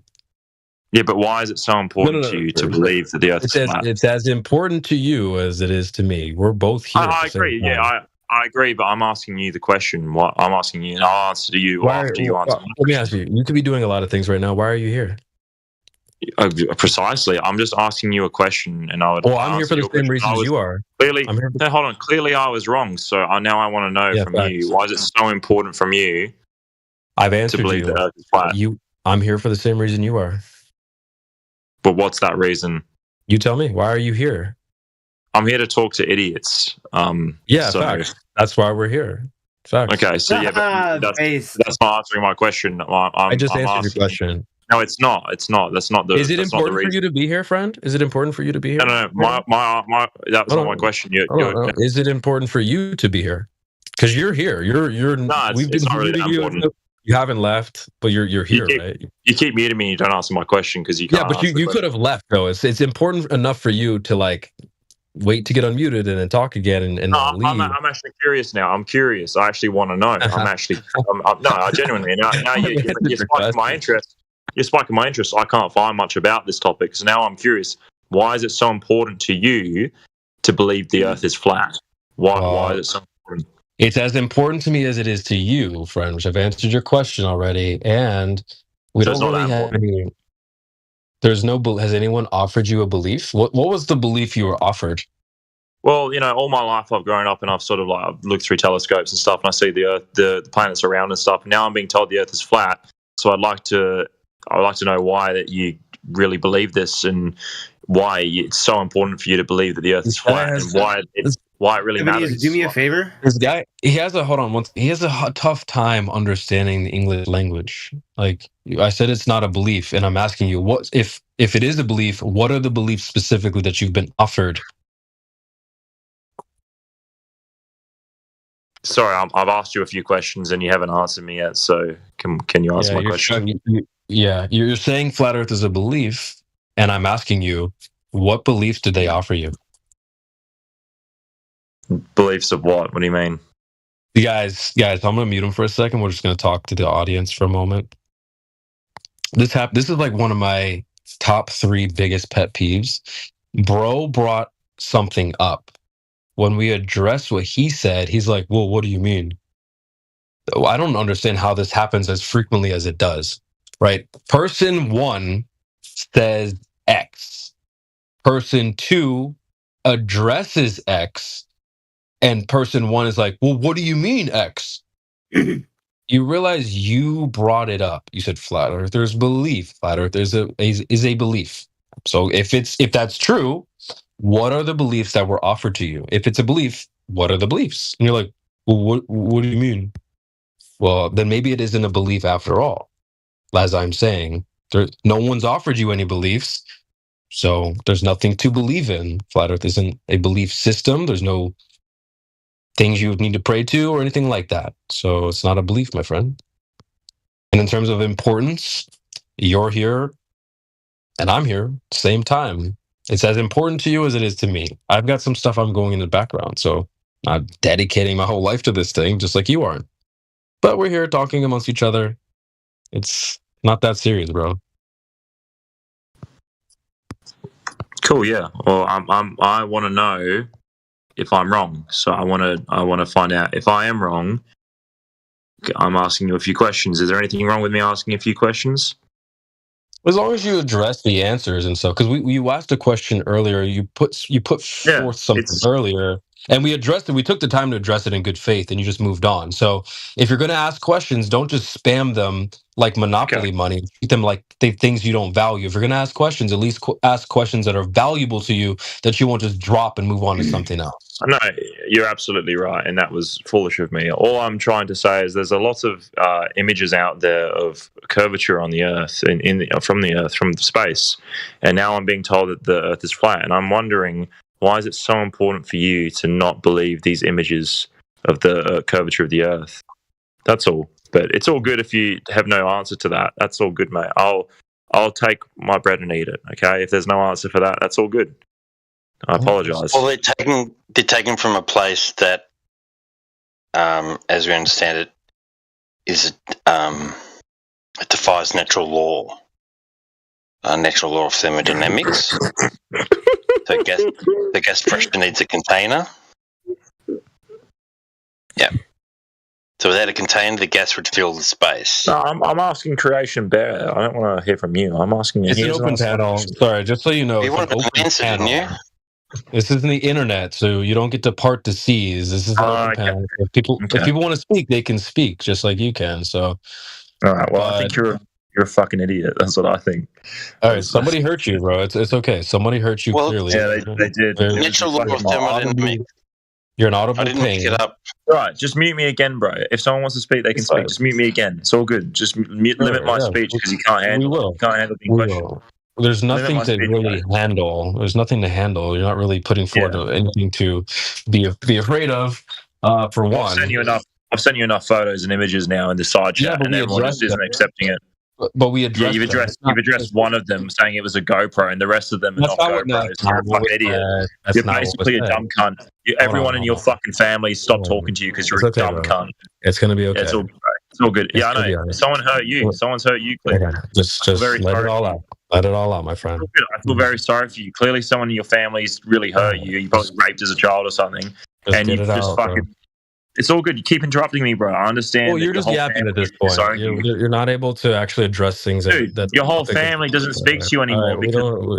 I just talked to my family today, so what the hell? I guess he's not going to his parents for his Christmas. He took his exit, guys. He took his exit.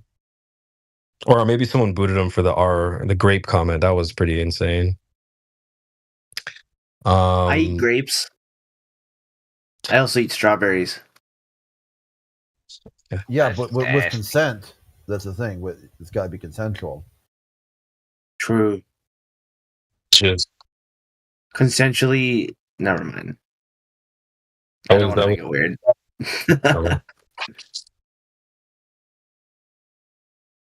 Yeah, the Earth is flat. Don't be weird about it. Don't threats of SA. You know. Crit, your profile has a warning? Yeah. Yeah, man. Be careful.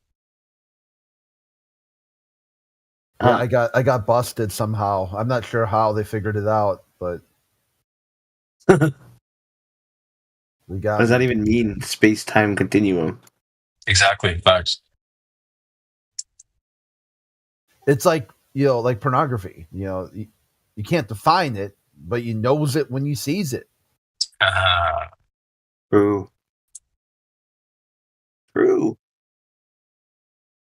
Don't you love when you throw out? I was like, "Who hurt you?" And he's like, "No, who hurt you?" I love that shit. It was like, man, I told some guy, I was like, "Bro, you're Yappuccino right now," and he's like, "No, you're Yappuccino." What are we, like 5, man? It's cute. It's when you know you're doing something right when they copy or they emulate what you're doing. So that's a W. Yeah, or even if they say, "I'm mocking you," you're like, "Oh, no, you're imitating me." Oscar Wilde said, "Imitation is the most sincerest form of flattery." Yeah, the highest. Exactly. So you might think that this is mockery, but all you're doing is imitating me.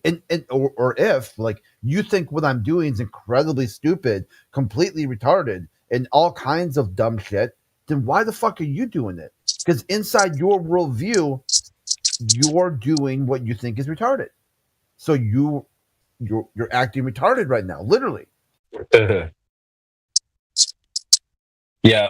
Shout out to the dude Hail Flat Earth or whatever. But I don't think the Black Swan was for that guy. I don't think the Black Swan was for him, bro. I just love hitting them with that, and then when they say A, I'll be like, "Yo, welcome to Flat Earth. Enjoy your stay." Yeah, you got to know your target audience though, because he's like, you can see curvature from an airplane. That he's like a level 1, scrub.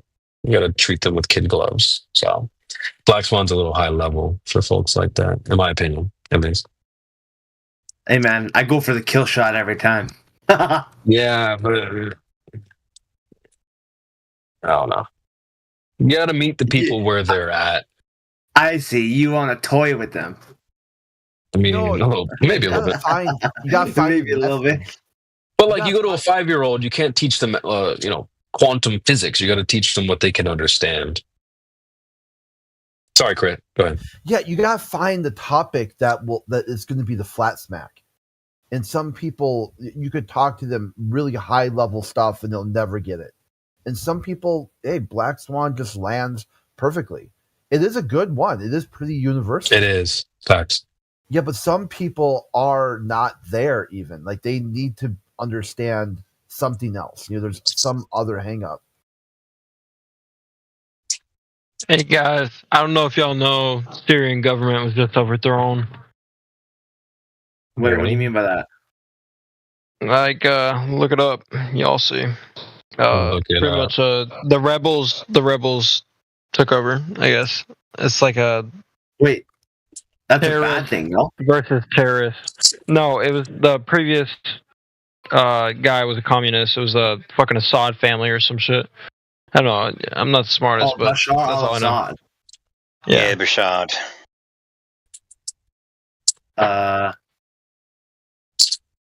Do they have a central bank? Not sure. I just work here. Thought I'd spread that information. I'm fucking hammered, guys. Got a job for you. What's that? Find us some globe proof. Ooh. We got all that other shit. I don't know if Syria is a part of the circle or not, but you know, Get to there's work that. stuff.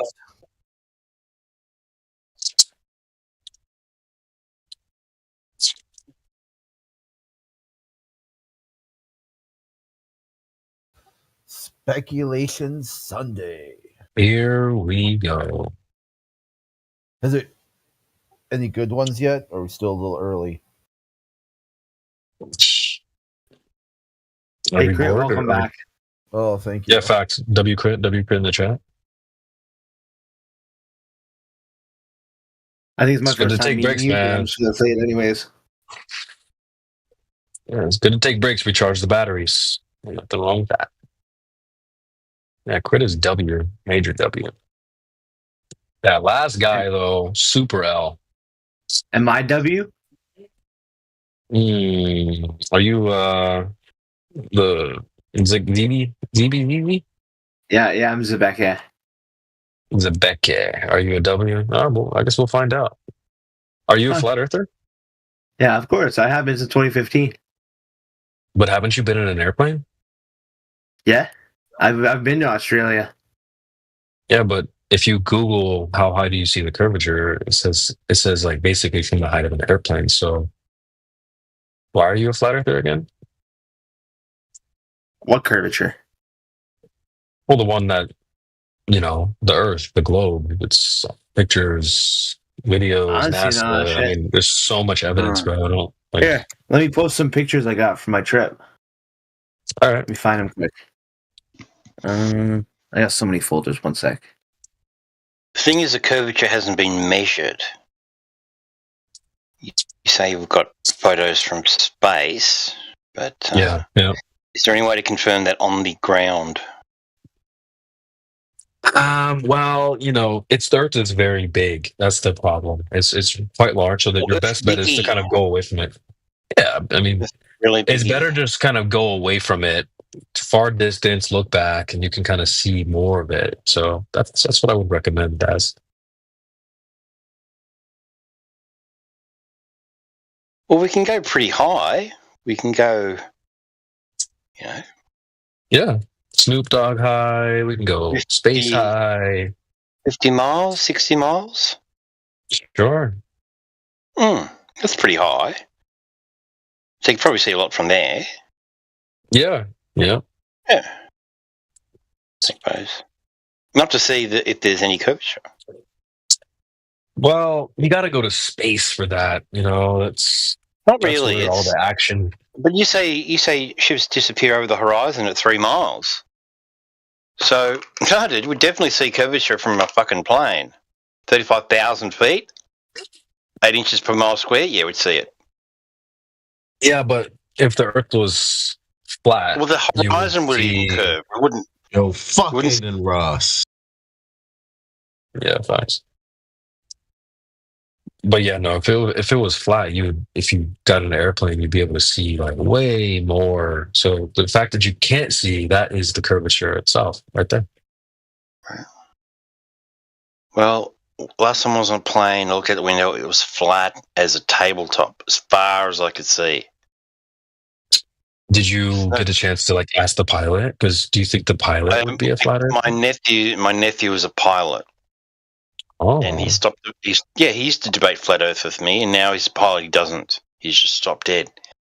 And we sat for hours on his simulator. So I'd sit with him on the simulator asking him questions about, this and that. It's very simple flying, and how simple it was. Once you know what's what, it's easier than driving a car. But there's no accounting for curvature, rotation, nothing. It's just flat and level.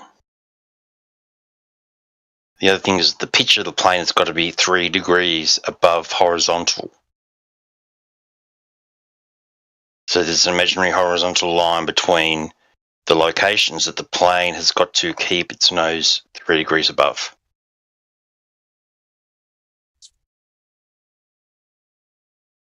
Well, what do you think the pilot would say about that? Pilot would just, they don't say anything. They just go, well, yeah. We don't account for curvature or rotation. But is the pilot a flat earther, though? Yes. Probably not.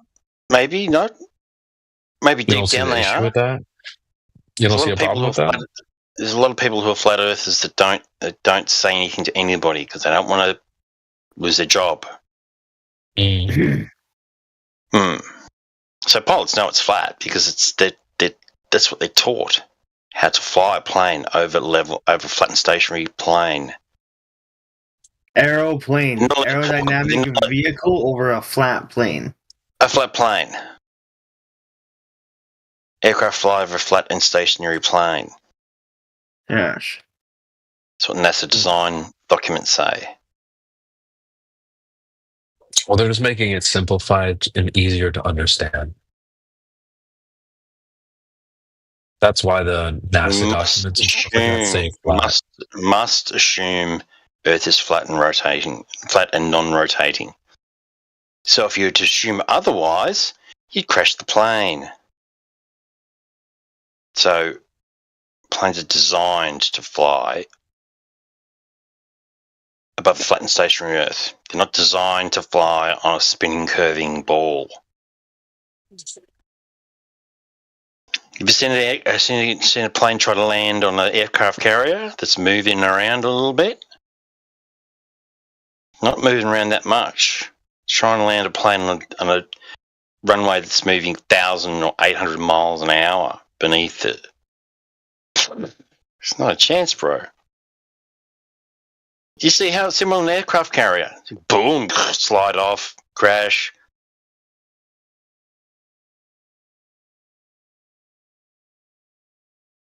So Earth Biggie, we're ants. Yeah, I've heard that one. Yeah, just think of it like you're an ant on a beach ball.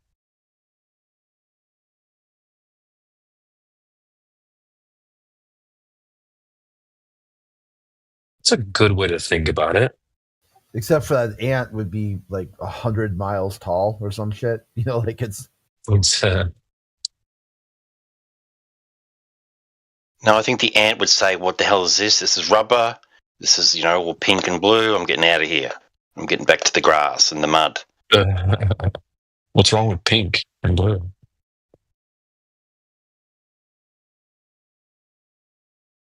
Well, the ants used to, green and concrete and stuff. So it's like bright green and pink plastic. We'd be like, "Well, what the hell is this? I'm getting out of here." In fact, so they just build a rocket ship. Yeah, it wouldn't be walking around going, "Gee, this is all flat. This is pretty flat, isn't it?"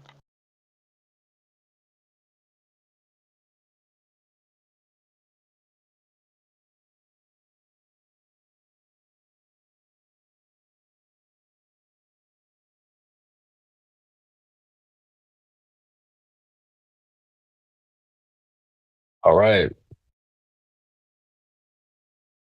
W panel. Who's in the chat that wants to speak up? Let me call out Room Alien. I'm just gonna say it like that. Room Alien, you are up Womb alien, you are A womb alien? She is in 1, 2, 3, fourth from the bottom of the panel. Oh. Rumelainen. They're more of Bless like a you. text person. They don't talk. They've been around. Yeah, they're kind of like a hoverer in a way, but one of those. Yeah, they'll post in text chat like kind of random questions here and there, but it's very low engagement. Or low, not low, like a. What about PMAC? Like low. They don't. please or no. Daza. Oh No, please save us. Please no. Well, Daza will talk about GPS that he doesn't know anything about, or who manufactures it, or who controls the satellites. He just got some data from somewhere at some point and doesn't know where. Like it just beamed into his brain. He doesn't have. Oh, he's taking it on faith. Yeah, resources. Just GPS, bro. I love you too, Creation Bear. Thanks, bro. WP Mac. I love you too, bro. I was totally kidding. I'm joking. WP Mac, guys. PMAC is I haven't heard number you. one. I haven't heard that voice in a long time. Hope you're doing well, bro. PMAC, what I mean, just the legend and lore. Anyway, one time, like Helio. Okay, Helio was like, I don't know what was going on. Okay, but drunk is normal, right? But but PMAC was like talking in the background and singing, and he just was interrupting Helio. And Helio was like, "Shut the fuck up!" That's a good old day. Was my mic on? He's like, "Yes." He's like, "Oh, okay. Well, my bad." And then he did it again. Like he's like,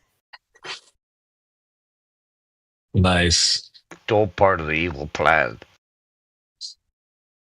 It was so good. It was like the perfect sort of like way of getting Helio to shut up, without telling. I'm stealing that. Yeah. I'm stealing that. Wait, was my mic on? Oops, I didn't mean to. Go ahead, Helio. Oh, so sorry about that.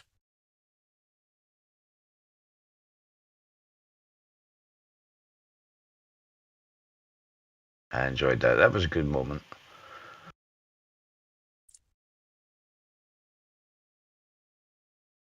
Where is Helio lately? I haven't seen him. Is he? I missed that dude. He's very based. Facts.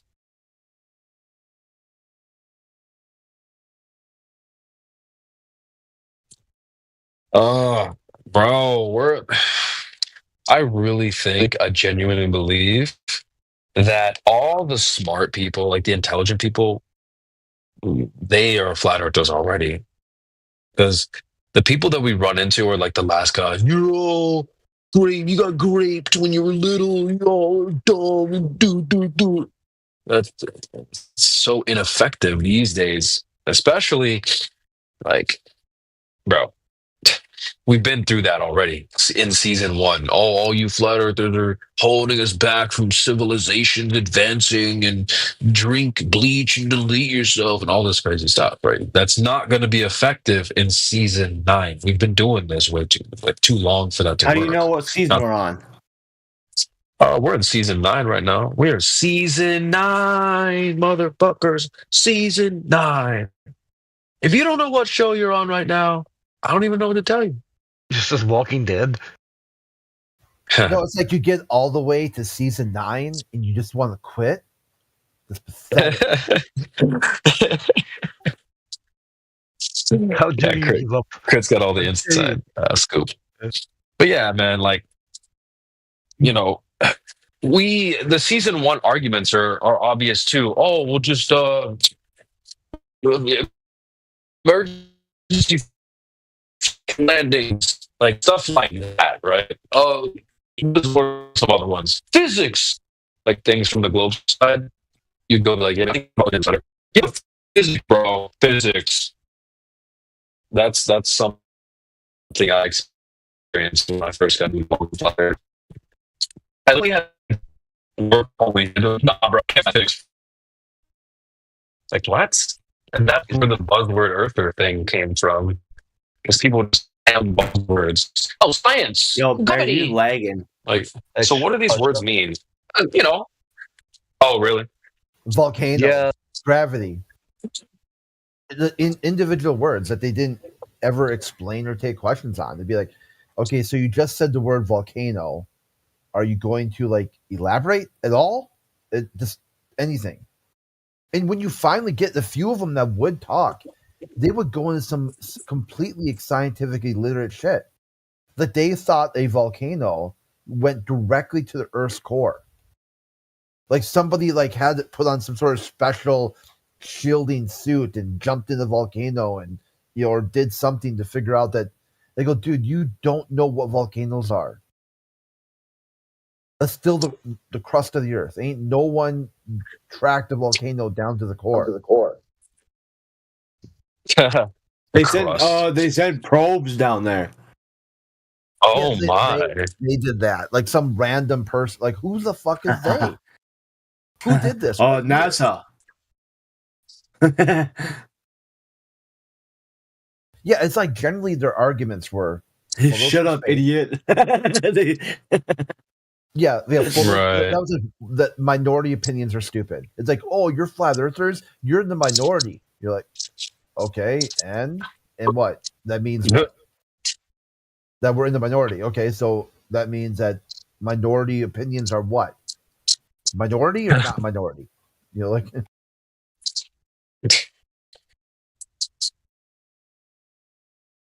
So, flat earthers have evolved past season 1 because, like I said, one of the, there was like certain arguments that flat earthers would use, like emergency landings. Yeah, but this flight, like emergency lands in this country, and while that may be true and still interesting, we've developed and grown past that. Like Black Swan came out in like season 3 or whatever. You know what I mean? So.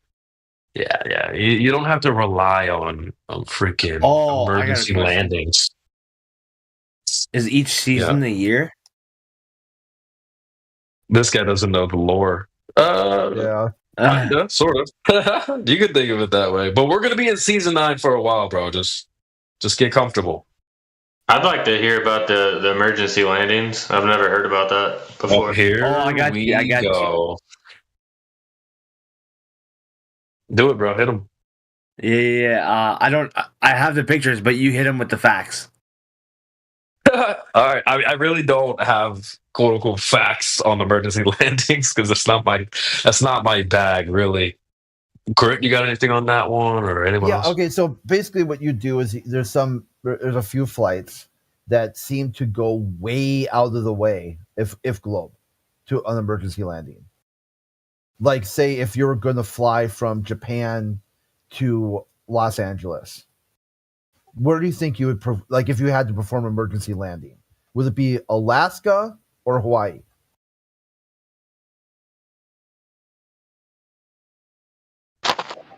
Hawaii.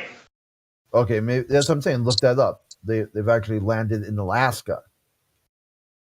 I got the picture right here. Cathay Pacific CX844. Bless People were like, some of the globalists were like, well, like Hawaii didn't have the facilities to treat them. You're like, dude, what the fuck? Like, Hawaii they always come up with it's quite the opposite. You'd think, like, say if Alaska was closer, it could be like, yeah, Alaska, like they're a smaller airport, less facilities. Hawaii is a major location. They got everything there. There's no shortage of any sort of resource to treat anything. Yeah, way more flights go to Hawaii than Alaska. Yeah, it's like the globalists will come up with the most dumbest excuses. Like yep. What? Like it was they were just off course. Like what? How did it get off course, dude? Like off course. It seemed like at that point it would have been closer for them to just continue on to like Los Angeles than to fly all the way to Alaska.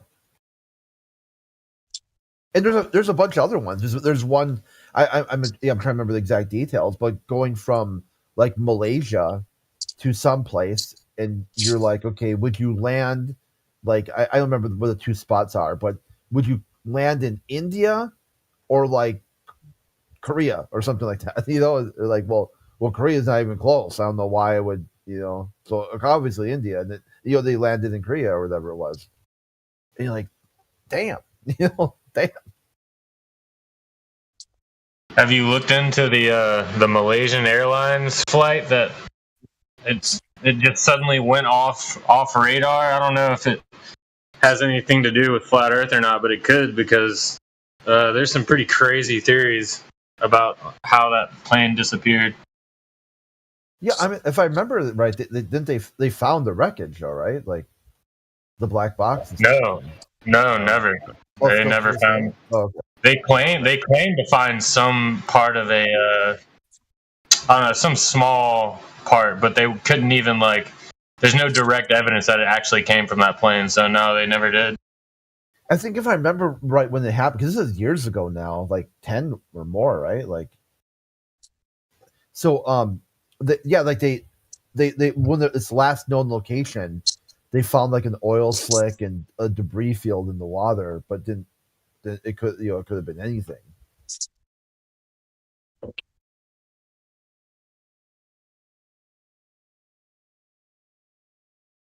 A very good Netflix documentary about that.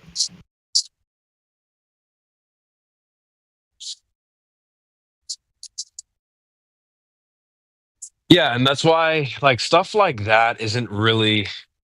It's not good to argue that stuff, in my opinion, because like Crit said, they'll just come up with any old excuse. They'll just say anything, and they don't care. So I don't even like going into into their worldview. Then they'll just update it. It's like a video game. When I was coming up, like Xbox 360 and stuff like that, Call of Duty would come out and have like a certain set of maps, and then like next year they drop some new maps on you, DLC. Right? The Globe is kind of like that, where they'll just update the game, they'll patch holes, fix mistakes and stuff on the fly. And we find new workarounds. We find new exploits. And that's the flat earthers do.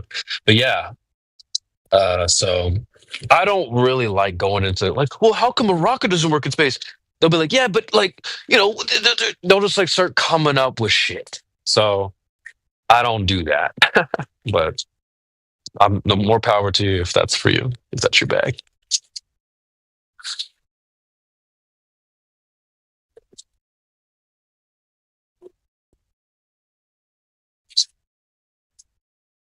But Bill Nye. Yeah, exactly, bro. Yeah, but the experts, the scientists.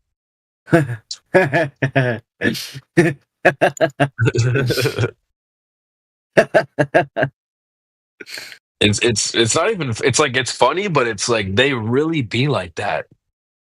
True. You know what I'm saying? It's crazy. But I really I like the position that we're in these days. I can't verify this picture, but I've had it for years. Buddy gave it to me. Oh yeah. I've looked into it.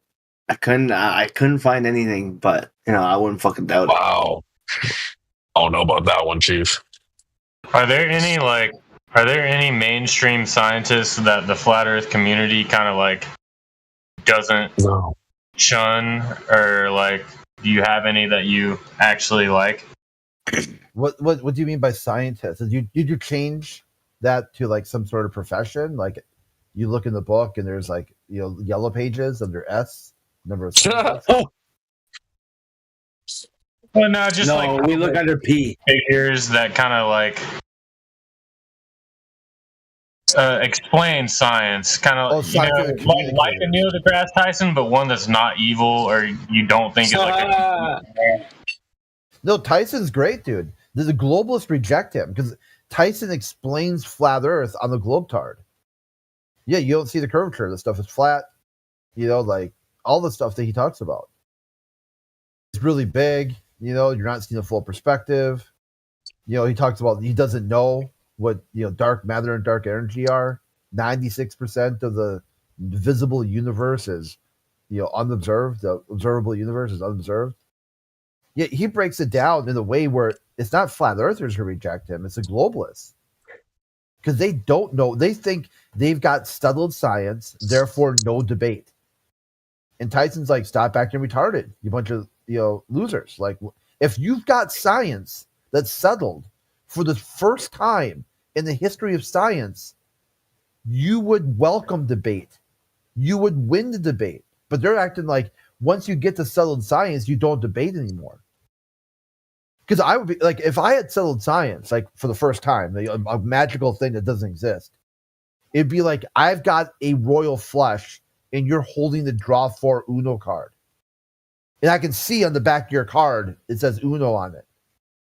And then I'm going to just fold?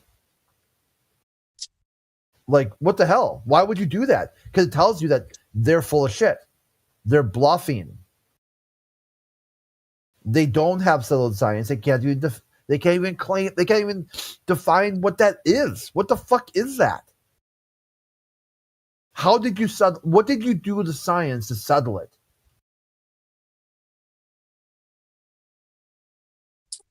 Exactly. That sounds more like a CNN talking point. Like the science is settled. I don't think many actual people in the field would use that term. Oh, they'll talk about, you'll hear it. Like the anti-flat earth, they'll be like, globe science was settled. By who? When? Where? Why? How? Give me the deets, dude. Break it down. What experiment settled it?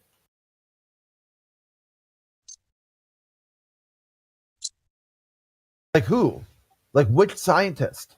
Well, I guess Einstein he measured light bending past the sun in the total eclipse. That's kind of how he justified his theory, right? He measured it, or he said, "Hey, look at this is where it should be. It's actually over here." Huh. Yeah, I guess it wasn't an actual measurement. It's like if the apparent location is not where it should be, then the light has bended or is bent because of the warping of space-time around the sun. Yeah, another thing that he had that he said is that there is no measurement from Earth that could detect the movement of Earth. I'm paraphrasing that. That's not the exact verbiage, but pretty close to that. Yeah, that was optical, though. He was talking about optical measurements.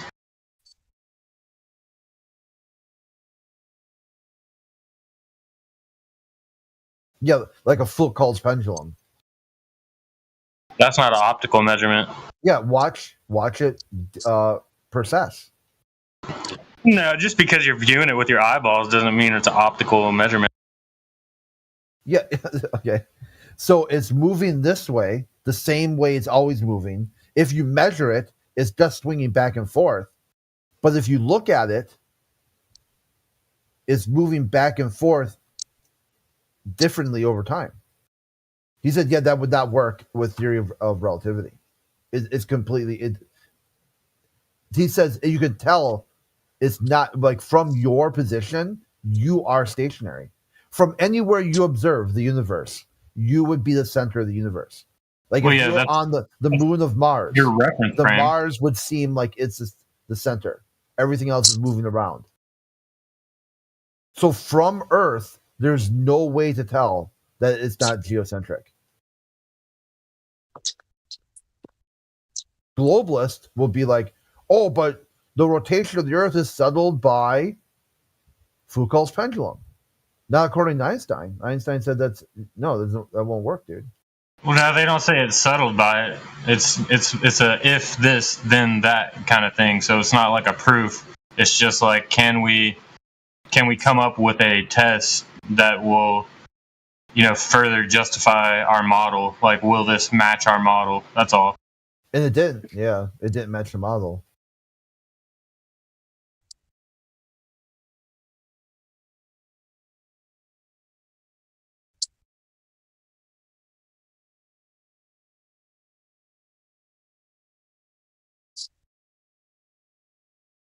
That's like another low level argument. Do you remember anyone the last time someone brought up like Foucault's pendulum?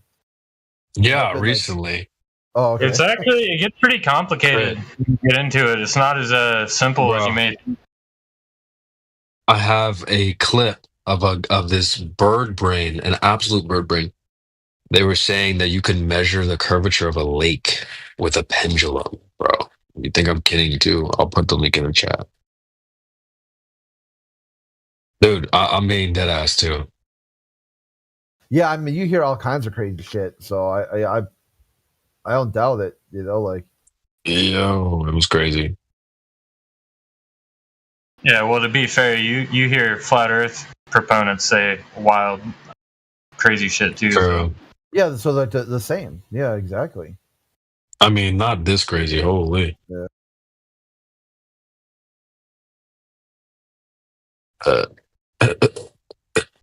Can someone play it through their speaker, bro? Someone's got to play this shit. It's like 15 seconds.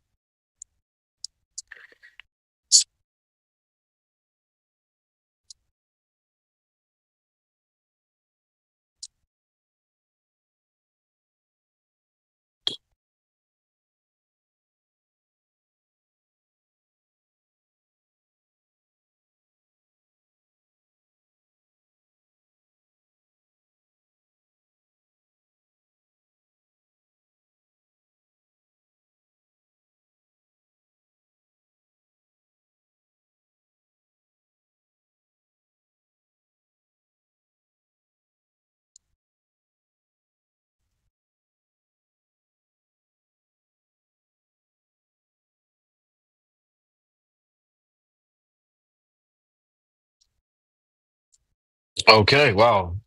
A W panel. We are live, folks. We are live. Can no one play the clip? I can play it, I guess. I'm just doing some stuff in the background. W. I feel like you gotta hear this shit, bro. Hold on.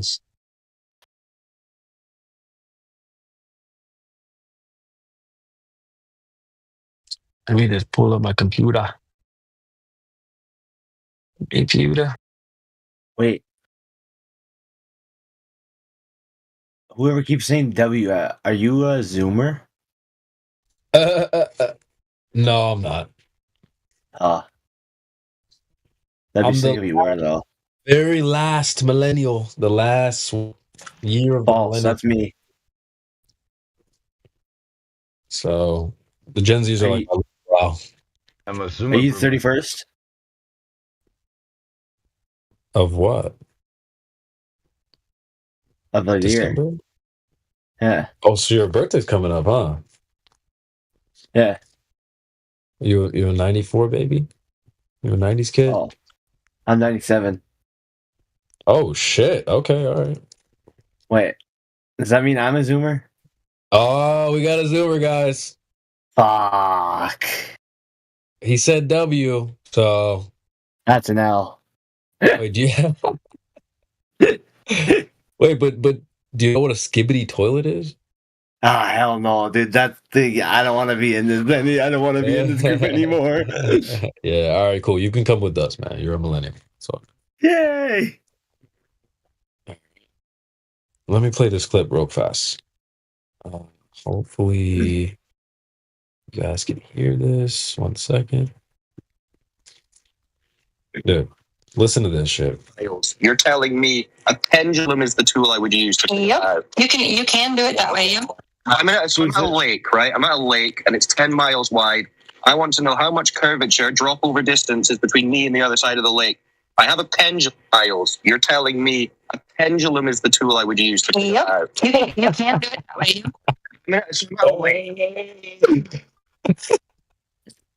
That's cool. That's epic. Oh my god, bro. I'm sitting here listening like, ain't no freaking way, bro. This is wild. Does she actually explain herself? Like, does she try to explain herself, or is that all we got? This bitch was she was like gaming, probably in the kitchen, half cooking. Whoa. Like they were not paying any attention to the words that they were saying out of their own mouth.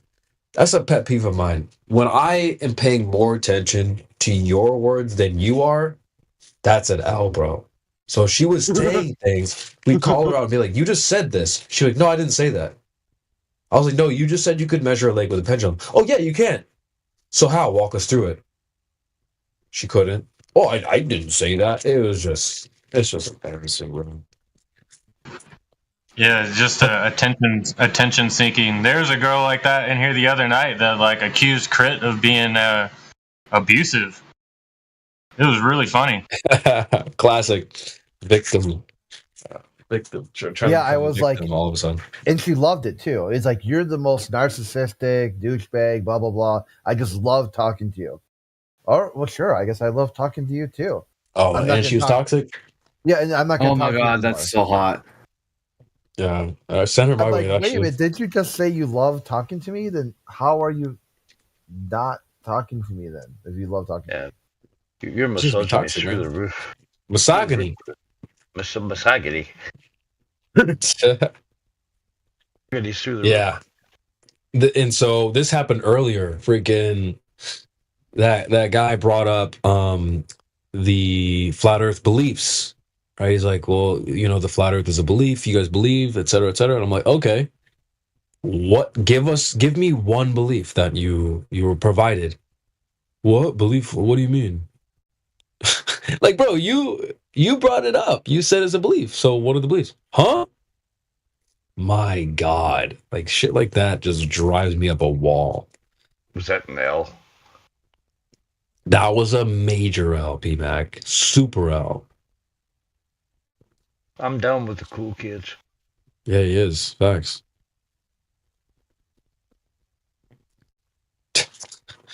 I love the lingo and stuff like that, but the ballers, whew, they're devolving quickly. It's pretty bad. It's pretty bad. So, who's here? Who's next?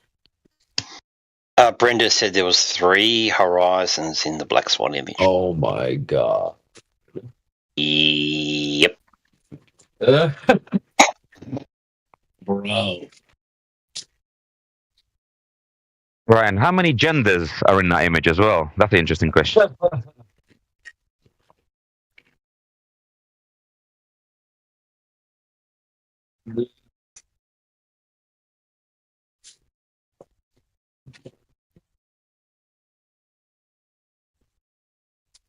Three horizons. What?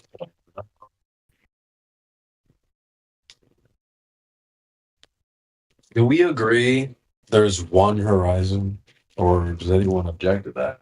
What do you guys think?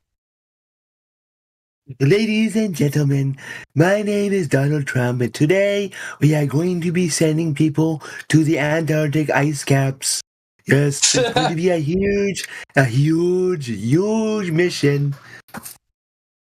We are going to send them to the edge of the world to see if people fall off. Yup, it's going to be a great experiment. And you're all going to love it. It's going to be huge. It's going to be fantastic. It's going to be Coming fantastic. together. You know it. All the flat You know it. earthers. That's right. You know it. I know it. Everyone knows it. Yeah, exactly. There you go. He knows it. Yeah, that's hilarious. We are spending billions and billions of dollars on this project. You know who actually got me into this project was my son Baron, and he was talking to Elon Musk. Elon Musk, bless that man. And then my son is such a beautiful kid, such a smart kid. He's fucking huge brain. That's really good, man.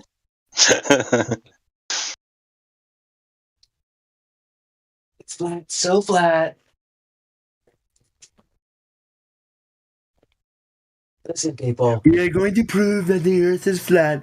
It has been flat since the earth was created by our Lord Jesus Christ. Yes. We love our Lord Jesus Christ, don't we?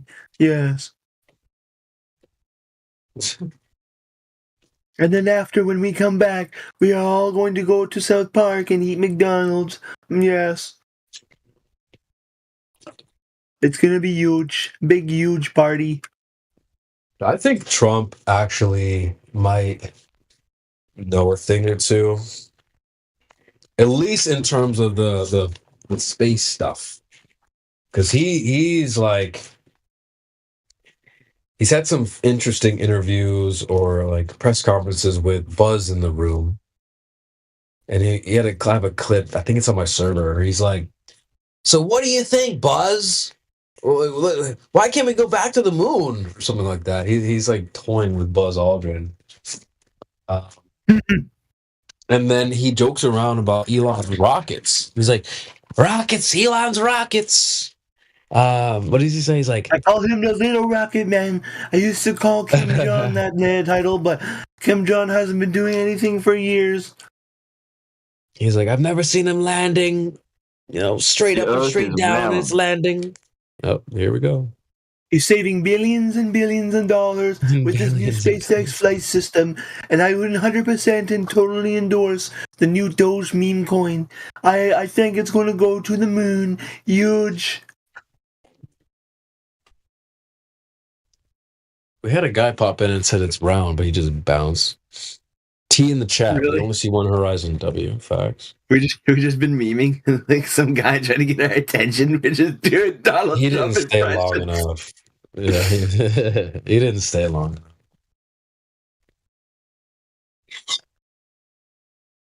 Let me see if I can get that Trump clip for y'all. It's pretty good. Like the way he describes the rocket, he's like, "I've never seen a rocket do it like that." Like he's kind of calling it out, low key. I have the Trump clip where he has Buzz Aldrin standing next to him. He's, "We're going to make Space Force a military organization in space," and Buzz Aldrin's looking at him. He's like, Yeah, he's like, "Oh fuck." Yeah, who's gonna tell he's him? cringing. Yeah. Yep. So there's another video where he's like, "So what do you think, Buzz? Like, can we go to Mars directly? Like, because this guy is bullshitting him. He's like, Mr. Trump, we're planning on going to Mars, but we have to go to the moon first and make a quick pit stop there, and then we're gonna head to Mars." And Trump's like, "So can we just go straight All right. there?" Why did the American school system fail, y'all? Why did? No, I'm just curious. Why did the American school system fail, y'all? It's trash. It's run by a bunch of goofballs like you. Satanists. What? I don't even know what the fuck it is. I'm curious. Like, why did it fail you? Did it fail you? I don't know. You told me. I'm just I asking mean, I guess questions we'll here. find out. Here, bro. Did they teach you the Crypto's a Club? They taught me that being racist was bad. Okay, so what about the globe Earth though? Did they teach you about that? Dude, listen. I went on a plane one time. All right, and that shit was gas. And I saw something. You know what I saw? What did you see? I saw a curvature of the Earth. There we go. Wait, did you take a picture? Daz, you're up. Daz, you're up. Oh, there you go. See, ZBIC paying attention. I did, but I can't share it right now because I haven't been in the server long enough. Ah, I know. I'm sorry. I'm sorry, guys. that's tough. How many pictures Yeah, you have on your it's phone right now? Like a couple thousand? Well, here, I'll pull it up. I don't use my phone much. I work for the Navy, so I don't take many pictures. So bear with me. Hold up. All right, that's photo cool. roll. Photos. I've had my phone for quite some time, and I have 1,783 photos. So it's not many. And so how many of those are of the Earth being a globe? Like the picture from the plane that you saw the curvature. Did you, when you saw it, you surely took a picture? Because I'm sure you got out of those 1,700 pics, there's probably some random bullshit in there, right? Back your camera's on. Yeah, I mean, there's a lot of, like pictures of my cat, my wiener, and yes, exactly. there are probably this is the same guy from about before. 10 photos. This is the same guy from photo? before, is it not? No, it's somebody else. Interesting. They all have the same argument. They're NPCs. Bro, oh my god! When I was LARPing as a globe earther, I said the same shit. Oh, just get in an airplane, you'll see the curvature. Hey, PMAC, your NPC camera's on. activity. Is he limiting the room with that? Oh, I guess he wants it on. Yeah, for there we go. Thanks. No, I don't know. Sorry, I just misclicked. Yeah, you're trying to show off your handsome mug, bro, chill. I like what T said in the chat. T said, great show, by the way. Enjoy listening. Thank you. Very much appreciated, T. I like what you said there. Curvature non-exented. Yes, that is huge. It is going to be huge. This show is going to be huge. You know, that's the worst Donald Trump impression I ever heard, but it's also the funniest. Is it actually so bad? Fuck. My buddies at work told me it was good. They lied to me. Well, it's probably the best one at your work. Like no one can do a better one. So it's like your top G. I could do a good Alex Jones, but I can't do it right now because my roommates are sleeping. Listen, they turned the frickin' frogs gay. They're turning the frogs gay. Look, I don't like them putting chemicals in the water. I'm kind of retarded. That's the way. Yeah, that's when he was Eddie Bravo when he debated him. He was doing the debate back and forth, and he's like, "Okay, check it out, right? Like, what's going on here?" Oh, Hear me out. The Earth is not flat. Listen, buddy. What I'm going to tell you right now is the Earth is indeed flat. Eddie Bravo has proved it to me. He took me up in the spaceship with Elon Musk and Tesla and Donald Trump and all that. It was huge. It was a great experience, all in all. Scuff. All right. So why is the Earth flat? Run that by me. Hold up. Just run that by me. First, why is the Earth flat? I will hear you out without interrupting. Just go now. Because of sea level. Let's get on the same page about what flat means first, so that no one's confused, and then I'll let Sasha cook. Scuffed. What does flat mean to you? Straight line. Straight line that never ends. At the same, what would it be? I guess so. You have X, Y, and Z, right? So it would be at the same Y level, correct? Am I mistaken? So the same Z level. We go Z infinitely. See that you're already off, basically. What do you think flat earthers are referring to when they say flat? An infinite plane that goes on forever. Well, see, when you say it's not flat, if that's the flat earth you're talking about, well, you're right. But if you were to ask the flat earthers, hey, what is flat earth? They probably wouldn't say the same thing. So I think it's important for you, before you say it's not flat, flat is dumb, you got to know what flat is first. Because the things you think, we don't think in terms of what flat earth is. So. Well, I'm thinking flat as a line that goes on forever, right? It doesn't have to go on forever. Or does it end eventually? Watch this. I'm in an office right now. Maybe I can turn my camera on and show you like some stuff. But wherever you are, if you look around you, everything has a surface. Everything. Like I've got my phone here, my computer, the desk. There's a water bottle.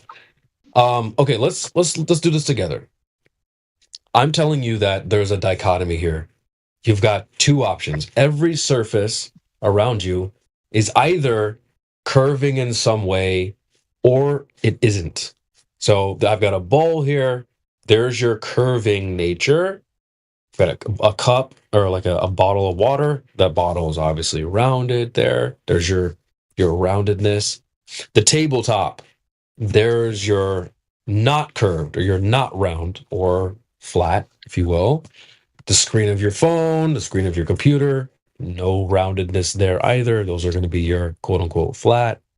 So if you notice this far, there's no third option. It's either something is rounded in some way or it is not. So this applies to many shapes, sizes, etc. Just like the environment around you. Just look around your room right now. You'll see all different surfaces that are either rounded or they're not.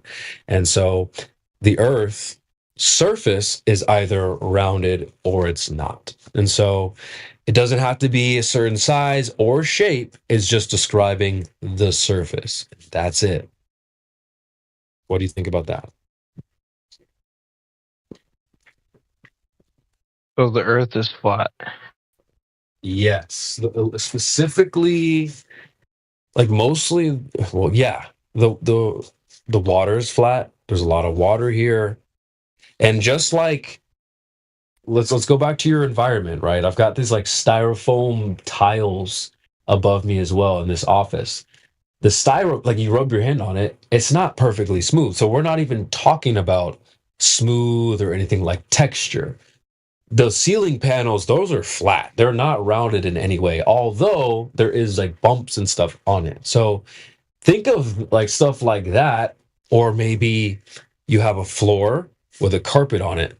You obviously the floor is going to be your flat example, and then you put some type of bumpy rug on top, like a very plush rug or like a zebra rug, a lion rug, or something like that. Well, the floor is still flat, just has topography or some type of bumps on it. So you could think of things like the earth with its mountains or its hills, or even the water with its waves. That's just the bumps, like the ceiling tiles here, or the carpeted floor. It's still flat with bumps. So we're just referring to something not being curved or not being rounded. The only other option, if it's not that, is you can call it flat, basically. But people get confused about what that word means. Yeah. People don't have basic reading What about comprehension. gravity? What is gravity? Here we go. That's quite a shift. But do you understand what flat means, or should we talk like you got it covered? No. I understand. So what I don't get is gravity. So gravity. All right. is One more based thing off before we move of- on to gravity. One more thing before we move on to gravity. Just real quick. If I were to hand you a piece of paper and a pen, and I said, "Draw me," I'm gonna do it too. Draw me a flat Earth. What would you draw? What do you think you would draw? I think I would draw a semi-bumpy line. Okay. Like from like one side with to a the other. little mountains. Yes, 100%. Interesting. Okay, what if I told you to draw the shape called flat? What would you draw? If you give you a piece of paper and a pen and draw the shape flat. I would draw Same a thing, square. A square. I would draw a square. But if I handed you a piece of paper and a pen, I said draw a square, you would draw a square. So maybe a square is just a square. Anyway, let's just get to the point. Flat's not any particular shape or size or anything like that. So it's not really describing a shape. It's really just the surface. We could move on to gravity, but I don't know if that's a good idea. But go ahead. Someone else can cook as well if you guys want to jump in. Tell me about gravity and flat Earth, please. Okay. You don't need it. What for you is gravity? Gravity. I drop this pen in front of me. It falls. Why is that? Okay. Can't things fall if surface is flat? Well, technically, yes. That means that has nothing to do with the surface. That falling. Yeah, you guys are fucking autistic. Hold on. Wait, what? You guys are fucking autistic and he left. I mean, I heard that part, but like, what's with the rage quit? He asked about gravity. Tasha asked a pretty good question. Like, if the Earth is flat and I drop something, bro, that guy probably had a problem with his attention span. He had an attention span deficit of some kind, you know. That guy's an L. Hey, ZBZ, how would you answer his question? Well, I was gonna say I was gonna say this honestly. Fill a container, either a Ziploc bag or something with air. Then fill the same as another Ziploc bag and put a pen in it. Weigh both. Why is that the one heavier? Because it's more dense, right? You got metals and you got ink compared to just air. It's all periodic table. We learned this in what, grade 7? Of course, that everything what is more dense will fall down in the air. That's obvious.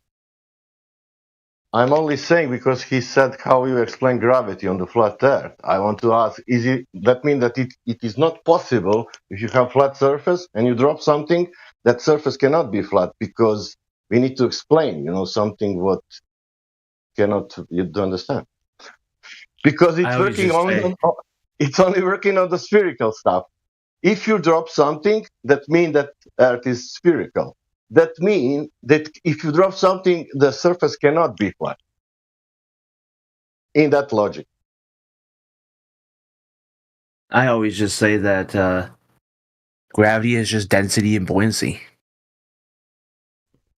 Yeah, I'm just asking people what they think gravity is, and he said, if you drop something, that's gravity. And that is even stupid to say like that. You need to have some kind of definition. Let's say mass attract mass or something. But he didn't say, and he said if you drop something, that's gravity.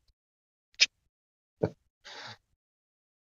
And he plus, probably doesn't know what it is, to be honest. Guy doesn't know what gravity is. But I would answer it this way, and I'll pass it to Sasha just quickly. why should he will know? Because if you ask Neil deGrasse Tyson, he said honestly, I don't know. That means one of the most clever and people in the world saying I don't know, and there is a guy saying, oh, you drop something that it is. You understand? And plus you have that most of mainstream astrophysicists saying it is not a fault. Now my question is, who I need to listen? The people, the guys. Where is that heliocentrism? What is the real heliocentrism? This one with falling, on this one with bending. Yeah, drop a pencil, and when you see it fall, call it gravity. Drop a helium balloon, when you see it rise, call it anti-gravity. Ooh. Wait, what does equilibrium mean? When you fill a balloon with half helium and half air, and it's just floating. It will sit in the middle wherever you put it inside the air. The medium. Who the fuck is doing that?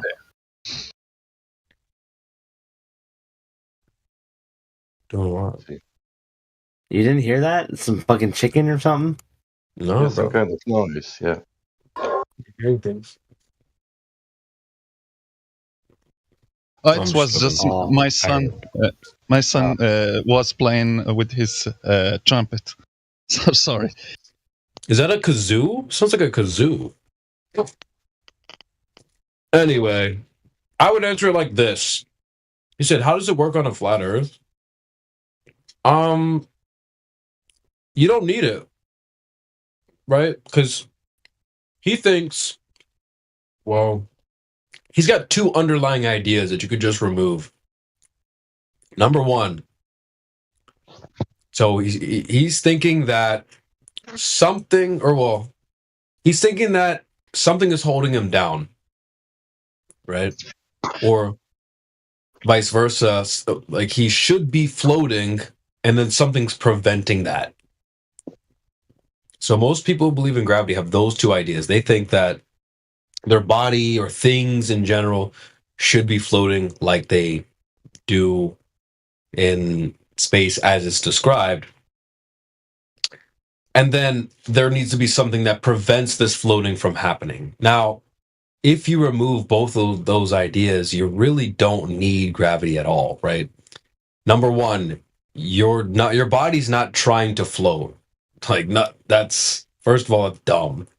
I call humans that they'll be like, how come when I jump, I come back down? I'm like, a human jumping and then continuing going up is called flying.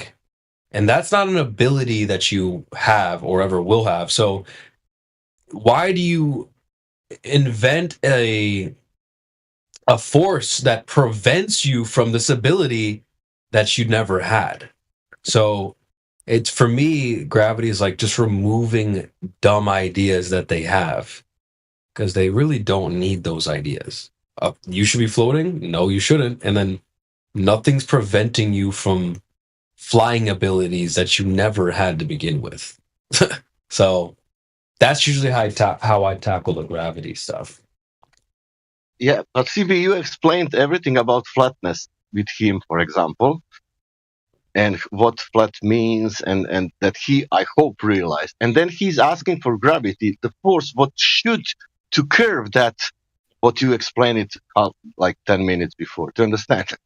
You explained what flat in reality is, and you said the difference of the curved surface should be flat, but the gravity in the heliocentric model curving the surface.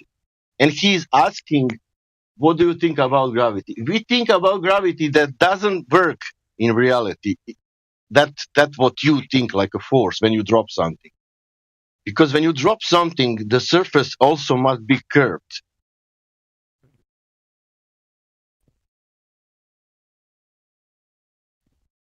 In that paradigm.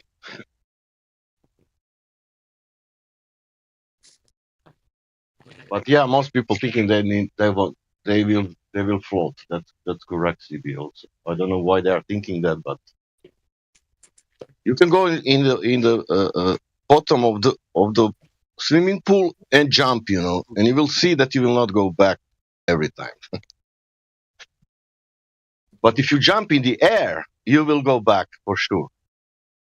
Yeah, I'll be back. Why? Why? Because you're jumping in the air, and air is a less dense medium. Everybody knows that.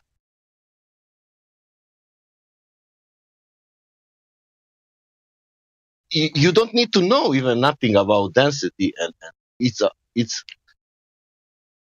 if you're human, if you jump in the air, you will go down. That's all. If you're human, I think that maybe some animals also realize that. Some monkeys, what they are jumping, they know that they are jumping through the air. They can do that without any help of gravity.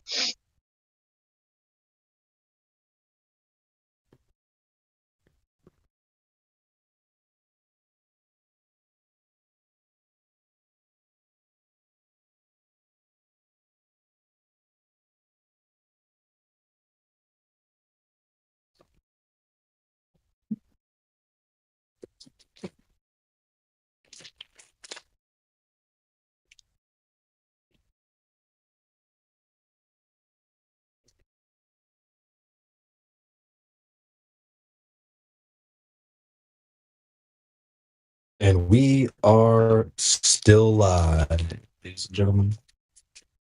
We are autistic. Yeah. The at-homes don't really do anything these days, but keep trying, I guess.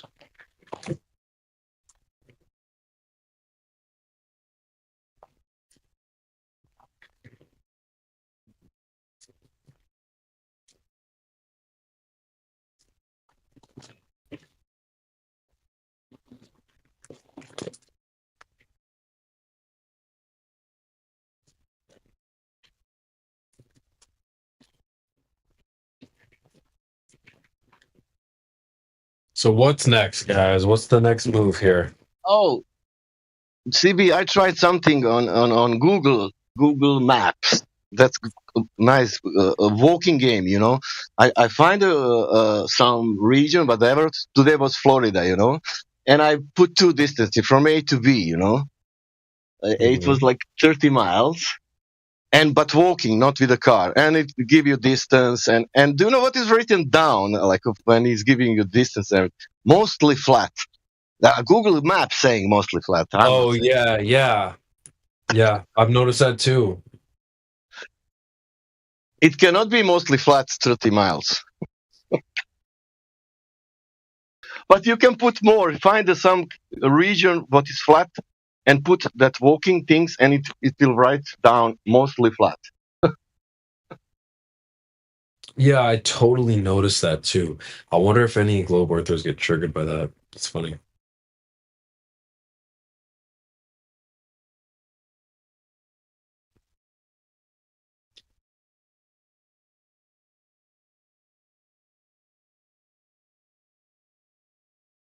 Mostly flat. Yep.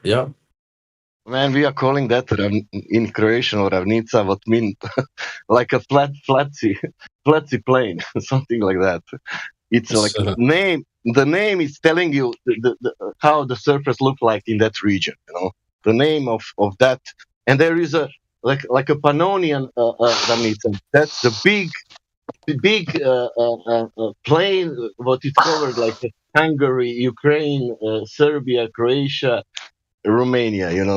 And it's called that flatsy stuff. Oh jeez, we have scientists game. Embo, you're hot micing, bro.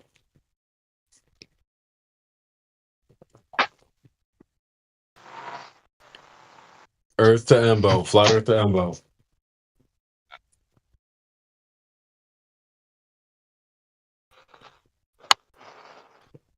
I don't think he can hear us, guys.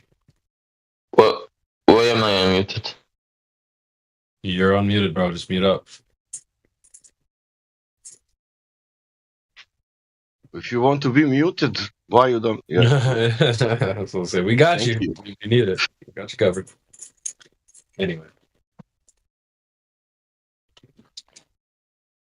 If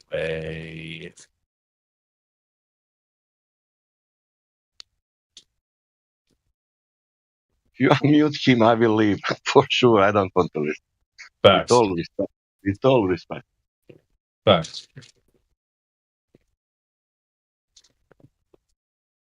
You're right. You're right. I'm the same way.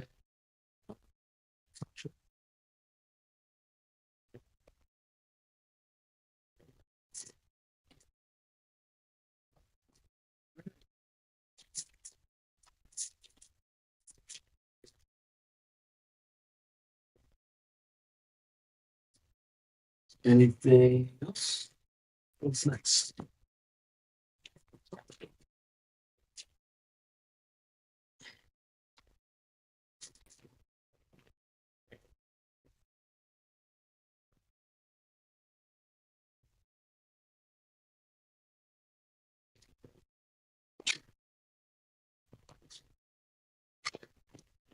Okay. So, chat. Anything in the chat?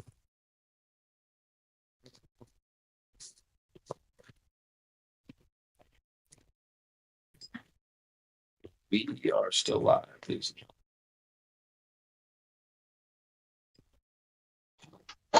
There's some bullshit in the chat about buoyancy debunking gravity, which is the lowest intellectual tier you can imagine. That's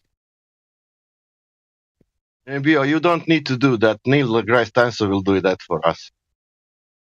Neil deGrasse Tyson will save the people. You don't need to do that. Neil deGrasse Tyson said that buoyancy debunks not on Brian Cox. All that people who finished astrophysics, they will do it. That don't worry. You don't need to do it on servers. They are doing that in mainstream.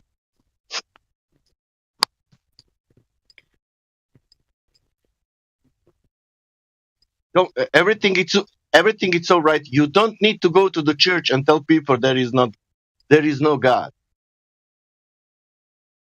every day. And you don't like church and God. If you don't like church and God, don't go every day in the church telling people there is no God. That's not good, man. That's not good for your life. If you don't believe that stuff, then live that life what you believe.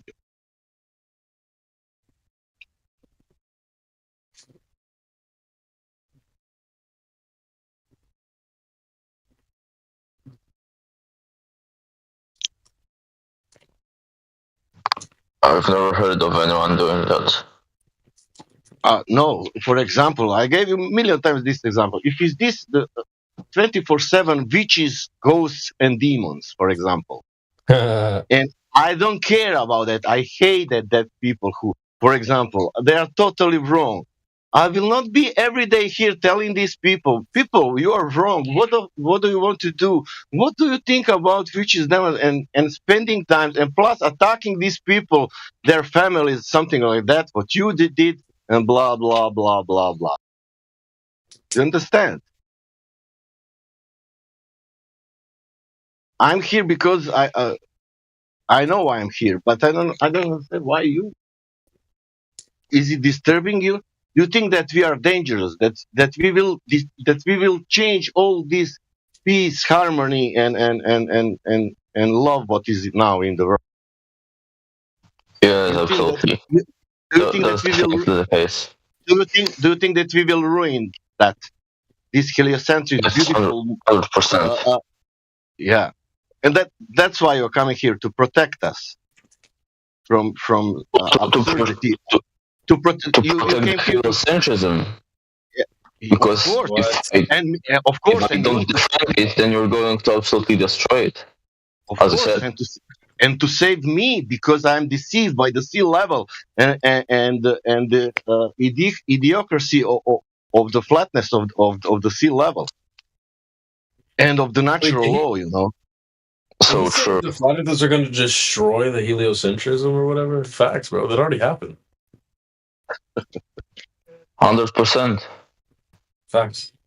The only thing we can do now is not You're letting just people to waiting. know about it. You're just waiting that they say. You're just waiting that they say that on TV. You cannot trust the sea level. Is that correct? Absolutely, you cannot trust sea level. You can trust the sea level and the water, but you are still trusting the people who are saying that stuff is curvy. Because there are people who saying that some stuff is curving, and there is some stuff what is behaving, what is how it behaves. Now, shall we trust the stuff how it behaves, or shall we trust the people who saying how stuff behave? On which side you are? I don't trust people. I trust that stuff. In this case, water, body of water.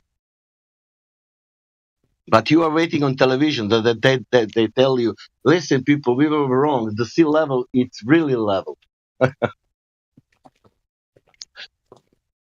I know that you were thinking that it was curved, but now we were made mistakes, and yeah. And then you will say, oh, I knew it.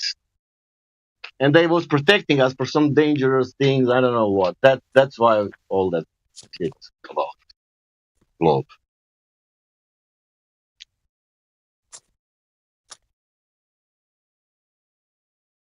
But you don't need to do that. I told you there is more clever people doing that every day.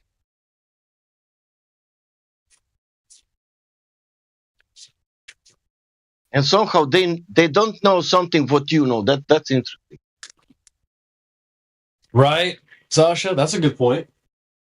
Yeah, because they don't know about gravity shit, but this guy he knows more than anyone else about.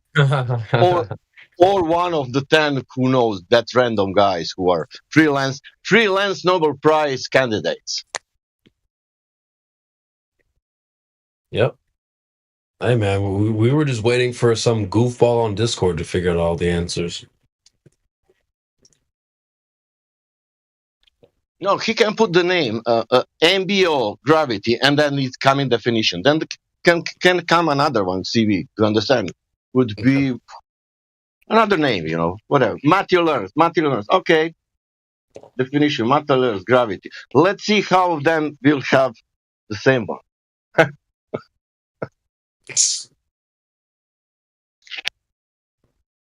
Only if they can have a meeting and they agreed, you know, 10 of them and say, let's read this from Wikipedia, this one, and you know. But if you ask them like this, like personally, they will have all of them different stories about that.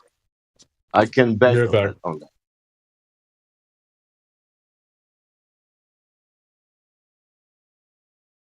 And at the end, even if you prove something, you can prove me the force. Well, and that will not change the surface matter, unfortunately. Because that force should to be presented in reality, doing something. Not only my lighter is falling down now. Oh my god.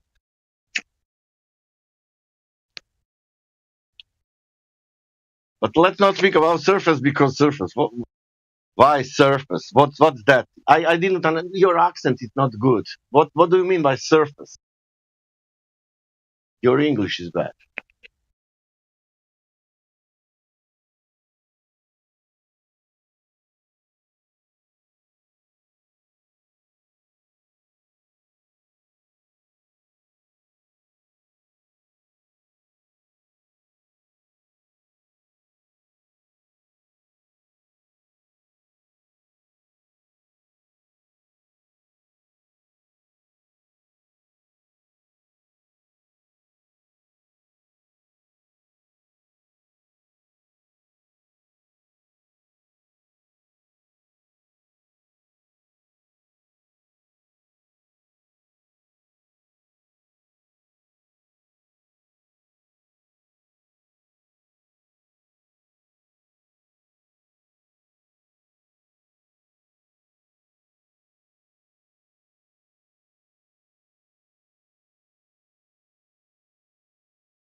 You guys still talking?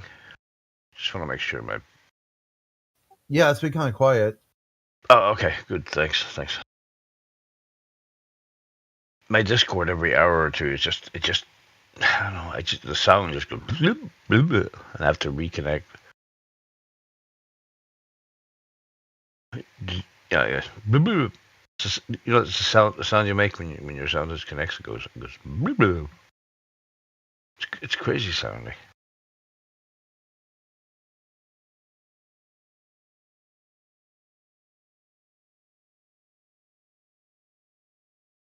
It's something I've been trying to figure out for about 2 years now.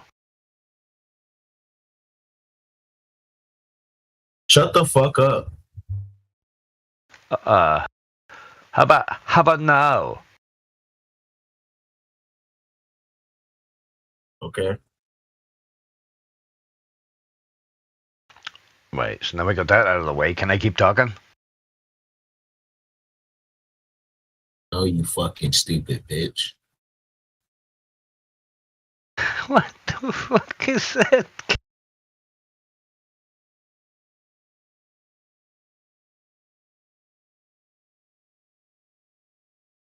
What the hell even was that?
I was about to sing to him. He's lucky I was playing poker at the time.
Hello.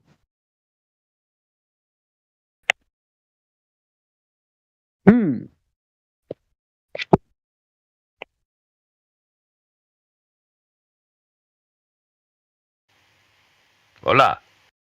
Hello. Hola. How do you do? You do good? Yes, sir. How are you doing? Yeah, would you like to see a video explaining the flat Earth? No. Okay.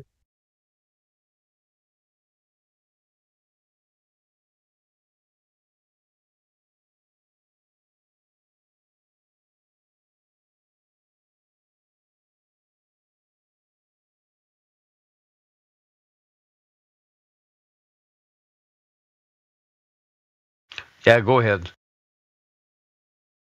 Okay, man, I'm just getting it now. Thanks, Phoebus. Phoebus. Thanks, bro.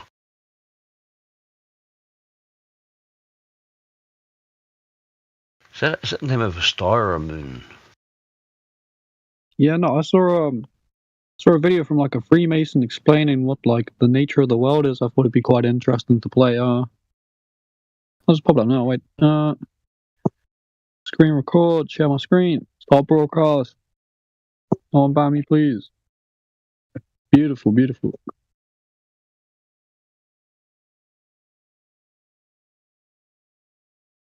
All right, right. You watching?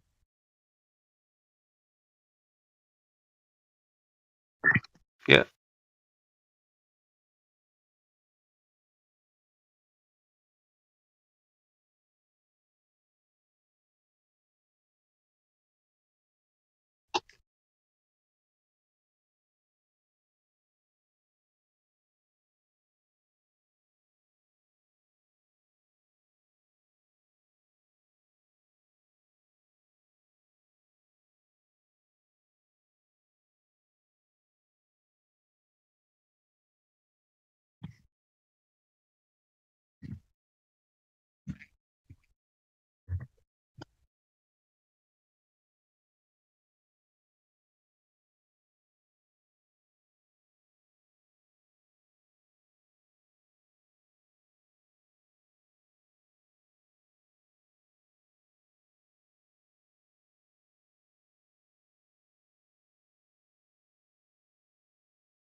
Yeah, no, that's it. That's a video.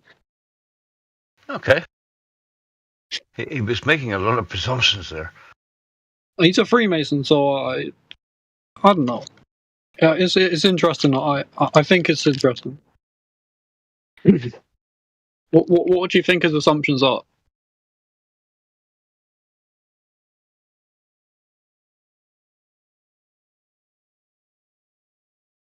Well, he's assuming the flat earther is going to tell you about this, that, and the other.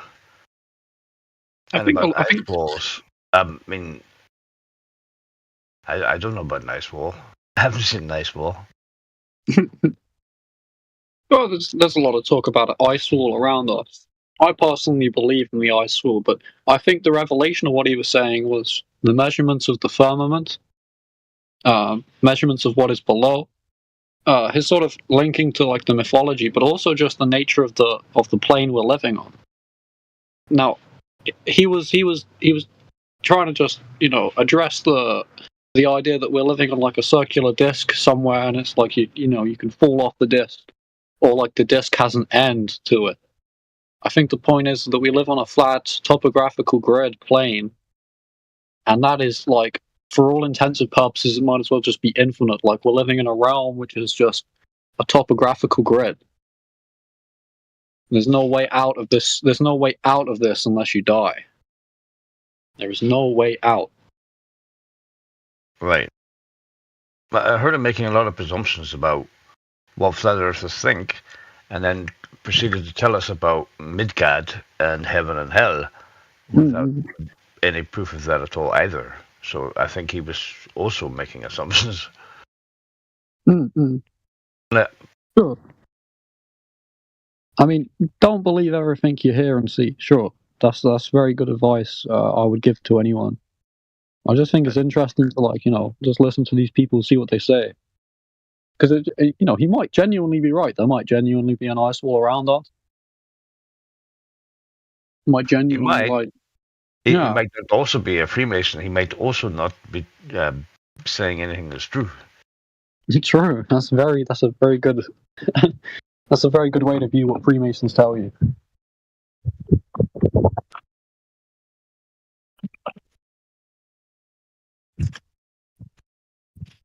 I don't know. I think direct realism is a good thing.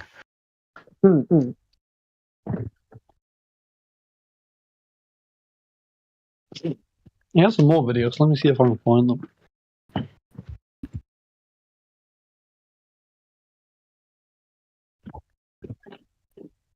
Well, I mean, I've been looking at all these like rocket launches, and just like visually, like looking at the rocket launches, it goes along with the understanding of what used to be called the ether. I mean, this was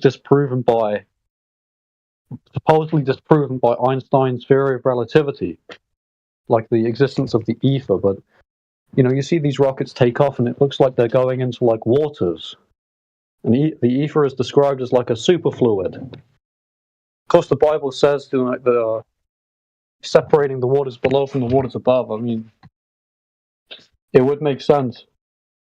I mean, do you know what a superfluid is?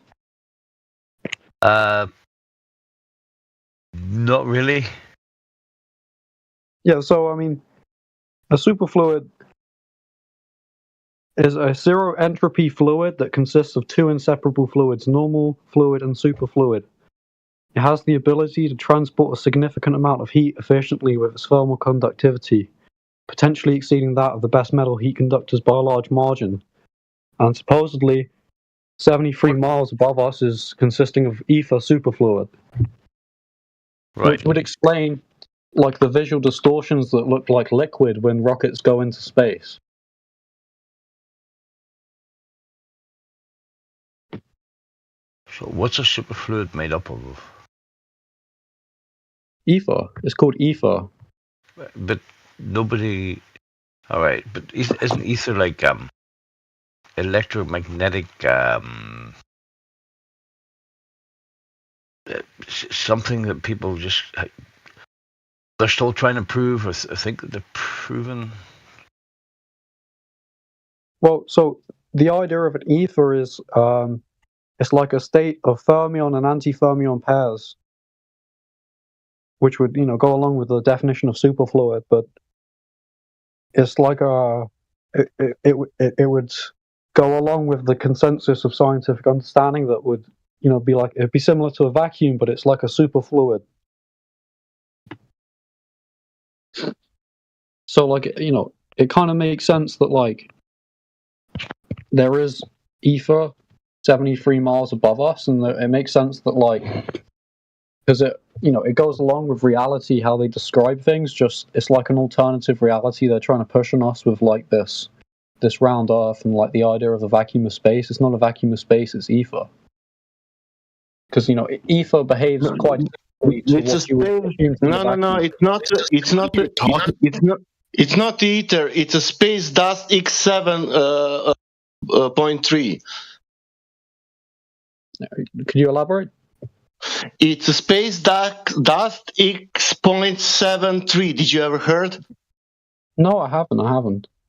Yeah, and it's working. It's on 80 miles. Consensus of scientists, they did that and they said it's that one. It's a space dust. What do you believe about the shape of the Earth, like the curvature of the Earth? Have you observed the curvature of the Earth, or? I don't believe in the curvature of the Earth. I don't believe in the ether. I don't believe in gravity. I believe in stuff, but they are empirically proven. I mean, I'm not a very scientific mind. I'll be honest. I'm a religious. But you claim that we have ether on 70 miles. Yeah, I'm not a mathematical mind. I'm not Yeah, I know that, but you said of something existing. What's that? What's that ether? It's a state of like fermion and antifermion, which is the superfluid. What's what does that mean? Well, it was proposed by ECG Sudashan. I don't know how to say it. Some Indian guy, but he released some papers in like. I don't want to propose. I'm not getting married. Your voice is roboting, man. I know, but I want proof. Percentage you are roboting. Yes, you're a robot. Alright. Hey, PMAC, are you Australian? No. He's Irish. He's Irish? Top of the morning to you, lad. Top of the morning to you, sir. Hi, my name's Mulligan. James O'Flanagan Mulligan there. Aye. Oh, God bless the Scottish for making, the Scotch single malt blended whiskey. God bless them for that. That's scientific truth there if I've ever seen it. I'd rather drink that than the fucking ether. Yeah. Sure. Do you know that ether and gravity have two same things? Whiskey? They have two same things. What's the two same things about them? They are never proven. Well, I mean, isn't like the flat Earth model? It goes like about buoyancy. There is no flat Earth model either. No, like the flat Earth consensus is like gravity isn't like 9.8 meters a second force going downwards. It's like buoyancy. Do you think that something is going that 9.8 per second? Man, I'm not a mathematical scientific. No, I'm asking you. You said that like a claim that something is going down. Do you think that's? Bro, I've got no clue because I've got no way of being logically honest with you and saying I could verify either way because, as I say, I'm not a mathematical scientific mind. I'm more of a literature philosophical mind. Let's speak like a. We don't know any. Let's say if you take a lighter or a building lighter, and you can measure how much time will spend that lighter. Depends on, say, height, and then you can calculate that. Correct. Repeat that. You go let's say 100-meter building, and you take, let's say, 1 kilo of something, and you drop that, and then you measure how much time passed, that 100 meters, and then you will get how much time it takes. How much time it takes to travel 100 meters downwards to the Earth? Yeah. through the air. That will give you the speed of that object, and yeah. But that will not be every time. They will say now maybe, but in vacuum chamber, but you cannot use that example because you're not living in vacuum chamber. You're living in the air.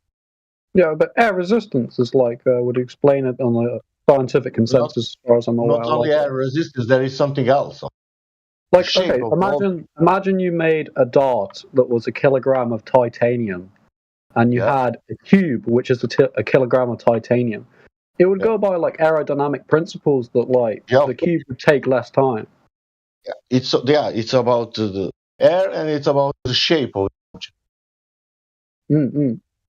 Because you can have the sheet kilo, say, and that fall in different rate, or needle 1 kilo. Understand, like a stick. Or like a ball of one ball, and the stick will not fall the same rate for sure, even if they have the same weight. Yeah, but they will tell you, but in vacuum chamber, they will fall on the same rate. But you cannot use that example because you don't live in the vacuum chamber. That you're using that where you are living. Reality. I mean, just going back to the video I played, I guess I'm more inclined to believe it because it would mean that, like, it makes sense why we have rocket technology, because I think a lot of people speculate that there's like a giant glass dome above us, and I don't think that's real. But, you know, I mean, I have done my own experiments. Like, I have a real nice, but to have gas pressure, what do you need? Yeah, I have a real nice camera, and like gas pressure. What do you need? I've looked for the curvature in my camera. I can never find any. But you know. Yeah, but I ask you. But if you have a gas pressure, what? Gas pressure. I mean, sometimes you can. Sometimes you can deduce things just purely by logic.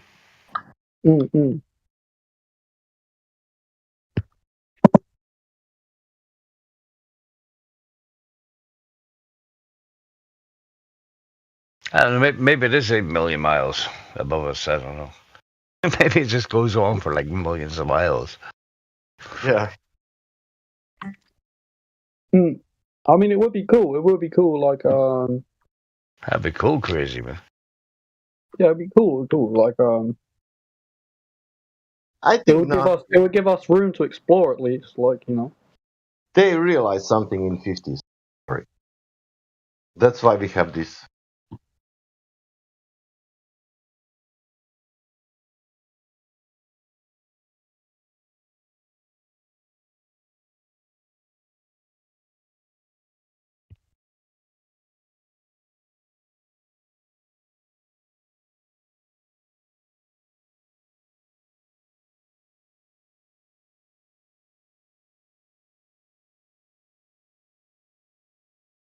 I mean, do these channels, do they like stream to YouTube like 24/7?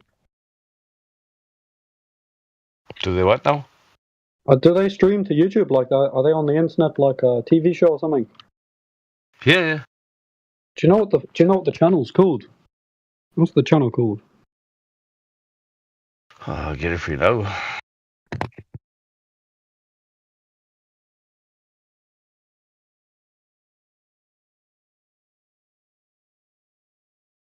I think it starts at 24/7.